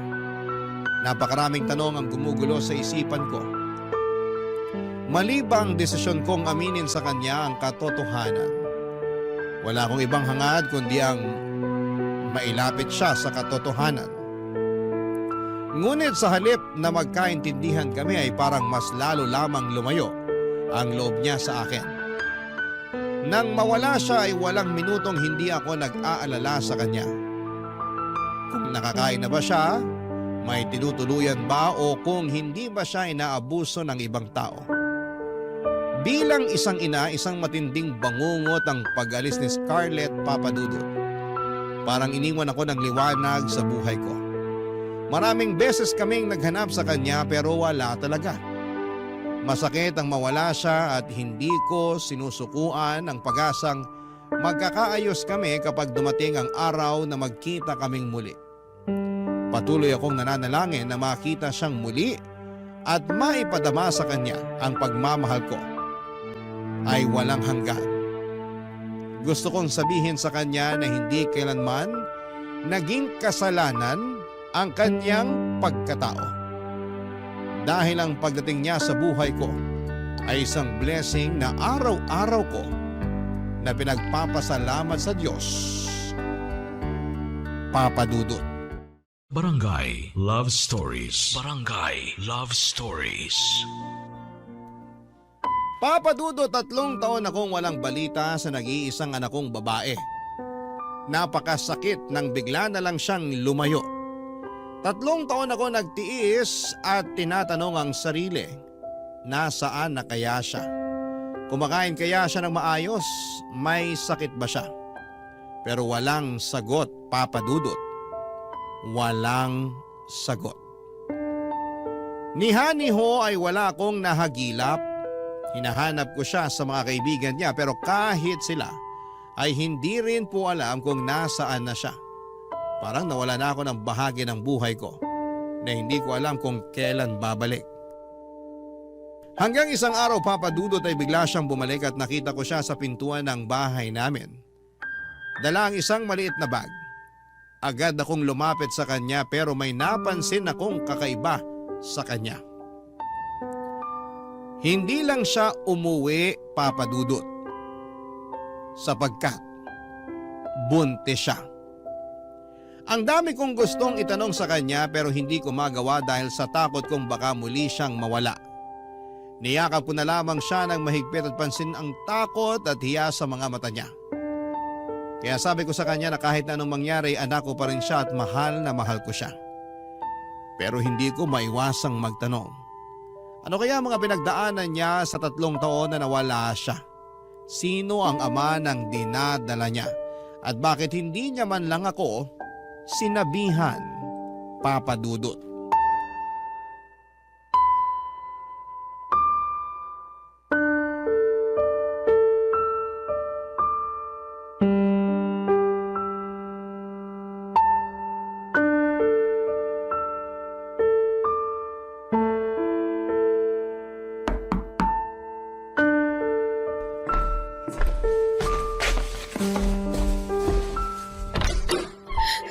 Scarlett?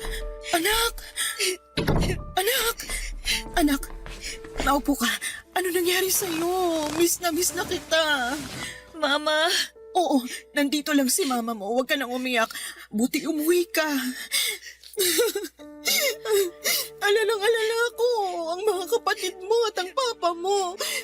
Bakit ngayon ka lang umuwi? Ma, I'm sorry po. Anong sorry? Ako dapat ang mag-sorry sa'yo. Patawarin mo ko, anak. Ma, naiintindihan ko na. Pinatawad na po kita. Anak ko, kumain ka na ba? Ha? Ipag-ahanda kita. Ma, may problema po ako. Ano yun, anak? Ano bang problema mo? Ma, buntis ako. Ano? Hindi ko na alam kung anong gagawin ko. Matulungan mo ako, Ma. Sinong nakabuntis sa'yo? Kailangan kanyang pakasalan. Ma, hindi pwede. Anong hindi pwede? Binuntis ka niya, anak. Dapat kanyang panagutan. Ma, kasi may asawa siya. Ano? Ma, hindi ko naman alam na may asawa na pala siya eh. Ginawa niya akong kabit na hindi ko alam. Napakatanga ko. Napakatanga ko. Tanga-tanga ko talaga. Anak. Ma, gusto ko po sanang ipalaglag na lang itong dinadala ko. Scarlett, hindi. Hindi ako papayag, anak. Wag na wag mong ipapalaglag ang bata. Walang kasalanan ng bata para pagkaitan mo siyang mabuhay, anak. Alam mo, kung nalaman ko lang na ang pinagbubuntis ko ay hindi dugo ni Edward, pwede kong ipalaglag ang bata. Pero naisip ko, walang kasalanan ng bata sa tiyan ko. Wala kang kasalanan. Kailangan mong makita ang mundo, kaya kailangan ding makita ng magiging apo ko ang mundo, anak. Ma, nagkamali ako. Wala kang kasalanan, anak. Umibig ka lang sa lalaking hindi karapat-dapat. Anak, maraming taon na bumabagabag sa akin ang ginawa ko kahit pinatawad na ako ng Papa Edward mo. Hindi madali, pero alam kong kakayanin mo. Kalimutan mo ng lalaking yon, mag-umpisa ka kasama ang anak mo. Ang apo ko. Okay lang po sa inyo na wala akong asawa? Na magiging laman tayo ng chismis ng mga kapitbahay? Wala akong pakialam sa sasabihin nila. Ang importante, maipanganak mong anghel na yan. At ipadama natin sa kanyang pagmamahal. Okay? Opo, Ma. Salamat. Salamat po sa pagmamahal ninyo sa akin. Ganyan talaga ang isang ina. Mararanasan mo na rin kung paano magmahal ang isang ina. Itatago ko rin po ba sa kanya ang totoo? Na ang ama niya ay may ibang pamilya pala? Nasa sayo yan, anak. Pero siguro kapag kaya na ng isip niya, sabihin mo pa rin ang totoo. Sige po, Ma. Kailangan ko maging totoo sa anak ko. Ma, nasan po pala si Papa? Nasa kwarto. Oh, Ma. Bakit naman ganyan ang mukha niyo? May sakit ang papa mo, Scarlett. Ano po? May cancer siya. Nagpapahinga lang siya ngayon kasi kagagaling lang namin sa chemo niya. Papa! Alam mo, magiging masaya yon kapag makita niyang panganay niyang napakaganda. Ma, gusto ko po makita si Papa. Halika, sigurado akong masusurprise yon kasi nandito ka na. Nang dumating ang araw na bumalik si Scarlett sa bahay namin ay hindi ko mapigilan ang umiyak. Halo-halong emosyon ang bumalot sa akin, Papa Dudut. Masaya ako dahil muli ko siyang nayakap pero may kasamang takot at awa sa puso ko dahil sa kanyang kalagayan. Buntis siya, Papa Dudut, at napakabata pa niya para sa ganitong klase ng sitwasyon. Pero kahit na ganoon ay nangibabaw ang saya dahil alam kong magiging lola na pala ko. At handa akong suportahan si Scarlett sa bawat hakbang ng kanyang pagiging isang ina. Habang unti-unting bumabalik ang sigla sa aming pamilya, isang masakit na katotohanan ang kinaharap namin. Ang asawa kong si Edward ay may cancer. Alam naming limitado na ang oras na meron siya. Sa bawat araw ay isang laban para sa kanya, Papa Dudut. Ramdam ko ang hirap na dinaranas niya. Pero kahit sa gitna ng sakit ay pinipilit niyang maging matatag para sa amin. Masakit makita siyang nagdurusa. Pero nagpapasalamat ako na sa kabila ng lahat ay nariyan pa rin siya bilang haligi ng aming pamilya. Nang makita ni Edward si Scarlett, hindi ko malilimutan ang ngiti sa kanyang mga mata habang hinahawakan niya ang kamay ng aming anak. Mahal na mahal niya si Scarlett at kitang-kita ko ang kanyang pagmamalasakit. Ang tagpong yon ay tila nagbigay ng liwanag sa kabila ng dilim na nararamdaman namin dahil sa kanyang karamdaman. Pagkalipas ng isang taon ay nakita namin ang napakagwapong anak ni Scarlett. Masayang-masaya si Edward na mayakap ang kanyang apo. Pero sa likod ng masayang tagpong yon, ang isang bagay na hindi ko po inaasahan. May inamin sa akin si Edward, Papa Dudut, isang lihim na matagal niyang itinago. Ang nalaman kong yon ang tila sumira sa mundo ko na parang lahat ng pinanghawakan ko ay isang kasinungalingan. Hindi ko alam kung paano ito haharapin. Pero isa lang ang sigurado ako. Handa akong gawin ang lahat para sa aming pamilya kahit gaano pa kasakit ang katotohanan, Papa Dudut.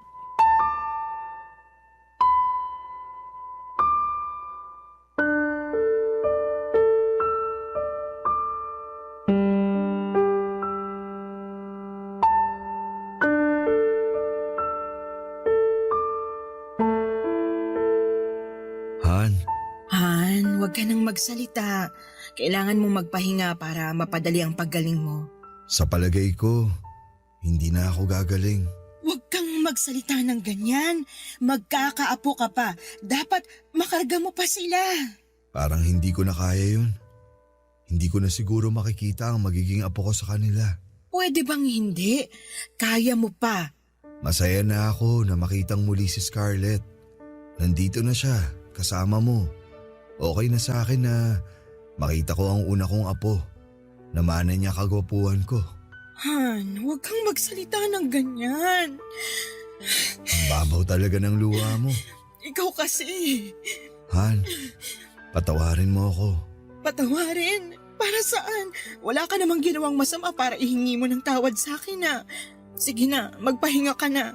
Hindi ko na talaga kayang itago to, Han. Walang araw na hindi ako pinatatahimik ng konsensya ko sa ginawa ko sa'yo. Ano bang pinagsasasabi mo, Han? Malaki kasi ang kasalanan ko sa'yo eh. Nagawa ko yun kasi mahal kita. Han, ano ba yun? Tungkol to kay Stephen. Ano? Anong tungkol sa kanya? Gusto talaga kita. Pero naunahan lang ako ni Stephen sa panliligaw sa'yo. Kaya nung umuwi siya ng Amerika at nang minsang bumisita ako sa post office, nakita ko ang sulat mo. Han, may ginawa ako sa sulat mo. Sorry. Han, anong ginawa mo? Kinuntsaba ko ang kaibigan ko sa post office. Sabi ko, wag na wag niyang ipadala ang sulat mo. At kung may darating mang sulat mula kay Stephen, hindi niya ito ibibigay sa'yo. Ano? Mahal ka ni Stephen. Ginawa ko siyang masama sa iyong mga mata. I'm sorry. Han, bakit? Nagawa ko ang lahat kasi nga mahal kita. Naging madamot ako. Ayaw kitang maging masaya sa kanya. Gusto ko lang na mapasa akin ka. Kaya nung nalaman ko nagkaanak kayo, alam kong dahil yun sa hindi pa rin nawala ang pagmamahalan yung dalawa. Nakokonsensya ako sa araw-araw sa ginawa ko. Tuwing nakikita ko si Scarlett, naalala ko ang ginawa kong pagtutol sa ugnahan yun ni Stephen. Pero minahal ko si Scarlett na parang tunay kong anak. Hindi ako nagsisinungaling sa pagmamahal at pagtanggap sa kanya. Para sa akin, anak ko si Scarlett. Lahat ng sulat mo at ang sulat ni Stephen. I'm sorry, Han. Lahat daw yun pagkatapos ko mabasa. Sinusunog ko. Han! Sana mapatawad mo ako. Alam kong hindi mo ako madaling mapapatawad dahil sa ginawa ko. Pero Han, mahal na mahal kita. Sandali lang. Ang sakit sa dibdib. Parang hindi ako makahinga.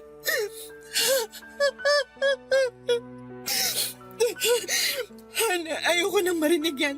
Hindi totoo ang mga sinasabi mo. Han, I'm sorry. Mahal mo ko, kaya tayo nagpakasal sa isa't isa. Kalimutan mo na yan at isipin mong hindi nangyari yung sinasabi mo. Sa pagkakaalam ko, sa naging buhay ko kasama ka at ang mga anak natin, naging mabuti kang asawa sa akin. Naging mabuti kang ama sa mga anak natin. Yun lang ang katotohanan na gusto kong marinig. Tinaguyod mo ang pamilya natin ng maayos. Dugot pawis. Hindi man naging perpekto ang pagsasama natin pero alam natin na mahal natin ang isa't isa. May mga pagkakamali tayo. Malaki din ang pagkakamali ko pero kinalimutan mo. Kaya ayokong isipin na nangyari ang sinasabi mo sa akin. Pwede ba? Ma? Pa? Oh, bakit nag-iiyakan kayo? Naaalala lang namin kung paano kami unang naging kami. Alam mo naman. Hay nako, kayo talaga? Nasaan ang apo ko? Nasa kwarto po. Pinatulog ko po muna. Pwede mo bang dalhin dito ang apo ko? Oo naman pa. Scarlett, anak. Mahal na mahal kita at ang anak mo. Pa, mahal na mahal ko rin po kayo. Pakis nga po ako sa papa kong pogi. Mwah! Pagaling ka na kasi pa, para mas lalo kang pumogi. Sandali pa, kunin ko lang si baby. Balik agad ako dito. Salamat, anak. Han, salamat. Han, ako ang dapat magpasalamat. Salamat sa pagmamahal mo. Mahal na mahal kita. Papadudot isang masakit na katotohanan ng narinig ko kay Edward at hindi ko kailanman inakala na darating ang araw na malalaman ko na naging faithful pala si Stephen sa akin. na mahal niya talaga ako at yung huling pagkikita namin, yung paano namin binuo si Scarlett ay puno ng pagmamahalan. Nang aminin ni Edward sa akin ang isang lihim na matagal niyang itinago ay parang sumabog ang lahat ng paniniwala ko sa kanya. Masakit, Papa Dudut, sobrang sakit na halos hindi ko na alam kung paano ko haharapin ang kinabukasan. Ngunit sa kabila ng lahat ng sakit ay pinilit kong magpakatatag, hindi lang para sa sarili ko kundi para sa aming pamilya. Wala na akong magagawa kundi ang tanggapin ang kapalaran at hindi ko kayang talikuran ang aming mga anak. Lalo na si Scarlett. Sa kabila ng pagkasira ng tiwala ko kay Edward, alam kong kahit papaano ay naging mabuti siyang ama sa mga anak namin. Sa bawat sandaling nakikita ko siyang nagbibigay ng pagmamahal at suporta sa kanila ay parang binuon niya ulit ang tiwala ko sa kanya. Naintindihan ko kung bakit niya ginawa yon, lalo na tuwing nakikita ko kung paano niya itinuring si Scarlett bilang isang anak. Kahit na hindi niya tunay na anak ay hindi mo mararamdaman ang pagkakaiba. At sa kabila ng lahat ng aming problema ay ipinakita niyang mahalaga sa kanya ang pamilya. Pero hindi rin maaalis sa isipan ko na paano kaya kung hindi ginawa ni Edward yung pagsunog ng mga sulat namin ni Stephen. Siguro ay kami pa rin ni Stephen hanggang sa ngayon. Siguro ay nasa Amerika na rin ako at isa ko sa mga babaeng may asawang afam, pero wala na. Yon ang sabi ko sa sarili ko. Hindi ko inaasahan na matapos ang maraming taon ay nagkita ulit kami ni Stephen. Pareho na kaming senior nang magkita kami. Nakausap kasi siya ni Scarlett, may sarili na siyang pamilya. Sa aming pagkikita ay parang walang nagbago. Maliban na lamang sa edad at itsura namin. Matatanda na kami at hindi na niya nakita pa si Edward dahil namatay na ito. At hindi ko na rin sinabi sa kanya ang ginawa ni Edward sa mga sulat namin. Hindi man kami nagkatuluyan ay malaking bagay na rin na nagkaroon kami ng anak. Binigyan niya ako ng isang dugong afam na anak. Ang inyong forever kapuso at kabarangay, Desa. Barangay Love Stories. Barangay Love Stories. Anong say mo sa Barangay Love Stories na ito? Pagkwentuhan natin sa comment section yan. Nagustuhan ng iyong napakinggan? Ituloy yan via live stream sa www.gmanetwork.com/radio.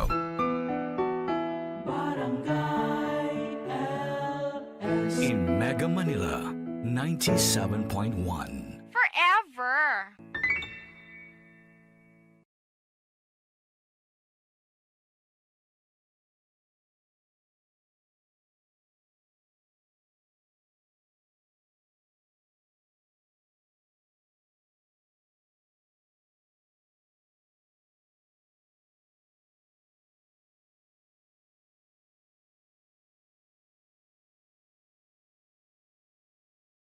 Ang mga kwento ng pag-ibig, kwento ng buhay at kwento ng pag-asa dito sa Barangay Love Stories. Love Stories.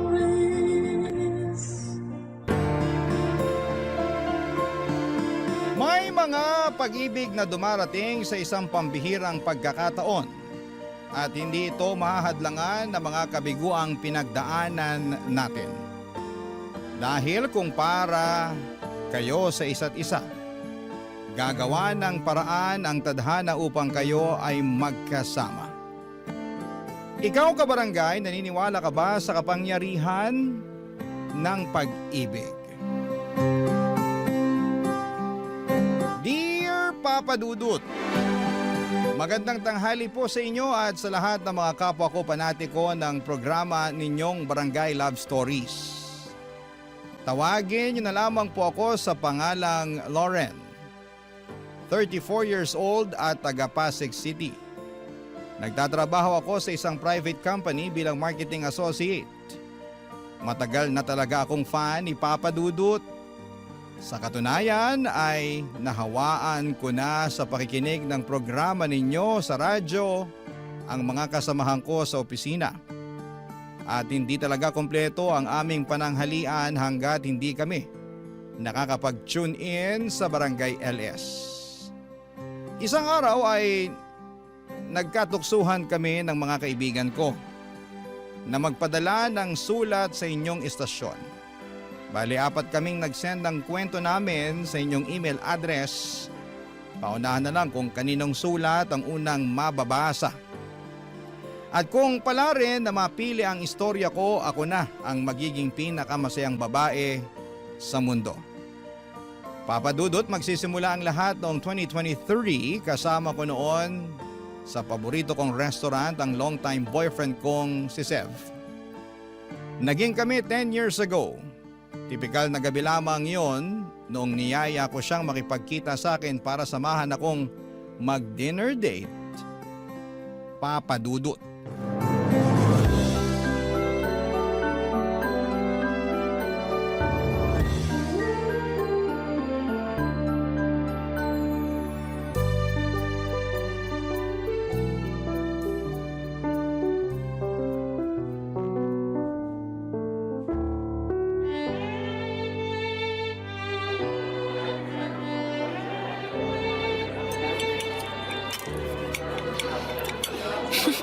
Grabe, sarap talaga ng Chinese cuisine nila dito, no? Paborito ko talaga tong pansit nila tsaka itong siomai.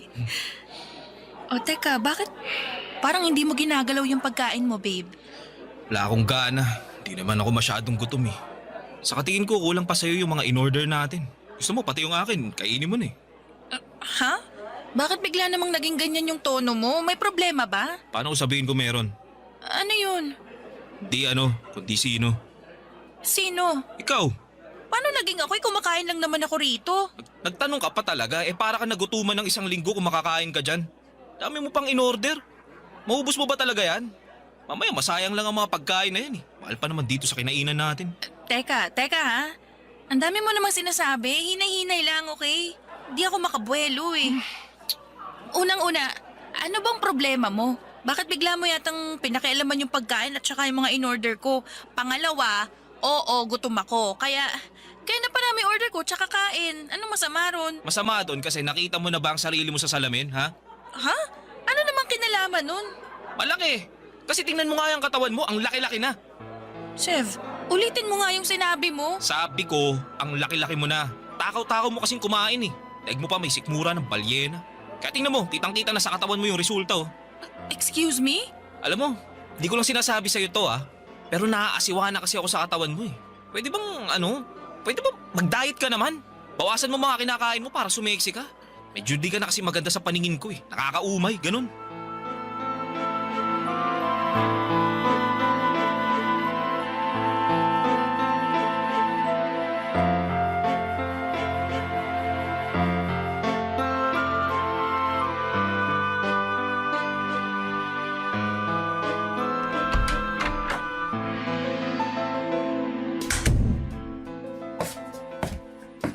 Andito na po ako. Oh, nak. Bakit malungkot ka? Hindi po ako malungkot, ma. Pagod lang po siguro ako. Ito po, kunin nyo. Pasalubong ko po sa inyo. Baka hindi pa kayo kumakain eh. Kumain na kami kanina pero ano ba to? Pagkain? Ay, ang dami naman. Akin na, dali. Take out po dun sa restaurant na kinainan namin ni Sev kanina. Ha? Bakit ang dami? Kakaunti lang naman tayo rito sa bahay. Ako lang, ikaw, ang papat kapatid mo na di naman malakas kumain. Teka nga, sabihin mo nga sa akin yung totoo, nak. May nangyari ba sa inyo ni Sev? Wala po, ma. Anong wala? Hindi mo ako maloloko, ha? Nanay mo ko. Baka gusto mong linyahan na naman kita ng mga pamosong linyahan ng mga kananayan pag alam nilang nagsisinungaling sa kanilang mga anak nila. Ano? Wala naman po talaga, ma. Hindi ako naniniwala sa'yo. Sabihin mo na kasi, nak.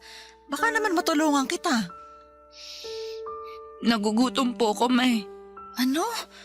Ikaw mo kumain kayo ni Sev, di ba? Hindi ka ba nabusog? Hindi po, kasi po sinabihan ako ni Sev na ang dami ko raw order. At ang lakas ko raw pong kumain kaya lumalaki na raw po yung katawan ko. Yan po yung mga in-order ko eh. Medyo naparami nga kasi gutom ako at gusto ko lang kumain. Stress din po kasi ako sa opisina kaya napaparami yung kain ko eh. Kaso nung sinabi niya sa akin yun kanina, nawalan na ako ng gana. Tapos naiya na rin ako sa kanya kasi nga Ang pangit-pangit ko na. Ay, saan galing yung pangit, ha? Hindi ka pangit, anak. Ako yung Seb na yan, ang pangit ang ugali. Sino siya para pagsalitaan ka ng ganyan? Oo, medyo nagkakalaman ka nga pero hindi pa rin yung dahilan para insultuhin ka niya. Sira ulong yun. Parang ako na rin ang binastos niya eh. Yan niyo na po, ma. Nagsasabi lang naman po ng totoo si Sev. Baka concern lang siya sa kalusugan ko, ganun. Depende kung paano niya sinabi. Pero base sa kwento mo, malinaw pa sa sikat ng araw na ininsulto ka niya. Kakausapin ko yun ha. Ayoko sa lahat yung ginaganyan ka ng kahit sino. Kahit na yung boyfriend mo pa. Walang modo. Ma, please. Basta. Buti pa, kumain ka na. Pero... walang pero. Kumain ka. Kainin natin tong uwing pagkain mo, ha? Ang dami nito, oh.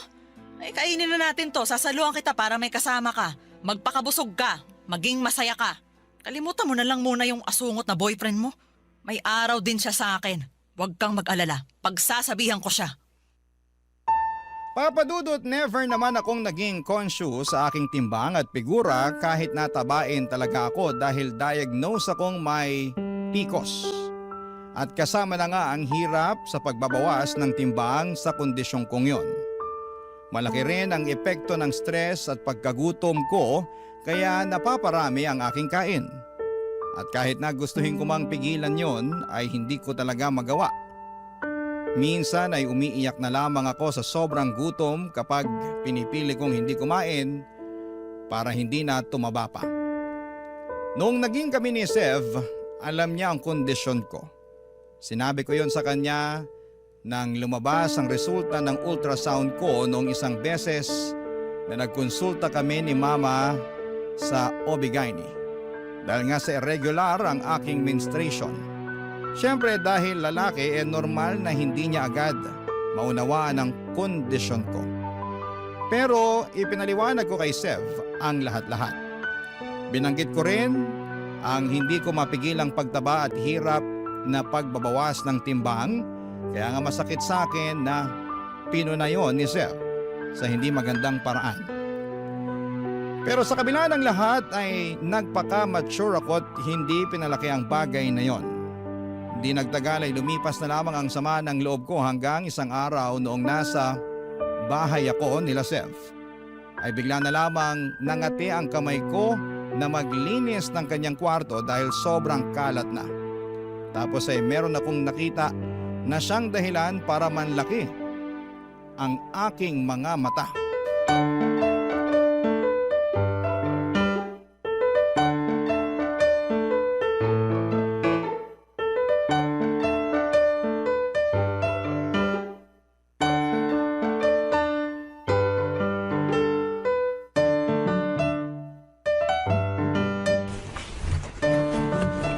Grabe, Sev. Ang dami mo na palang labahan dito. Oo. Yaman mo na lang dyan. Papalaundry ko na lang pag sinipag ako. Kaso, ang dami na nito eh. May nasusuot ka pa bang damit? Meron pa naman, tsaka... Hayaan mo na nga lang sabi. Wala nga lang sa akin yung tambak na mga labahan ko tapos ikaw kung todo sita. Sabi ng kung ano-ano. Hindi naman sa kung ano-ano lang ang sinasabi ko. Kaya nga naglilinis ako rito eh. Malamang may mapupuna ako. Kung mamumuna ka lang din di mabuti pa. Huwag ka nang maglinis dyan. Tsaka di ko naman sinabing maglinis ka eh. Ikaw lang naman tong di mapakali. Masyadong makati ang kamay mo. Siguro, ganun lang talaga kaming mga babae. Hindi ko nila lahat pero karamihan ayaw sa makalat at hindi organisadong gamit. Kaya nagkukusa na lang kaming ayusin at linisin. Bahala ka na nga sa buhay mo. Kada may sasabihin ako, may ribat ka rin eh. Ikaw nga laging mainit ang ulo mo sa akin eh. Wala naman ako sinasabi at ginagawang masama sa'yo. Ay talaga naman oh. Paanong di maiinis imbis na manahimik ka na lang sana dyan at ayusin mo na lang yung paglilinis mo? Ang dami-dami mo pang sinasabi. Nakakatulig ng tenga boses mo, alam mo ba yon? Maglinis ka na lang dyan di kaya iwan mo na yan tapos umuwi ka na. Tinatamad na ako kasama ka rito sa apartment kung ganyan lang din ang ugali mo. Sorry na. Suriin mo mukha mo. Sige na, maglilinis na lang ako rito. Susubukan kong manahimik. Mabuti pa nga. Di mo yata ramdam na kanina mo pa ako iniistorbo sa paglalaro ko rito sa laptop eh. Di ako makafocus Papansin ka masyado. Kaya nga sorry na, di ba? Maglaro ka lang dyan, maglilinis ako rito. Ayusin mo ha. Kung makasabi ng aayusin, siya nga itong makalat sa aming dalawa. Ano yun? May sinasabi ka ba? Wala. Anong wala? Narinig ko may binubulong-bulong ka dyan eh. Wala nga yun. Sabi ko, ang ganda nitong pantalon mo. Di mo ba ito papalitan? kupas na oh, butas-butas. Ngayon, pantalon ko naman pinag-iinitan mo. Di naman sa pinag-iinitan, nagtatanong lang. Wala akong planong palitan yan. Napapakinabangan ko pa naman eh. Okay, sabi mo eh. Alam mo, buti pa ayusin ko na lang yung pagkakasalansan dito sa labahan mo. Babalik ta rin ko na rin ha, para pag nilabhan mo at natuyo, isusuot mo na lang. Bahala ka sa buhay mo. Check ko muna yung mga bulsa, baka may pera. Ha? Teka, anong pantalon ba yan? Ito, yung kupas na butas-butas. Yung ayaw mo ka mong palitan kasi napapakinabangan pa naman. Sabi ko, salansan ko na lang dun sa gabundok mong labahan. Pero check ko muna tong bulsa. Uy, may nakuha ako. Ay, kala ko pera. Ano kaya to? Wala, basura lang yan. Tingnan ko nga. Ano to? Sev! Ano ba kasi yan? Nagtanong ka pa talaga? Tingin mo sa akin, tanga? Malinaw pa sa sikat ng araw na resibo to ng motel, oh! Laki-laki pa ng pangalan mo? Anong ginagawa mo sa lugar na yon? Wala akong ginagawa dun. Anong walang ginawa? Gusto mo yan yung isipin ko, no? Tingin mo yata talaga sa akin, tanga eh. Pues para sabihin ko sa'yo, hindi ako pinanganak kahapon. Bahala ka sa buhay mo. Isipin mo na kung anong gusto mong isipin. Basta wala lang yan. Pinagtripan lang ako ng mga kasama ko sa opisina. Pinangalan sa akin kahit sila naman yung nagmotel. Tapos ayan, nilagay nila sa bulsa ko, ganun. Makulokoy na yun, hayaan mo, lagot sila sa akin bukas. Di ako naniniwala sa'yo. Di wag ka maniwala. Ako ba mapapraning kakaisip? Di naman, di ba? Ikaw naman yun eh. Tsaka bakit ka ba nagagalit? Kung totoo na sa akin yan, may rason naman bakit ako pumunta sa motel at ng babae. Kasalanan mo rin kasi yun. Pangit-pangit mo na. Naghanap lang ako ng maganda. Papadudot ako ang dapat magalit kay Sev matapos kong makita ang resibo ng motel na nakapangalan pa sa kanya. Pero siya ang galit na galit dahil sa paghuhormentado ko. At hindi pa siya nakontento dahil nakahanap pa talaga siya ng dahilan upang punahin ang mga kapintasan ko. Dahil sa mga sinabi niya, hindi lang ako nasaktan, kundi nawasak din ang puso at pagkatao ko. Simula noon, papadudot ay lalo ako naging conscious sa sarili ko.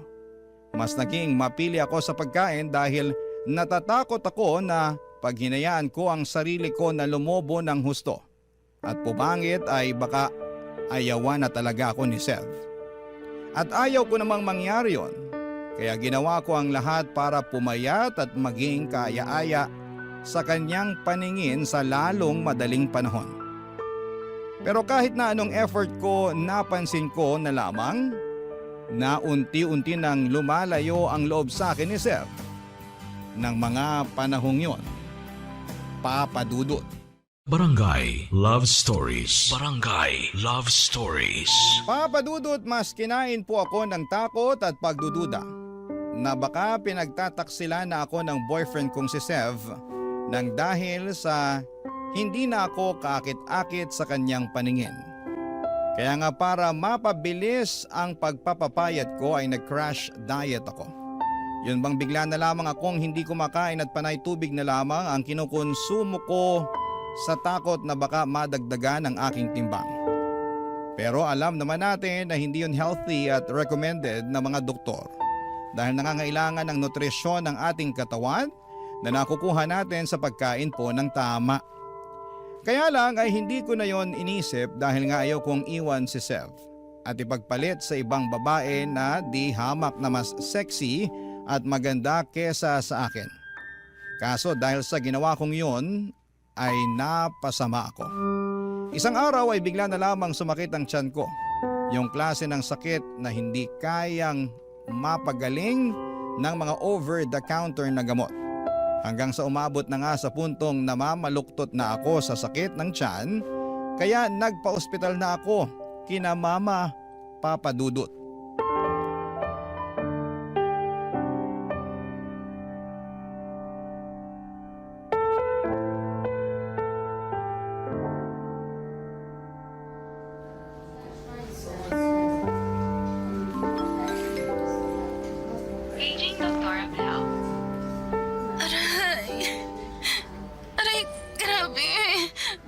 Sakit pa rin ang tiyan ko.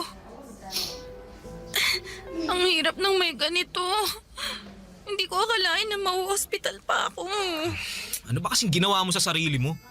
Seryoso ka ba talaga sa inis mong yan? Oo, bakit? Mukha ba ako nagbibiro? Hindi, pero necessary din naman nung inis mo. Saka hindi ka ba nagwo-worry sa akin?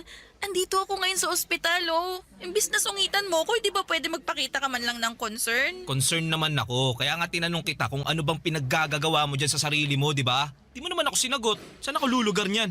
Eh, hindi ko nga alam kung ano ba nangyayari sa akin eh. Basta bigla na lang sumakit yung tiyan ko. Sobrang sakit na, para bang hirap na ako maglakad kaya nagpasugod na ako dito sa ospital. Baka naman kaabag lang yan, ha? Sana nga, pero grabe naman yung sakit. Sus, alagaan mo kasi sarili mo. Di naman sa lahat ng pagkakataon, maaalagaan kita. Buti sana kung mag-asawa na tayo eh. At kailangan pa bang maging mag-asawa muna kayo ng anak ko bago mo siya alagaan? Tita Maricar, kayo po pala. Huwag niyo na pong pagalitan si Sev. At bakit hindi ako magagalit? Nakakainis yung sinabi niya. Sa tono mo, Sev, parang utang na loob pa ng anak ko na alagaan mo siya. Di ba dapat naman talaga na gawin mo ang bagay na yun kasi girlfriend mo siya? Alam mo, matagal na ako nakakarinig ng sumbong mula kay Lore na di mo raw siya tinatrato ng mabuti. Mahal mo pa ba ang anak ko? Opo, mahal ko naman po si Loren, tita. Kung mahal mo siya, tratuhin mo siya ng mabuti. Huwag mo siyang saktan. Kawawa naman sa'yo yung anak ko eh. Saka hindi ganyang klase ng tao ang pagkakakilala ko sa'yo, Sev. Kakadismaya na bigla ka na lang nagbago. Pasensya na po kayo, tita.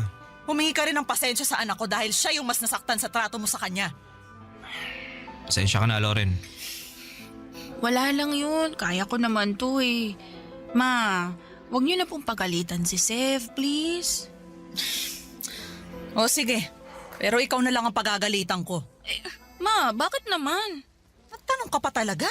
Pinag-alala mo kami ng husto ng papa at kapatid mo, nak. Ano po ba kasing nangyari? May sinabi po ba yung doktor?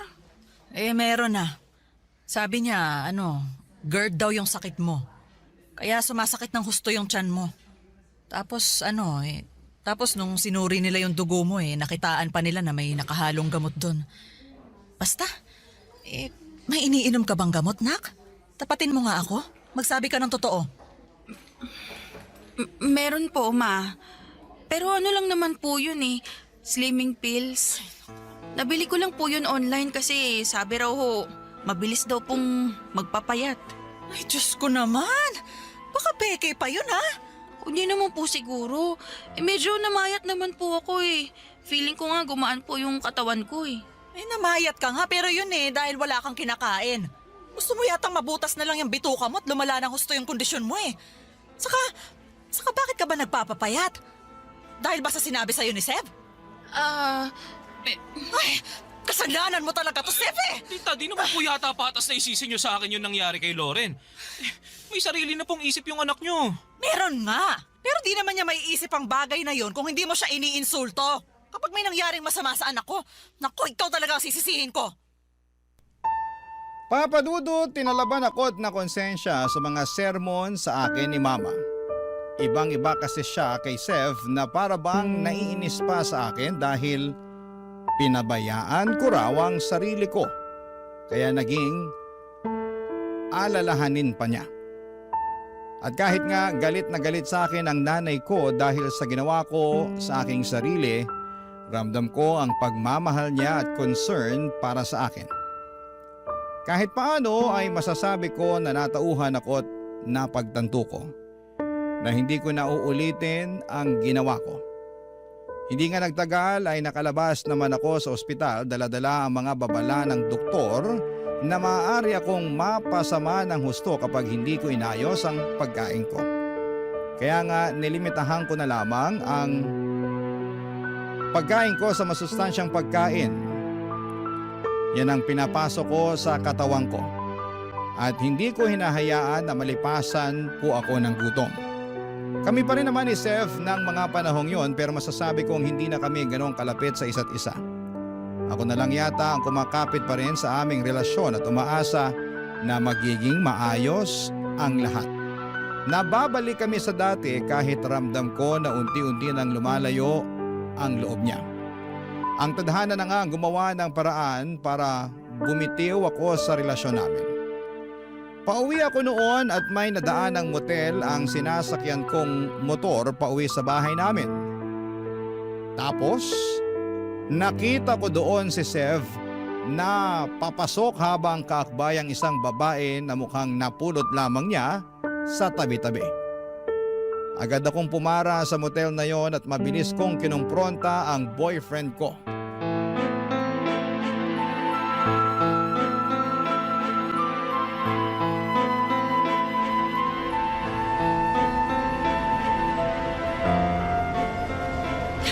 Hayop ka, Seth! Sino ba yun? Lauren! Ano, nagulat ka, no? Oo! Anong ginagawa mo rito? Di ba dapat ako nagtatanong sa'yo niyan? Anong ginagawa mo rito kasama yung babaeng yan? Pwede ba? Huwag kang mag-eskandalo rito. Nakakaya oh. Pinagtitingin tayo ng mga tao. Ah, marunong ka palang mahiya. Akala ko kasi pinakapal na ng panahon yung pagmumukha mo. At saka bakit ako mahihiya? Ikaw ang dapat mahiya kasi naturingan kang may girlfriend. Pero bakit may kasama kang iba, ha? Balak nyo pang mag-check-in para ano? Para gumawa ng milagro? Hoy, babae! Sino ka ba sa akala mo, ha? Bakit mo kasama yung boyfriend ko? Hoy Karen, for your information, Sandy ang pangalan ko. Huwag mo akong mabababae dyan, ha? Tsaka, for your information ulit, wala akong pakialam kung girlfriend ka nitong si Seth. Eh, hindi ko naman siya kaano-ano. Basta, binayaran niya lang ako para sa aking serbisyo. Tapos pumayag akong sumama sa kanya rito sa motel. Uy, huwag ka nang sumagot, pwede ba? Pinapalala mo lang yung sitwasyon eh. Ako pa ang nagpapalala, eh ikaw pala tong may girlfriend na iskandalosa? Tapos nagpahuli ka pa? Eh di kasalanan mo. Manahimik ka na nga lang. Lauren, magpapaliwanag ako. Ano pa bang ipapaliwanag mo? Harap-harapan na tong panloloko mo sa akin, Sev. Pasensya ka na. Ano pang magagawa ng paghingi mo ng pasensya sa akin? Tingin mo tatablan pa ako niyan? Tingin mo mapapatawad pa kita? Sev, bakit? Bakit mo nagawa sa akin to? Bakit mo ko niloko? Lauren, kasi... Kasi pangit na ako? Ha? Kasi mataba na ako? Hindi na ako kaaya-aya sa paningin mo, ganon? Hindi naman sa ganun. Anong hindi? Yun nga yung lagi mong pinapamukha sa akin eh. Na mataba ako, na pangit, losyang. Alam mo naman yung kondisyon ko, di ba? Alam mo na rin na pag nasa-stress ako sa trabaho, mas hindi ko nakokontrol yung pagkain ko. Nagsa-stress eating ako, ganon. Pero imbes na i-comfort mo ako kung ano-ano pang insulto narinig ko mula sa'yo. Tama ba yun, ha? Tama ba yun? Sagutin mo, tama ba yun? Lauren, Sa dinami-rami ng tao sa mundo, ikaw pa talaga na boyfriend ko mangi-insulto sa akin. Sobrang sakit ng mga sinabi mo, yung mga pinamukha mo. Tapos ako naman to si tanga, pinilit kong ayusin ang sarili ko para sa'yo. Para hindi mo ako iwan. Pero hindi mo yun na-appreciate.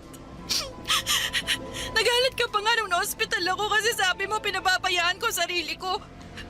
Hindi mo man lang ba naisip na kagagawan mo yon kung bakit? Tapos ngayon, mahuhuli kita nasa motel na may kasamang ibang babae. Hindi mo na ako nirespeto. Sev, hindi mo na ba ako mahal? Lauren, please naman. Kanina pa eh, nakakahiya na Bakit nga ako mahihiya? Ikaw ang dapat mahiya kasi manloloko ka. Kadiri kayo, nakakasuka kayo. Tapos na tayo, Sev. Ayoko na sa'yo. Mamaya mahawaan mo pa ako ng kung anong sakit na pwede mong makuha sa babaeng yan.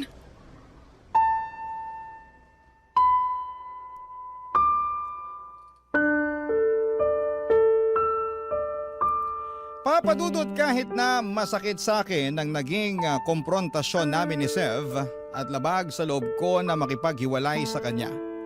Dahil nga sa mahal na mahal ko pa rin siya, ay hindi ko na rin naman kinaya ang harap-harapan niyang panloloko sa akin. Kaya nga tinapos ko na ang lahat ng namamagitan sa amin, pero pinatikim ko muna siya ng mag-asawang sampal na deserve niya. Sa kabilang banda, labis din naman ang iniwang sakit ng kalooban sa akin ni Sev.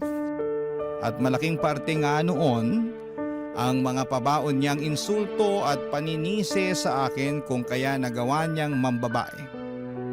Pilit ko yung inalis sa isipan ko, ngunit may mga pagkakataon pa ring minumulto ako ng mga kakulangan at kapintasan ko sa aking sarili. Naisip ko tuloy na baka kasalanan ko talaga ang lahat at deserve kong iwanan at masaktan. Barangay Love Stories. Barangay Love Stories. Papadudot, sobrang broken talaga ako noon dahil nga sa breakup namin ni Sev. Akala ko kasi ay siya na ang the one, pero it turns out na bigla siyang nagloko. Kaya naman, iniyak ko talaga ang lahat. Nag-stress eating ako at kinalimutan ng pansamantala ang pagkain ng tama. Buti na lang at nandyan ang pamilya at mga kaibigan ko na siyang naging matibay kong suporta. At bukod doon ay kasama na rin ang programa ninyong Barangay Love Stories na nagpapasaya sa akin. Doon ako nagsimula ang i-marathon ng inyong mga episode, maparadyo man o online. Sa katunayan ay nanonood din ako ng inyong live sa social media. At madalas na nagko-comment kapag nagugustuhan ko talaga ang istoryang ini-ere ninyo. O di kaya kapag naiinis ako ng husto sa bida kasi ang syunga-syunga niya. Like me noon sa ex-boyfriend ko. Pero siguro ay ganon talaga. Once or twice sa buhay natin, nagiging tanga tayo sa pag-ibig. Moving forward, unti-unti naman ako nakausad at muling naniwala sa love dahil sa programa ninyo, Papa Dudut. Nakakatuwa at nakakaaliw ang mga kwento ng pag-ibig, buhay at pag-asa na binabahagi ng mga kabarangay natin. Kaya nga one time ay nakapag-iwan ako ng comment sa isa sa mga live ni Papa Dudut. Sabi ko doon, sana ako na lang ang piliin noong bidang lalaki. Kesyo hindi niya deserve ang karelasyon niya noon sa sulat niya na sobrang toxic. Tapos, nagulat na lamang ako dahil biglang may nag-reply at sinabi niya doon na ako raw ang pinipili niya. At dahil nga po sa mga nangyari, natawa ako at nireplyan din siya. Bale, nag-usap kami sa comment section ng live ni Papa Dudut hanggang matapos ang programa, tapos ay nagulat na lamang ako nang makatanggap ng personal message mula sa kanya. Hindi nagtagal ay nakilala ko nga siya bilang si Stefan Papa Dudut.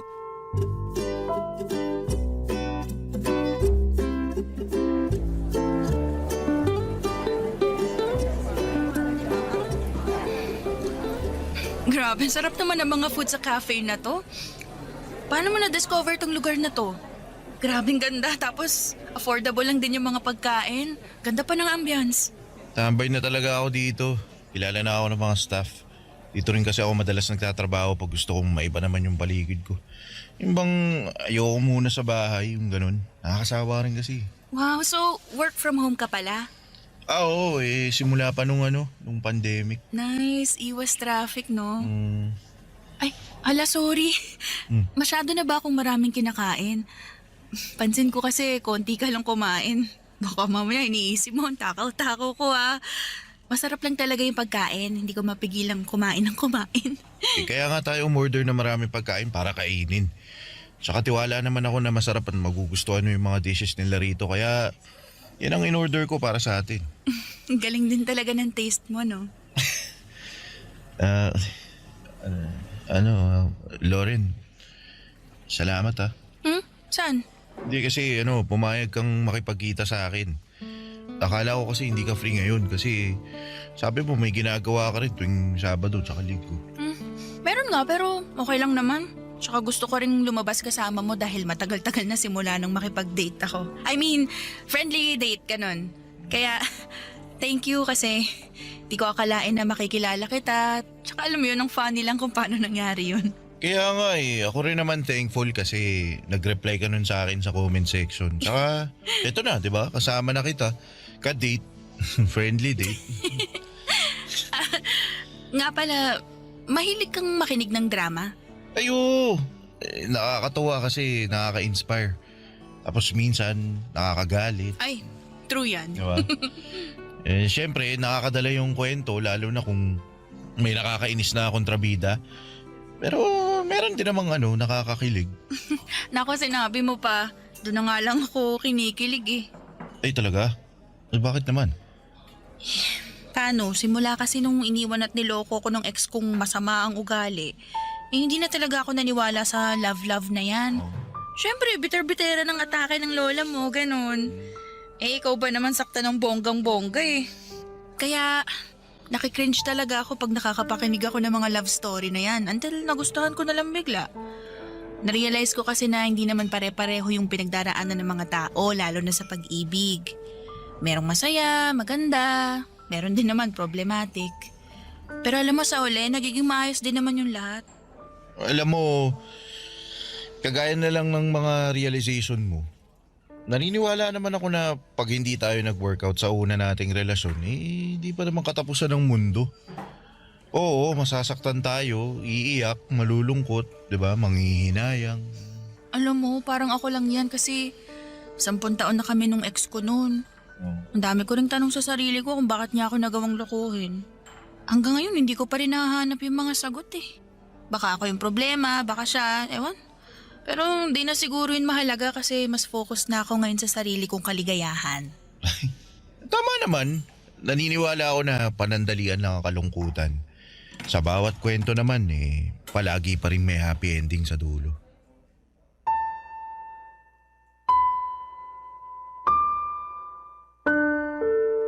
Papadudod, sobrang unexpected ng date naming yon. Basta nag-decide na lamang kami na magkita ni Stefan. At masasabi ko na magaan ang aura niya noong unang beses pa lamang na nakita ko siya. Marami rin siyang alam na topic kaya hindi naging boring ang date naming yon. Sa unang beses matapos ang breakup namin ni Sev. Noon lamang ako lumabas kasama ang isang lalaki na nakilala ko nga online. Ang unang date naming yon ni Stefan ay nasundan pa ng mga nasundan ng marami pang date. Naging close kami sa isa't isa at mas nakilala ko rin siya ng gusto. Isa sa mga bagay na nagustuhan ko sa kanya ay wala siyang pakialam sa mga bagay na insecure ako. Lagi niyang pinupuri ang appearance ko at sinasabihan ako maganda kahit na napakasimple lamang ng ayos ko. Bukod doon ay nakikinig din siya sa akin. Yung klase ng pakikinig na may kasamang pangunawa at simpatya kaya naman unti-unti na akong nahulog sa kanya. Pero panandalian lang pala ang saya. Sapagkat isang araw ay merong binalita sa akin si Stefan na siyang dahilan upang malungkot ako ng husto. Papadudot.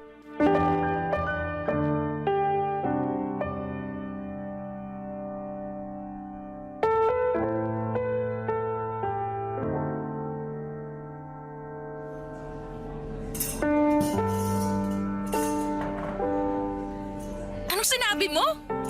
Joke ba yan o ano? Hindi yun joke, seryoso ako doon. Natanggap ako sa isang project sa Dubai. Matagal ko rin yung hinintay. So, ibig sabihin ongoing pala yung application mo noon pa? Oo, pero akala ko kasi di na ako doon matutuloy. Natanggap ka nga kamo at matagal mo na nga rin hinihintay. Ibig sabihin tuloy ka na. Daya naman, iiwan mo rin pala ako eh.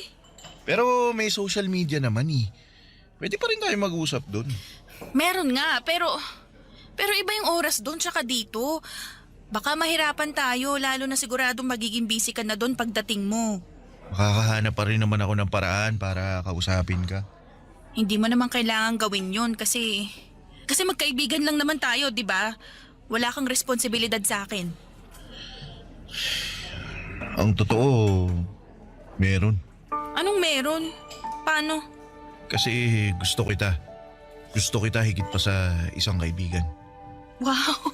Sasabihin mo sa akin gusto mo ako pagkatapos mong sabihin na aalis ka para magtrabaho sa ibang bansa? Pero pwede pa rin naman natin ipagpatuloy yung relasyon natin kahit na magkalayo tayo. Diba? Ayoko. Loren, baka naman... Aaminin ko, Stefan. Gusto na rin kita. Pero ayoko ng LDR. Ayoko noon, praning ako eh. Tsaka hindi ko alam kung kakayanin ko.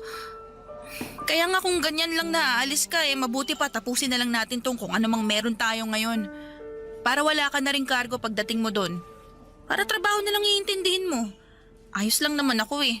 Huwag ka mag-alala sa akin. Makaka-move on naman ako.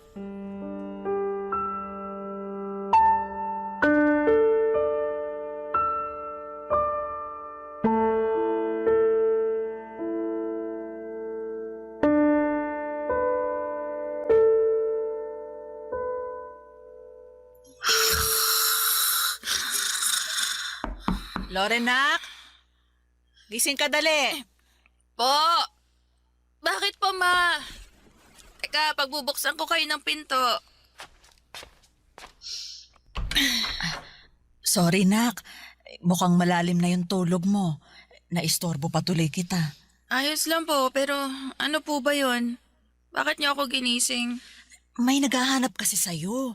Kanina pa sigaw ng sigaw sa may gate natin, kaya nilabas na namin ng papa mo. Ma, nagpapasok kayo ng tao dito sa atin? Oo, pero nagpakilala naman siya sa amin ng papa mo. Siya raw si Stefan. At nagmamakaawa siya na kausapin ka, kaya sige na. Labasin mo na kasi di raw siya uuwi hanggat di ka nakakausap. Sige po, Ma. Stefan, bakit pumunta ka pa rito sa bahay? Sorry Loren, hindi ko lang talaga kayang tanggapin na ganun mo na lang tinapos ang lahat sa atin. Ano ba kasing meron tayo? Gusto lang naman natin ang isa't isa pero wala nga tayong label eh. Tsaka aalis ka na, di ba? Dapat mas mag-focus ka na doon, kaya sana kalimutan mo na lang ako. Hindi ko magagawa yun dahil mahal kita. Anong sabi mo? Mahal na kita at gusto kong maging tayo. O kung ano mang meron tayo ngayon. Ayokong itapon na lang basta-basta yung pinagsamahan natin. Gusto ko lumalim pa yun at magbunga. Gusto ko kitang ligawan. Gusto ko kitang maging kasintahan. Gusto ko rin naman yun eh. Pero aalis ka nga eh. Pero babalik naman ako eh. Pag nakabalik na ako, magpapakasal tayo. Di pa nga kita sinasagot, kasal na agad gusto mo? Ikaw na kasi yung babae na nakikita kong makakasama ko hanggang pagtanda natin. Kaya sorry kung advance ako mag-isip. Ang totoo, ikaw na rin yung nakikita ko na gusto kong makasama habang buhay. Pero natatakot kasi ako eh. Hindi mo naman ako masisisi, di ba? Hindi, normal lang naman yung matakot. Ako rin naman natakot nung nagtapat ako sa'yo kasi naisip ko baka di tayo pareho ng nararamdaman. Baka di mo rin ako gusto katulad nung pagkagusto ko sa'yo. Natakot ako na masira yung pagkakaibigan natin pero nilakasan ko yung loob ko kaya nagtapat ako sa'yo. At sobrang saya ko nung sinabi mong gusto mo rin ako. Kaya Loren, sana bigyan mo ako ng pagkakataon para patunayan ko yung sarili ko sa'yo. At bigyan mo rin ng sansa yung kung anong meron tayo. Naniniwala naman ako na kapag pareho nating ginusto makukuha natin. Lalo na kung para sa relasyon natin. Itong pag-alis ko, panandalian lang naman to. Pagbalik ko, pangako, hindi na tayo magkakahiwalay.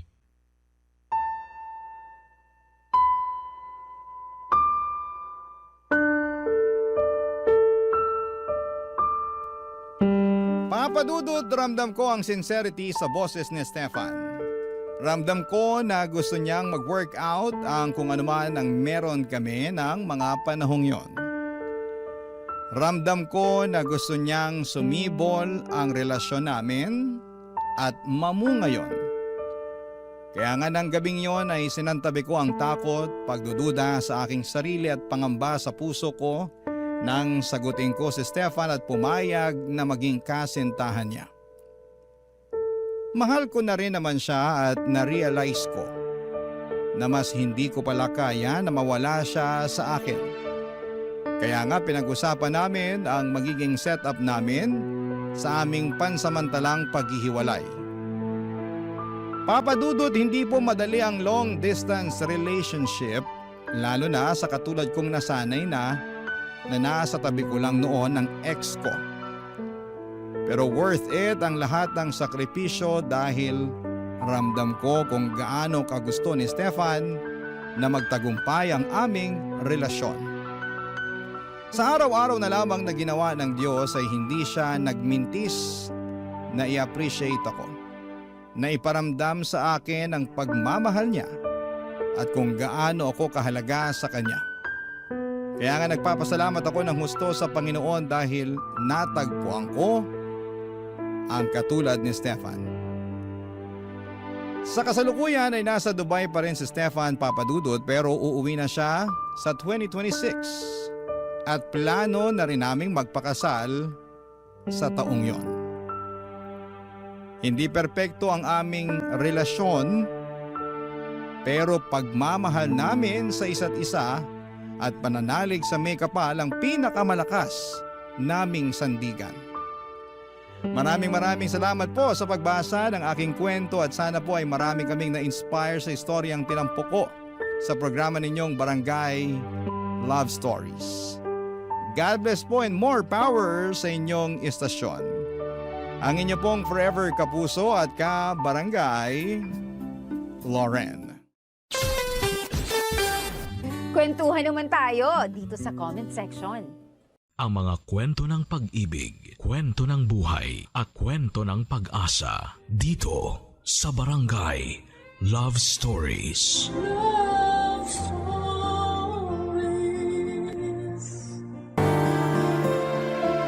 Hindi madaling makisama sa mga kapitbahay. Lalo't magkakaiba kayo ng estado at prinsipyo. Minsan, mas madali na lang silang baliwalain at huwag pansinin. Ikaw kabarangay, gaano mo kasundo ang mga kapitbahay mo? Dear Papa Dudut, ako nga pala si Belinda, 50 anyos at isang single mom sa anak kong 18 anyos na si Mia. Para kaming mag-best friend ng anak ko. Lagi kaming magkamaritesan lalo na kapag may mga ganap sa mga kapitbahay namin. Tulad na lamang nung nakaraan, may bago kaming dumating na kapitbahay at tumira sa Unit A.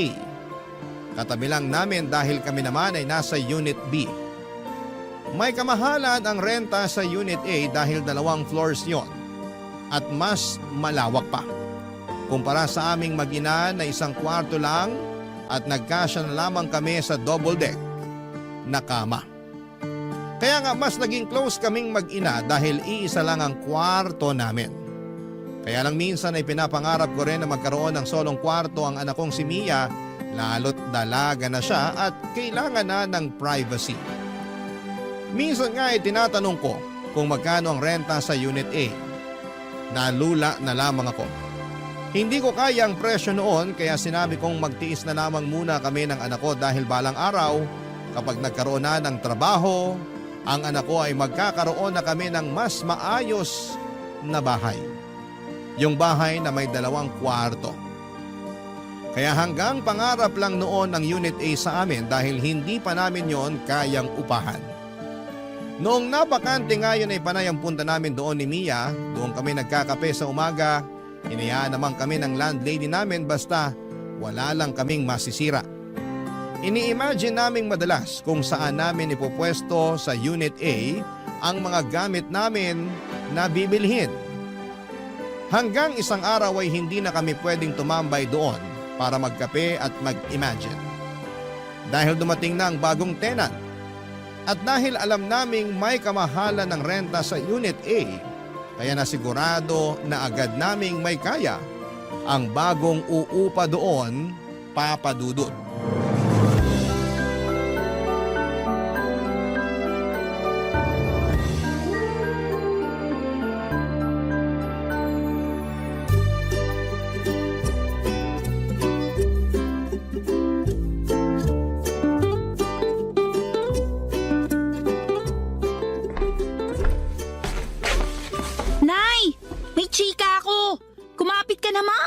Alam mo na ba kung sino yung bagong tenant sa Unit A?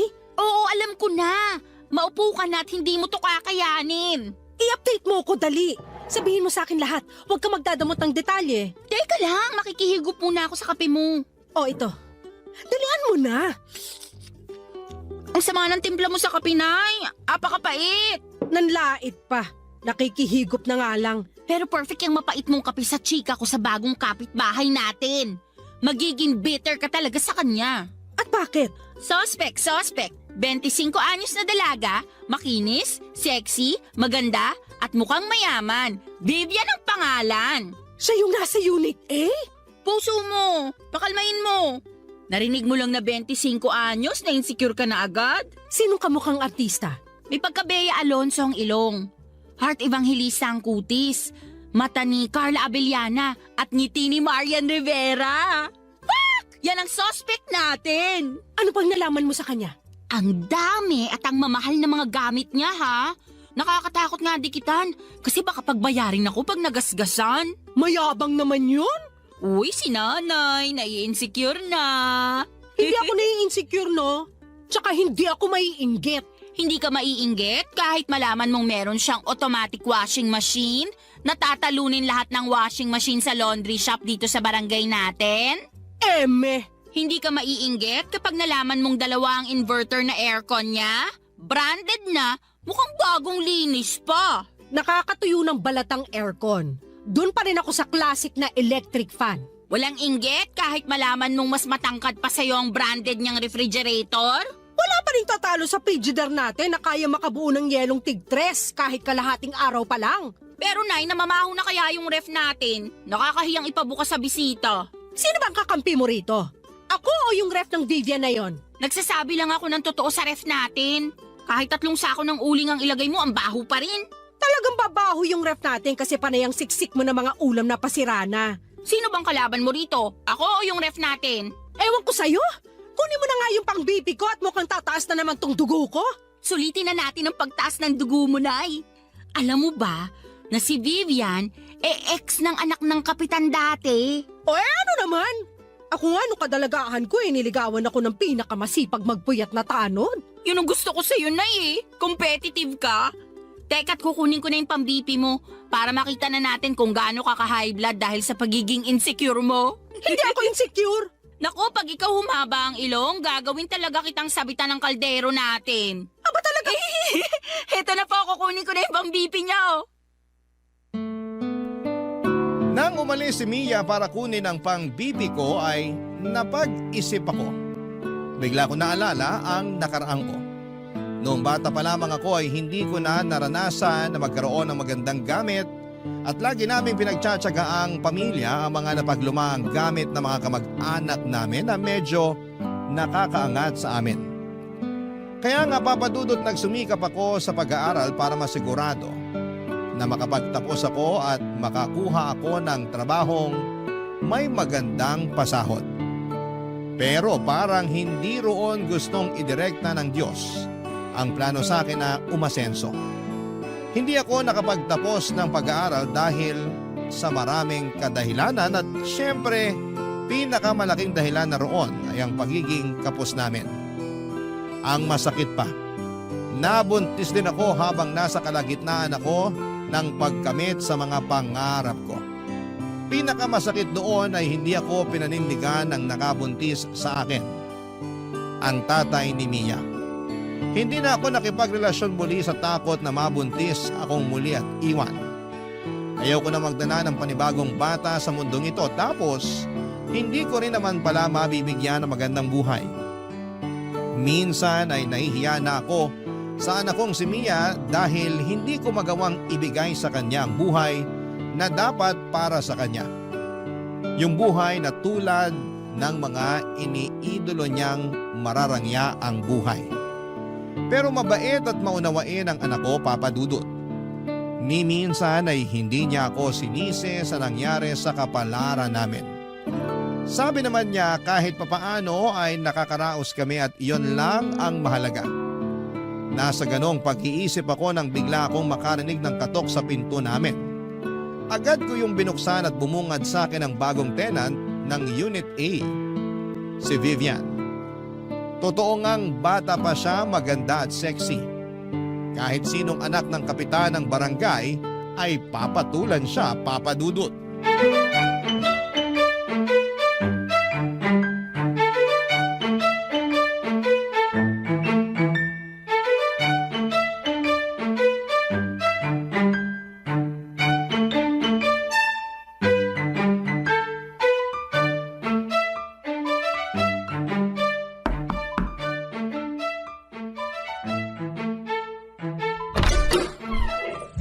Hello po!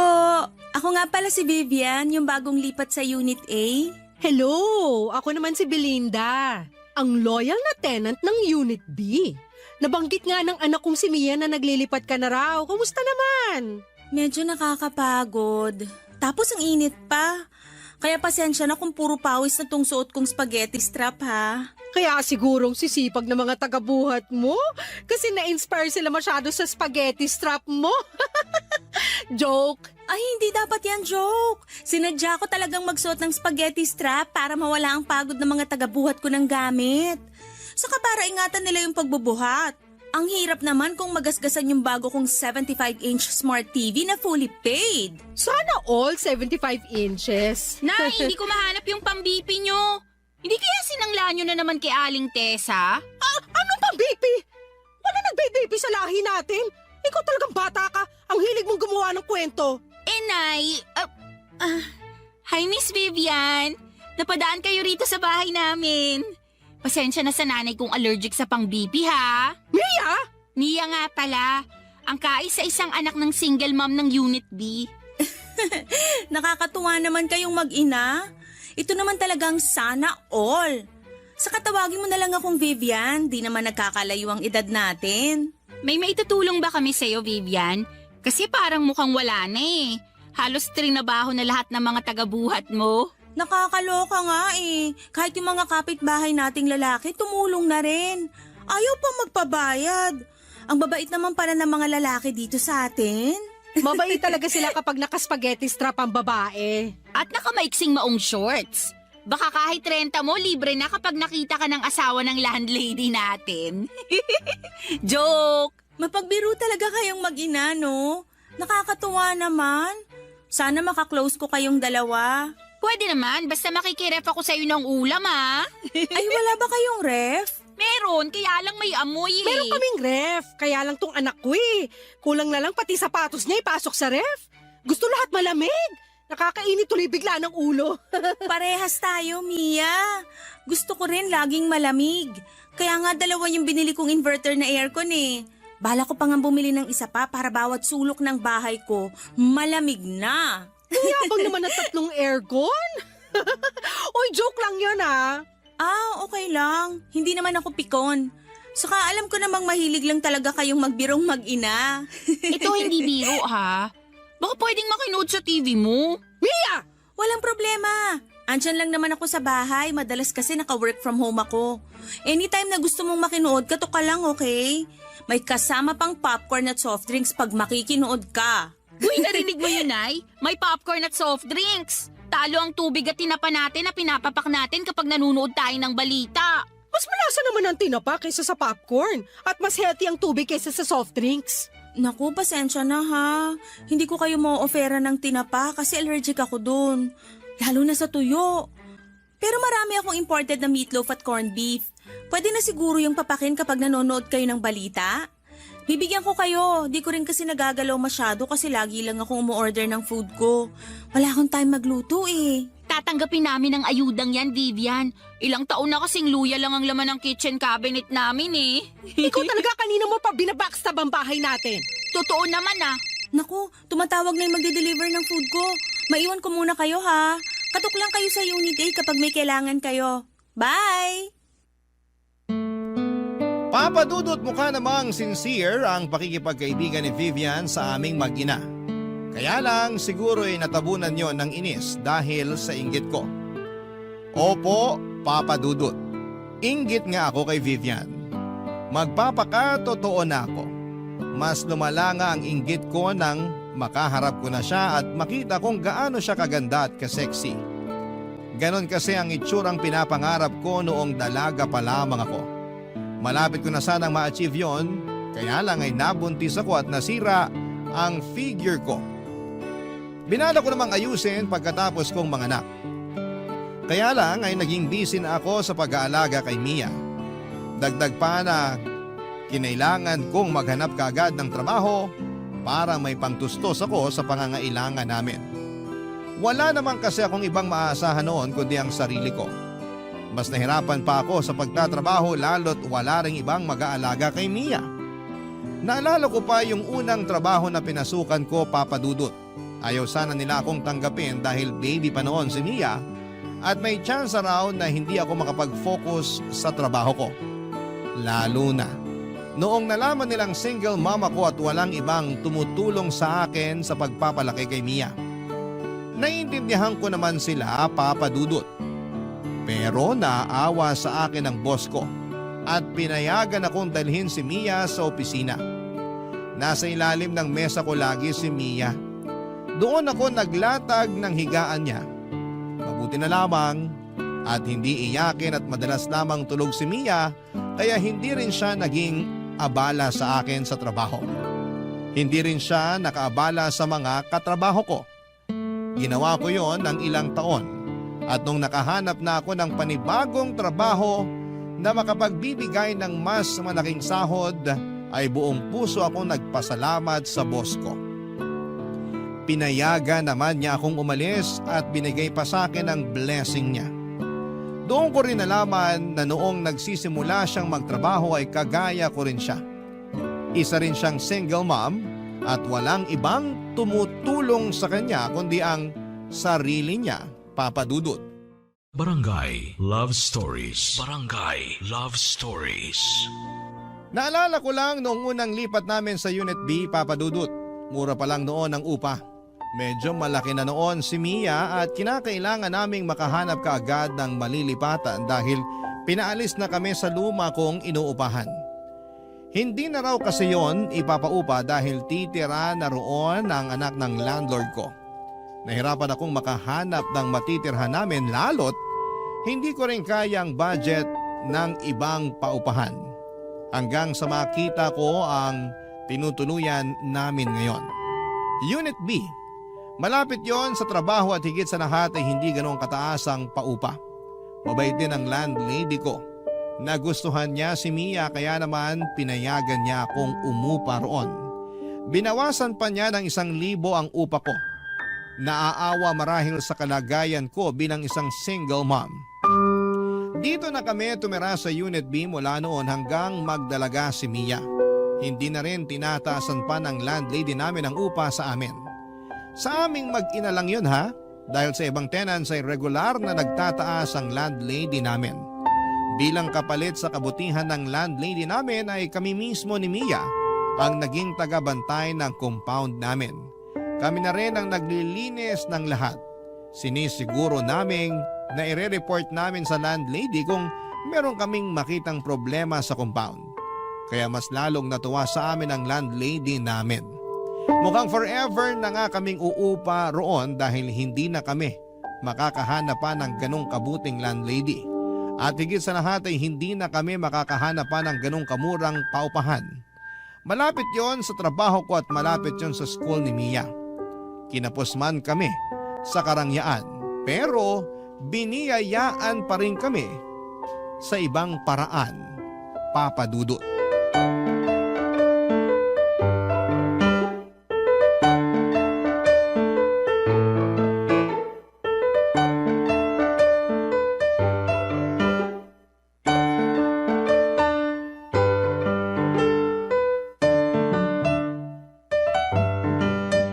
Nay, alam mo na ba?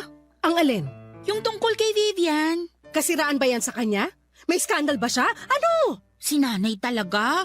Ang bait naman ni Vivian pero gusto mo laging hanapan ng baho. Ano ngang nalaman mo sa kanya? May lang naman to. Ang dami na naman yung gamit na dumating. Bago lahat. Baka naman kasi may sugar daddy na nagpupundar sa kanya. Yan ang baho niya. Hindi rin, Nay. Sariling sikap si Vivian. Close na kayo? Pinayagan ka lang niyang makiref ng ice cream mo, pinagtatanggol mo na siya? Ayoko lang maging bias, no? Mabait naman kasi siya. Para saan pa tong inisplok mo na marami siyang bagong gamit na dumarating? Para lang inggitin ka. Effective, di ba? Sarili mong nanay, sinisira mong araw. Sinasabi ko lang kasi pwede tayong makisuyo sa mga gamit niya. Di ba nga pinapayagan na niya ako makiref? Tapos okay lang sa kanya kung makikinood ako sa TV niya. Ikaw naman hindi porket pumapayag siya, sige lang na sige. Mahiya ka rin naman. Siya kaya itong nag-offer. Saka gusto niya nga na nandun ako lagi para may kasama siya eh. Ang lungkot daw na mag-isa lang siya ron, lalo't bagong lipat lang. Namamahay pa. Bakit hindi siya dalawin ng sugar daddy niya? Wala nga siyang sugar daddy. Gusto kong paniwalaan na meron siyang sugar daddy. Ibigay mo na to sa akin. Iba ka talaga kapag nilalamon ng inggit, no? Busog na nga ang inggit sa akin eh. Kaya mas magandang wag ka nalang pumasok sa bahay niya. Kasi baka ma-stroke ka dahil sa inggit. Gaano kaganda ang bahay niya? Maganda. Parang mga bahay sa ibang bansa. Ang mamahal talaga ng mga gamit niya. Parang hindi nga bagay dito sa barangay natin eh. Ewan ko ba kay Vivian kung bakit dito pa niya naisipang lumipat? Pwede naman siya sa mga syala na kondo. Kasi kabit siya ng kapitan natin. Kanina sugar daddy tapos ngayon may kabit na siyang kapitan. Grabing imagination mo, Nay. Pumapalo talaga kapag naiinggit ka eh.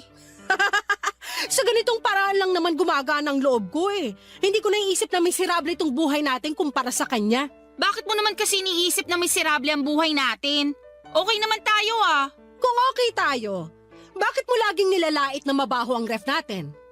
Bakit kailangan mo sabihin na laging walang laman yung kitchen cabinet natin? Oy, wala akong sinabing walang laman yung kitchen cabinet natin. Sabi ko nga may luya ron eh. Ikaw talaga mapagawa ka ng kwento. Ganon din yun. Nilait mo pa rin ang pasimple. Nay, hindi ka dapat makaramdam ng inggit kay Vivian. Saka dapat hindi mo dinadown ng buhay natin. Sa'yo talaga nang galing yan? Matapos mong sabihin na ang baho ng ref natin? Kahit mabaho ang ref natin at luya lang ang laman ng kitchen cabinet natin, happy naman ako sa buhay natin. Hindi ka ba talaga happy, Nay? Happy naman sana. Kaso, biglang dumating si Vivian. Ang hirap na tuloy maging happy, lalo kapag nakikita mo sa kanya yung mga bagay na wala sa atin. For sure, meron ding wala sa kanya na meron tayo. Ah, alam ko kung ano yan. Ano? Kahirapan.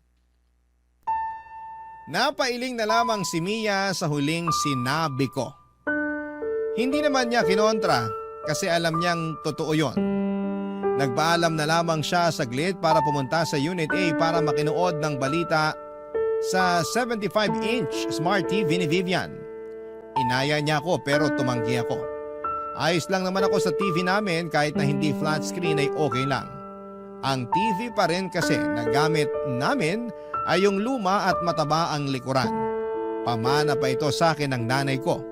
Napanalunan niya noon sa isang raffle sa peryahan. Inalagaan lang kaya tumagal. Ilang pusa na rin ang natulog sa likuran ng TV naming dahil laging mainit doon. Binuksan ko ang TV at mag-isa kong pinanood ang balita. Pero hindi ako makapag-concentrate sa pinapanood ko. Panay kasi ang balik ko sa nakaraan. Naalala ko pa kung ano ang pinakaunang gamit na pinundar ko noong lumipat kami sa Unit B. Isang kutsyon. Isang kutsyon ang una kong pinundar. Sa dati kasi naming inuupahan ay pinahiram lamang ang kutsyon sa amin.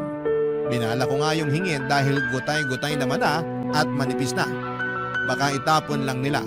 Pero sabi ng dati kong landlord ay kailangan daw nila yon para tulugan ang mga aso nila. Parang nasaktan ako doon. Kaming tao na mas kailangan yon ay hindi sa amin inabot. Pero hinayaan ko na.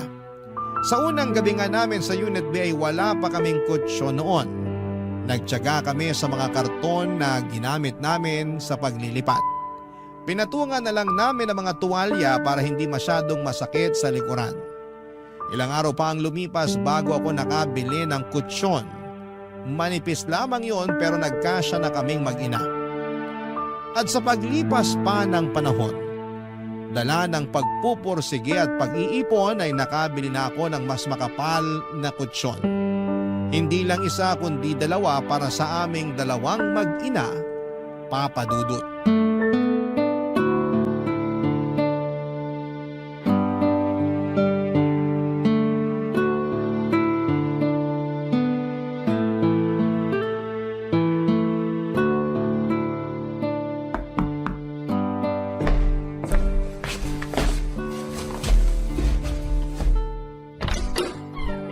Hello, Ate Belinda! Vivian! Huwag mo na akong tawaging ate. Hindi naman nagkakala yung edad natin. Ah, ganun ba? 25 years old ako eh. Eh, ikaw? 50. Ay, hinahanap mo ba si Mia? Wala kasi siya rito. Andun sa bahay ng kaklase niya. May tinatapos para sa school nila. Ay, hindi naman. May kailangan lang sana ako sa'yo. Sa akin? May kailangan ka? Anong meron ako na wala ka? Teka, bago mo sagutin yan, pumasok ka muna. Baka mahamugang ka dyan sa labas. Naka-spaghetti strap ka pa naman. Nagpalinis kasi ako ng aircon kanina. Ah, kaya ka naka-spaghetti strap. para linisang maigi yung aircon mo. At bigyan ng discount. Iba talaga ang hiwaga ng spaghetti strap, no? Parang Lucky Charm siya. Ano ba yung kailangan mo pala? Makikihiram lang sana ako ng electric fan kung meron kayo. Mayroon ako! 3 pa! Yung isa sira. Ayun, baka naman pwedeng pahiram. Yung sira ba? Yung gumagana sana. Pwede ba? Mukhang hindi mo na-afford magbayad ng kuryente dahil sa 3 aircon mo Hindi naman. Kahit gawin ko pang 4 yung aircon ko, makakabayad pa rin naman ako. Bakit ka nangihiram ng electric fan? Nakakadry pala ng skin yung lagi kang nakababad sa aircon. Napansin ko lang ngayon. Mukha kang dry. Grabe ka naman. Parehas lang naman tayong dry. Joke. Yan marunong na rin ako sumabay sa mga biro mo. Pero dry nga rin naman ako. Hindi ko naman kinakahiya yun. Tamad kasi ako uminom ng tubig tapos matipid pa ako sa lotion. Hayaan mo. Kapag pinahiram mo ako ng electric fan ngayon, bibigyan kita ng lotion. Deal? Duda ako kung bakit ka humihiram ng electric fan Ha? Anong nakakaduda dun? Mataas na kasi talagang singil ng kuryente ngayon. Napanood ko sa balita. Ayaw mo lang aminin na namamahalan ka na sa kuryente mo. Kaya hindi ka na muna gagamit ng aircon. Sabi ko nga sa'yo, kahit 4 pa na aircon ang nakabukas sa bahay ko, kaya kong bayaran yan. Kahit nakabukas pa yung pinto ko magdamag, kaya ko pa rin bayaran kung magkano man ang makukonsumo ko ron. Kaduda-duda lang kasi na biglang electric fan na yung gagamitin mo. May masama ba sa electric fan? Para sa aming mga nagtitipid lang kasi yun. Baka nga nagtitipid ka na rin ngayon. Pwedeng umamin. Ikaw talaga? Alam ko nanunukso ka lang kaya hindi ako mapipikon sa mga pang-iintriga mo sa akin. Pero kailangan ko lang talaga mag-electric fan kasi nagdadry na yung skin ko dahil babad ako sa aircon buong araw. Alam ko na. Hindi mo na afford bumili ng electric fan kasi naubos na yung pera mo. Kasi finuli paid mo yung 75-inch smart TV mo. Hindi kita masisisi kung magpapakumbaba ka na ngayon. Ganun talaga. Matuto tayo sa pagkakamali natin. Next time kasi, huwag masyadong lustay para may mahuhugot ka pa kapag kailangan bumili ng electric fan. Bakit ba masyado kang masaya na malaman na wala akong pera? So wala na nga. Kasi di mo na afford bumili ng electric fan. Umorder na ako ng industrial electric fan, yung pinakamahal. Hindi pa siya makakarating ngayon kasi within 3 to 5 days ang delivery mula sa mamahaling shop na inorderan ko. Branded yung electric fan na binili ko, yung gamit mismo ng mga sikat na vlogger at artista. Hayaan mo pag dumating na, ipapahiram ko sa'yo para ma-experience mo naman kung paano makatikim ng pangmayaman. Che, sa'yo na yung electric fan mo. For sure, hirap nang umikot yan dahil napupuno na ng alikabok at kinakalawang na yung loob. Che, uli! Hindi ako nakasagot sa sinabi ni Vivian Papadudut. Gusto ko siyang labanan sa pagtataray niya pero naisip kong ako naman pala yung unang nang atake sa kanya. Ewan ko ba kung bakit ko ginawa yon, siguro'y naipon na lamang din talaga yung inggit ko sa katawan ko. Masisisi niyo ba ako? May pagkamayabang din naman kasi si Vivian. Kung paano niya ibida sa akin yung mga gamit niya, akala ba niya ay hindi ko ramdam? O baka naman masyado lang akong sensitive at wala naman siyang balak ipamukha sa akin yon. Pero dahil nababalot ako ng halo-halong emosyon kaya hindi na ako nakapag-isip pa ng maayos. Para sa akin noon, kontrabida talaga si Vivian. Kaya naman naisipan kong labanan siya sa mga pinagyayabang niya. Nang makauwi si Mia, nalaman kong hinarang pala siya ni Vivian sa gate at kinuwento ang ginawa ko. Hindi ako kinampihan ni Mia kaya mas lalo akong nainis kay Vivian. Immature daw ako, sabi ni Vivian. 50 na raw ako pero kung umasta ako ay para akong grade school. Doon ako mas lalong nag-init. Napacheck tuloy ako sa BP ko. Tama nga ang hinala ko, tumaas na naman ang BP ko. Wala akong ibang sinisisi noon kundi si Vivian at nararamdaman kong inggit sa kanya. Makakabawi rin ako sa kanya, yun ang sinumpa ko habang nililinisan ang mga namuong alikabok sa electric fan namin, Papadudut. Barangay Love Stories. Barangay Love Stories. Matagal kong pinag-isipan ang gagawin kong paghihigante kay Vivian Papadudut. Mga 1 week din yon. Naisip kong bumili ng bagong TV, iyon ang simula ng paghihigante ko kay Vivian. Inabangan ko ang sale online at nag-apply din ako ng loan sa online shop na yon. Nasilaw ako sa offer lalo't alam kong pwede ko yung bayaran ng paunti-unti. Itinago ko na ang matabang likuran na TV namin, Papadudut, at nagulat na lamang si Mia nang dumating ang bagong flat screen TV. Hindi ko muna yon ginamit para makaiwas na magasgasan at mag-overheat. Kung nag-overheat man ang mga flat screen TV, wala rin naman kasi akong alam. Ang alam ko lang, pwede ko yung ipamukha kay Vivian oras na dumaan siya sa bahay. O di naman kaya ay lalakasan ko ang volume ng TV para marinig niyang meron na kaming bagong TV. Gusto na ngang gamitin ni Mia ang TV para makapanood na siya ng balita. Kaya lang ay sinabi ko na pasimplihan niya muna si Vivian na dumaan sa bahay. Nagtataka may sumunod pa rin si Mia dahil sa kagustuhan nitong makapanood na sa bagong TV namin. Maya-maya pa'y bumalik na si Mia pero hindi naman niya kasama si Vivian. Sinabi lang niya na busy daw si Vivian. Pero alam kong umiiwas lamang si Vivian sa akin dala nga noong minsang tensyon sa pagitan namin dahil lang sa electric fan. Kaya hinayaan ko na lamang na buksan ni Mia ang TV para makapanood na siya. Nilabas ko ang tinapa sa ref para papakin niya. Pero tumanggi siya dahil binigyan daw siya ng popcorn ni Vivian. Nainis na naman tuloy ako, Papadudut.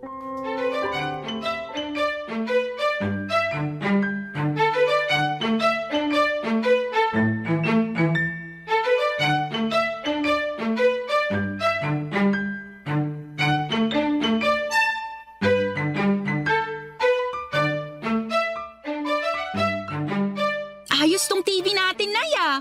Siyempre naman. Hindi tayo papatalo sa iba dyan. Kay Vivian na naman ba? Meron pa bang iba? Alam mo, Nay, pabayaan mo na siya. Enjoyin na lang natin tong bagong TV natin. Uy, ang saya ko. Hindi ko na kailangan pukpukin yung likuran ng TV para lang gumana kapag nagbo-blur yung pinapanood ko. Yan ang regalo ko sa'yo sa kasal mo, ha? Ipapamana ko sa yung TV na yan. Ha? Ito ang ireregalo mo sa akin pag kinasal na ako? Baka basag na yung screen nito kapag nakahanap na ako ng lalaking papakasalan ako. Grabe naman yung regalo mo, recycled. Wala akong pakialam. Ipapamana ko pa rin tong TV sa'yo, kaya alagaan mong mabuti. Tulad ng pag-aalaga ko roon sa matabang TV natin dati. Hayaan nyo, Nay. Aalagaan ko tong TV natin. Sisiguraduhin ko na makakakain siya ng 3 beses sa isang araw. Bibilang ko rin siya ng vitamins, lalo kapag napupuyat siya sa gabi. Okay na po ba? Puro kakalukuhan. Lakasan mo nga ang volume ng bagong TV natin. Malakas naman ang volume, ah. Hindi nyo pa rin ba marinig? May pangbili ng bagong TV pero cotton buds wala. Naririnig ko kaya lang gusto kong marinig din sa Unit A. Nako, kay Vivian na naman. Siya bang inspirasyon mo kaya ka bumili ng bagong TV? Malamang! Ano nga namang ikaw? Ayan na ata si Vivian. Lakasan mo yung volume. Tsaka humanap ka ng mapapanood ng matingkad ang kulay. Wala naman tayong cable na. Iisa lang ang channel natin. Wala akong pakialam. Gumawa ka ng paraan. Lagyan mo ng filter yung palabas. Teka. Bubuksan ko lang yung pinto. Hi, Belinda! Hi, Vivian! Dinig ko ang lakas ng TV niyo sa unit ko, ah. Ganun ba? Sobra naman pala ang lakas ng sounds ng nabili kong TV. High quality talaga. Umaabot talaga sa'yo yung tunog? Oo, naka-apekto siguro na nakabukas lahat ng bintana niyo kaya dinig sa akin. Pwedeng makita? Pasok ka! Pwede ka rin makinood kahit anong gusto mo. Nay, isa lang ang channel natin. Lagyan mo ng filter! Wow, ang cute ng TV niyo, ah. Anong cute? Ang cute para sa maliliit lang. Ang laki kaya ng TV namin. Oh, sorry. Nasanay lang kasi ako sa laki ng TV ko. Ilang inches ba to? Ano siguro? 40 to 55 inches. Asian size, ganon. Hindi mo man lang chinek yung size bago ka bumili? Nagmamadali na kasi ako sa pag-shopping. Kung ano na lang yung madampot kong TV, yun na lang ang binili ko. Next month, bibili na lang ulit ako ng bago. Balitaan kita. Maganda yan. Nakakatuwa naman. Kasi tong si Mia laging nagre-reklamo dun sa matabang likuran na TV nyo eh. At least ngayon may flat screen na kayo. Ewan ko ba kay nanay kung bakit ngayon niya lang naisipang i-retire yung senior citizen namin na TV. Sentimental kasi ako sa gamit. Pamana pa kasi yun ng nanay ko. Naiintindihan kita. Naabutan ko rin naman yung ganong TV pero binigay na lang namin sa kapitbahay namin nung may nagregalo na sa amin ng bago. Hanggang ngayon gamit pa rin nila yung TV na binigay namin eh. Ay, gumagana pa? Tsaka nagkakausap pa rin kayo ng dating kapitbahay nyo? Oo, close pa rin kami kahit nagdalaga na ako at umalis doon. Papadaanin ko nga siya rito next week. Ibibigay ko na kasi sa kanya yung ref ko. Bibili na lang ako ng bago, pamana ko na yun sa kanya. Total, 2 years ko na rin namang gamit yung ref ko na yun. Uy, Vivian, baka naman may ipamana ka rin sa amin. Kailangan namin ng mana. Gusto niyo ba yung sofa bed ko? Di ko naman kasi nagagamit. Sa inyo na lang para komportable kayo kapag nanonood kayo ng TV. Hindi na. Kasi may in-order na ako online na sofa bed at bagong ref. Uy, magkakaroon na tayo ng bagong ref, Nay? Oo naman. Ipapamana natin sa junk shop tong lumang ref natin. Namangha si Mia sa mga sinabi ko. Masaya naman si Vivian sa mga sinabi ko. Niyakap niya ako at sinabing natutuwa siya sa pag-asenso namin. Hindi ko kinatuwa yon at feeling ko ay kaplastikan lamang yon. Nakinood pa saglit si Vivian at pasimple niyang sinabi na ang bagong TV namin ay parehas doon sa napaglumaan niyang TV may 3 taon na raw ang nakakaraan. Nakakainis. Ewan ko ba kung ako lang ang nakapansin ng pagyayabang niya. Kasi si Mia believe na believe pa rin sa kanya. Makalipas nga ang ilang minuto ay umalis na rin si Vivian at pinapatay ko na kaagad kay Mia ang TV. Nagreklamo si Mia kasi gusto pa niyang manood pero pinilit ko siyang patayin ang TV. Natatakot kasi ako na baka mag-overheat yung TV. Saka baka malaki na ang gastos noon sa kuryente. Nagbilin ako kay Mia na limitahan lamang ang paggamit ng bagong TV para umabot pa sa kasal niya balang araw. Noong gabi bago matulog ay pinoblema ko kung paano pa ako makakapag-loan para makabili ng sofa bed at bagong ref na pinagyayabang ko kay Vivian. Alam kong dadaan pa rin si Vivian sa bahay at baka hanapin pa nito ang ref at sofa bed. Kaya naman naghanap pa ako ng pagpapautangan or mapagpapautangan. Meron naman akong nakuha, iyon nga lang ay sobrang taas ng interest. Pikit mata ko na lamang na kinuha yon alang-alang sa pride ko. In-order ko ang sofa bed na hindi ko naman kailangan. At bumili na ako ng bagong ref kahit pwede pa naman ang luma namin. Bahala na. Kailangan kong panindigan yon pero pinangako ko sa sarili ko na huli na yon. Hindi na ako magpapadala sa kayabangan ni Vivian. Sisiguraduhin ko lang na makikita niya ang una kong pinagyabang na sofa bed at ref. Makalipas lang ang ilang araw ay dumating na yon sa bahay namin. Tuwang-tuwa na naman si Mia pero may halong alinlangan na sa kanya, Papa Dudut.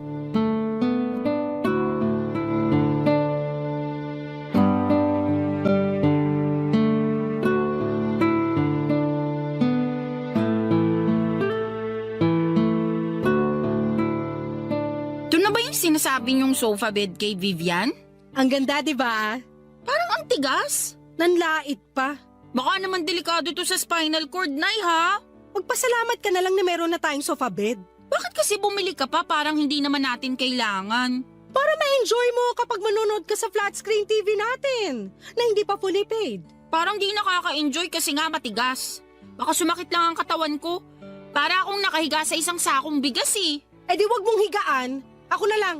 O kaya kapag may bisita tayo makikitulog sa atin. Talaga? Tatanggap na tayo ngayon ng bisita? Di ba nga ayaw mong magpatuloy ng bisita kasi dagdag pa ka mo sa papakainin? Magpasalamat ka na lang at nakabili ako ng mga bagong gamit natin. Nagpapasalamat naman ako, kaya lang hindi ba parang sobra na tunay? Kasi hindi naman natin talaga kailangan itong sofa bed. Ay yung ref, hindi ba? Panay ang reklamo mo na mabaho na yung ref natin. Oo, mabaho nga pero may sentimental value sa akin yun eh. Yun na kaya yung ref na nakalakihan ko. Andun pa nga lahat ng sticker na dinikit ko eh. Mas maganda yung bago natin. Pag pwede na siya isaksak bukas, makikita mo. Kasing lamig ng yelo sa US ang may experience mo. Speaking of yelo, bibili muna ako sa labas. Hindi pala tayo nakagawa kagabi. May binili pa naman akong soft drinks. Sayang kung walang yelo. Bumili ka na rin ng popcorn para malantakan natin mamaya habang nanonood. Wow! Asensado na. Hindi na tinapa ang pinapapak. Alis na ako. Ay! Vivian! Hello! Nagulat naman ako sa'yo. Kakatok pa lang sana ako pero nabuksan mo na agad yung pinto.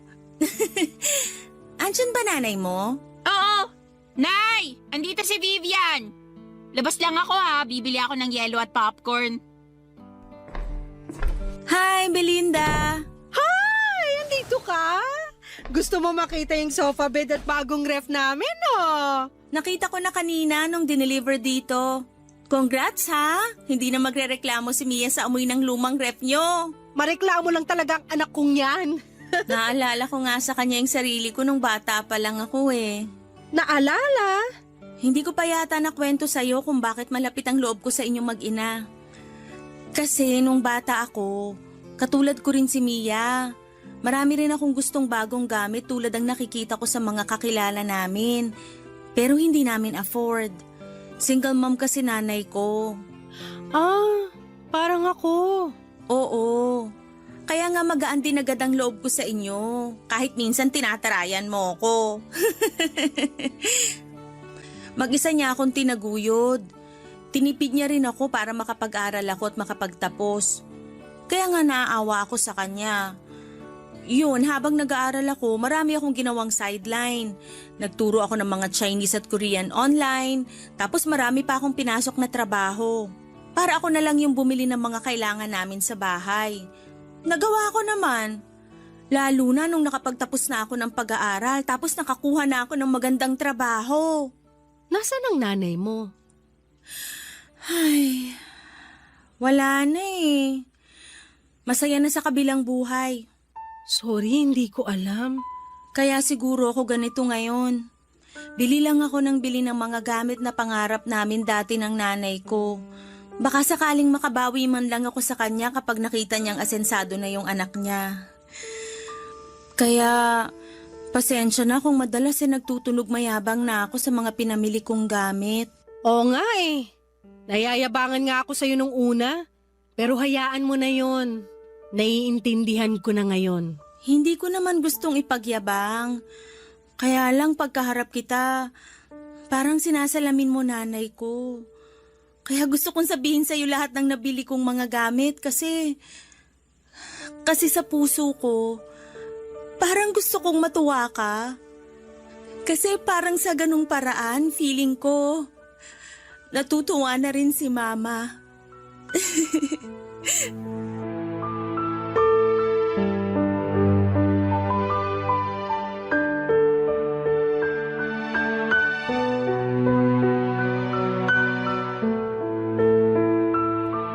Papadudod para akong sinuntok sa lalamunan sa inamin sa akin ni Vivian. Parang nasalamin naman niya ang anak kong si Mia na may mga pangangailangan at hindi ko maibigay noon. Niyakap ko siya at sinabing proud ang nanay niya sa kanya kung nasaan man ito sa ngayon. At kung kailangan man niya ng isang ina na magsasabi sa kanya kung gaano siya kagaling at kabuti ay andun lamang ako palagi. Doon na siya nagsimulang umiyak, papadudot. At para gumaan ang sitwasyon ay inamin ko sa kanya na naiinggit ako sa kanya kaya ako bumili ng mga TV, sofa at refrigerator. Inamin ko sa kanya na loan lahat yon. At pinagsisisihan ko na dahil alam kong mahihirapan akong bayaran yon. Bigla na lang siyang nag-offer na magbayad ng lahat ng yon. Regalo na raw sa akin. Tinanggihan ko dala ng sobrang hiya. Pero sinabi niya sa akin na parang sa ganoong paraan ay niregaluhan na rin niya ang nanay ko. Kahit ako ay naiyak sa naging offer niyang yon, mali nga na mainggit sa kanya dahil mabuti siyang tao at anak. Deserve naman talaga niya mga magagandang bagay na naipundar niya. Doon na kami nagkaintindihang dalawa, papadudot. Pagkatapos noon ay dumating na rin si Mia at niyakap siya bigla ni Vivian at kinagulat niya yon. Hindi ko na lang sinabi sa anak ko ang nangyari bago siya pumasok sa bahay. Inaya ko si Vivian na manood sa TV namin kahit na isang channel lamang yon. Pinaunlakan naman niya yon at masayang inupuan ang matigas na sofa bed. Nakangiti pa rin siya at masaya sa sofa bed. Inaya ko rin siyang matulog muna sa amin. Sa unang beses ay pumayag akong magpatulog ng bisita sa bahay. Kay Vivian lang dahil parang naging anak na ang tingin ko sa kanya. Maraming salamat Papa Dudut sa pagbasa ng aking liham. Sana po ay magawa namin itong mapanood ni Mia at Vivian sa inyong YouTube channel. Muli maraming salamat. Ako ang inyong kabarangay forever, Belinda. Barangay Love Stories. Barangay Love Stories. Nakakaantig naman talaga ang ating kwento. Ikaw ba, kabarangay? Nakarelate ka ba sa story natin ngayon? Kwentuhan naman tayo dito sa comment section. Nagustuhan ng iyong napakinggan? Ituloy yan via live stream sa www.gmanetwork.com/radio. Barangay LS 97.1 Forever.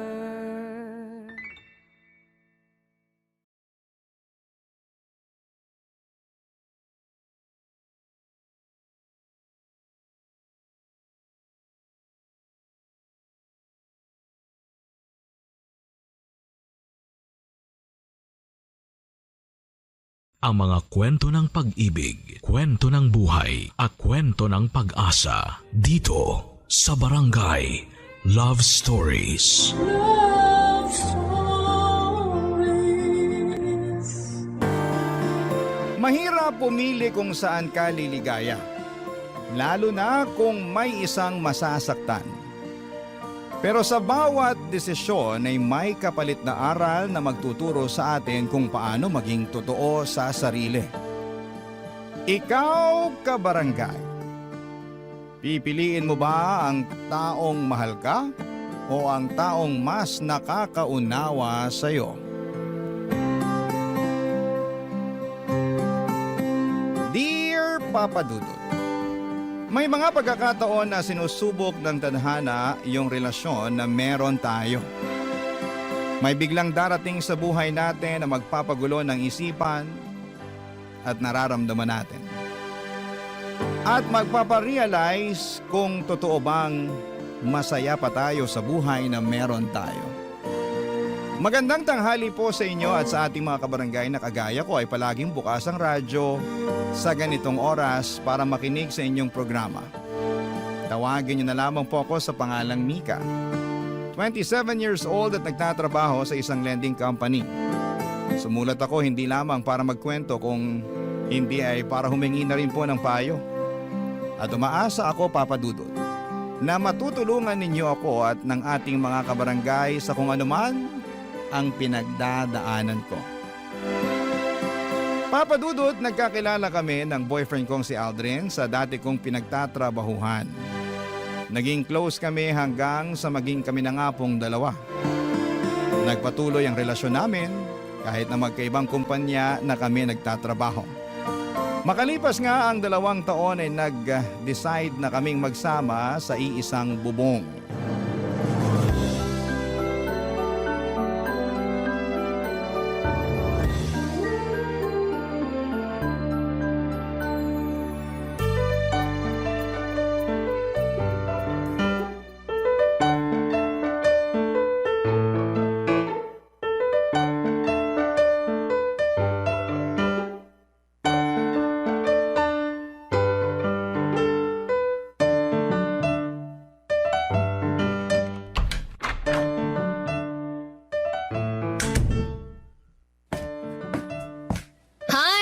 Nakauwi ka na pala. Oo. Ay, sa wakas. Nakauwi na rin dito sa apartment. Teka, bago tong sofa set dito sa sala. Ay, teka lang ha. Maglalabas ako ng juice at empanada. Sige lang, Han. Makaupo na nga muna dito sa sofa. Uy, lambot naman ito. Parang sarap matulog dito. Hindi ko binili yung sofa na yan para iwanan mo akong mag-isang natutulog sa kama natin sa kwarto, no? Joke lang naman yon. Siyempre, mas gusto pa rin kitang katabi sa kwarto, no? Ay, eto na nga pala yung juice at chicken empanada na merienda mo. Uy, thank you, Han. Sakto kasi nagugutom na rin ako, eh. Sarap nitong empanada. Saan mo nabili to, Han? Anong saan ko binili? Ako ang gumawa ng empanada na yan, no? Pwede nga. Aba, ayaw mo pa talagang maniwala, ah. Baka gusto mong silipin yung kusina para makita mo ang mga kalat ko dun. Dahil sa paggawa ko ng mga empanada na yan. Ito namang hani ko, hindi ka mabiro. Alam ko namang ikaw lang ang makakagawa ng ganito kasarap na empanada sa buong mundo, eh. Oo, ha? Ay, buti, hindi ka masyadong ginabi ng uwi ngayon, Han. Oo, di na muna ako nag-overtime. Medyo traffic nga lang kanina pero mas maaga ako nakauwi ngayon kumpara kahapon, no? Bakit pala bigla mong naisip bumili ng bagong sofa para dito sa sala natin? Nakakuha kasi ako ng malaking incentive sa opisina. Sakto na nakita kong nakasale tong sofa. Tapos mukha pang sobrang komportable na upuan tsaka higaan. Kaya binili ko na. Ano, nagustuhan mo ba? Ba, oo naman. Surprise ko yan para sa'yo. Kasi sinurprise mo ako sa oven na binili mo para sa akin nung nakaraang buwan. An, di ba naman kailangan na suklian yung mga binibigay ko para sa'yo? Alam ko naman yun. Gusto ko lang din talaga na magkaroon ng bagong sofa dito sa sala natin. Tsaka karamihan kasi sa mga gamit natin dito sa apartment, ikaw ang bumili eh. Ano naman kung ako ang gumastos o bumili sa mga yon? Sinabi ko naman sa'yo dati pa, di ba? Lahat ng bibilin kong gamit, gamit mo na rin. Kasi magkasama na tayo sa iisang bahay. Mag-asawa na nga tayo halos sa mga mata ng ibang tao, eh. Kasal na lang talaga ang kulang sa ating dalawa. Pakakasalan mo naman ako, di ba? Ano ba namang klaseng tanong yan? Oo, hindi lang naman ang sagot sa tanong ko eh. Tinatawanan mo pa ako. Kahit hindi mo itanong yan, alam mo naman na kung ano ang sagot. Nag-iipon lang ako ng konti at pagkatapos, pakakasalan na kitahan. At magiging totoong mag-asawa na tayo sa mga mata ng ibang tao, ng batas at ng Diyos. Papadudot masasabi ko na responsableng tao si Aldrin. Totoo nga yung sinasabi nila na mas makikilala mo ang isang tao kapag nakasama mo na siya sa isang bubong. At nangyari yon sa aming dalawa. Wala akong naging pagsisisi sa bagay na yon. Kasi noong mga panahon na yon ay wala siyang ibang pinakita sa akin kung hindi puro kabutihan lang. Mula sa mga gawaing bahay na mas masipag pa siya kesa sa akin, hanggang sa mga gastusin na madalas na nanggagaling sa bulsa niya. Hindi naman nagkakalayo ang sweldo naming dalawa pero mas gusto niya na siya ang gumagastos para sa apartment namin. Kaya lang nagbago ang lahat mula nang ma-promote si Aldrin sa trabaho niya. Naging mainitin ang ulo niya dahil sa trabaho na madalas niyang nadadala sa apartment. Naging dahilan yon ng madalas naming pagtatalo. Hanggang sa dumating sa puntong nagdesisyon muna akong umalis ng apartment at nakituloy sa bahay ng isang kaibigan ko para magpalamig ng ulo, Papa Dudut.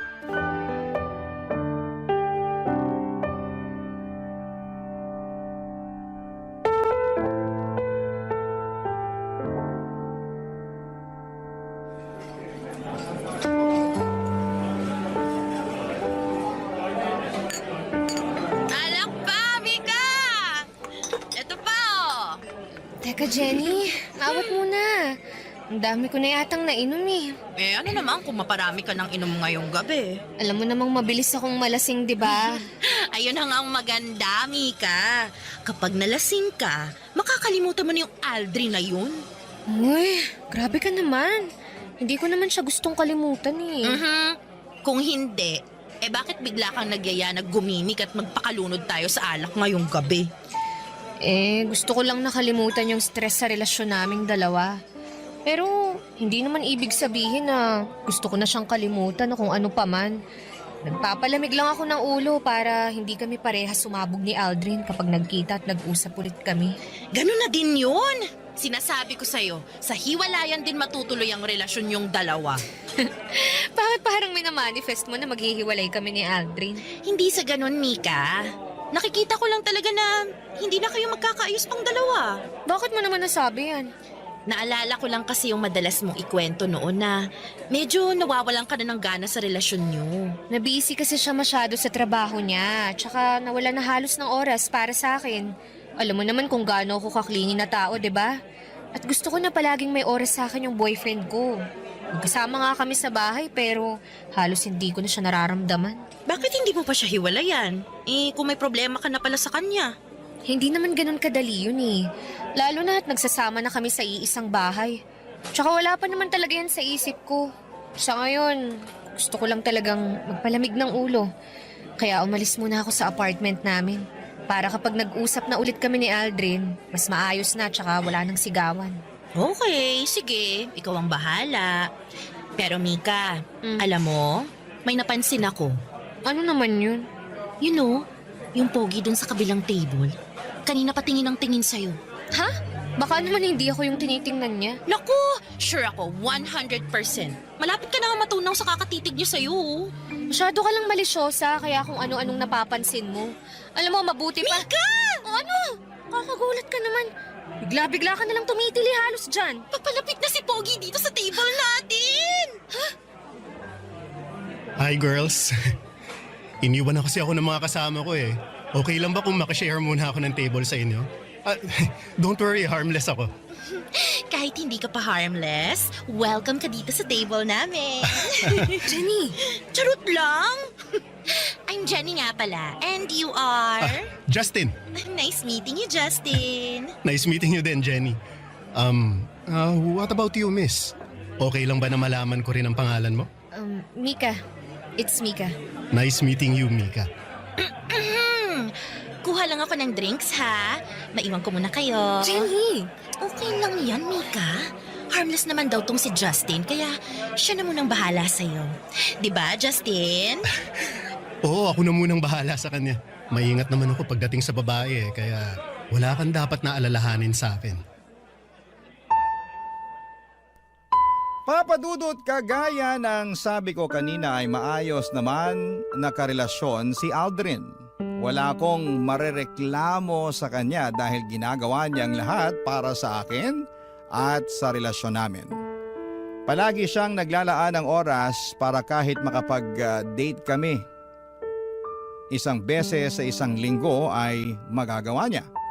Ang sabi niya pa nga noon ay hindi porke magkasama na kami sa bahay ay hindi na kami gagawa ng ibang magandang memories sa labas. May pagka-outgoing na tao pa naman siya at siya palagi ang nagyayaya na puntahan namin ang mga lugar na hindi pa namin napupuntahang pareho. Nagsimula lang talaga ang pagbabago niya nang ma-promote siya sa trabaho. Hindi na kami masyadong lumalabas para mag-date. Late din siyang umuuwi ng apartment dahil sa mga overtime niya at madalas na mainit ang ulo niya kapag magkasama kaming dalawa. Dinadala niya rin kasi hanggang sa apartment ang mga trabaho niya. Buti sana kung trabaho lang, pero pati yung stress, nadadala niya. Papadudot yon ang naging dahilan para magsimulang tumabang ang relasyon naming dalawa. Bagay na kinakalungkot ko, Papadudot. Barangay Love Stories. Barangay Love Stories. Papadudot, madali talaga akong malasing. Pero hindi ako mabilis maging komportable sa isang tao. Pero nang gabi na nakilala ko si Justin ay parang may kakaiba sa kanya. Na dahilan para maging magaan ang loob ko habang magkausap kaming dalawa. Kaya hindi ko napansin na napaparami na talaga ang inom ko ng alak noon.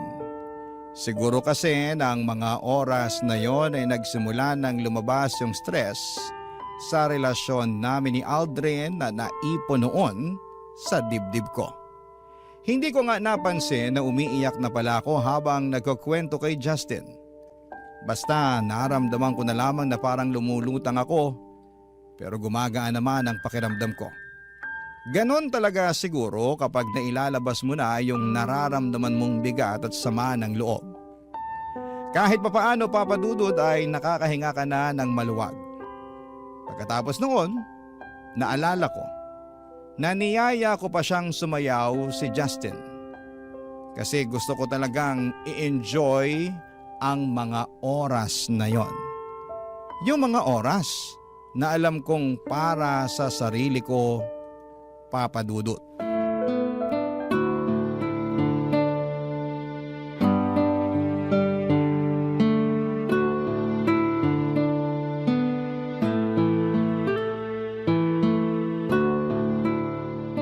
Grabe. Sobrang sakit ng ulo ko. Ano bang ginawa ko kagabi at ganito kasakit ng ulo ko? Teka, nasan ako? Bakit wala akong damit at kumot lang ang nakabalot sa katawan ko? Nasaan ang bag ko? Nasaan ang cellphone ko? Oh, mabuti naman at gising ka na, Mika. Ikaw? Anong nangyari kagabi? Wala kang naaalala sa nangyari kagabi? Magtatanong ba ako kung may naaalala ko? Nasaan ba ako? Nandito ka sa kondo ko. Kondo mo? Bakit mo ako dinala rito? Mika, relax. Mabuti pa kumain ka muna. Eto, may dala akong tray ng pagkain, kape at gamot para sa'yo. Sigurado kasi ako na masakit ang ulo mo dahil sa hangover. Sabihin mo nga sa akin, bakit mo ako dinala dito at anong ginawa mo sa akin? Ha? Ilalagay ko muna tong tray ng pagkain dito sa lamesa, ha? Okay. Bago mo ako pag-isipan ng masama, gusto ko lang sabihin sa'yo na kusa kang sumama sa akin dito. Ako? Kusang sumama sa'yo dito sa kondo mo? Oo, kahit tawagan mo pa yung kaibigan mong si Jenny. Nagaya na nga siyang umuwi kayo kagabi, kaya lang ang sabi mo, gusto mo pang uminom ng alak kasama ko. Sinabi ko yun. Oo, kaya inihabilin ka na lang niya sa akin. Pagkatapos, nung sobrang lasing ka na talaga at halos hindi ka na makatayo, hiningi ko na sa'yo ang address mo para maihatid na kita pa uwi sa inyo. Kung totoo yung sinasabi mo, bakit nandito ako ngayon sa kondo mo? Eh kasi ang sabi mo, ayaw mo umuwi sa bahay ng kaibigan mo. At ayaw mo rin naman na ihatid kita sa apartment yun ng boyfriend mo. Tapos tinanong kita kung saan mo gustong magpahinga. Ang sabi mo, dalhin na lang kita sa place ko. Kaya dinala mo ako dito para masamantala mo ang kalasingan ko, ha? Mika, ikaw ang unang humalik sa akin pagpasok pa lang natin ng kondo ko. Wala akong balak na masama sa'yo. Ang gusto ko lang makapagpahinga ka saglit dito sa place ko hanggang sa maging okay ka na. Kaya lang, naging mapusok ka, Mika. Hinalikan mo ako at pagkatapos, sinimulan mo na. Alam mo, tama na. Ayoko nang marinig yung tungkol sa mga yan. Kailangan ko na rin umalis. Nasaan ba yung mga gamit ko? Nandito sa may upuan. Inayos at tinupi ko na nga kasi kung saan-saan mo na lang hinagis yung mga yan kagabi. Justin, pwede bang lumabas ka muna para makapagbihis na ako? Kung okay lang naman sa'yo. Oo naman, ayos lang. Iwan muna kita dito para makapag-ayos ka na ng sarili mo. Pero inumin mo na rin yung gamot na nandyan sa tray para mawala ka agad yung sakit ng ulo mo, ha? Papa Dudut, hindi ako makapaniwala sa nagawa ko ng gabi na yon. Ang gusto ko lang naman ay magwalwal saglit, magpakalunod sa alak at makalimot sa stress sa relasyon namin ni Aldrin. Pero wala sa plano ko ang makipagkilala at mas lalong makipag one night sa ibang lalaki. Kaya naman sobrang gulong-gulo talaga ng isipan ko na mga oras na yon. Nang makaalis ako ng kondo ni Justin ay tinawagan ko kaagad si Jenny at kinumpirman niya na totoo ang mga sinabi ni Justin. Ilang beses daw akong niyaya ni Jenny na umuwi na kami pero ayaw ko pa daw. Kaya iniwan na niya ako kay Justin. Doon ko rin nagsimulang maalala ang ilan sa mga parte ng kwento ni Justin. Na ako talaga ang humalik sa kanya at naging mapusok ng gabi na yon. Isang linggo pa ang lumipas ay nag-decide na akong umuwi ng apartment namin ni Aldrin. Nag-usap po kami ng masinsinan at ng araw na yon ay nagkaayos din kaming dalawa. Papa Dudut.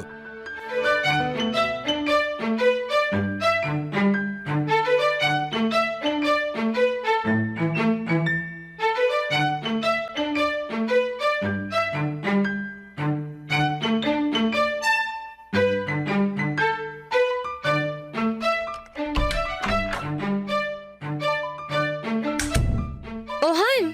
Ang aga mo namang nakauwi. Nauna ka pa sa akin ngayon dito sa apartment. Natapos ko kasi ng maaga ang trabaho ko kanina eh. Adobo ba yung naaamoy ko? Oh, niluto ko yung paborito mong chicken pork adobo. Ay wow, talaga? Namiss ko yan ha. Sakto nga ang uwi mo kasi kakatapos ko lang ding magluto eh. Upo ka na dito para makakain na tayo. Sige. Ito na ang paborito mong chicken pork adobo. Yun oh. Paglalagay na kita sa plato mo ah. Sige. Yan. Tikman mo na, Han. Sige, Han.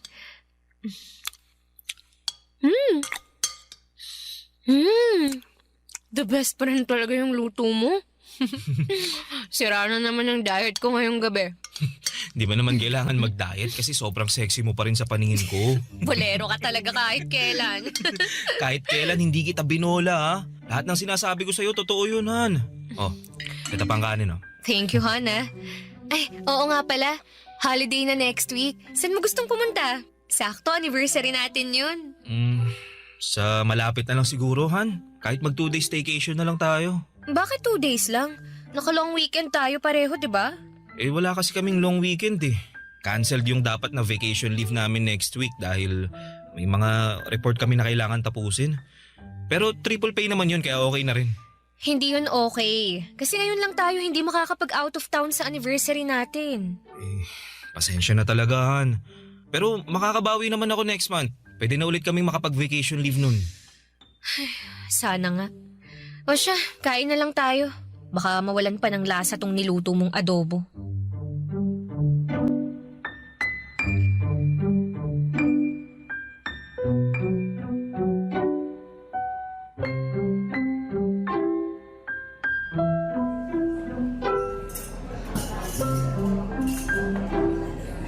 Ay, ang tagal naman ni Jenny. Kanina pa ako naghihintay sa kanya dito sa coffee shop eh. Mika? Justin? Sabi na ikaw yan eh. Sinong hinihintay mo? Boyfriend mo ba? Hindi. Si Jenny. May usapan kasi kaming magkikita kami ngayon dito sa coffee shop. Ang tagal nga niya eh. Okay lang ba kung makishare muna ako ng table habang hinihintay mo siya? Oo naman. Thank you. Oh, kumusta ka naman? Ayos lang. Ikaw, kumusta ka? Ayos lang din. So, nagkaayos na kayo ng boyfriend mo? Oo. Doon na rin ulit ako nag-i-stay sa apartment namin. Mabuti naman kung ganun. Mika, sorry dun sa nangyari sa atin last time ha. Alam mo, na-realize ko na tama ka sa sinabi mo. Parang nasamantala ko nga yung kalasingan mo nun. Dapat hindi ko hinayaan na madala ako sa ginawa mo kasi lasing ka lang naman ng mga oras na yun. Ayos lang yun. May kasalanan din naman ako eh. Dapat hindi ako uminom ng marami at nagpakalasing kasi hindi ko talaga nakokontrol ang sarili ko. Kaya pasensya na rin kung nagkalat pa ako sa kondo mo. Hindi ka naman nagkalat doon. Umalis ka pa nga kaagad pagkatapos mong magbihis eh. Sa totoo lang, Justin, nahihiya ako sa ginawa ko kaya umalis na lang kaagad ako nun. Pero thank you pa rin kasi inasikaso mo ako hanggang sa umagang yun.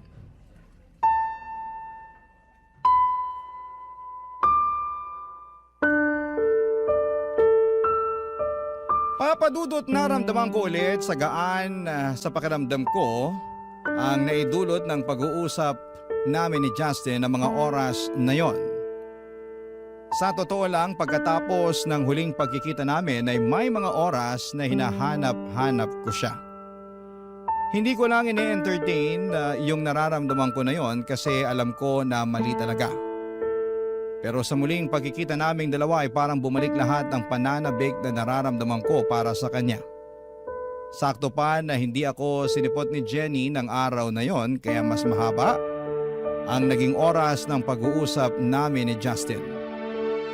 Marami kaming napagkwentuhan kasama na ang tungkol sa relasyon namin ni Aldrin. Naalala niya raw kasi yung iako ng gabi na magkasama kaming dalawa. Nararamdaman niya raw ang pagod at stress ko ng mga oras na yon. Akala nga daw niya ay tuluyan na akong makikipaghiwalay kay Aldrin. Pero sinabi ko na ayoko na ring basta tapusin ang ilang taon na relasyon naming dalawa, Papa Dudut. Barangay Love Stories. Barangay Love Stories. Papadudot naging madalas ang pagkikita at pag-uusap namin ni Justin noon. Hindi na lang tungkol sa relasyon namin ni Aldrin ang mga topic naming dalawa. Mga random topic na minsan nga ay wala ng kwenta pero pinag-uusapan pa rin namin. Nang mga panahon na yon ay naging mas busy naman si Aldrin sa trabaho. Kaya mas madalas ko pang ang kausap si Justin. Mas marami akong oras sa kanya kahit si Aldrin ang kasama ko sa bahay.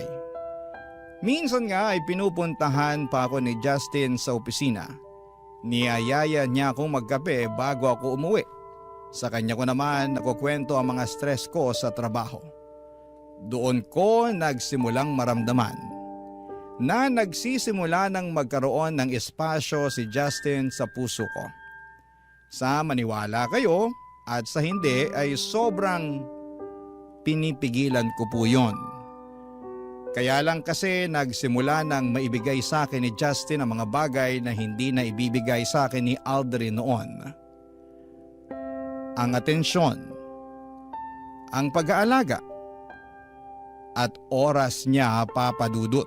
Oh, hindi ka na magkakaroon ng oras ulit para sa akin. Sabi ko naman sa'yo, babawi ako. Bumibuelo lang talaga ako. Naiintindihan ko naman kasi mag-iisang taon ka palang halos sa bagong posisyon mo sa opisina. Salamat sa pag-intindi palagi sa akin, Han, ha. Alam ko na ikaw yung pinaka nahirapan kasi madalas sinasalo mo yung init ng ulo ko eh. Pero sana wag mong kalimutan na ginagawa ko lahat to para sa future nating dalawa, ha. Konti na lang. Pwede na nating malipatan yung hinuhulugan kong bahay. Tsaka makakakuha na rin tayo ng kotse kaya masusundo at maihatid na rin kita sa trabaho mo. Sabi ko naman sa'yo, tutulungan na kita sa pagbabayad sa mga yan para hindi ka na nahihirapang mag-budget. Hindi na kailangan kasi kaya ko namang hulugan lahat eh. Mas kailangan ko na lawakan mo yung pag-unawa mo sa akin. Sa mga ginagawa ko sa trabaho ko, mas kailangan kita sa tabi ko. Kahit kailan, hindi ako nawala sa tabi mo, Han. Alam ko, kaya malaki ang pasasalamat ko sa'yo kasi hindi ka napagod sa akin. Kaya nga gusto ko sana na ibigay sa'yo to. Anong laman ng maliit na kahon na yan? Buksan mo para malaman mo. Sige. Han, para saan ang singsing na to? Han, gusto ko magsimula tayo ulit. But this time, gusto ko ibang level naman. Mika, will you marry me? Oo. Siyempre, oo. I will. I will marry you, Aldrin.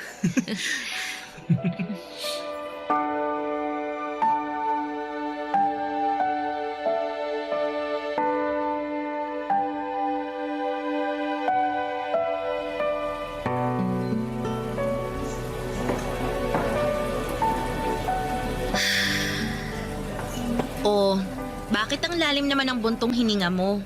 Tapos, kanina mo pa tinitingnan yung engagement ring mo. Wala lang.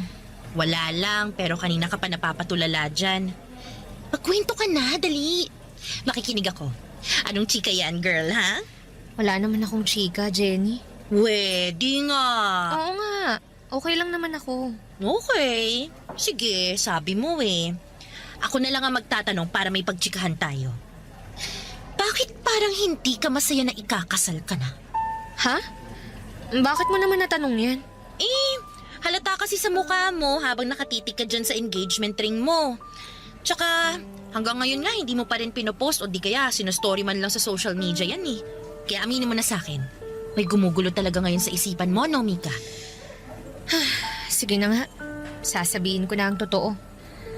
Eh, Jenny, para kasing hindi na ako sigurado kung gusto ko pa ba talagang magpakasal kay Aldrin eh. Ayan na nga bang sinasabi ko. Matagal ko nang nararamdaman yan. So, nahuli mo na ba siyang may ibang babae kaya ayaw mo nang ituloy ang kasal? Walang ganyan, Jenny. Kahit kailan, hindi ako niloko o sinaktan ni Aldrin.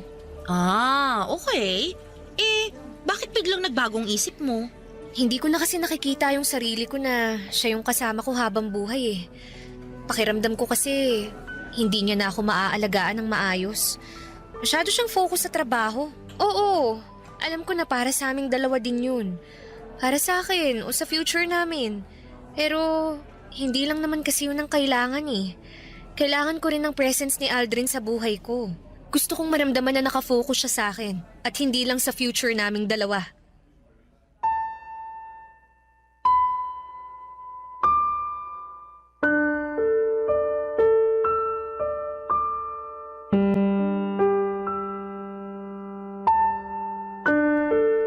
Papadudod sa ilang taon na relasyon namin ni Aldrin ay never siyang gumawa ng kahit na anong bagay para masaktan ako. Naging faithful siya sa akin kaya lang nang mas makilala ko siya. Na-realize ko na marami din pala kaming pagkakaiba. May mga katangian siya na hindi ko alam kung gugustuhin ko bang makasama sa panghabang buhay. Dumagdag pa ang presence ni Justin sa buhay ko. Si Justin na mas nabibigay ang oras na hinahanap ko mula kay Aldrin. Pero mula nang tanggapin ko ang alok na pagpapakasal ni Aldrin sa akin ay naisipan ko na kailangan ko nang itama ang lahat sa buhay ko. Hindi pwede na magpatuloy pa ang kung anuman ang nararamdaman ko para kay Justin. Ayaw ko nang patuloy na magkasala sa relasyon namin ni Aldrin. Kaya naman nag-decide ako na simulan nang iwasan si Justin, Papa Dudut.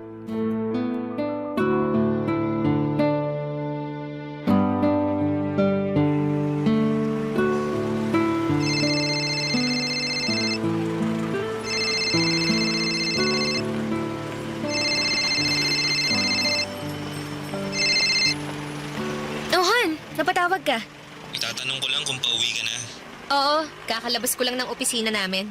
Bakit? Malilate kasi ako nang uwi sa apartment eh. May meeting pa ako ng 7 o'clock mamaya. Ah, ganun ba? Pasensya ka na ha. Hindi kita masasabayan na mag-dinner. Ayos lang yun, Han. Nag-order na nga rin pala ako ng food para sa dinner mo. Pinakiusapan ko na lang yung kapitbahay na i-receive yung order kapag wala ka pa. Thank you, Han. Pero dapat hindi mo na ginawa yun. Pwede naman akong bumili ng pagkain bago ako umuwi eh. Pambawi ko man lang kasi ang sabi ko, sabay tayo magdi-dinner ngayon, di ba? Han, kailangan ko na rin bumalik sa loob ha. Tatawagan na lang ulit kita mamaya. Bye. I love you. Sige, Han. I love... Huh? Pinaba na pala niya. Ay, makapunta na nga sa may waiting shed para makasakay na ako ng taxi. Mika, Justin! Anong ginagawa mo rito? Wala naman tayong usapan na magkikita tayo ngayon eh. wala nga pero gusto kasi kitang makita kaya pinuntahan kita dito. Bakit? May problema ba? Kung meron, tinext mo na lang sana ako kaya tinawagan mo na lang ako. Mika, bakit mo ba ako iniiwasan? Ha? Saan naman galing yan? Hindi kita iniiwasan, Justin. Kung hindi, bakit hindi mo na sinasagot ang mga text o tawag ko? Naging busy lang ako sa trabaho.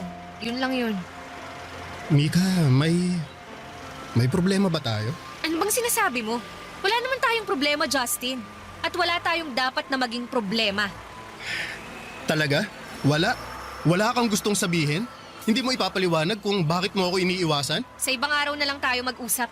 Kailangan ko nang umuwi. Mika, sandali. Bitiwan mo nga ako! Mag-usap nga kasi muna tayo. Huwag mo akong talikuran. Mahirap pa talagang intindihin na wala tayong dapat na pag-usapan, Justin. Gusto kita at alam kong gusto mo rin ako kaya mo ako iniiwasan. Justin, ikakasal na ako. Alam ko, sinabi sa akin ni Jenny. Pero hindi mo naman na siya mahal, di ba? Mika, aminin mo na yung totoo. Gusto mo na rin ako at ayaw mo nang magpakasal kay Aldrin. Gusto mong malaman yung totoo? Sige, aaminin ko na. Nalilito na ako sa nararamdaman ko ngayon. Litong-lito na ako kasi pakiramdam ko, may nararamdaman na ako sa iyo, Justin. Ayun naman pala eh. Bakit hindi mo nalang hiwalayan si Aldrin? Hindi ganun kadali yun. Bakit nga? Ako naman na yung gusto mo, di ba? Kaya iwanan mo na yung lalaking yon, Mika. Iwanan mo na siya para sa akin.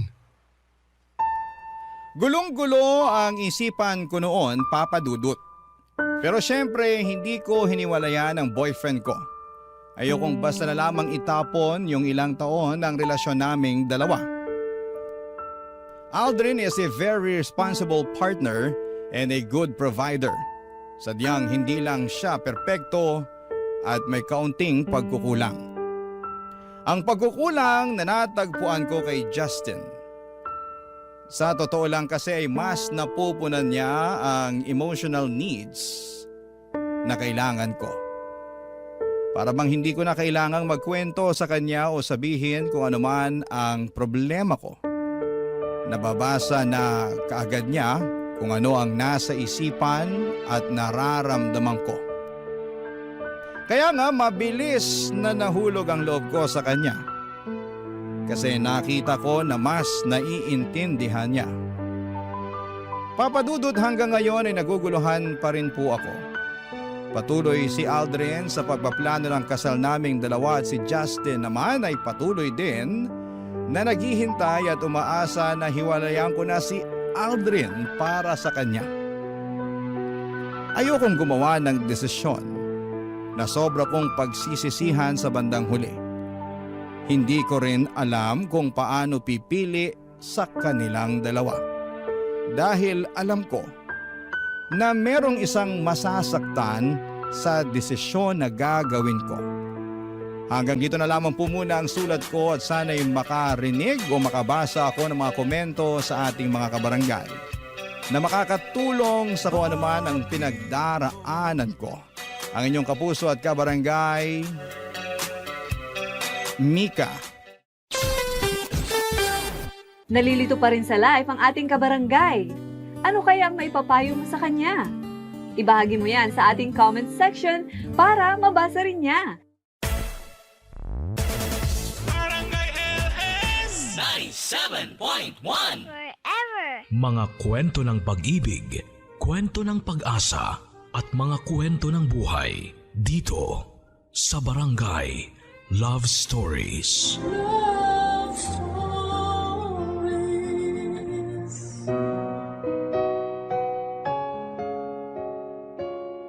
Kung marami ang nag-aasam ng anak ay meron ding iilan na hindi pa handang maging magulang. Kaya nga nakakapagdesisyon sila ng padalos-dalos at pagdating ng panahon, gusto nila yung pagsisisihan.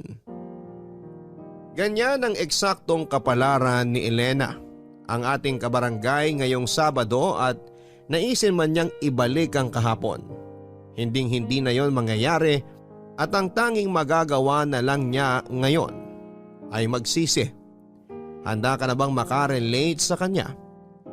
Alamin natin yan sa kwento ng pag-ibig, buhay at pag-asa sa nangungunang Barangay Love Stories. Dear Papa Dudut, kumusta po? Itago niyo na lamang po ako sa pangalang Elena. 37 years old, taga Rizal at isang mananahi. Nakatira po ako sa bahay ng kapatid ko kung saan nagtatahi kami at nagbebenta ng mga damit pambahay, pambata, shorts, kurtina at mga punda ng unan. May pwesto rin po kami sa Tagaytay, Tiangge at online seller sa isang shopping platform. Bukod sa pananahi ay inaalagaan at binabantayan ko rin ang mga anak ng kapatid ko lalo kapag nasa Tiangge sila para magtinda. Close po kasi kami ng mga pamangking ko at parang nanay na rin ang turing nila sa akin. Masaya naman po ako kapag inaasikaso sila. Papa Dudut, thankful po kami sa mga blessings namin ngayon dahil kahit may pandemya ay unti-unti na po kaming nakakaraos sa araw-araw. Noong maliliit kasi kami ay sobrang hirap ng buhay. Nasa Tondo pa kami noon nakatira at napadpad na lamang sa Rizal dahil taga rito ang mga kamag-anak ni tatay. Kaya masasabi kong dito na rin ako nagkaisip. Namasukan bilang tindera ng isda at gulay si nanay sa isang talipapa sa bayan ng Angono samantalang tubero at karpentero naman ang hanap buhay ni tatay. Tatlo po kaming magkakapatid at ako ang panganay. Siyempre lahat ng magulang walang gusto kundi ang makapagtapos ang mga anak nila sa pag-aaral. Yun din ang pangarap sa amin ni nanay at tatay, Papa Dudut. Kaya ginagawa nilang lahat para maigapang lamang ang pang-araw-araw na baon at gastusin namin sa school. Lagi rin nilang pinapaalala sa amin na unahing makapagtapos bago mag-asawa. Simula bata ako ay tumatak sa akin ang bili na yon ng mga magulang namin. Kaya nga hanggat maaari ay iniiwasan kong i-entertain yung mga batang lalaki na nakikipagkaibigan sa akin. Wala po ako naging boyfriend mula elementary hanggang high school, kaya tuwang-tuwa sina nanay at tatay sa akin. Lagi nila akong binibida sa mga kumari at kumpare nila na mabait at masunuring anak daw ako. At hindi raw sila makapaghintay na makagraduate ako sa college nang sa wakas ay magkaroon na ng profesional sa pamilya namin. Hanggang sa tumungtong ako sa 19 na taong gulang. Tanda ko nasa second year college ako sa kursong education nang makilala ko si Dexter.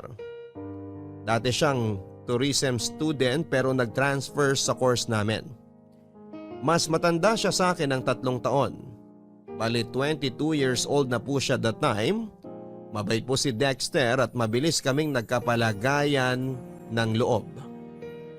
At makaraan ng ilang buwan, lumalim po ang aming pagkakaibigan.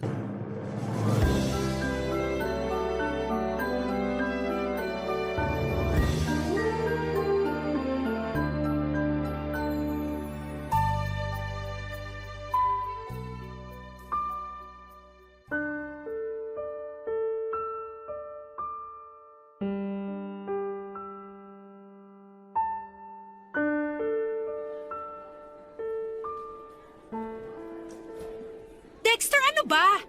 Bakit kanina mo pa ako iniiwasan? Hindi mo nga ako kinausap kanina sa klase natin eh. Parang wala lang ako sa'yo. Wala lang talaga ako sa mood. Kilala mo naman ako pag bad trip, di ba? Yun lang yun. Yun nga ang hindi ko mag-gets. Bakit ka bad trip? Kanino ka bad trip? Ay nako, ba't ba ang dami mong tanong? Ay, gusto mo talagang malaman? Malamang tinatanong ko nga, di ba? Sa'yo ako bad trip. At bakit naman? Ano bang ginawa ko para mainis ka ng ganyan sa akin? Kaya ka ba nagkakaganyan kasi nabuntis mo ko? Hinaan mo nga yung boses mo. Mamaya may makarinig sa'yo eh. Machismis pa tayo. Ano kung i-chismis nila? Totoo naman na buntis ako at ikaw ang ama. Siraulo ka talaga. Sigurado ka bang buntis ka? Mamaya niloloko mo lang ako. Sinasabi ko sa'yo, Elena, hindi magandang biro yan ha. At bakit naman ako magbibiro, Dexter? Oo, buntis ako. Oh, ayan. Tingnan mo ang resulta ng pregnancy test ko. 2 linya. Ibig sabihin positive. Buntis ako. Ay, buwisit namang buhay to. Patay ako nito kay nanay at tatay. Hindi nga nila alam na may boyfriend ako tapos ngayon magkakaapo na sila. Aba, akala mo ikaw lang ang patay sa mga magulang? Ako rin. Anong pinagsasasabi mo dyan? Bakit parang mas ikaw pa tong takot at nag-aalala? Baka nakakalimutan mo, ako ang nagdadala sa anak natin dito sa tiyan ko. Sabing hinaan mo yung boses mo eh. Para sabihin ko sa'yo, isang malaking pagkakamali ang lahat ng to. Yung pagbubuntis mo, hindi dapat nangyari yan. Kasi hindi pa ako handang maging tatay. May mga pangarap pa ako sa buhay. Wala pa akong planong bumuo ng pamilya. Ang kapal ng mukha mong sabihin yan, Dexter. Mangilabot ka nga. Tao ka pa ba? Nabuntis lang ako, naging demonyo ka na. I'm sorry, okay? Pero nagpapakatotoo lang ako. Saka alam ko, ramdam ko, ganun ka rin. Diba, sabi mo patay ka kapag nalaman ng parents mo magkakababy na tayo? Ibig sabihin, hindi pa talaga buo yung loob mo na magkaanak tayo. Kasi nag-aaral pa tayo at marami pa tayong pangarap sa buhay. Ano gusto mong gawin ko? Nandito na sa tiyan ko ang anak natin. Ilang araw pa lang naman yan. Pwede mo pang alisin yan sa sistema mo. Gusto mong ipalaglag ko ang baby natin? Oo! Napapaliw ka na ba? Baliw na kung baliw. Pero baka matuluyan na ako kapag pinanganak mo ang batang yan. Intindihin mo kasing mabuti ang sinasabi ko. Please lang. Pareho pa tayong hindi handa na maging magulang. Kaya bakit natin ipipilit na buhayin ng batang yan kung magiging miserable lang siya pag pinanganak mo? Mahal, makinig ka naman sa akin oh. Di ba may tiwala ka naman sa akin? Pero Natatakot ako, Dexter. Di ba masama yun? Masama na ipalaglag ang baby kasi parang pinatay mo na rin siya. Wala pa namang masyadong muwang sa mundo yung baby sa tiyan mo. Baka nga dugo pa lang yan eh.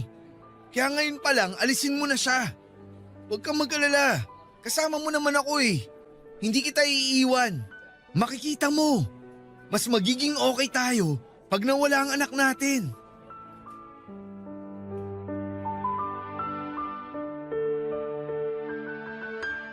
Papa Dudut, alam kong malaking kasalanan sa Diyos ang pagkakasundo namin ni Dexter na ipalaglag ang baby namin. Pero pareho po kaming lito at desperado ng panahon na yon. Siyempre masakit din sa akin yung reaksyon niya na hindi siya masaya at hindi pa siya handa sa responsibilidad ng pagiging tatay at padre de pamilya sa aming baby. Aaminin ko na para akong pinagsakluban ng langit at lupa dahil pinamukha niya sa amin ng magiging anak niya. Na malaking pagkakamali yung nangyari sa aming dalawa. Naging kami po ni Dexter, Papa Dudut, pero sekreto lamang po yun, lalo sa parents namin. Kung may nakakaalaman, mga barkada lang po namin at nag-promise naman sila na hindi ipagkakalat. Fast forward. Dahil sa aming kapusukan ay may nangyari sa amin at nagbunga po yun. Ang totoo ay hindi pa rin po talaga ako handa na maging magulang dahil meron pa akong pangarap na makapagtapos ng college. Maging lisensyadong guro at makapagturo. Hindi ko po yun matutupad kung meron akong anak na aalagaan. Kaya natuloy po ang pagpapalaglag ko sa baby namin ni Dexter sa tulong ng kakilala ng isang kaibigan namin. Pagkatapos noon ay bumalik po sa dati ang relasyon namin ni Dexter na parang walang nangyari. Kaya lang hindi pa nagtatagal simula nang mag-decide kaming alisin sa tiyan ko ang anak namin ay napansin ko na biglang nanlamig ang relasyon namin ni Dexter. Yun naman pala ay meron po siyang nilalanding babae na isang HRM student. Siyempre may tenga ang lupa, may pakpak ang balita. May nakapagtimbre sa akin na kakilala ko sa course na yon. Na napapansin nilang may katext lagi ang naturang babae at hindi nagtagal ay nalaman nila kung sino ang lalaking kalandian nito. Walang iba kundi si Dexter na boyfriend ko. Sobrang sama po ng loob ko, Papa Dudut, dahil kahit sekreto lamang ang pagiging mag-on namin ni Dexter, still kami pa rin po ang magkarelasyon. Galit na galit ko siyang kinumpronta ng araw na yon. Bakit mo ginawa yun, Elena? Ang kapal naman ang mukha mo tanungin kung bakit kita sinampal. Alam mo, kung Aray! tutuusin, Ano ba? kulang pa nga yan. Dapat sa'yo sinasaktan ng gusto. Napakasama mo. Pwede ba tigilan mo na ang kasasampal sa akin? Ano ba kasing ginawa ko? Nagbababae ka. Yan ang ginagawa mong animal ka. Akala mo ba bobo ako? Tanga? Inosente? Akala mo yata ganong klaseng babae ako pwes nagkakamali ka. Huling-huli ka na. May ebidensya ako rito ng mga pictures nyo na palihim na nag-uusap kapag di tayo magkasama. Aminin mo na kasi, niloloko mo akong lintik ka. Okay, sige. Inaamin ko. Napakasama mo, Dexter! Napakademonyo mo! Elena, ano ba? Kung mag-eskandalo ka ng ganyan, baka patulan na talaga kita. Mahiya ka nga. Mamaya may makarinig pa sa atin tapos isipin nag-aaway tayo. Aba, bakit? Mukha ba tayo nagkakasiyahan dito ngayon? Tsaka teka nga, bakit parang ang yabang mo pa dyan? Inamin mo na nga na nambababae ka pero parang ang dating normal lang yun sa'yo? Paano naman kasing hindi ako titingin sa iba? Ganyan ang ugali mo. Habang tumatagal, nakakabwisit ka na, alam mo ba yon? Ang dali mong magselos. Lahat na lang pinagseselosan mo. Barkada ko, classmates natin. Tapos nasasakal na rin ako sa relasyon nating dalawa. Masyado kang emosyonal at kulang sa atensyon. Ano bang palagay mo sa akin? Yaya mo? Magulang mo? Hindi naman, di ba? May sarili akong buhay tapos gusto mo lagi kang nakikisawsaw. Ano? Bawiin mong sinabi mong yan kasi nakakasakit ka na! Marunong ka palang masaktan? Kasi kani-kanina lang, ikaw yung nananakit eh. Tinan mo nga itong mga hampas at palo mo sa akin. Bakit pa sa braso ko yung kamay mo? Tapos ito yung mukha ko. Sigurado akong pulang-pula na sa sampal mong gaga ka. Ano na lang sasabihin ko sa parents ko pag nagtanong sila kung napaano to? Hindi ko naman yan gagawin sa'yo kung naging matino ka lang sana. At hindi ka nang bababae. Tigilan mo na nga ang paninisi sa akin. Saka hindi ako mambababae kung hindi ka astang baliw at siraulo dyan. Hindi mo ako pag-aari. Kung magpapatuloy ka sa ganyang ugali mo, maghiwalay na lang tayo. Ayoko na sa'yo kasi nakakasawa at nakakaumay ka. Dexter naman! Huwag mo namang sabihin yun! Huwag mo akong iwan at huwag mo ako ipagpalit sa iba! Hindi ko kasi kaya kapag nangyari yun, please lang! Ang gusto ko lang naman, ako lang! Ayoko nang may kahati sa'yo kasi sakit ka lang dapat! Baliw! Siraulo! Sinabi hindi mo ako pag-aari, lintik ka! Mabuti pa dyan ka na! Alis na ako at huwag kang susunod sa akin! Nakakabwisit yung pagmumukha mo! Dexter! Please wag ka umalis! Wag mo akong iwan!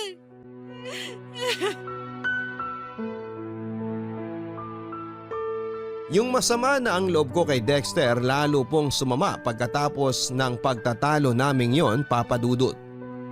Sa isip ko sa aming dalawa ako at wala nang iba ang mas may karapatang magalit at maghinanakit dahil sa katarantaduhan niya. Pero bakit parang ang ending ay kasalanan ko kasi masyado akong clingy sa kanya at pakiramdam niya ay nasasakal na siya. Alam ko, Papa Dudut, na excuses lang niya ang mga bagay na yon para mapagtakpan ng kasalanan niya at siya ang lumabas na biktima sa aming dalawa. Kaya galit na galit po ako sa kanya ng panahon na yon at kulang na lang ay isumpa ko siya, Papa Dudut. Ilang araw din po kaming hindi nagpansinan ni Dexter at mas mahirap yon sa parte ko dahil magkaklase kami. Tingin ko nga ay ako lang ang affected dahil mukhang ayos lamang siya. Nagagawa pa nga niyang makipagtawanan sa iba naming kaklase at sumama sa mga gimmick o inuman ng mga ito after class. Mahal na mahal ko po si Dexter, Papa Dudut. Tawagin niyo na po akong tanga, martir o himang. Pero may pagka-hopeless romantic kasi akong tao. Siya rin kasi ang first love ko at first boyfriend ko kaya gusto kong siya na rin ang mapangasawa ko. Kaya kahit may kasalanan siya sa akin at sa relasyon namin ay nagbulag-bulagan po ako sa mga kalokohan niya kahit harap-harapan na po ang pakikipaglandian niya sa ibang babae. May punto po na nagmanik luhod ako sa kanya. Para piliin lamang niya ako kaso sa huli, iniwalayan pa rin niya ako. Hindi ko po kayang ipaliwanag yung sakit na nararamdaman ko ng panahon na yon. Daig ko pa ang sinaksak ng libu-libong patalim sa dibdib, sa braso, sa binti at sa katawan, pero buhay pa rin ako at nasasaktan. Hindi po ako kaagad nakapag-move on lalo na nang mag-drop out si Dexter sa pag-aaral.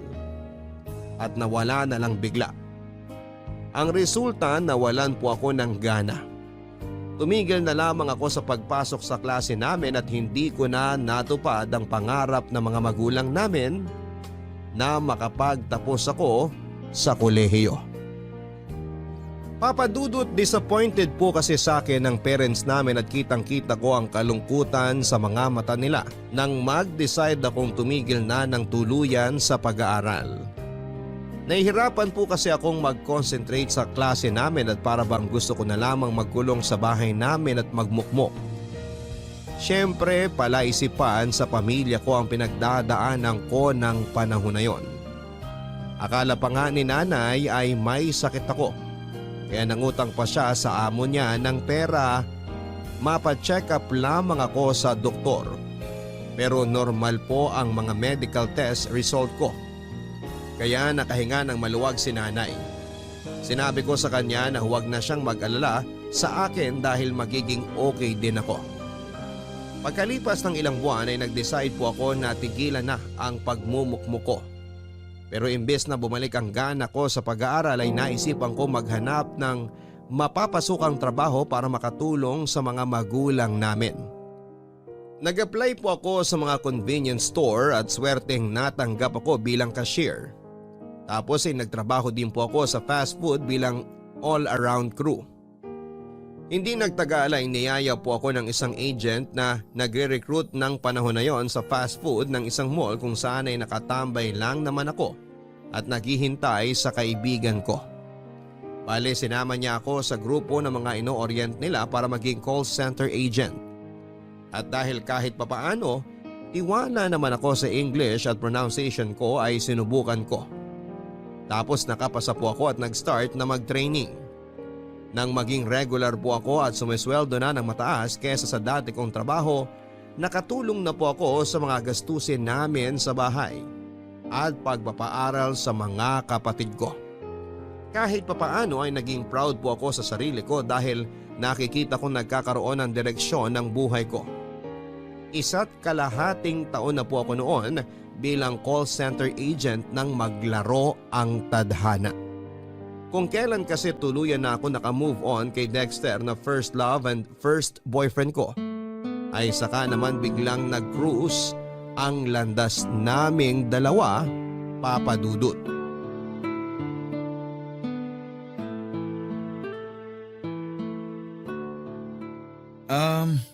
Kumusta ka naman, Elena?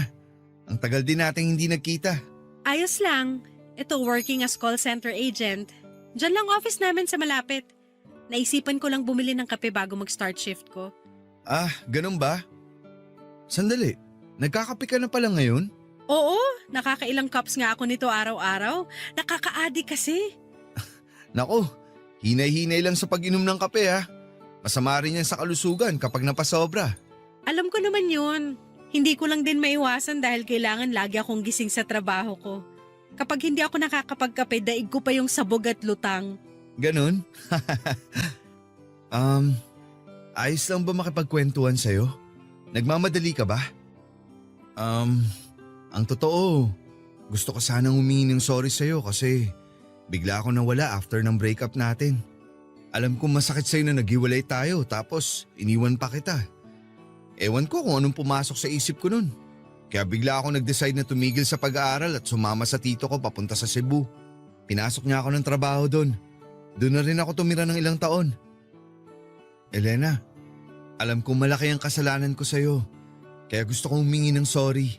Aaminin ko masama ang loob ko kasi sinaktan mo ko ng sobra-sobra noon.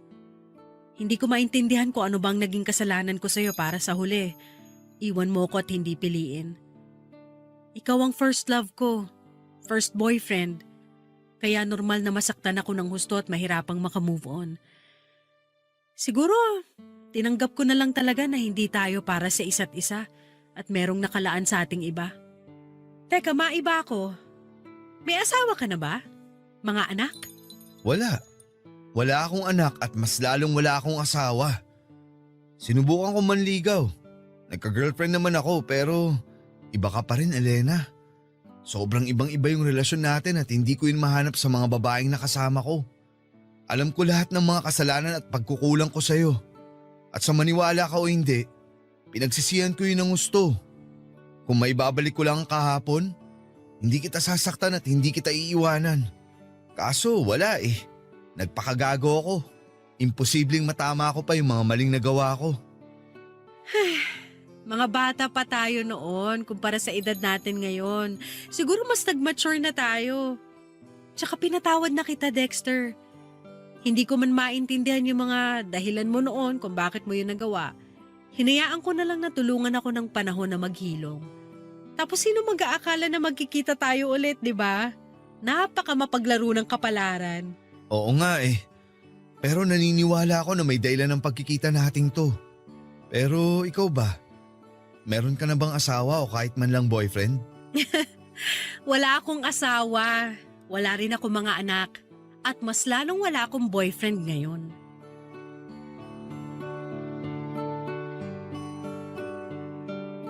Papa Dudut, naniniwala po ba kayo sa kasabihan na first love never dies? Ako kasi ay oo at napatunayan ko yon nang magkita ulit kami ni Dexter sa isang convenience store. bago ako mag-duty sa trabaho. Natatandaan ko na nakikrave ako noon ng kape kaya naisipan kong bumili. Tapos yun na nga, nakita ko siya at sobrang nakakamangha na parang ewan yung pakiramdam nang magkumustahan na kami. Nandun yung pagkailang syempre. Pero dahil meron kaming pinagsamahan ay unti-unti kaming naging komportable sa isa't isa. Nang makapag-share kami ng buhay namin at mga nangyari after our breakup, pakiramdam ko ay nabunutan ako ng malalim na tinik sa lalamunan, Papa Dudut. Kasi kahit papaano ay nagkaroon kami ng closure. Pero ang akala kong muli at huli naming pagkikita ay scam pala. Dahil bago kami naghiwalay ay hiningi ni Dexter ang bagong number ko. Nung una ay nag-alangan ako pero sa huli ay nangibabaw pa rin yung kagustuhan ko na makipag-reconnect sa kanya. Hindi nga nagtagal ay nagsimula kami mag-text at chat ni Dexter, Papa Dudut. Aaminin ko na para kaming bumalik sa unang beses na nagkakilala kami kung saan bago sa amin ang isa't isa. Nakakatuwa at nakakakilig lang sa pakiramdam. Tulad noon, mabilis lang din kaming nagka-developan ni Dexter, Papa Dudut. At hindi nga nagtagal ay umamin siya na may nararamdaman siya para sa akin.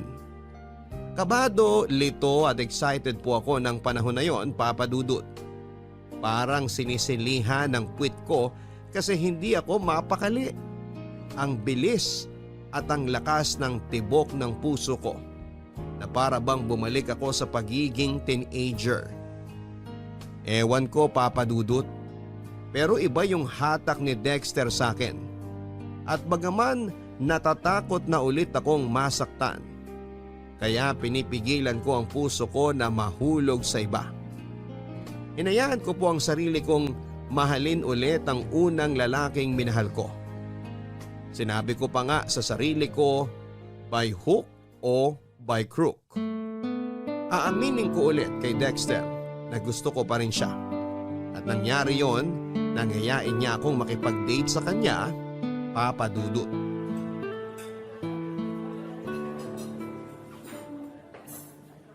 Elena, thank you ah. Thank you saan? Sa pagpayag mong lumabas kasama ko. Bakit naman ako hindi papayag? Siyempre, hindi kasi ako sigurado kung, alam mo na, kung pareho pa rin tayo ng nararamdaman sa isa't isa. Ano ba to? Ang totoo kasi niyan, may feelings pa rin ako sa'yo. Tulad ng sinabi ko nung nagkita ulit tayo, iba ka sa lahat. At hindi ko mahanap sa iba yung katulad ng relasyon natin dati. Kaya nga sabi ko sa sarili ko, ngayon na nagkita ulit tayo, parehong single at walang commitment, tapos pumayag ka rin makipag-date sa akin ayoko nang sayangin yung pagkakataon na binigay sa akin ng Diyos para bumawi sa'yo at itama ang mga mali ko. Sana hindi ka masyadong nabigla sa mga sinabi ko, Elena. Ano ka ba? Ayos lang. Actually, hindi lang ikaw ang may gustong aminin. Ako rin. May aaminin ka rin? Ano yun? Nakikinig ako. Ikaw rin kasi, malakas pa rin ang impact mo sa akin. Ewan ko ba? Hindi ko may paliwanag. Nung naghiwalay tayo, ginawa ko talaga lahat para kalimutan ka. May mga nanligaw sa akin, oo, pero hindi pa rin kita mapakawalan sa puso ko. Siguro nga kinukumbinsi ko lang ang sarili ko na nakamove on na ako sa'yo, na nakamove on na ako sa relasyon natin, kahit hindi naman talaga. Masaya ako nung nagkita ulit tayo. Kabado rin syempre kasi hindi pa ako ready na marinig mula sa'yo na pamilyado ka ng tao. Pero matapos mong sabihin na wala pang ibang babaeng nakahihigit sa akin dyan sa puso mo, umasa ako na baka may chance pa tayo, Dexter. Tingnan mo nga naman oh. Nakakatuwang isipin na sinadya talaga na magkita tayo ngayon para bumawi sa isa't isa. Pangako, Elena, magiging mas mabuting boyfriend ako. Ngayon na tama na ang panahon para sa ating dalawa. Walang araw na hindi ko ipagsisigawan sa mundo kung gaano ako kaswerte na dumating ka sa buhay ko. Yun kung hahayaan mo akong ligawan kita. Ano, payag ka? Walang problema. Pumapayag ako. Basta promise mo sa akin na hinding-hindi mo na ako sasaktan katulad dati. Kasi kahit paano may takot pa rin sa puso ko. Pero syempre mas nananaig yung pagmamahal ko para sa'yo. Mahal din kita, Elena. Sobrang mahal. Pangako, magiging good boy na ako. Araw-araw kitang uunahin. Tiwala na akong mas magagawa at mapapatunayan ko na yun ngayon. Kasi nasa tamang edad na ako. Di hamak na mas mature na ako mag-isip kaysa noon. Kaya huwag kang mag-alala. Ligtas ka sa akin. At salamat pala sa pagkakataon. Huwag ka nang mag-thank you. Reserve mo na lang yan pag sinagot na kita. Ang tanong, sasagutin nga ba kita?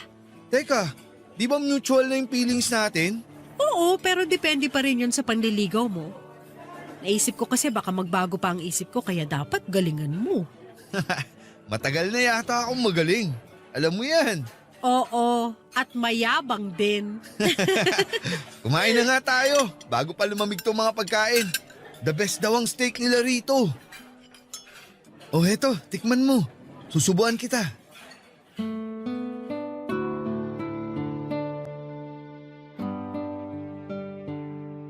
Kung noon ay tinatago namin sa mga magulang namin ang relasyon naming dalawa, nang ligawan at sagutin ko po si Dexter ay ginawa ko na yung bagay na hindi ko nagawa noon.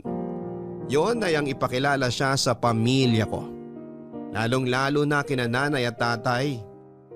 Kabado po kaming pareho nang dalhin ko siya sa bahay namin pero naging maayos naman ang pagkikita nila ng parents ko at ang pagtanggap sa kanya ng pamilya ko. Malaking bagay po yun sa amin dahil mas maluwag ang kahit na anong relasyon kapag tanggap kayo ng mga magulang ninyo. Hindi nagtagal ako naman po ang ipinakilala ni Dexter sa parents and family niya. Naging okay rin po ang lahat sa dulo kaya tuwang-tuwa kaming dalawa, Papa Dudut. Wala na po akong mahihiling sa may kapal dahil muli niya kaming pinagtagpo ni Dexter at pinagsama bilang magkasintahan.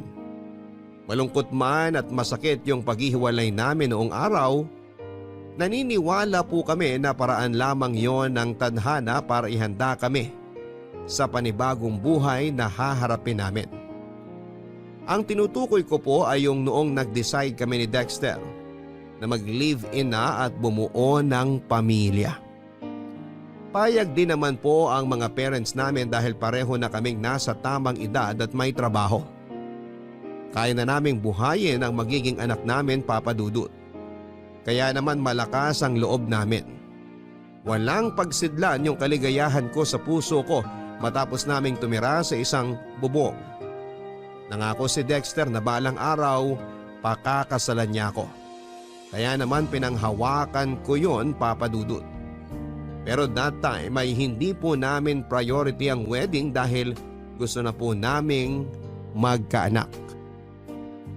Papa Dudut, dream come true po ang pagsasama namin ni Dexter sa iisang bubong at pangarap na bumuo ng sarili naming pamilya. Siyempre umiidad na kami at kailangan na naming maghabol para naman hindi kami mapag-iwanan sa biyahe. Karamihan kasi sa mga common friends namin ay may mga anak na. Oo, nandun yung inggit kaya nga ang magka-baby ang priority namin that time. Ang sabi ko noon sa sarili ko ay tama na ang panahon at pagkakataon kung saan ay pwede na kaming bumuo ng sarili naming pamilya. Kaya simula noon ay ginabi-gabi po namin ni Dexter ang pagsisiping, Papa Dudut. Umaasa po kasi kami na makakabuo kami kaagad kapag ginawa namin yon. Lumipas nga ang ilang buwan at wala pa ring nabubuo sa sinapupunan ko, Papa Dudut. May punto na pareho na kaming frustrated ni Dexter dahil consistent naman ang sex namin. Tapos pareho rin kaming healthy and capable. Alam ko yon dahil yon ang pakiramdam ko, Papa Dudut. Regular din kasi ang menstruation ko kaya dapat mas malaki yung chance na mabuntis ako. Pero lagi pong negative ang resulta ng pregnancy test kaya nalungkot kami ng husto. May isang beses na na-delay ako sa menstruation ko at akala namin ay buntis na ako. Deep inside ay nagse-celebrate na kami ni Dexter dahil umaasa kaming sa wakas ay dininig na ng Diyos ang matagal naming panalangin sa Kanya. Pero pagkaraan ng 2 araw, niregla po ako, Papa Dudut. Kaya gano'n na lamang ang disappointment namin ni Dexter. Pero hindi pa rin kami sumuko. Sinubukan pa rin po namin kahit paulit-ulit na kaming nabibigo. Ganon naman talaga ang buhay. Walang mangyayari kung magmumugmok lamang kami sa sulok at hindi magpapatuloy, Papa Dudut. Negative na naman. Ano ba yan? Oh, mahal. Ang aga-aga, bakit parang nakasimangot ka? Sino bang hindi sisimangot? Negative na naman ang result ng PT ko, mahal. Tingnan mo, oh. Pangatlong beses ko na yan ngayong araw. Mahal, huwag ka naman stress. Ikaw din ang mahihirapan kapag inisip mo pa ng gusto. Paano hindi ako masistress? Ang tagal na kasi nating sinusubukan. Kaso wala pa rin. Bakit yung ibang kakilala kong babae, isang beses pa lang may nangyari sa kanila ng mga partner nila pero buntis na agad sila? Bakit tayo?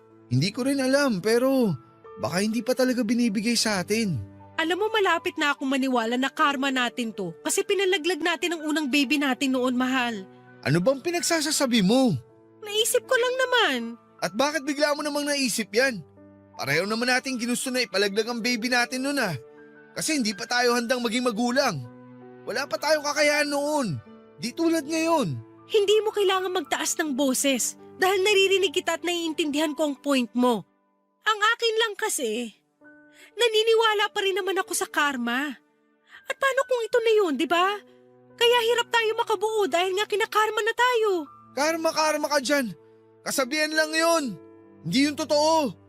Pwede ba? Huwag kang nga magpapaniwala sa mga karmang yan. Dami mong papaniwalaan yan pa talaga. Bakit ba hindi mo ako mag-gets? Siyempre babae ako. Kung frustrated ka dahil kahit anong gawin natin hindi pa rin tayo makabuo, pues mas frustrated ako. Ikaw lang ang gumagawa ng ikagaganyan mo, Elena. Oo, katulad mo, busit ako.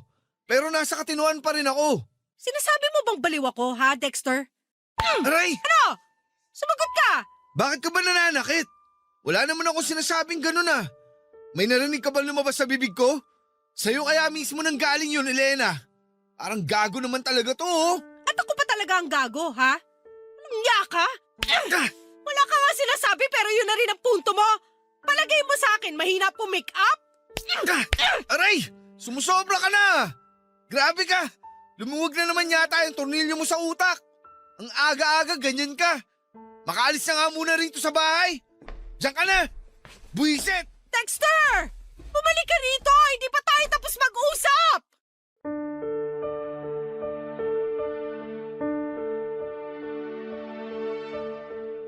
Aaminin ko, Papa Dudut, na matapos ang realization ko na yon sa posibilidad ng mababang tsansa na makabuo kami ni Dexter ay mas doboble ang frustration na nararamdaman ko sa kaloob-looban ko. Muli pong nag-flashback sa akin yung panahon na walang pagdadalawang isip naming hinatulan ang buhay ng kaawa-awa naming baby nang ipalaglag ko po ito. Walang gabi simula noon na hindi ako umiyak bago matulog, Papa Dudut. Tuwing umaga na lang ay nagigising ako na mugto ang mga mata at paos ang boses. Tapos madalas ay nagagalit at naiinis sa akin si Dexter dahil madrama at maarte daw ako. Isang beses nga ay sinabihan niya akong magpatingin sa OB para malaman namin kung may problema ako sa matres. Kahit natatakot ay sinunod ko po ang gusto niyang mangyari. Doon ko po nalaman ang sagot sa tanong ko, Papa Dudut. Hindi ko na po idedetalye ang findings ng doktor sa akin pero isa lang ang sigurado. May kinalaman ang pagpapalaglag ko noong araw sa dahilan kung bakit hirap po akong mabuntis ng panahon na yon. At matapos ko pong sabihin kay Dexter ang resulta, imbes na simpatya, awa o pagdamay sa kalagayan ko, galit, panunumbat at paninisi ang initial reaction niya. Bagay na mas nagpalala pa ng matinding sakit at kalungkutan na nararamdaman ko ng panahon na yon.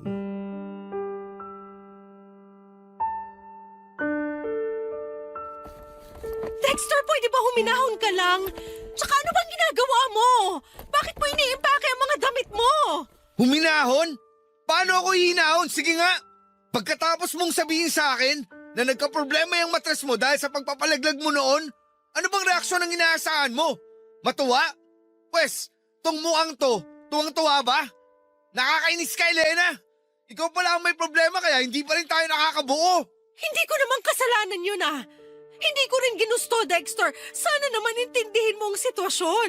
Ewan ko kung paano gagawin yung sinasabi mo pero nahihirapan na akong intindihin ka. Tapos malalaman ko pa yung resulta ng test mo. Lalo na ako nabwisit sa'yo. Kaya nga naisip kong umalis muna rito sa bahay eh. Kasi ayaw kita makita o makasama. At saan ka naman pupunta? Kahit saan. Doon sa bahay ng kumpare ko. Sirang ulo ka talaga. Kung ano-ano pumapasok dyan sa kukote mo, mas malala ka pa sa akin. Sa palagay mo ba masaya akong malaman yung result ng mga test ko? Nalulungkot ako at nasasaktan, Dexter. Maraming pumapasok sa isip ko, lahat yung negative thoughts. Sinabi ko sa'yo kasi gusto kong damayan mo ako bilang partner. Pero bakit ganyan ang asal mo? Tapos gusto mo pa akong iwanan? Mahiya ka nga! Napaka makasarili mong tao! Hindi ko kasi alam kung anong mararamdaman eh. Hindi na tayo magkaka-baby, Elena. Hindi na tayo magiging magulang. Hindi sa hindi, pero mababa lang ang chance. Eh di ganun din yun. Kasalanan mo talaga to eh. Ewan ko sa'yo, hindi ka nakakaintindi. Mababa ang chance pero hindi ibig sabihin 0% na ang posibilidad na makabuo tayo. Please, Dexter! Alam ko nabibigla ka lang kaya ganyan ang reaksyon mo. Pero naniniwala naman ako na kapag hindi tayo sumuko o huminto, magkakatotoo rin ang pangarap natin magka-baby. Magkakaanak rin tayo. Wala namang imposible basta willing lang tayong sumubok ulit. Huwag mo na akong pasahin kung sa dulo paulit-ulit lang din tayong mabibigo, Elena. Huwag mo kasing isipin na mabibigo tayo, Dexter. Huwag kang nega, okay? Tsaka, partners tayo rito. Tapos bigla mo akong iiwanan. Nangako ka sa akin na hindi mo nagagawin namang iwan. Nakalimutan mo na ba? Nakakasama ka ng loob.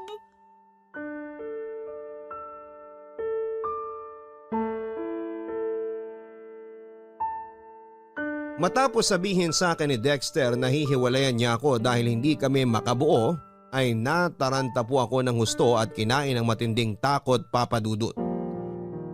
Hindi ko kayang mawala sa piling ko si Dexter lalo na kung kailan pabor na sa amin ang kapalaran. Muli po ako nakiusap sa kanya na subukan lang namin.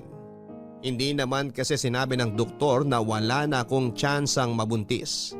Mababa lang pero kung hindi kami susuko, samahan pa ng dasal sa may kapal ay baka isang araw ay matupad din po ang aming kahilingan. Mabuti na lamang po dahil nakinig sa pakiusap ko si Dexter at muli po naming sinubukang magka-baby, Papa Dudut. Bukod doon ay nag-start po kaming magpanata sa simbahan tuwing linggo para dinggin ng Diyos ang kahilingan namin. May mga binago rin po kami sa lifestyle namin para mas maging healthy kaming pareho. Halimbawa, nag-quit po si Dexter sa paninigarilyo. Ako naman ay iniwasan na ang labis na pagpupuyat sa gabi kaya nagpalipat na rin po ako ng shift sa umaga. Hindi na rin ako masyadong nagkakape at mas madalas akong kumakain ng gulay at masusustansyang pagkain. Mabilis po na lumipas ang 2 taon na punong-puno ng pag-asa at pagkabigo. Sa wakas, nangyari ang matagal na naming gustong mangyari ni Dexter. Yon ay nang mabuntis na ako, Papa Dudut. Sobrang saya po naming dalawa ni Dexter, Papa Dudut. Dahil sa wakas ay nagkatotoo na ang matagal naming hiling. At yon ay nang sabay naming makita ang 2 guhit sa pregnancy test kit na ilang beses naming inulit makasigurado lamang na tama at positibo talaga ako. Naiyak pa nga ako noon matapos yakapin ng mahigpit ni Dexter, Papa Dudut. Kasi sino ba naman ang hindi magiging emosyonal, hindi ba? Ang tagal-tagal naming hinintay ang sandaling yon kung saan ay mabubuo na ang aming munting pamilya. Anak na lamang po talaga ang kulang sa aming pagsasama. Kung maingat na po ako noong bago ako mabuntis, mas naging maingat po ako during my pregnancy, Papa Dudut.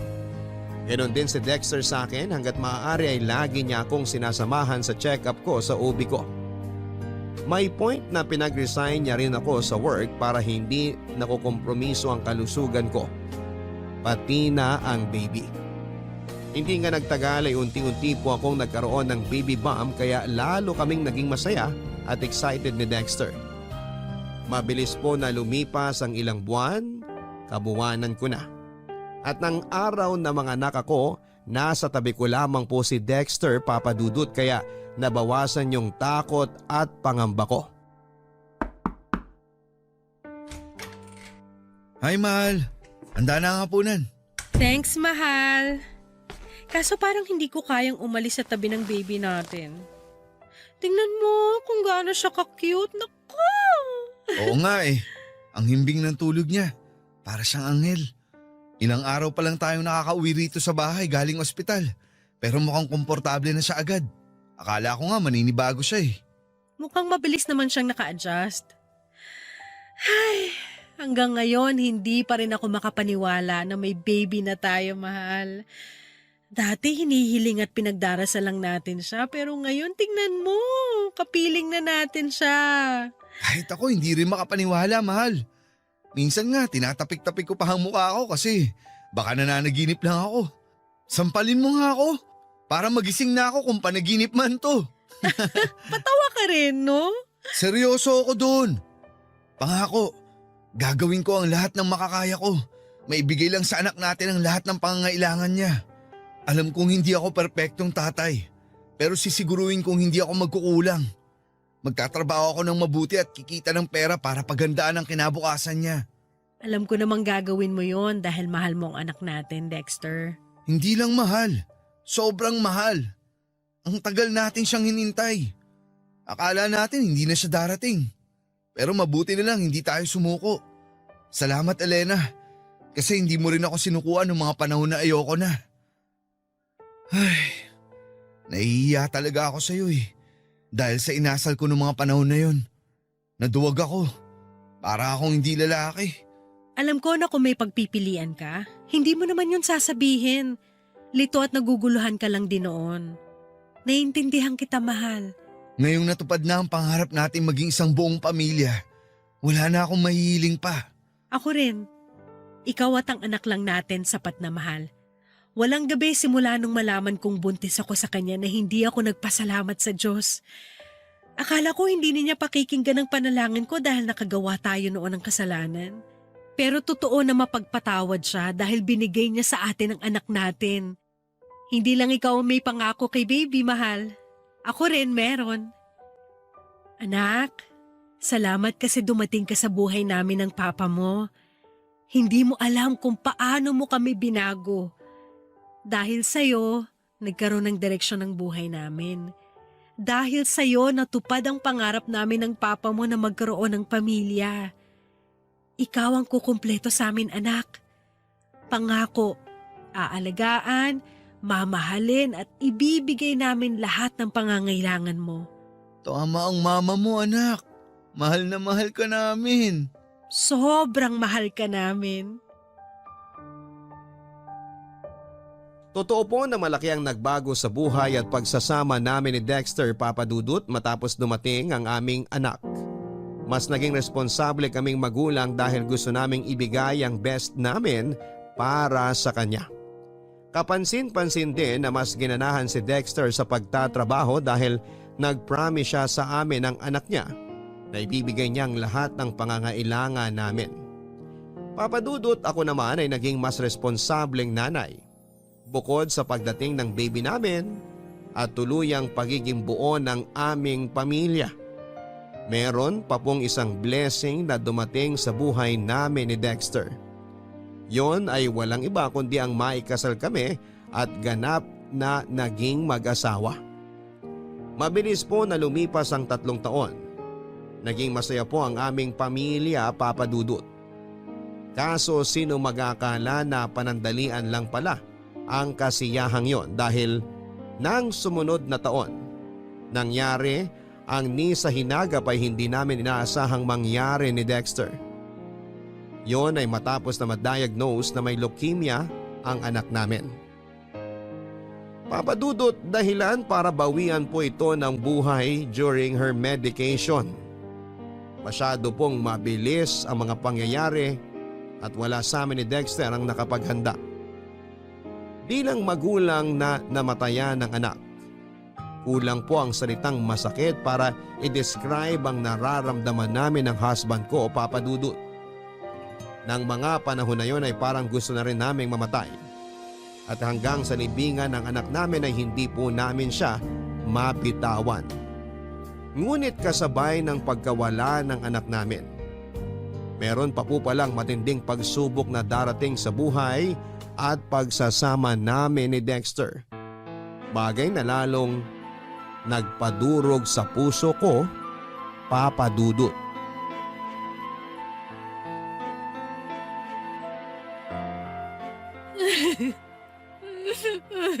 Dexter, please wag mo naman akong iwanan, oh. Hindi ko naman sinasadya na saktan ka.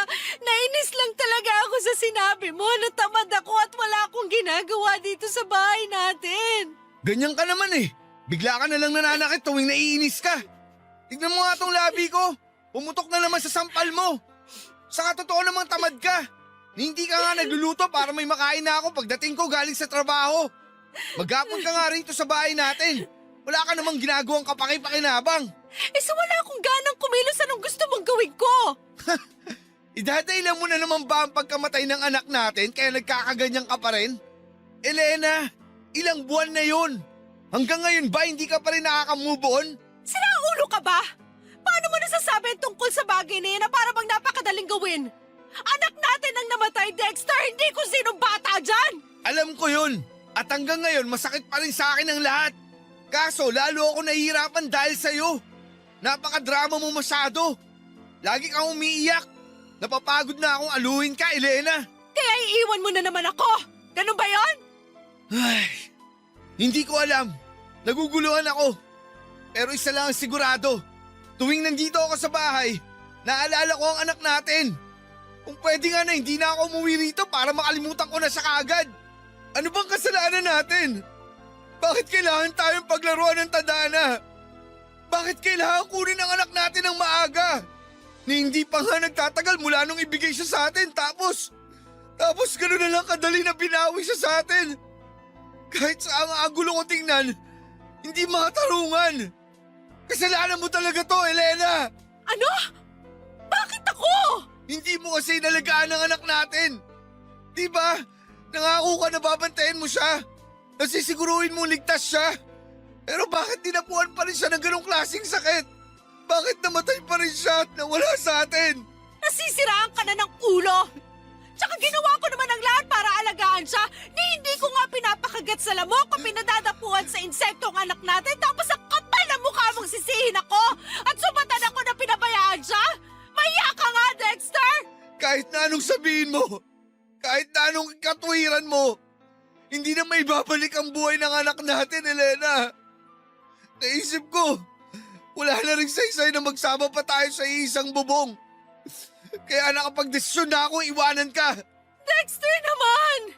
Ngayon mo pa talaga naisip yan samantalang dapat nga magkasangga at magkasama tayo sa buhay. Wala na ang anak natin. Pati relasyon at pagsasama natin bilang mag-asawa gusto mo rin mawala at masira? Bakit naman ganyan? Wala naman akong kasalanan na tulad mo nagluluksa rin ako. Tulad mo namatayan din ako ng anak. Huwag ka naman maging unfair sa akin. Huwag mo akong dramahan, buwisit ka. Dexter! Dexter, please naman huwag kang umalis. Huwag mo akong iwan, oh. Please, Dexter, nagmamakaawa ako sa'yo. Magbabago ako. Hindi na kita sasaktan. Magiging masipag na rin ako rito sa bahay. Please naman, Dexter, huwag ka nang umalis. Maawa ka naman sa akin. Wala na nga ang anak natin. Tapos ikaw mawawala rin. Hindi ko na kakayanin.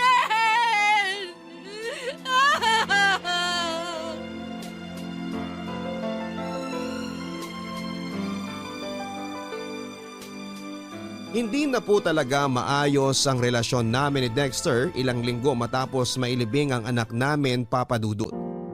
Ramdam ko na naging malayo kami sa isa't isa dahil pareho kaming nagluluksa. Aaminin ko na napabayaan ko rin siya bilang asawa at nagkulang din siya sa akin.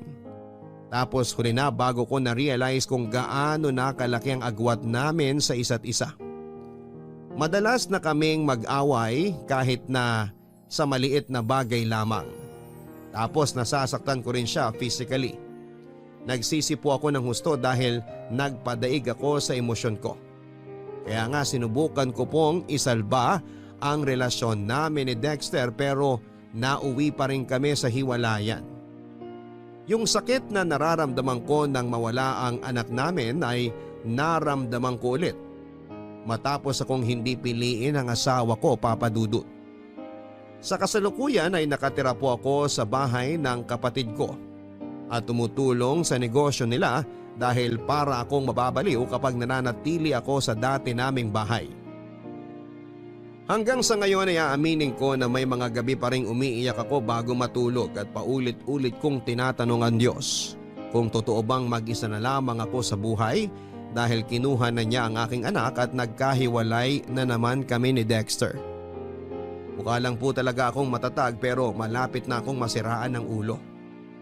Hindi ko mapigilan ang sarili kong isipin na hinatulan na ako ng langit dahil sa kasalanang nagawa ko nang minsan ngunit walang kapatawaran. Kaya malaking bagay po na nakapagbahagi ako ngayon sa programa ninyo upang mabawasan ang sakit ng pinagdaraanan ko, Papa Dudut. Maraming salamat po kung sakaling mapili po ninyo ang sulat ko at sana'y patuloy pong i-bless ang Barangay Love Stories para makapaghatid po kayo ng magandang storya ng buhay. Ang inyong forever kapuso at kabarangay,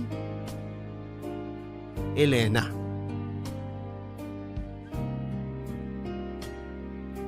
Maraming salamat, Elena, sa pagbabahagi mo ng iyong storya at alam namin na mabigat ang pinagdaraanan mo sa buhay. Sana'y nagkaroon ng kaunting kapanatagan sa puso mo gayong naibahagi mo na sa aming programa ang kwento ng buhay mo. Mga kabarangay, kapag po tayo ay gagawa ng isang desisyon, siguraduhin po natin at pag-isipan po natin ito ng maraming beses.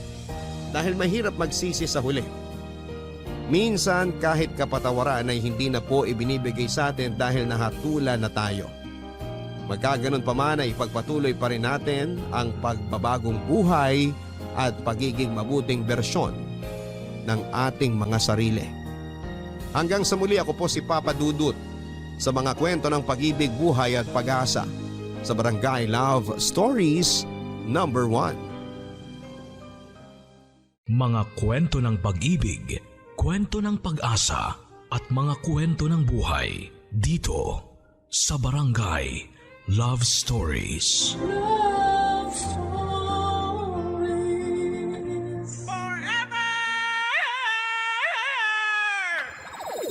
Nagustuhan ng iyong napakinggan? Ituloy yan via live stream sa www.gmanetwork.com/radio.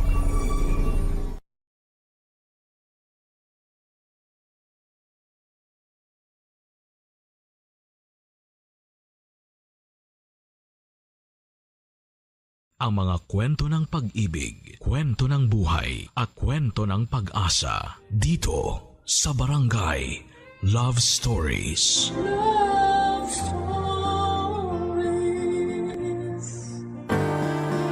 Minsan ang ating mga pangarap ay tila buwan na napakalayo at wari imposibleng abutin. Ngunit para sa pusong puno ng tiyaga at katapatan, ang buwan ay nagiging abot kamay. Ikaw, kabarangay, naabot mo na ba ang mga pangarap na ninanais ng iyong puso? Dear Papa Dudut, magandang araw po sa inyo. Naway nasa mabuti kayong kalagayan habang binabasa ninyo ang liham na ito. Evelyn na lamang po ang itawag ninyo sa akin. 54 years old at isa akong businesswoman. Papadudot magulo pero kapupulutan po ng aral ang naging buhay ko. Kaya ako naisipang ibahagi sa inyo ang kwento ko para sana'y magsilbing inspirasyon sa inyong mga tagapakinig. Maaga ko naulila sa magulang. 6 na taong gulang lamang ako noong madisgrasya kami sa daan. Sabay na namatay ang ama at ina ko, pati na rin ang sanggol na nasa sinapupunan nito. At tanging ako lamang ang nakaligtas sa aksidente. Matapos ng pangyayaring yon ay napunta ako sa poder ng lolo kong si Renato, na noong mga panahong yon ay mag-isa na lamang sa buhay. Simple lamang ang pamumuhay ni Lolo Renato. Wala na rin naman siyang gaanong pinagkakagastusan maliban sa sarili niya, kaya sapat na para sa kanyang trabaho niya bilang janitor. Ayon sa kwento sa akin ni Lolo, may kaya daw ang pamilya nila noong dekada 60. Meron daw kasi silang panaderya na sikat sa lugar nila. Kaso nga lang ay natupok ito ng apoy matapos sumiklab ang isang malaking sunog sa dati nilang tinitirhan. Doon na sila nagsimulang maghirap. Papadudot sa loob ng 6 na taong pagsasama namin ng lolo ko ay marami akong natutunan. Siyang naging sandigan ko sa tuwing ako'y mahina at naging gabay ko sa oras ng kalituhan. Tahimik at masaya ang buhay namin noon hanggang sa pagsapit ng taong 1983. Isang masalimuot na pangyayari ang sumubok sa buhay ko.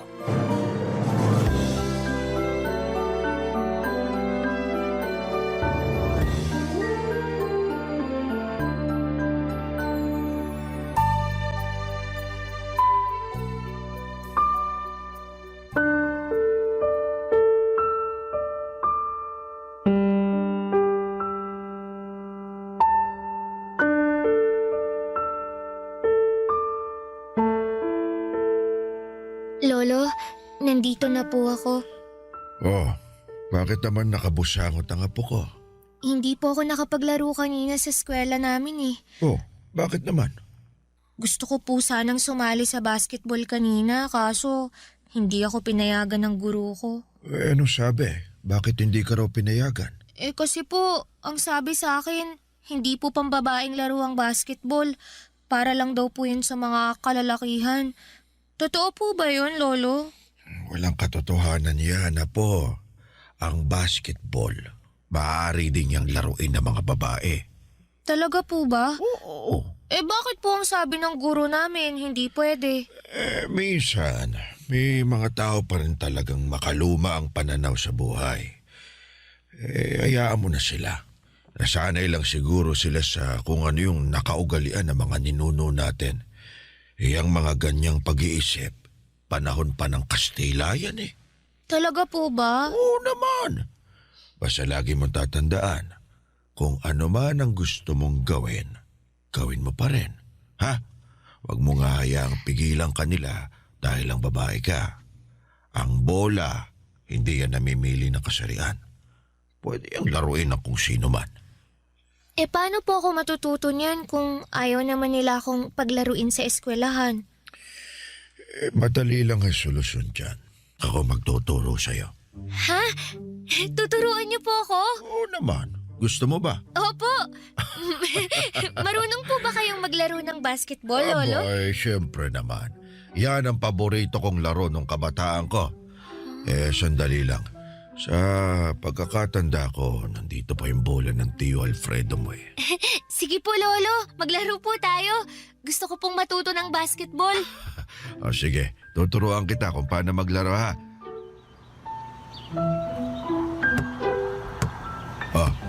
Subukan mong tumira ng 3. Sige po. Oy. Hindi naman pumasok eh. Ang hirap naman pong makapuntos, Lolo. Sus, nagsisimula ka pa lang naman. Konting ensayo pa masasanay ka rin. Panoorin mo kung paano ako tumira. Pasa mo sa akin ang bola. Sige po. Ganito ang gagawin mo ha. Tuwid mo lang yung likod mo tapos tansyahin mo yung ring. Dapat sakto lang yung lakas ng pagbato mo ng bola ha. Apo. Pwede mo ring sabayan ng pagtalon katulad nito. Grabe, Lolo! Lolo, ang husay niyo naman pong maglaro. Kaya niyo pa rin palang tumalon kahit na matanda na kayo. Abay, huwag mo akong minamaliit. Manlalaro ako sa barangay namin nung binata pa ako. Gusto ko rin pong maging kasing husay niyo balang araw. Basta pag-usayan mo lang yung pag-iensayo. Sipag at tiyaga lang ang kailangan dyan. Tandaan mo sa buhay, matinding determinasyon at tibay ng loob ang sandata mo. O ito, subukan mong agawin sa akin ng bola. Sige po. Ay! Ayan! Nakuha ko na yung bola! Yay! Lolo, may problema po ba? Parang hinihingal na kayo ah. Ayos lang ako. Ganito talaga kapag tumatanda na. Magpahinga na muna tayo saglit. Medyo napagod ako ron eh. Sige po. Gusto niyo po bang ikuha ko kayo ng tubig? Sige nga at nauuhaw na ako. Sige po. Evelyn, sandali lang. Po? Umuwi na lang tayo. Parang bumibigat na ang dibdib ko. Ano pong nangyayari, Lolo? Tumawag ka na. Tulog siya sa kapitbahay. Dalian mo! Lolo! Lolo! Lolo, bumangon po kayo dyan! Tulungan niyo po kami! Tulong!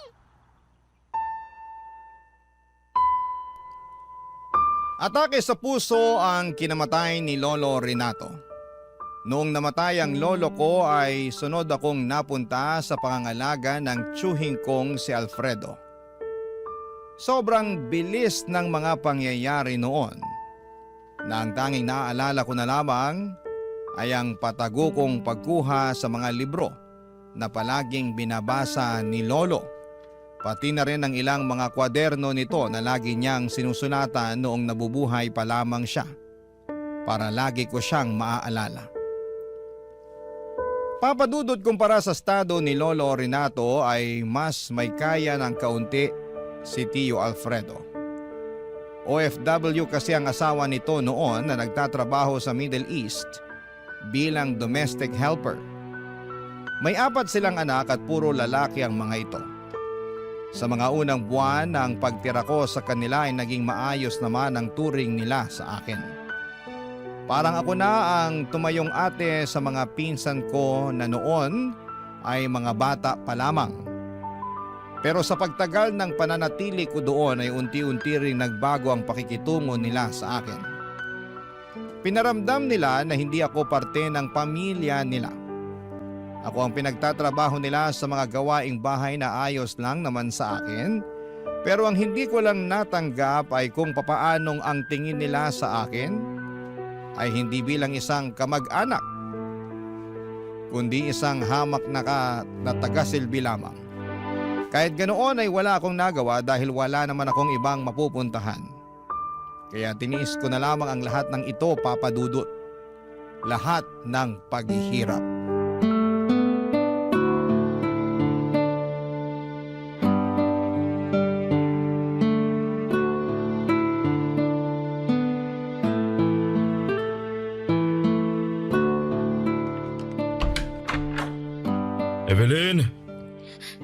Evelyn, nasan ka? Bakit po, Tio Alfredo? Natapos mo na ba yung pinagutos ko sa'yo, ha? Opo, nakapagsaing na po ako. Nakapagluto na rin po ako ng pananghalian natin. Siguruhin mo lang na hindi mo na naman nasobrahan ng alat yung niluto mong ulam, ha? Opo, tansyado ko na po lahat. Kung hindi masyadong maalat, sunog naman. Kababae mong tao, di ka marunong magluto. Wala po kasing nagturo sa akin eh. 13 anyos ka na, dapat marunong ka na sa mga ganyang bagay. Paano ka makakahanap ng mapapangasawa niyan kung hindi ka marunong gumawa ng mga gawaing bahay? Masyado pa po akong bata para mag-asawa, Tio. Hindi ko naman sinasabi na mag-asawa ka na ngayon. Ang gusto kong sabihin, darating din ang panahon na magiging may bahay ka. At dapat maaga pa lang, tinuturuan mo ng sarili mo sa kung anong magiging trabaho mo bilang asawa. Ayoko pong maging asawa lang ang trabaho ko. Gusto ko po, balang araw, maging doktor para makatulong ako sa mga may sakit. Tayog naman ang pangarap mo, Neng. May kakayahan ka ba para maabot yung pangarap mong yan, Aber? Opo, mag-aaral po ako ng mabuti. Oh, at sino naman magpapaaral sa'yo? Hindi po ba kayo? May 4 na akong anak na pinag-aaral. So tingin mo ba kakayanin ko pang magdagdag ng isa pa? Akala ko po ba, hindi po ba nagpunta pa tayo sa eskwelahan nung nakaraang linggo para mag-enroll? Oo, para i-enroll ang mga pinsan mo pero hindi ka kasama doon. Anong inaasahan mo, pag-aaralin din kita? Ang hirap na nga ng buhay, dadagdag ka pa. Ibig niyo po bang sabihin, titigil na ako sa pag-aaral? Pero mag-high school na po ako ah. Hindi mo na kailangan mag-aral pa ng high school. Sapat na yun nakapagtapos ka ng elementarya. Babae ka lang naman eh. Ang kailangan mo lang gawin, makapaghanap ng mayamang mapapangasawa at magiging maayos na buhay mo. Pero Tio, gusto ko pong ipagpatuloy ang pag-aaral ko. Bakit? May pera ka ba? Wala po. O yun naman pala eh. Mag-aral ka kung may pampaaral ka sa sarili mo. Huwag kang umasa sa akin dahil marami akong binabayaran. Dapat nga magpasalamat ka pa't kinupkup pa kita eh.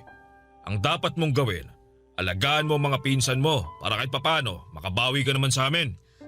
Ano pong gagawin ko kapag nasa eskwela na ang mga pinsan ko? O edi, maglinis ka, maglaba, mamalengke. Lahat ng yan, trabaho ng babae yan. Doon mo na lang ito ng oras mo. Hindi yung nagsasayang ka pa ng oras at pera sa pag-aaral na yan. Di naman ikaw ang bubuhay sa pamilya mo pagdating ng araw eh. Yung asawa mo naman ang gagawa nun. Eh bakit po si Tia? Siya ang kumakayod sa pamilya niyo. Ba't talagang rumarason ka pa? Ano gusto mo palabasin? Nabatugan ako, wala akong trabaho. Totoo naman po na wala kayong trabaho. Sige, ituloy mo yung sasabihin mo. Sasampaling ko yung bunganga mo. Pasensya na po. Bata-bata mo pa, palasagot ka na. Yan ba ang itinuro sa'yo ng magulang mo? Wala kang modo ah. Gusto mo palayasin kita dito eh. Hindi po, wag po. Ayusin mo yung pag-uugali mo, Evelyn. Tandaan mo, wala kang karapatan sa pamamahay na to dahil nakikitira ka lang. Opo, Tio.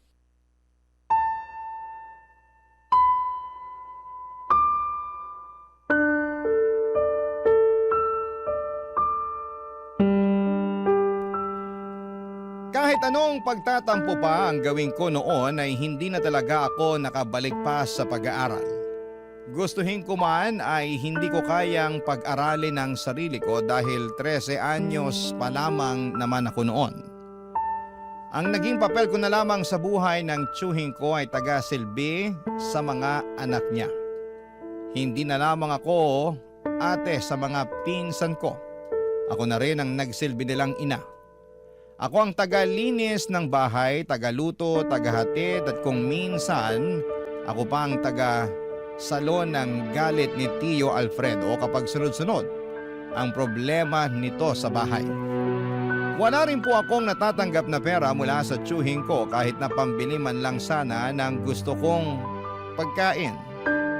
Ang sabi niya ay sapat na raw na pinapakain nila ako at binibigyan ng maayos na tirahan. Wala akong karapatang magreklamo noon dahil totoo nga naman na nakikitira lamang ako sa bahay nila. May isang pangyayari nga noong nagbabakasyon ang asawa nito galing abroad ay wala man lang ako natanggap na pasalubong. Nasa gilid lamang ako noon habang pinapanood ko ang mga pinsan ko na masayang tinatanggap ang mga bago nilang damit, sapatos at laruan. Tuwing lumalabas sila para kumain ay naiiwan ako sa bahay para magbantay. Ganon ang naging buhay ko noon sa poder ng tiyuhin ko. Pero kahit na hindi maganda ang kinakatayuan ko noon, Papa Dudut, ay hindi ko hinayaan ng sarili ko na maging kawawa. Naghanap po ako ng paraan para maiangat ang sarili ko, Papa Dudut. Barangay Love Stories. Barangay Love Stories. Papa Dudut, isang araw ay isang ideya ang pumasok sa isipan ko habang inihahatid ko ang pinsan ko noon sa eskwelahan nila. Pabalik na dapat ako ng bahay noong napansin ko ang ilang high school students na papunta sa open gym nila. Bit-bit ang kanya-kanya nilang upuan. Doon ko napag-alaman na pansamantala pala muna nilang gagawing klase ang gym dahil binabakbak ang dating high school building ng paaralan para patayuan ang bagong gusali. Dahil nasa open space sila ay naisipan kong mag-sit in sa mga nagkaklase. Kapag nakikita ko ng mga mababait na teacher ay hinahayaan lamang nila akong makinig sa klase. Pero kapag nakatsamba naman ako ng masungit ay pinapaalis nila ako. Ganun na po ang naging buhay ko sa sumunod na taon, Papa Dudut. Nakasalalay na lamang sa diskarte para matustusan ko ang mga pangangailangan ko. Bawat oportunidad na dumarating sa harapan ko ay niyayakap ko. Katulad na lamang noong nakita kong nangangailangan ng tagahugas ang tindera sa school canteen. Agad ako nag-volunteer na maging tagahugas, kapalit ng 2 piso para may panggastos ako sa sarili ko. Malaking bagay ng 2 piso noong dekada 80 para sa isang batang tulad ko, Papa Dudut. Sa panandaliang panahon ay nagkaroon ako ng pagkakaabalahan. Pero mabilis din itong natigil dahil mas lumala pa ang kalbaryong pinagdadaanan ko. Nung isang sekreto ang aksidente kong nasaksihan na siyang bumago sa takbo ng buhay ko.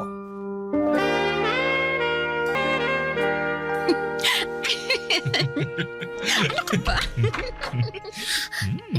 Tiyo! Ay! Sus Mariosep! Alfredo! Akala ko ba walang tao dito? Ay, nako. Evelyn, ano bang ginagawa mo rito? Akala ko ba binabantayan mo mga pinsan mo doon sa eskwela? Umuwi po ako para magpalit. Narumihan po kasi ang damit ko eh. Walang yaka?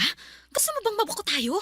Sa susunod, huwag mo akong imbitahin dito sa pamamahay mo kung makikita lang pala tayo ng anak mo. Tapos ang gusto mo pa, dito natin gawin sa salas. Ay, Hindi ko naman ay siya... nako, aalis na ako. Sandali lang. Hindi ko anak to. Tsaka wala naman talaga tao eh. Pasensya na po. Hindi ko alam na may bisita po kayo. Huli ka nga ritong bata ka. Aray! Tiyo! Yung kamay ko po! Kahit kailan, panira ka talaga. Ano ginagawa mo rito? Di ba't inutos ko sa'yo na bantayan mo mga pinsan mo sa eskwela nila? Pinabantayan ko naman po sila eh. Nasa klase sila ngayon kaya naisip kong umuwi muna saglit para sa... Wala akong pakialaman naman yan dahilan mo. Di ka ba marunong kumatok, ha? Bakit bigla-bigla ka nalang pumapasok dito sa bahay? Anong tingin mo rito? Bahay mo ba to? Hindi po. Sa susunod, kumatok ka! Naintindihan mo? Opo, Tiyo. Ngayon, ano mga nakita mo kanina pagkapasok mo? Wala po. Sabihin mo'ng totoo. Nakita ko po na nakayakap po kayo dun sa babae. Yun lang. Opo. Hoy, Evelyn, makinig ka sa sasabihin ko, ha? Wala kang nakita. Intindihan mo? Wala kang nadat ng babae dito. Pag-isa lang ako dito nanonood ng telebisyon. Intindihan mo ba yan? Sagot! Opo. Wala po akong nakita. Wala po. Kapag ito kumalat, ha? Sinasabi ko sa'yo, malilintigan ka sa akin. Wala po akong pagsasabihan ng mga nakita ko. Pangako po, Tiyo.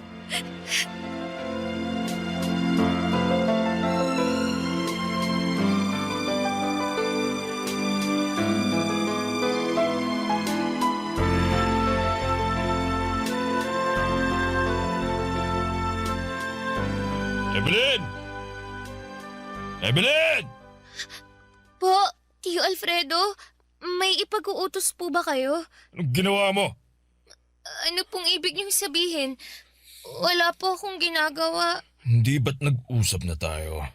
Hindi ko po kayo maintindihan. Ikaw ang nagkalat ng balitang yon, no? Ano pong balita? Umangan ka pa? Ikaw ang nagkalat na may babae ako! Hindi po! Wala po akong pinagsabihan sa mga nakita ko. Anong wala? Paano malalaman ng mga tao na may inuwi akong babae dito sa bahay kung hindi manggagaling sa'yo? Hindi po akong... Huwag ka nang sumagot! Magdadahilan ka pa! Alam ko namang gusto mo akong bawian eh. Nang dahil sa bunganga mo, nag-aaway kami ngayon ng asawa ko. Gusto niyang makipaghiwalay sa akin ngayon. Ano, masaya ka na? Masaya ka na ba na mawawala na ng inang mga pinsan mo? Hindi po.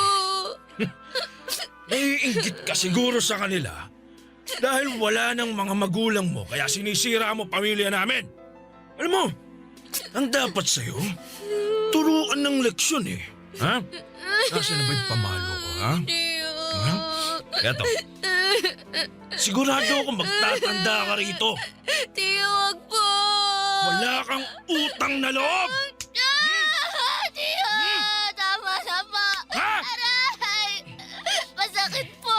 Tama na, Tiyo! Ikaw na nga ang kinupkup namin. Ikaw pa ang malakas na loob na sirain ang pamilya ko. Tama na po! Grabe na po kayo sa akin! Ba't malakas na ang loob mo ngayon? Sumasagot ka na talaga. Ano? Bakit ganyan ka makatingin? Ha? Kaya mo nang lumaban ngayon? Isusumbong ko po kayo sa mga pulis! O edi sumbong mo ako. Gusto mo samahan pa kita eh. Ha? Liga rito. Aray! Tiyo! Yung kamay ko po! Masakit po! Lumayas ka sa pamamahay ko. Ayoko nang makita ang pagmumukha mo rito. Subukan mo pang tumapak sa pamamahay ko. Hindi ka na makakaalis dito ng buhay. Malis ka sa harapan ko. Alis!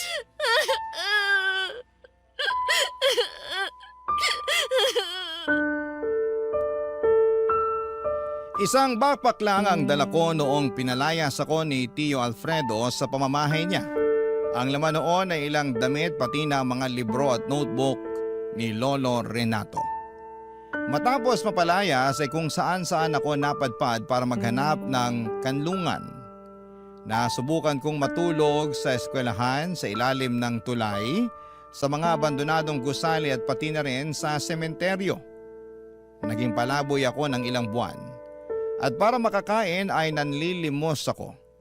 Paminsan-minsan ay nakakahanap ako ng maliliit na trabaho katulad ng pagbibitbit ng mga gamit ng pasahero sa bus terminal at pangangalakal. Naranasan ko rin kumain ng pagpag at mga tira-tirang pagkain na tinatapon sa mga restaurant at fast food. Pakiramdam ko noon ay para bang wala na akong pag-asa sa buhay. Dumating ako sa puntong gusto ko nang sumuko dahil hindi ko makuha kung bakit sa murang edad ay dinaranas ko ang ganong klase ng buhay.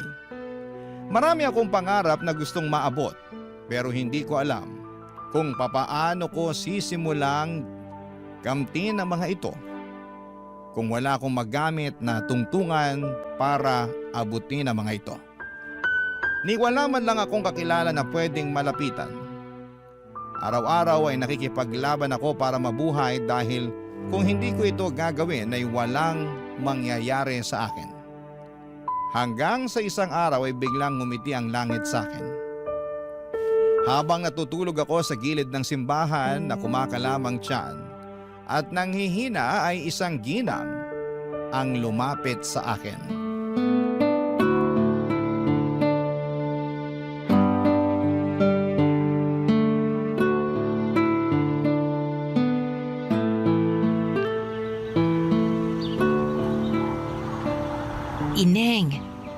Ineng, kumising ka na dyan. Ano po yun? Hindi ka ba naiinitan dyan sa kinahihigaan mo? Abay, tirik na tirik ang araw, oh. Pasensya na po. Bawal po bang matulog dito? Hindi naman, pero pwede kang lumipat ng pwesto kung gusto mo para hindi ka na mainitan dyan. Ako, kawawang balat mo niyan. Hindi ko na po napansin na mataas na pala ang araw. Hindi po ako nakatulog ng maayos kagabi. Umulan po kasi. Naku, kawawa ka naman. Hindi ka pa siguro kumakain. Ay, sandali lang. May dala akong tinapay dito sa bag ko. Oh, heto, tinapay. Para naman magkalaman ng sikmura mo. Maraming salamat po. Oh, tapos ito, piso, pambili mo ng panulak. Maraming salamat po, Ale. Neng, ano palang pangalan mo? Evelyn po. Ah, ako naman si Nenita. Palagi kitang nakikita dito sa tabi ng simbahan kada linggo eh. Pero hindi ko pa nakikita ang mga magulang mo. Nasaan ba sila? Wala na po akong magulang. Namatay po sila sa aksidente. Ay, mahabaging Diyos. Mukhang ang bata mo pa para mawala ng magulang ah. Ilang taon ka na ba? 14 po. Wala ka bang ibang kamag-anak na pwedeng kumupkup sa'yo? May tsuhin po ako pero pinalayas niya po ako. Ay, bakit naman? Akala po kasi niya Ako yung nagkalat na may iba siyang babae. Nagalit siya tapos pinaalis na niya ako sa bahay nila. Kaawaan ka ng Panginoon. Paano ka nila natitiis na palaboy-laboy na lang sa lansangan? Nasanay na po ako. Simula nung nawala ang mga magulang ko, pati na rin si Lolo Renato. Wala na akong naging kakampi sa buhay. Sanay na po akong mag-isa. Alam mo, Evelyn, hindi ka naman talaga nag-iisa eh. Kapag kailangan mo ng kasama, ng makakausap. Ayan, bukas ang simbahan para sa lahat ng tao. Manalangin ka. Kausapin mo ang Panginoon. Nakapasok ka na ba dyan? Opo, minsan kapag nanlilimos po ako. Kaso, ipinagtatabuyan lang ako ng mga tao eh. Nandidiri yata sila sa akin. Gusto mo bang sumama na lang sa akin? Saan po? Sa bahay ko. Maliit lang yung bahay na yon pero sa tingin ko, kakasya naman tayong dalawa doon. May isang kutsyon ako na hindi na nagagamit. Maaari mo yung gamitin kesa nagtitiis ka dito sa mga karton. Saan po yung bahay niyo? Malayo po ba? Ay, malapit lang dito. Nilalakad ko nga lang eh. Pauwi na ako. Gusto mo bang sumama? Baka po mamaya may kapalit ito. Wala po akong pambayad ng upa. Hindi ako nagpapaupa, iha. Isa pa, libre itong pagkukup ko sa'yo. Bukal ito sa kalooban ko. Pero bakit niyo po ako tinutulungan? Hindi naman po tayo magkaano-ano ah. Hindi kailangang magkadugo para magtulungan. Kung kaya ko namang tumulong, bakit hindi? Isa pa, naaawa ako sa sitwasyon mo. Bata ka pa at kapag nagabayan ka ng maayos, nako, baka maaayos pa natin ang kinabukasan mo.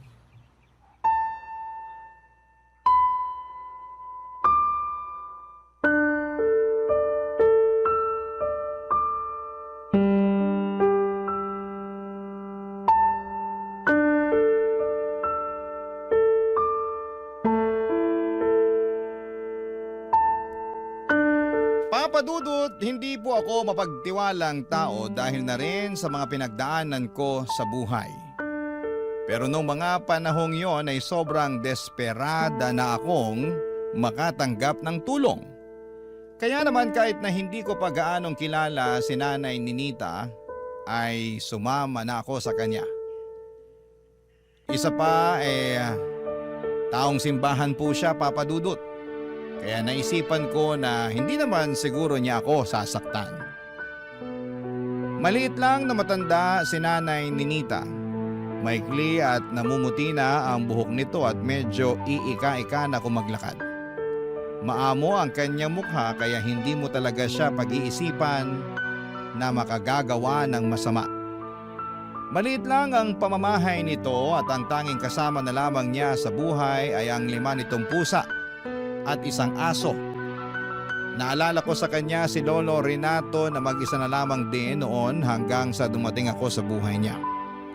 Ang kwento niya sa akin ay maagang nabiyuda si Nanay Ninita matapos pagnakawan ng asawa nito habang naglalakad pauwi galing trabaho.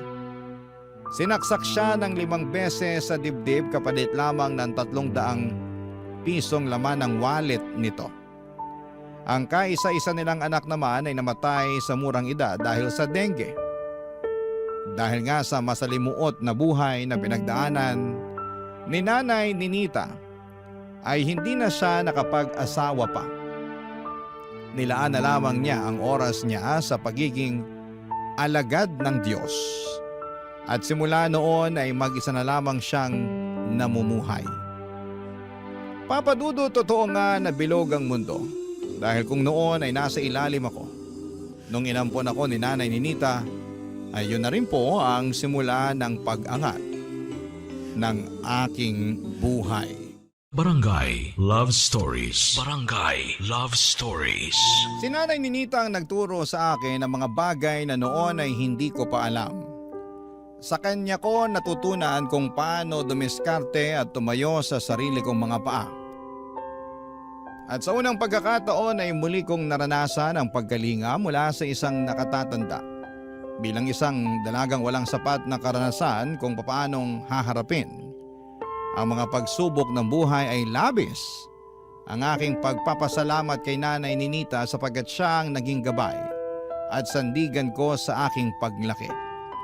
Pinag-aral po ako ni Nanay Ninita at kahit mas matanda na ako kesa sa mga kaklase ko, ay hindi ko yon inalintana.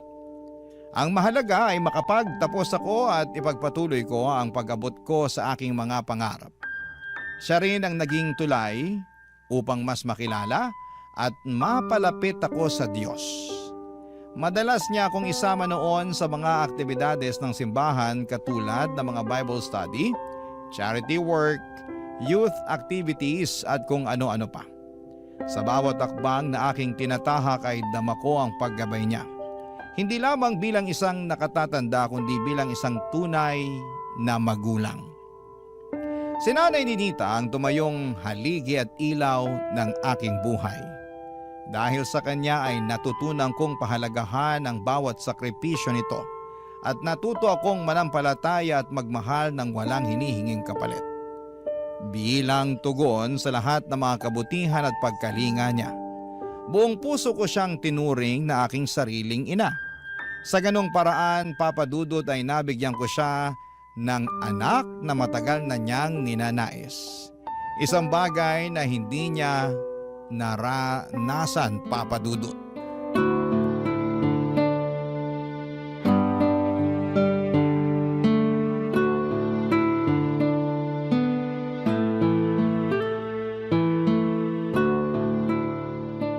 Nay Ninita?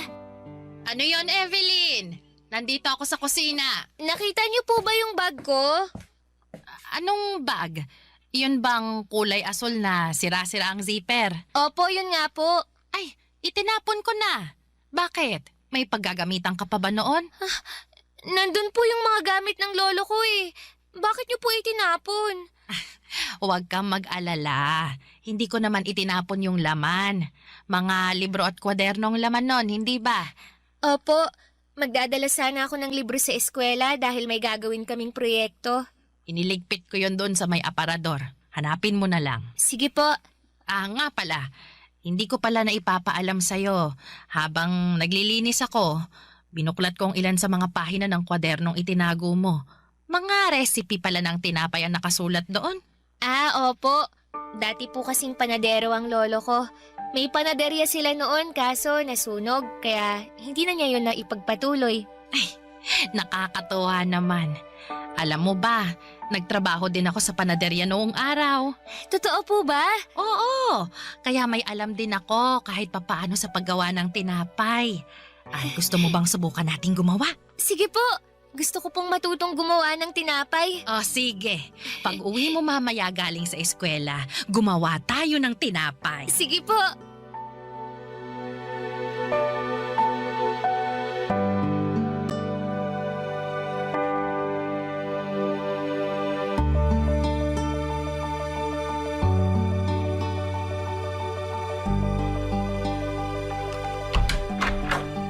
Nay Ninita, nandito na po ako. Oh, Evelyn, nakauwi ka na? Ay, sakto. Katatapos ko lang ihanda itong mga gagamitin natin sa paggawa ng tinapay. Ano pong klaseng tinapay ang gagawin natin? Monay! Mas mura ang mga sangkap nito kaya ito muna ang unahin nating gawin. Mahirap po bang gawin yan? Naku, madali lang. Kailangan lang nating magmasa ng harina na may mantika, tubig, pampaalsa at kaunting asin. Gusto mo ba ikaw ang magmasa? Opo. O sige, ang una mong gagawin, paghalu-haluin mo muna ang mga tuyong sangkap. Pagkatapos, maglaan ka ng butas sa gitna ng harina, saka mo ilagay ang mantika at tubig. Ganito po ba? Oo, ganyan nga. Tapos tantsahin mo na lang muna yung tubig para hindi maparami ang lagay mo. Nailagay ko na po. Ano pong kasunod? Masahin mo na lang ng mabuti hanggang sa lumambot. At kapag hindi na dumidikit sa kamay mo, pwede na yang itabi. Hindi po ba natin tululutuin agad? Hindi muna, kasi aantayin muna natin siyang umalsa. Bakit po? Para mas malaki at malambot kapag naluto na. Gaano po katagal? Kailangan nating maghintay ng 1 hanggang 2.5 oras. Ay, ang tagal naman po nating maghihintay. Sabik na akong magluto eh. Hindi po ba pwedeng iluto na natin agad pagkatapos paghalu-haluin? Ay, hindi pwede. Kailangan nating sumunod sa tamang proseso. Alam mo, Evelyn, sa paggawa ng tinapay, kakailanganin mo ng mahabang pasensya. Hindi mo kailangang madaliin ang proseso kasi kapag minadali mo, ay masasayang lang ang pinaghirapan mo. Katulad lang din yan sa buhay. Hindi natin agad-agad nakakamit ang tagumpay. Alam mo kung bakit? Bakit po, Nay Ninita? Dahil may wastong oras ang lahat ng bagay. Minsan, kailangan lang talaga nating maghintay.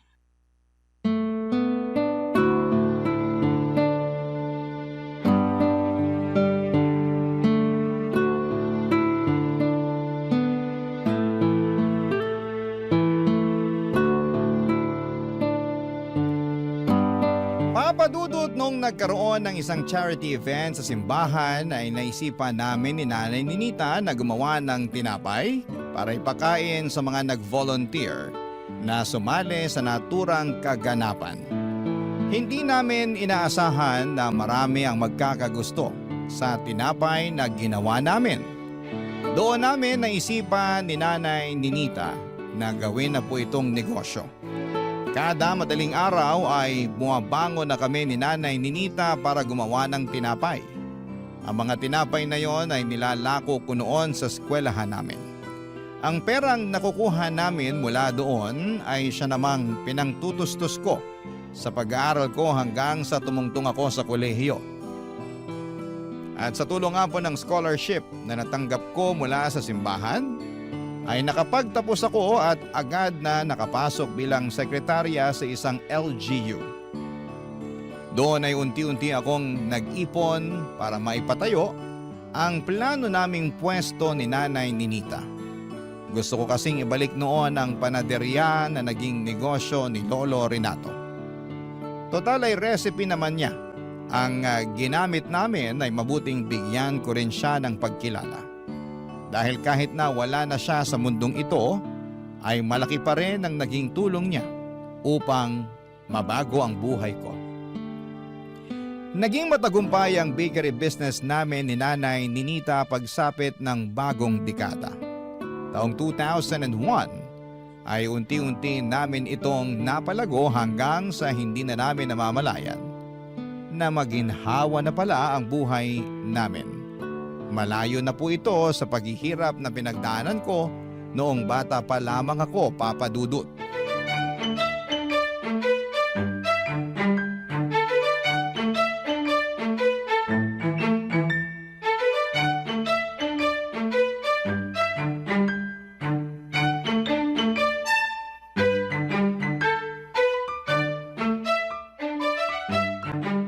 Evelyn, natapos mo na ba yung... Op. Wait a minute, kaping mainit. Diyan lang po muna kayo sa kinatatayuan nyo. Oh, bakit? May sorpresa po ako sa inyo. Ipikit nyo muna yung mga mata nyo. Ano na namang sorpresa yan? Oh, eto na, nakapikit na ako. Sandali lang po. Inaayos ko lang yung ibang detalye, ha? Ayan. Ready na po ba kayo? Ready na ako. Buksan nyo na po yung mga mata nyo. Charan! Ay, totoo ba yan, Evelyn? Opo. Nung lumabas kayo kanina papuntang palengke, naisip kong mag-bake ng cake para sorpresahin kayo. Matagal ko na pong plano to eh. Nako! Ay, ang ganda. Saan mo naman natutunang gumawa niyan? May binili po akong cookbook. Sinundan ko lang kung anong nakasulat doon. Sige na, Nay. Tikman niyo po. Sige na nga. Matikman nga yung gawa mo. Masarap naman ba yan? Hindi po ako sigurado. First time ko palang gumawa eh. Ay, sandali lang po. Ikukuha ko kayo ng platito. Sana hindi matigas yung tinapay. Gaano po kalaki yung gusto nyo? Nako, bigyan mo ako ng malaking slice dahil gutom ako. Ay, napagod akong mamalengke. Sige po. Yan. Isang malaking slice para sa inyo. Ayan na, Nay. Tikman nyo na po.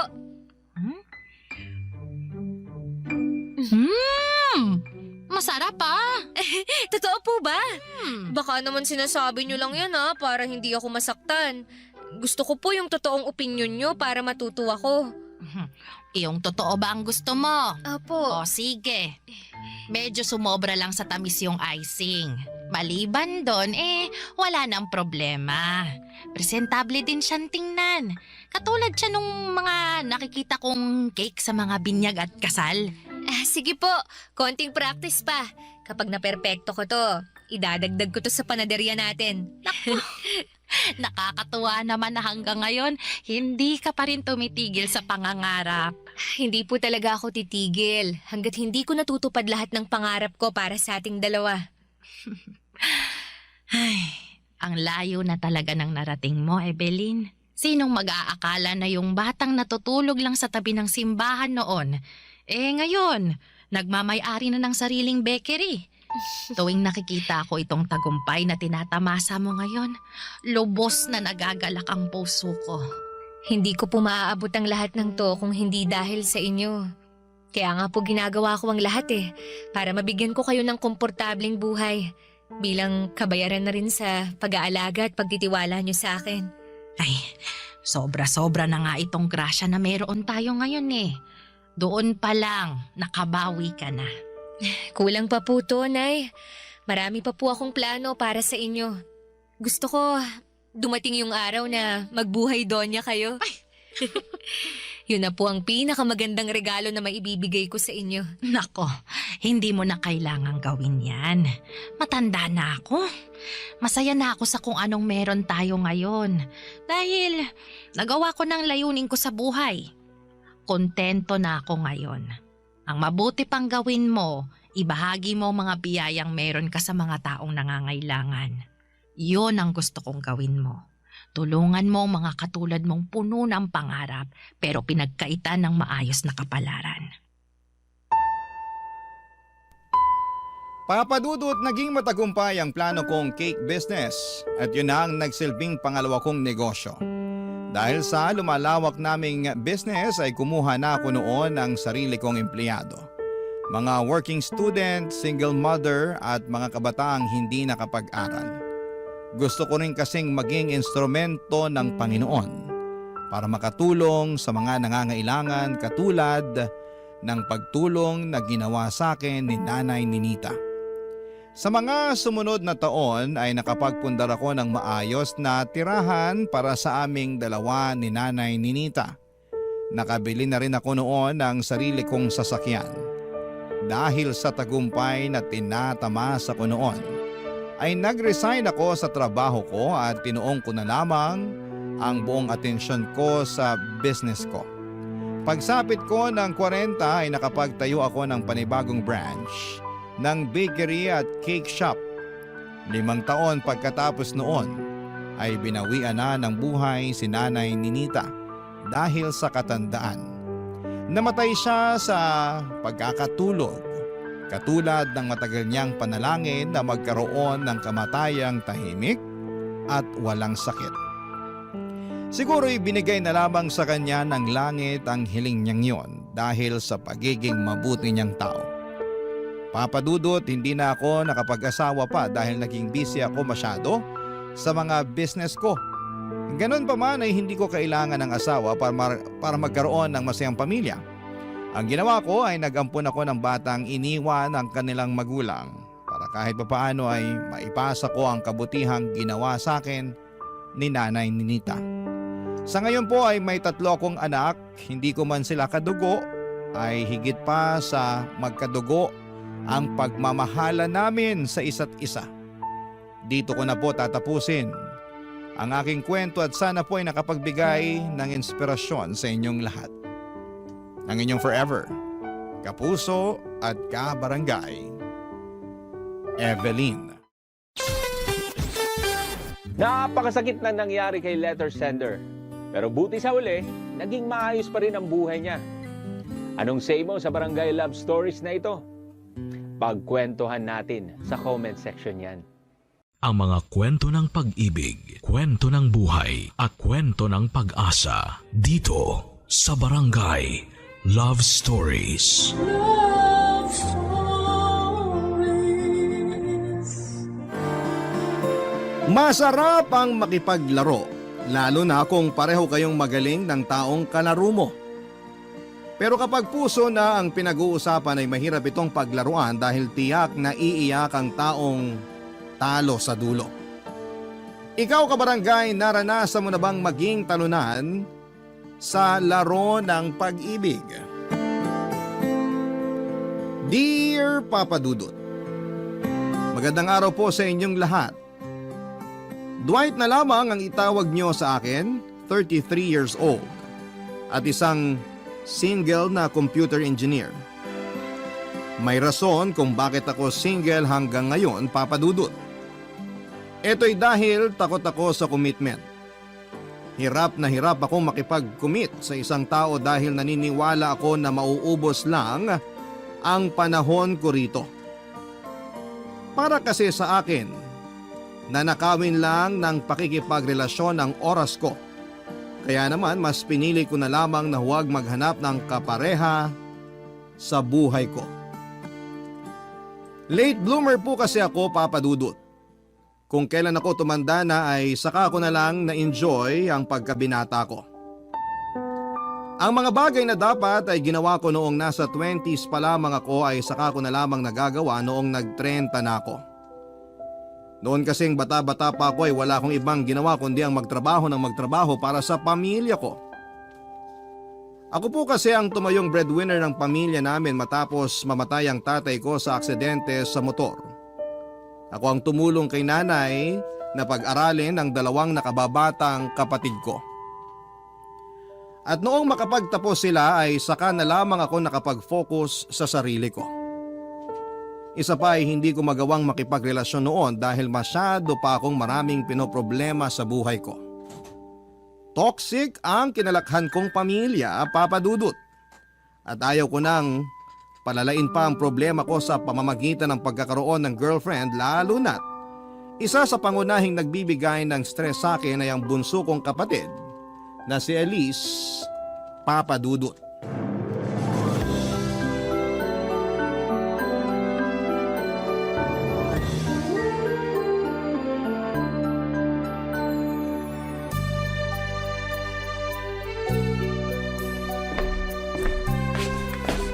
O Elise, anong ginagawa mo dyan? Bakit hindi ka pa nakabihis? Wala ka bang trabaho ngayon? Wala, nag-resign na ako. Ano? Wala ka pang 1 buwan doon sa pinapasukan mo ah. Ayoko na doon. Ang swapang ng boss ko. Lagi akong pinipilit mag-overtime, hindi naman dinadagdagan ng sweldo ko. Elise naman, ang daming tao dyan. Hirap na hirap makahanap ng trabaho tapos ikaw, sasayangin mo lang ibinigay sa'yo? Ano magagawa ko kung ayaw ko sa trabahong yun? Ikaw naman nagpumilit sa akin na pumasok doon, di ba? Oo, nakiusap ako sa kaibigan ko na i-recommend ka niya sa pinapasukan niya. Kasi ilang buwan ka nang walang trabaho. Mabuti nga kinuha ka nila tapos sasayangin mo lang? Bawal ba magreklamo? Sa bulok yung sistema nila Porket desperada na ako makahanap ng trabaho, aabusuhin na nila ako? Hindi naman pwede yun. Kaysa naman nakatambay ka rito sa bahay. Ano, buhay prinsesa ka na lang. Tagahintay ng grasya. Ang galing mo naman. Maghahanap ako ng sarili kong trabaho. Hindi ko kailangan ng tulong mo. Ha? Kailan pa? Wala ka pa nga napapatunayan Simula pagkabata, sa akin ka na nakaasa. Paano ako maghahanap ng trabaho sa ganyang ugali mo? Bakit? Ginusto ko ba yung tulong mo? Hiningi ko ba yun sa'yo? Tinulungan kita kasi kapatid kita. Kung kapatid mo pala ako, huwag mong isumbat sa akin yung mga naitulong mo.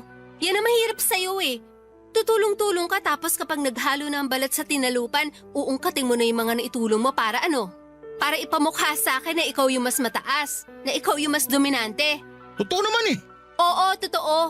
Pero wala kang karapatang bastusin ang pagkatao ko dahil may kakarampot kang naitulong sa buhay ko. Kakarampot? Pinag-aral kita. Hinanapan kita ng trabaho. Galing sa bulsa ko nagpapakain sa'yo. Saan yung kakarampot doon? Masama bang magsalita? Masama bang punahin ka lalo na kung nakikita ko yung mga pinagpaguran ko na pupunta lang sa wala? Ayan, dyan ka magaling. Ang magbilang. Isama mo na rin sa listahan pati yung pagpalit mo ng diaper ko nung baby pa ako. Yan naman yung gusto mo, di ba? Yung araw-araw ipinapaalala mo sa akin na wala akong narating, na ikaw lang yung magaling. Bakit kasalanan ko? Bakit ako yung mali? Ako yung bumubuhay sa atin pero ako pa yung masama. Sa pamilyang to, ako yung naghahanap buhay. Ako yung nagpapakahirap. Nagpapakapagod para mabuhay kayo tapos ano? Ako yung kontrabida? Hindi ko sinusumbat yung mga bagay na nagawa ko sa'yo. Ang gusto ko lang naman, pahalagahan mo yung mga paghihirap ko. Pinag-aral ko kayong dalawa ng ate mo, tapos ganito yung sukling makukuha ko. Yung isa buntis, tapos ikaw walang trabaho. Magalit na kayo kung magalit, pero nagagalit ako sa inyo dahil pagod na ako sa totoo lang. Alam mo kung ano yung nakakalungkot?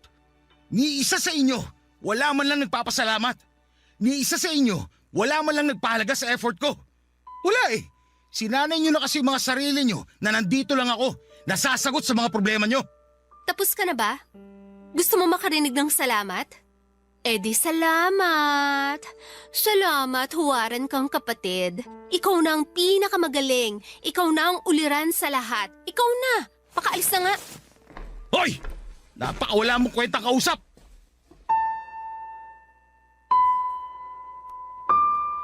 Nasanay na ako sa ganong klase ng buhay, Papa Dudut. Lagi na lamang kasi sa akin nakaasa ang lahat. Mula umaga hanggang gabi ako lahat ang humaharap sa mga problema ng pamilya namin. Matanda na ang mga kapatid ko kung tutuusin pero parang wala man lang silang pinagkatandaan. Dahil sa akin pa rin sila umaasa. Kapag naman naglalabas ako ng hinanakit sa kanila ay ako pa rin ang lalabas na masama. Ang malala, sa halip na maintindihan ako ng nanay namin ay mas kinakampihan pa niya ang mga kapatid ko. Ako raw ang panganay at kailangan ako ang umintindi sa mga nakababata kong kapatid. Ako na nga yung tumutulong sa kanila pero ako pa yung pinagkakaisahan.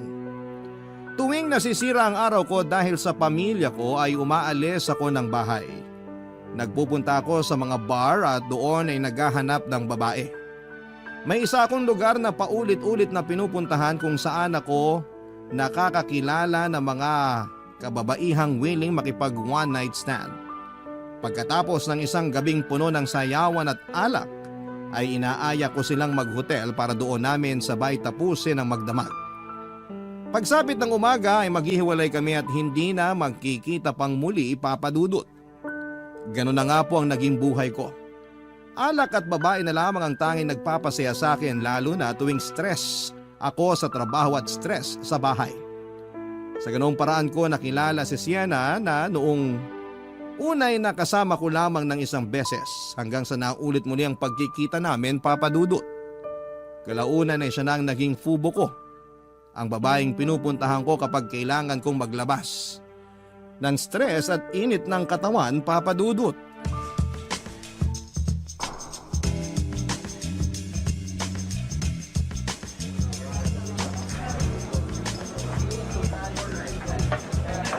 Wednesday ngayon ah. Bakit bigla ka nag-aya?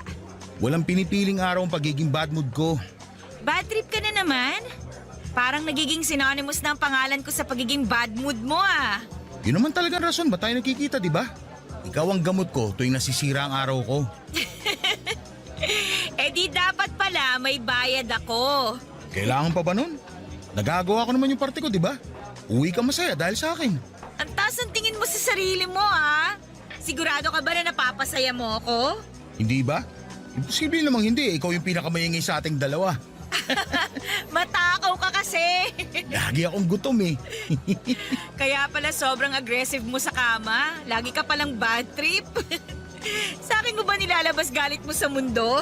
Hindi lang galit nilalabas ko, pati init at sarap ng katawan. Oo, ako pala yung punching bag mo ha. Binubugbog mo ko sa ibang paraan. Eh dahil dyan, sagutin mo tong isang bucket ngayong gabi. Bakit ako? Dapat hati tayo. Ikaw nagyaya eh. Dapat ikaw magbayad. Ganun na ba ngayon? Ganun naman talaga dapat no. Lumabas ako para sa'yo kaya ilibre mo ako. O sige na nga. Pero sa'yo yung hotel mamaya ha. Para fair. Kailangan pa ba nun? May sasakyan naman ako eh. Doon na lang tayo. Ibang klase ka rin ha. Ang kuripot mo talaga. Pero maganda yon. Hindi ko pa nasusubukan sa sasakyan. Wag na pala. Bagong linis lang yung sasakyan ko. Baka madumihan ka agad. Oy, wala nang bawian. Wala. Binabawi ko na. Cheers tayo. Cheers para sa pamilyang toxic. Oh, cheers para sa pusong sawi. Teka, mali pala. Dapat ang hinihiling natin, yung positive. Hindi yung mga nega sa buhay. Ano ba dapat? Ganito. Cheers para sa pagkakaroon ng kasama tuwing bad trip ako. Okay. Cheers para sa manlilibre sa akin ngayon!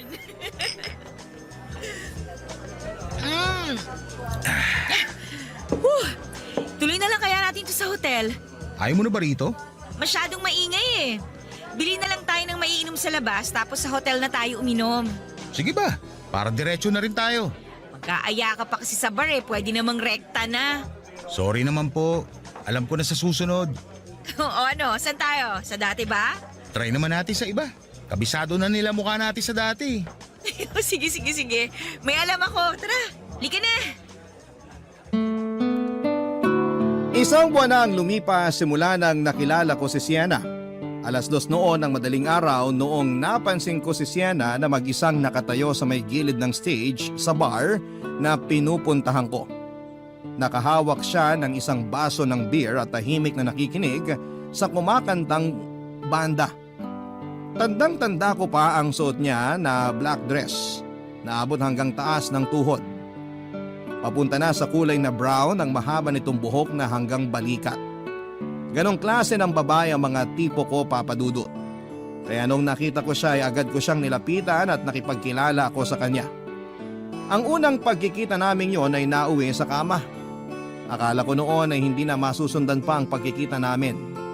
Ganon kasi karaniwan ang mga nai-encounter kong babae. Pagkatapos naming pagsaluhan ng isang mainit na gabi ay hindi na ulit kami nagkikita kahit kailan. Pero sa pagkakataong yon ay nagkita ulit kami ni Sienna sa parehong bar pagkalipas ng ilang araw. Pinagsaluhan ulit naming dalawa ang ilang bote ng beer saka namin ito tinapos sa loob ng isang hotel malapit sa amin. Nang gabing yon ay naisipan naming dalawa na maging magpartner na lamang sa kalokohan. Nagpalitan kami ng contact number at tuwing kailangan niya ng kasama ay ako ang tinatawagan niya. Ganon din ako na kapag buwisit na buwisit ako sa buhay ay tinatawagan ko siya. Simula noon ay naging fubo na kami ni Sienna, Papa Dudut. Kaming dalawa ang madalas na magkasama sa mga kalokohan para mawala ang problema naming dalawa ng mga panahong yon, Papa Dudut. Barangay Love Stories. Barangay Love Stories. Magandang babae si Sienna, Papa Dudut, pero napaka-misteryosa niyang tao. Tuwing magkasama kami ay ayaw niyang pinag-uusapan namin ang tungkol sa buhay namin.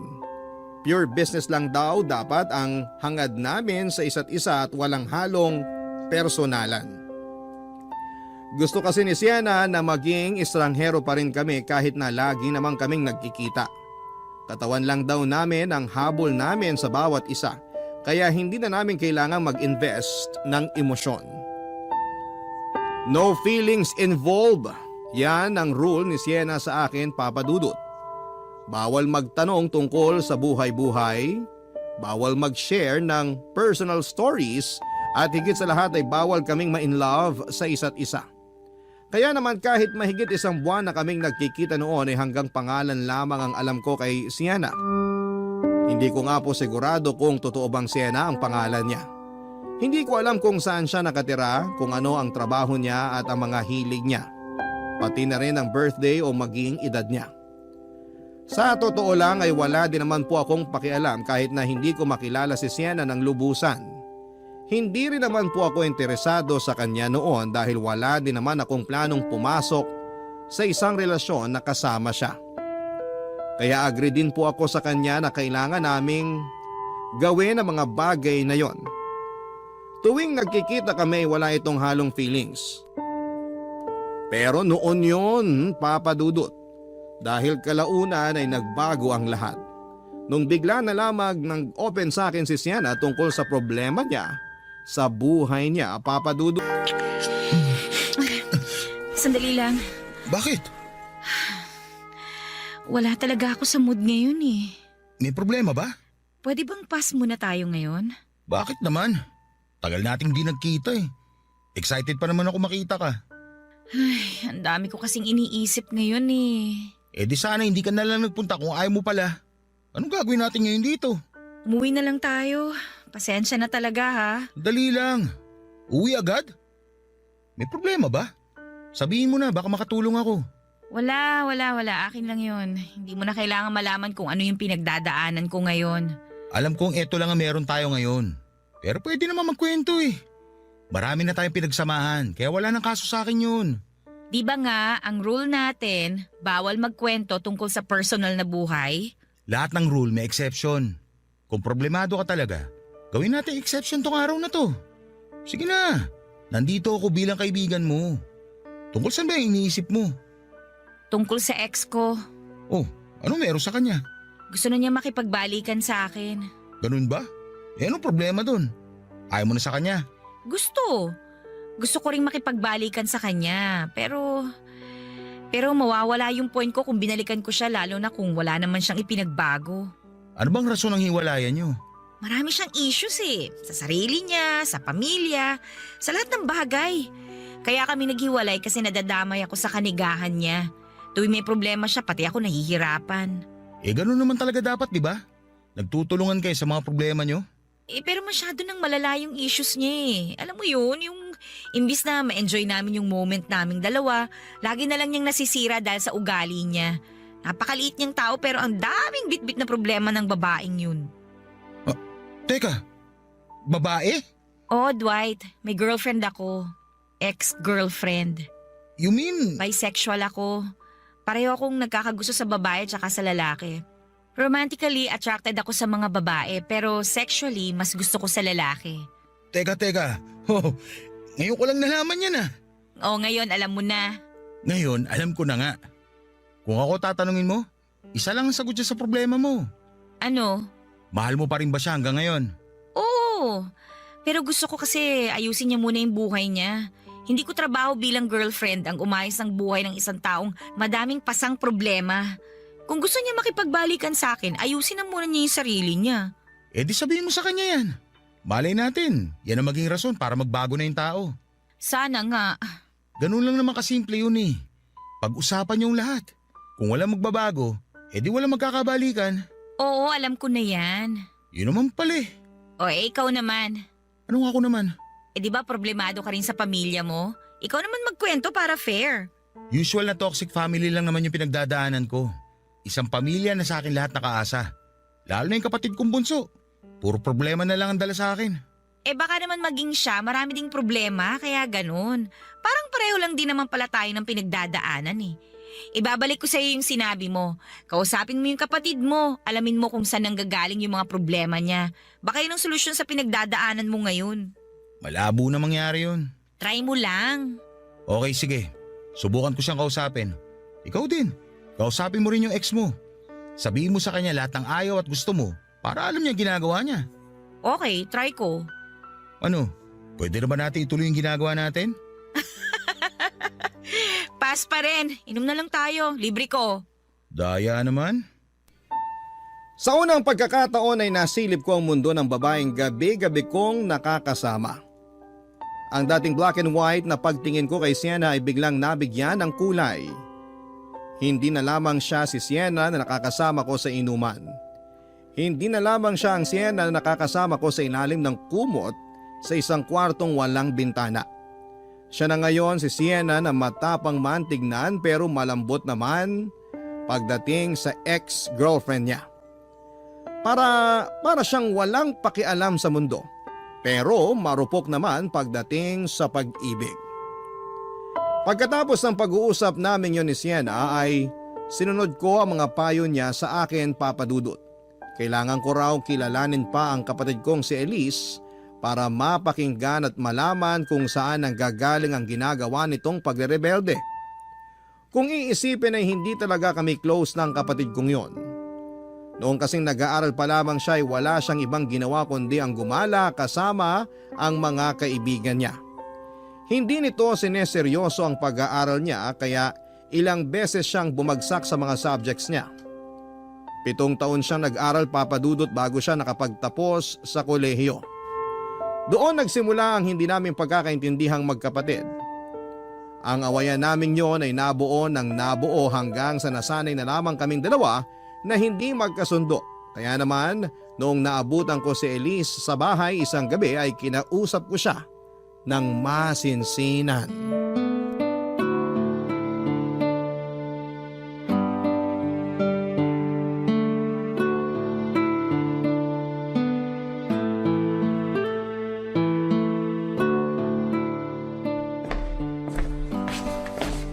Elise, may ginagawa ka ba?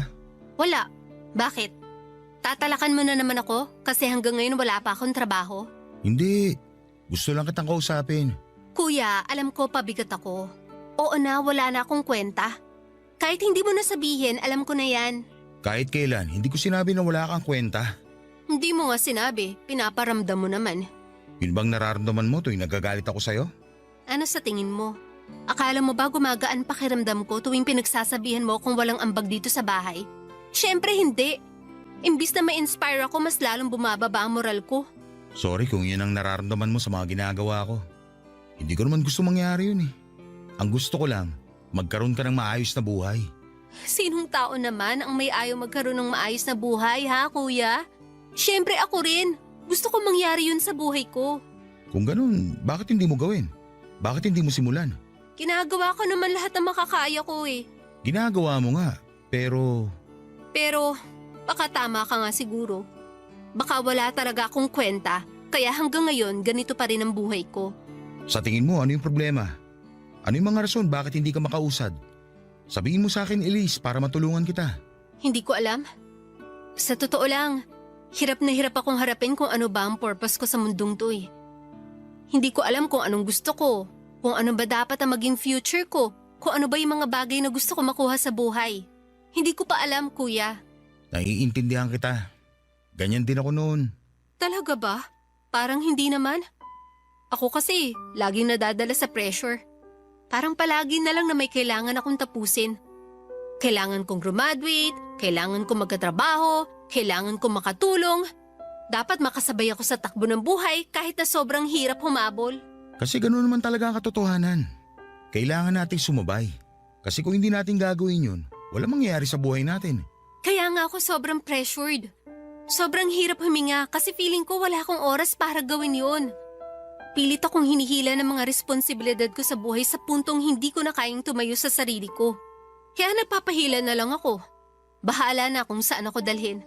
Lahat naman tayo nagpapahila lang eh. Pero dapat, ipakita mo sa sarili mo na kahit sobrang huli ka na, kaya mo pa rin humabol. Ako rin naman, bata pa lang. Na-pressure na ako sa mga responsibilidad na yan. Hindi naman sa nagre-reklamo ako. Gusto ko rin naman makatulong. Pero yun nga, tao lang din ako. Napapagod din. Mahirap kasi tayo at dahil mahirap tayo, wala tayong oras para tumigil at pag-isipan kung ano yung plano natin sa buhay. Yun yung hindi ko magawa, kuya. Hindi ko magawa mag-isip kung ano ba dapat ang kailangan kong gawin kasi araw-araw binabagabag ako ng utak ko. Matanda na ako na dapat may ginagawa na ako hindi lang para sa sarili ko kundi para sa pamilya natin. Nahihiya ako sa iyo kasi wala pa akong naibabalik. Nahihiya ako dahil hanggang ngayon, ganito pa rin ako. Isang babaeng walang direksyon ng buhay. Hindi mo naman kailangan magbalik eh.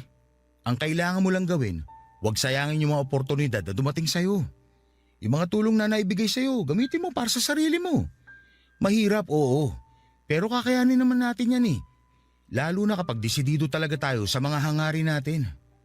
Pero di bale, hindi kita mamadaliin. Sorry kung paminsan-minsan nagagalit ako sa'yo. Sorry din, kuya, kung nasasagot-sagot kita. Pasensya na sa mga nasabi ko sa'yo. Okay lang yun. At least ngayon, alam ko na ang rason. Ngayon, pwede na tayo magsimula ulit. Salamat, kuya.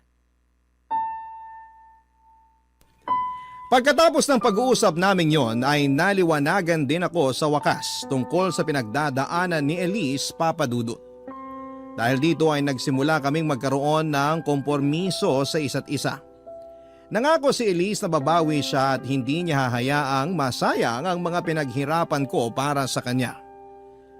Nang mga oras na yon ay maghahanap daw siya ng trabaho para makatulong sa mga gastusin sa bahay. Samantala, binigyan ko naman si Elise ng sapat na oras para pag-isipan at pagplanuhan ang future niya. Sinabi ko sa kanya na hindi ko na siya ipe-pressure sa mga desisyon niya sa buhay. Nangako rin ako na magiging kuya ko sa kanya na pwede niyang takbuhan kapag nangangailangan siya ng tulong. Tuwang-tuwa noon ang nanay namin dahil noon lamang niya ulit kami nakita ni Elise na nagkasundo. Sa totoo lang ay gumaan din ang loob ko noon, Papa Dudut. Para akong nabunutan ng tinik. Masarap pala sa pakiramdam ang magkaroon ng tahimik na pamilya kung saan ay walang away, inggitan at sisihan. Sobrang laki ng pasasalamat ko noon kay Sienna dahil siya ang dahilan ng lahat ng yon, Papa Dudut. Hindi naglaon ang dating pagtingin ko sa babaeng yon ay unti-unting nagbago. Kung babaeng parausan lamang ang turing ko sa kanya noon, noong mas nakilala ko pa siya ay ayoko mang aminin, ay dahan-dahang nahulog na ang loob ko para kay Sienna. Mahal ko na siya, Papa Dudut. Barangay Love Stories. Barangay Love Stories.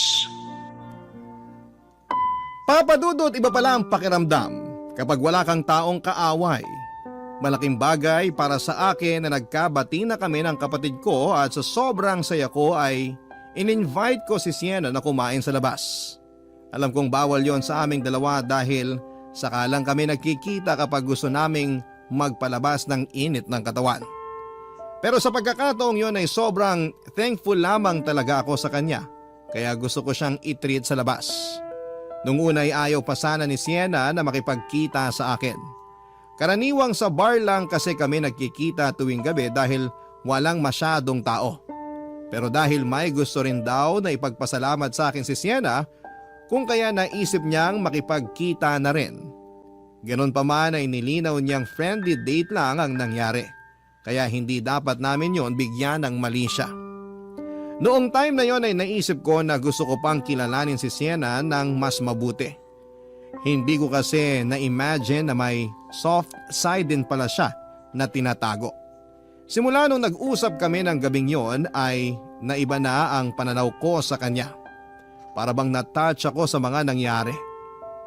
Naisip ko na baka nakabuo na siya ng tiwala sa akin. Kaya niya nagawang mag-open ang kanyang saloobin at gusto kong palawakin pa ang relasyon naming yon. Sa loob-loob ko ay parang gusto ko na siyang i-pursue noon, Papa Dudut. Kahit na alam kong ayaw niyang makipagrelasyon sa lalaki, ay sinubukan ko pa rin ang swerte ko at nagtapat ako ng nararamdaman ko para sa kanya.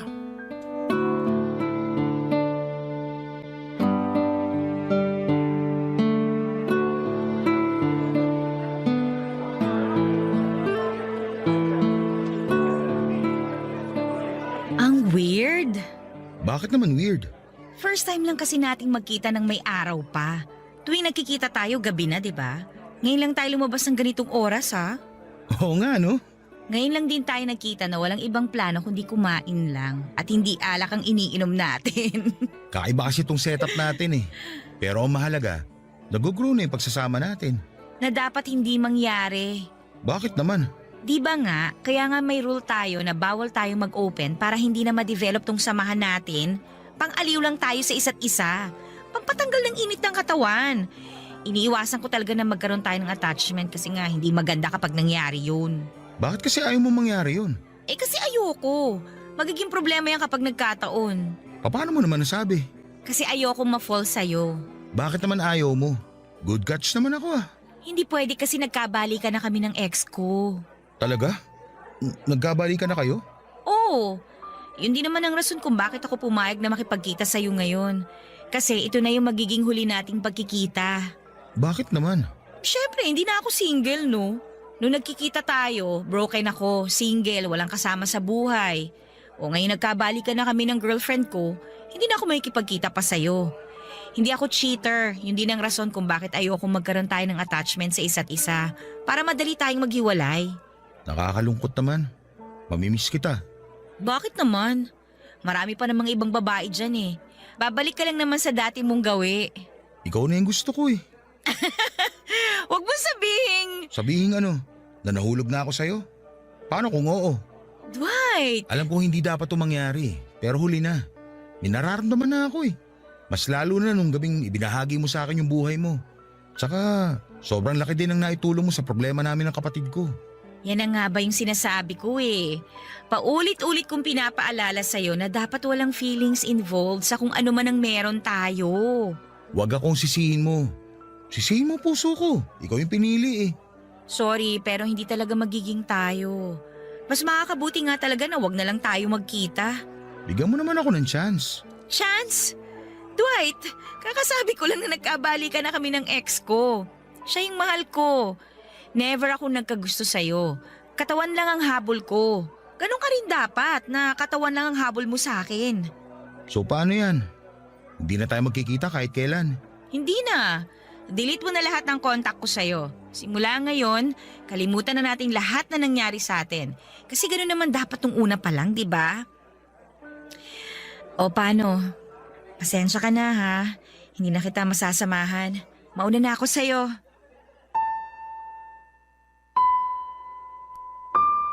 Nalungkot ako, Papa Dudut, sa pagkakahiwalay namin ni Sienna.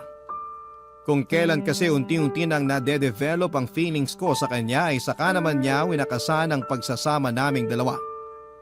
Masaya ako na masaya na siya, kaso nga lang nakakalungkot din dahil masaya siya sa piling ng iba. Wala naman po akong ibang choice kundi ang sumunod sa gusto nito. Kung ayaw na niyang ituloy ang ginagawa namin ay wala na akong magagawa pa doon. Pagkatapos ng date namin yon ay nagpaalam na kami sa isa't isa at hindi na nagkita pang muli.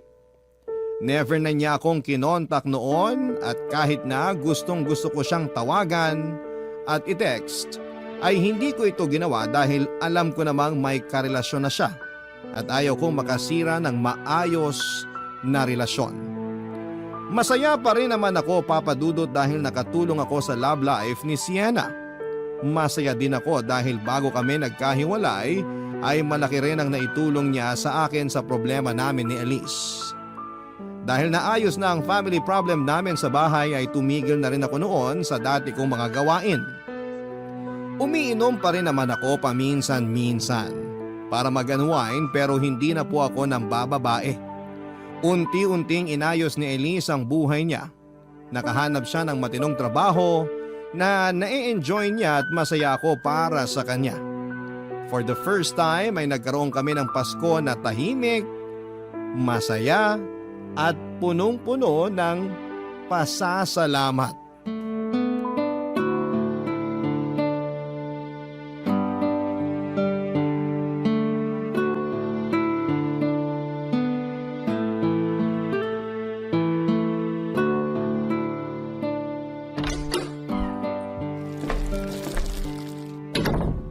Nandito na ako. Uy, sakto kuya. Nabili mo ba yung pinapabili ko? Oo, kumuha ko ng 2 manggang hinog. Para saan ba to? Gagawa ko ng mango graham. Sarap naman. Parang ngayon lang kita makikita magluto ah. Hindi naman yung lulutuin eh. Yun lang ang kaya kong gawin, kaya yun ang ambag ko ngayong Noche Buena. Ito naman yung akin. Cake. Lapag ko na dito sa mesa. Mukhang marami tayong kakainin ngayong gabi ah. Oo nga eh. Nakakatuwa kasi ngayon lang ako nakaramdam ng ganito sa Pasko. Anong ibig mo sabihin? Ngayon lang ako naging masaya. Naalala mo ba last year? Kumakain tayo ng walang kibuan kasi nagkasagutan tayo noon. Talaga ba? Hindi ko na maalala eh. O kaya, galing kasi ako sa labas. Pinagalitan mo ko kasi mas importante pa sa akin ang mga kaibigan kaysa sa pamilya noon. Pero ngayon nagbago na ako. Priority ko na ang pamilya natin. Nakakatuwa naman kung ganun. Masaya ako na matatapos ang taon na nagkapatawaran na ang lahat. Tsaka isa pa kuya, may bisita pala ako ngayon. Talaga? Nasaan? Papunta pa lang siya rito. Baka darating na rin yon maya-maya. Sino ba yun? Basta, papakilala ko siya sa inyo nila mama pagdating niya. Boyfriend mo ba? Basta, surprise ko siya sa inyo. Oh, siya na yata yan. Ako na magbubukas.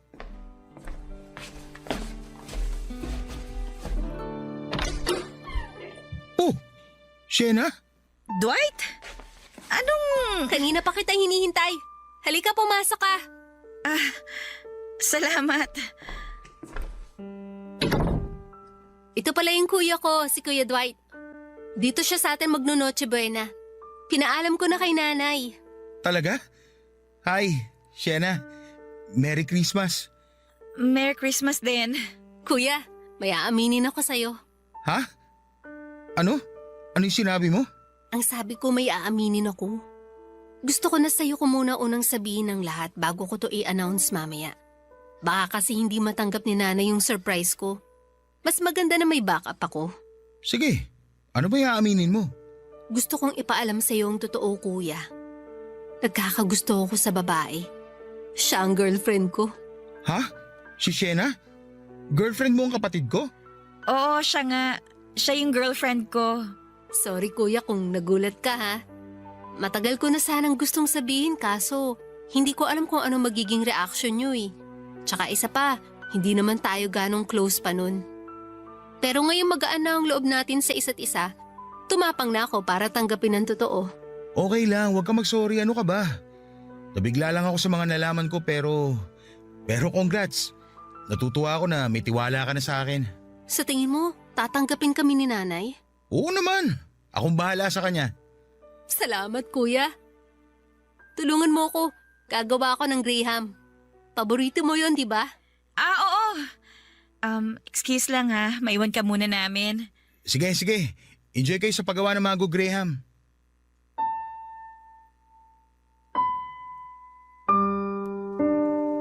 Sobrang laki ng gulat ko sa mga nalaman kong revelasyon ng kapatid ko, Papa Dudut. Nagulat ako na lesbian pala siya pero mas nagulat ako na ang girlfriend niya ay walang iba kundi si Sienna. Hindi ko alam na ang dating ex pala na tinutukoy noon ni Sienna ay walang iba kundi ang kapatid ko. Proud ako sa kapatid ko, Papa Dudut, dahil sa wakas ay nakahanap siya ng tapang para aminin sa akin at sa buong pamilya namin ang totoo niyang kasarian. Tinanggap namin siya pati na rin si Sienna. Noong nagkaroon kami ng oras ni Sienna na mag-usap na dalawa ay pinakiusapan niya ako na kung maaari ay huwag ko na raw sabihin sa kapatid ko ang namagitan sa amin, Papa Dudut. Nangyayari na lamang yon dahil na heartbroken siya kay Elise, Papa Dudut. Pero agad din naman niyang tinapos kung anong meron kami nung nagkabalikan silang dalawa. Ayaw ko rin naman pong sirain ang Noche Buena namin kaya hindi na ako nagsalita pa at ayaw ko ring masira ang pagsasama nilang dalawa. At dahil baka bumalik kami sa dati ni Elise kapag nangyari yon. Ang sekreto namin ni Sienna ay nanatiling sekreto hanggang sa ngayon, Papa Dudut. Suportado ko ang naging relasyon nila ni Sienna at Elise. Minsan ay may mga awkward moments nga lang tuwing nagkikita kaming dalawa ni Sienna dahil mahirap itago na magkakilala na kaming dalawa. Isa pa ay nagkaroon ako ng kaunting feelings sa kanya noon. Pero nadisiplina ko naman po ang sarili ko. Gusto kong maging mabuting kapatid kay Elise kaya naman kung ano man ang nangyari sa pagitan namin ni Sienna noon ay kinalimutan ko na lamang, Papa Dudut. Hanggang sa ngayon ay going stronger pa rin silang dalawa. Sa kabilang banda naman ay naghahanap na rin po ako ng babae na willing na tanggapin ang commitment na ino-offer ko sa ngayon. Tapos na po kasi ako sa stage ng pagiging binata at sa tingin ko ay oras na rin po siguro na bumuo ako ng sarili kong pamilya. Ito po ang kwento ko, Papa Dudut. Maraming salamat sa pagpili ng aking sulat. Mabuhay po kayo ang Barangay Love Stories, lalong-lalo na ang Barangay LS. Ang inyong forever kapuso at kabarangay, Dwight. Nagustuhan ng iyong napakinggan? Ituloy yan via live stream sa www.gmanetwork.com/radio. Barangay LS 97.1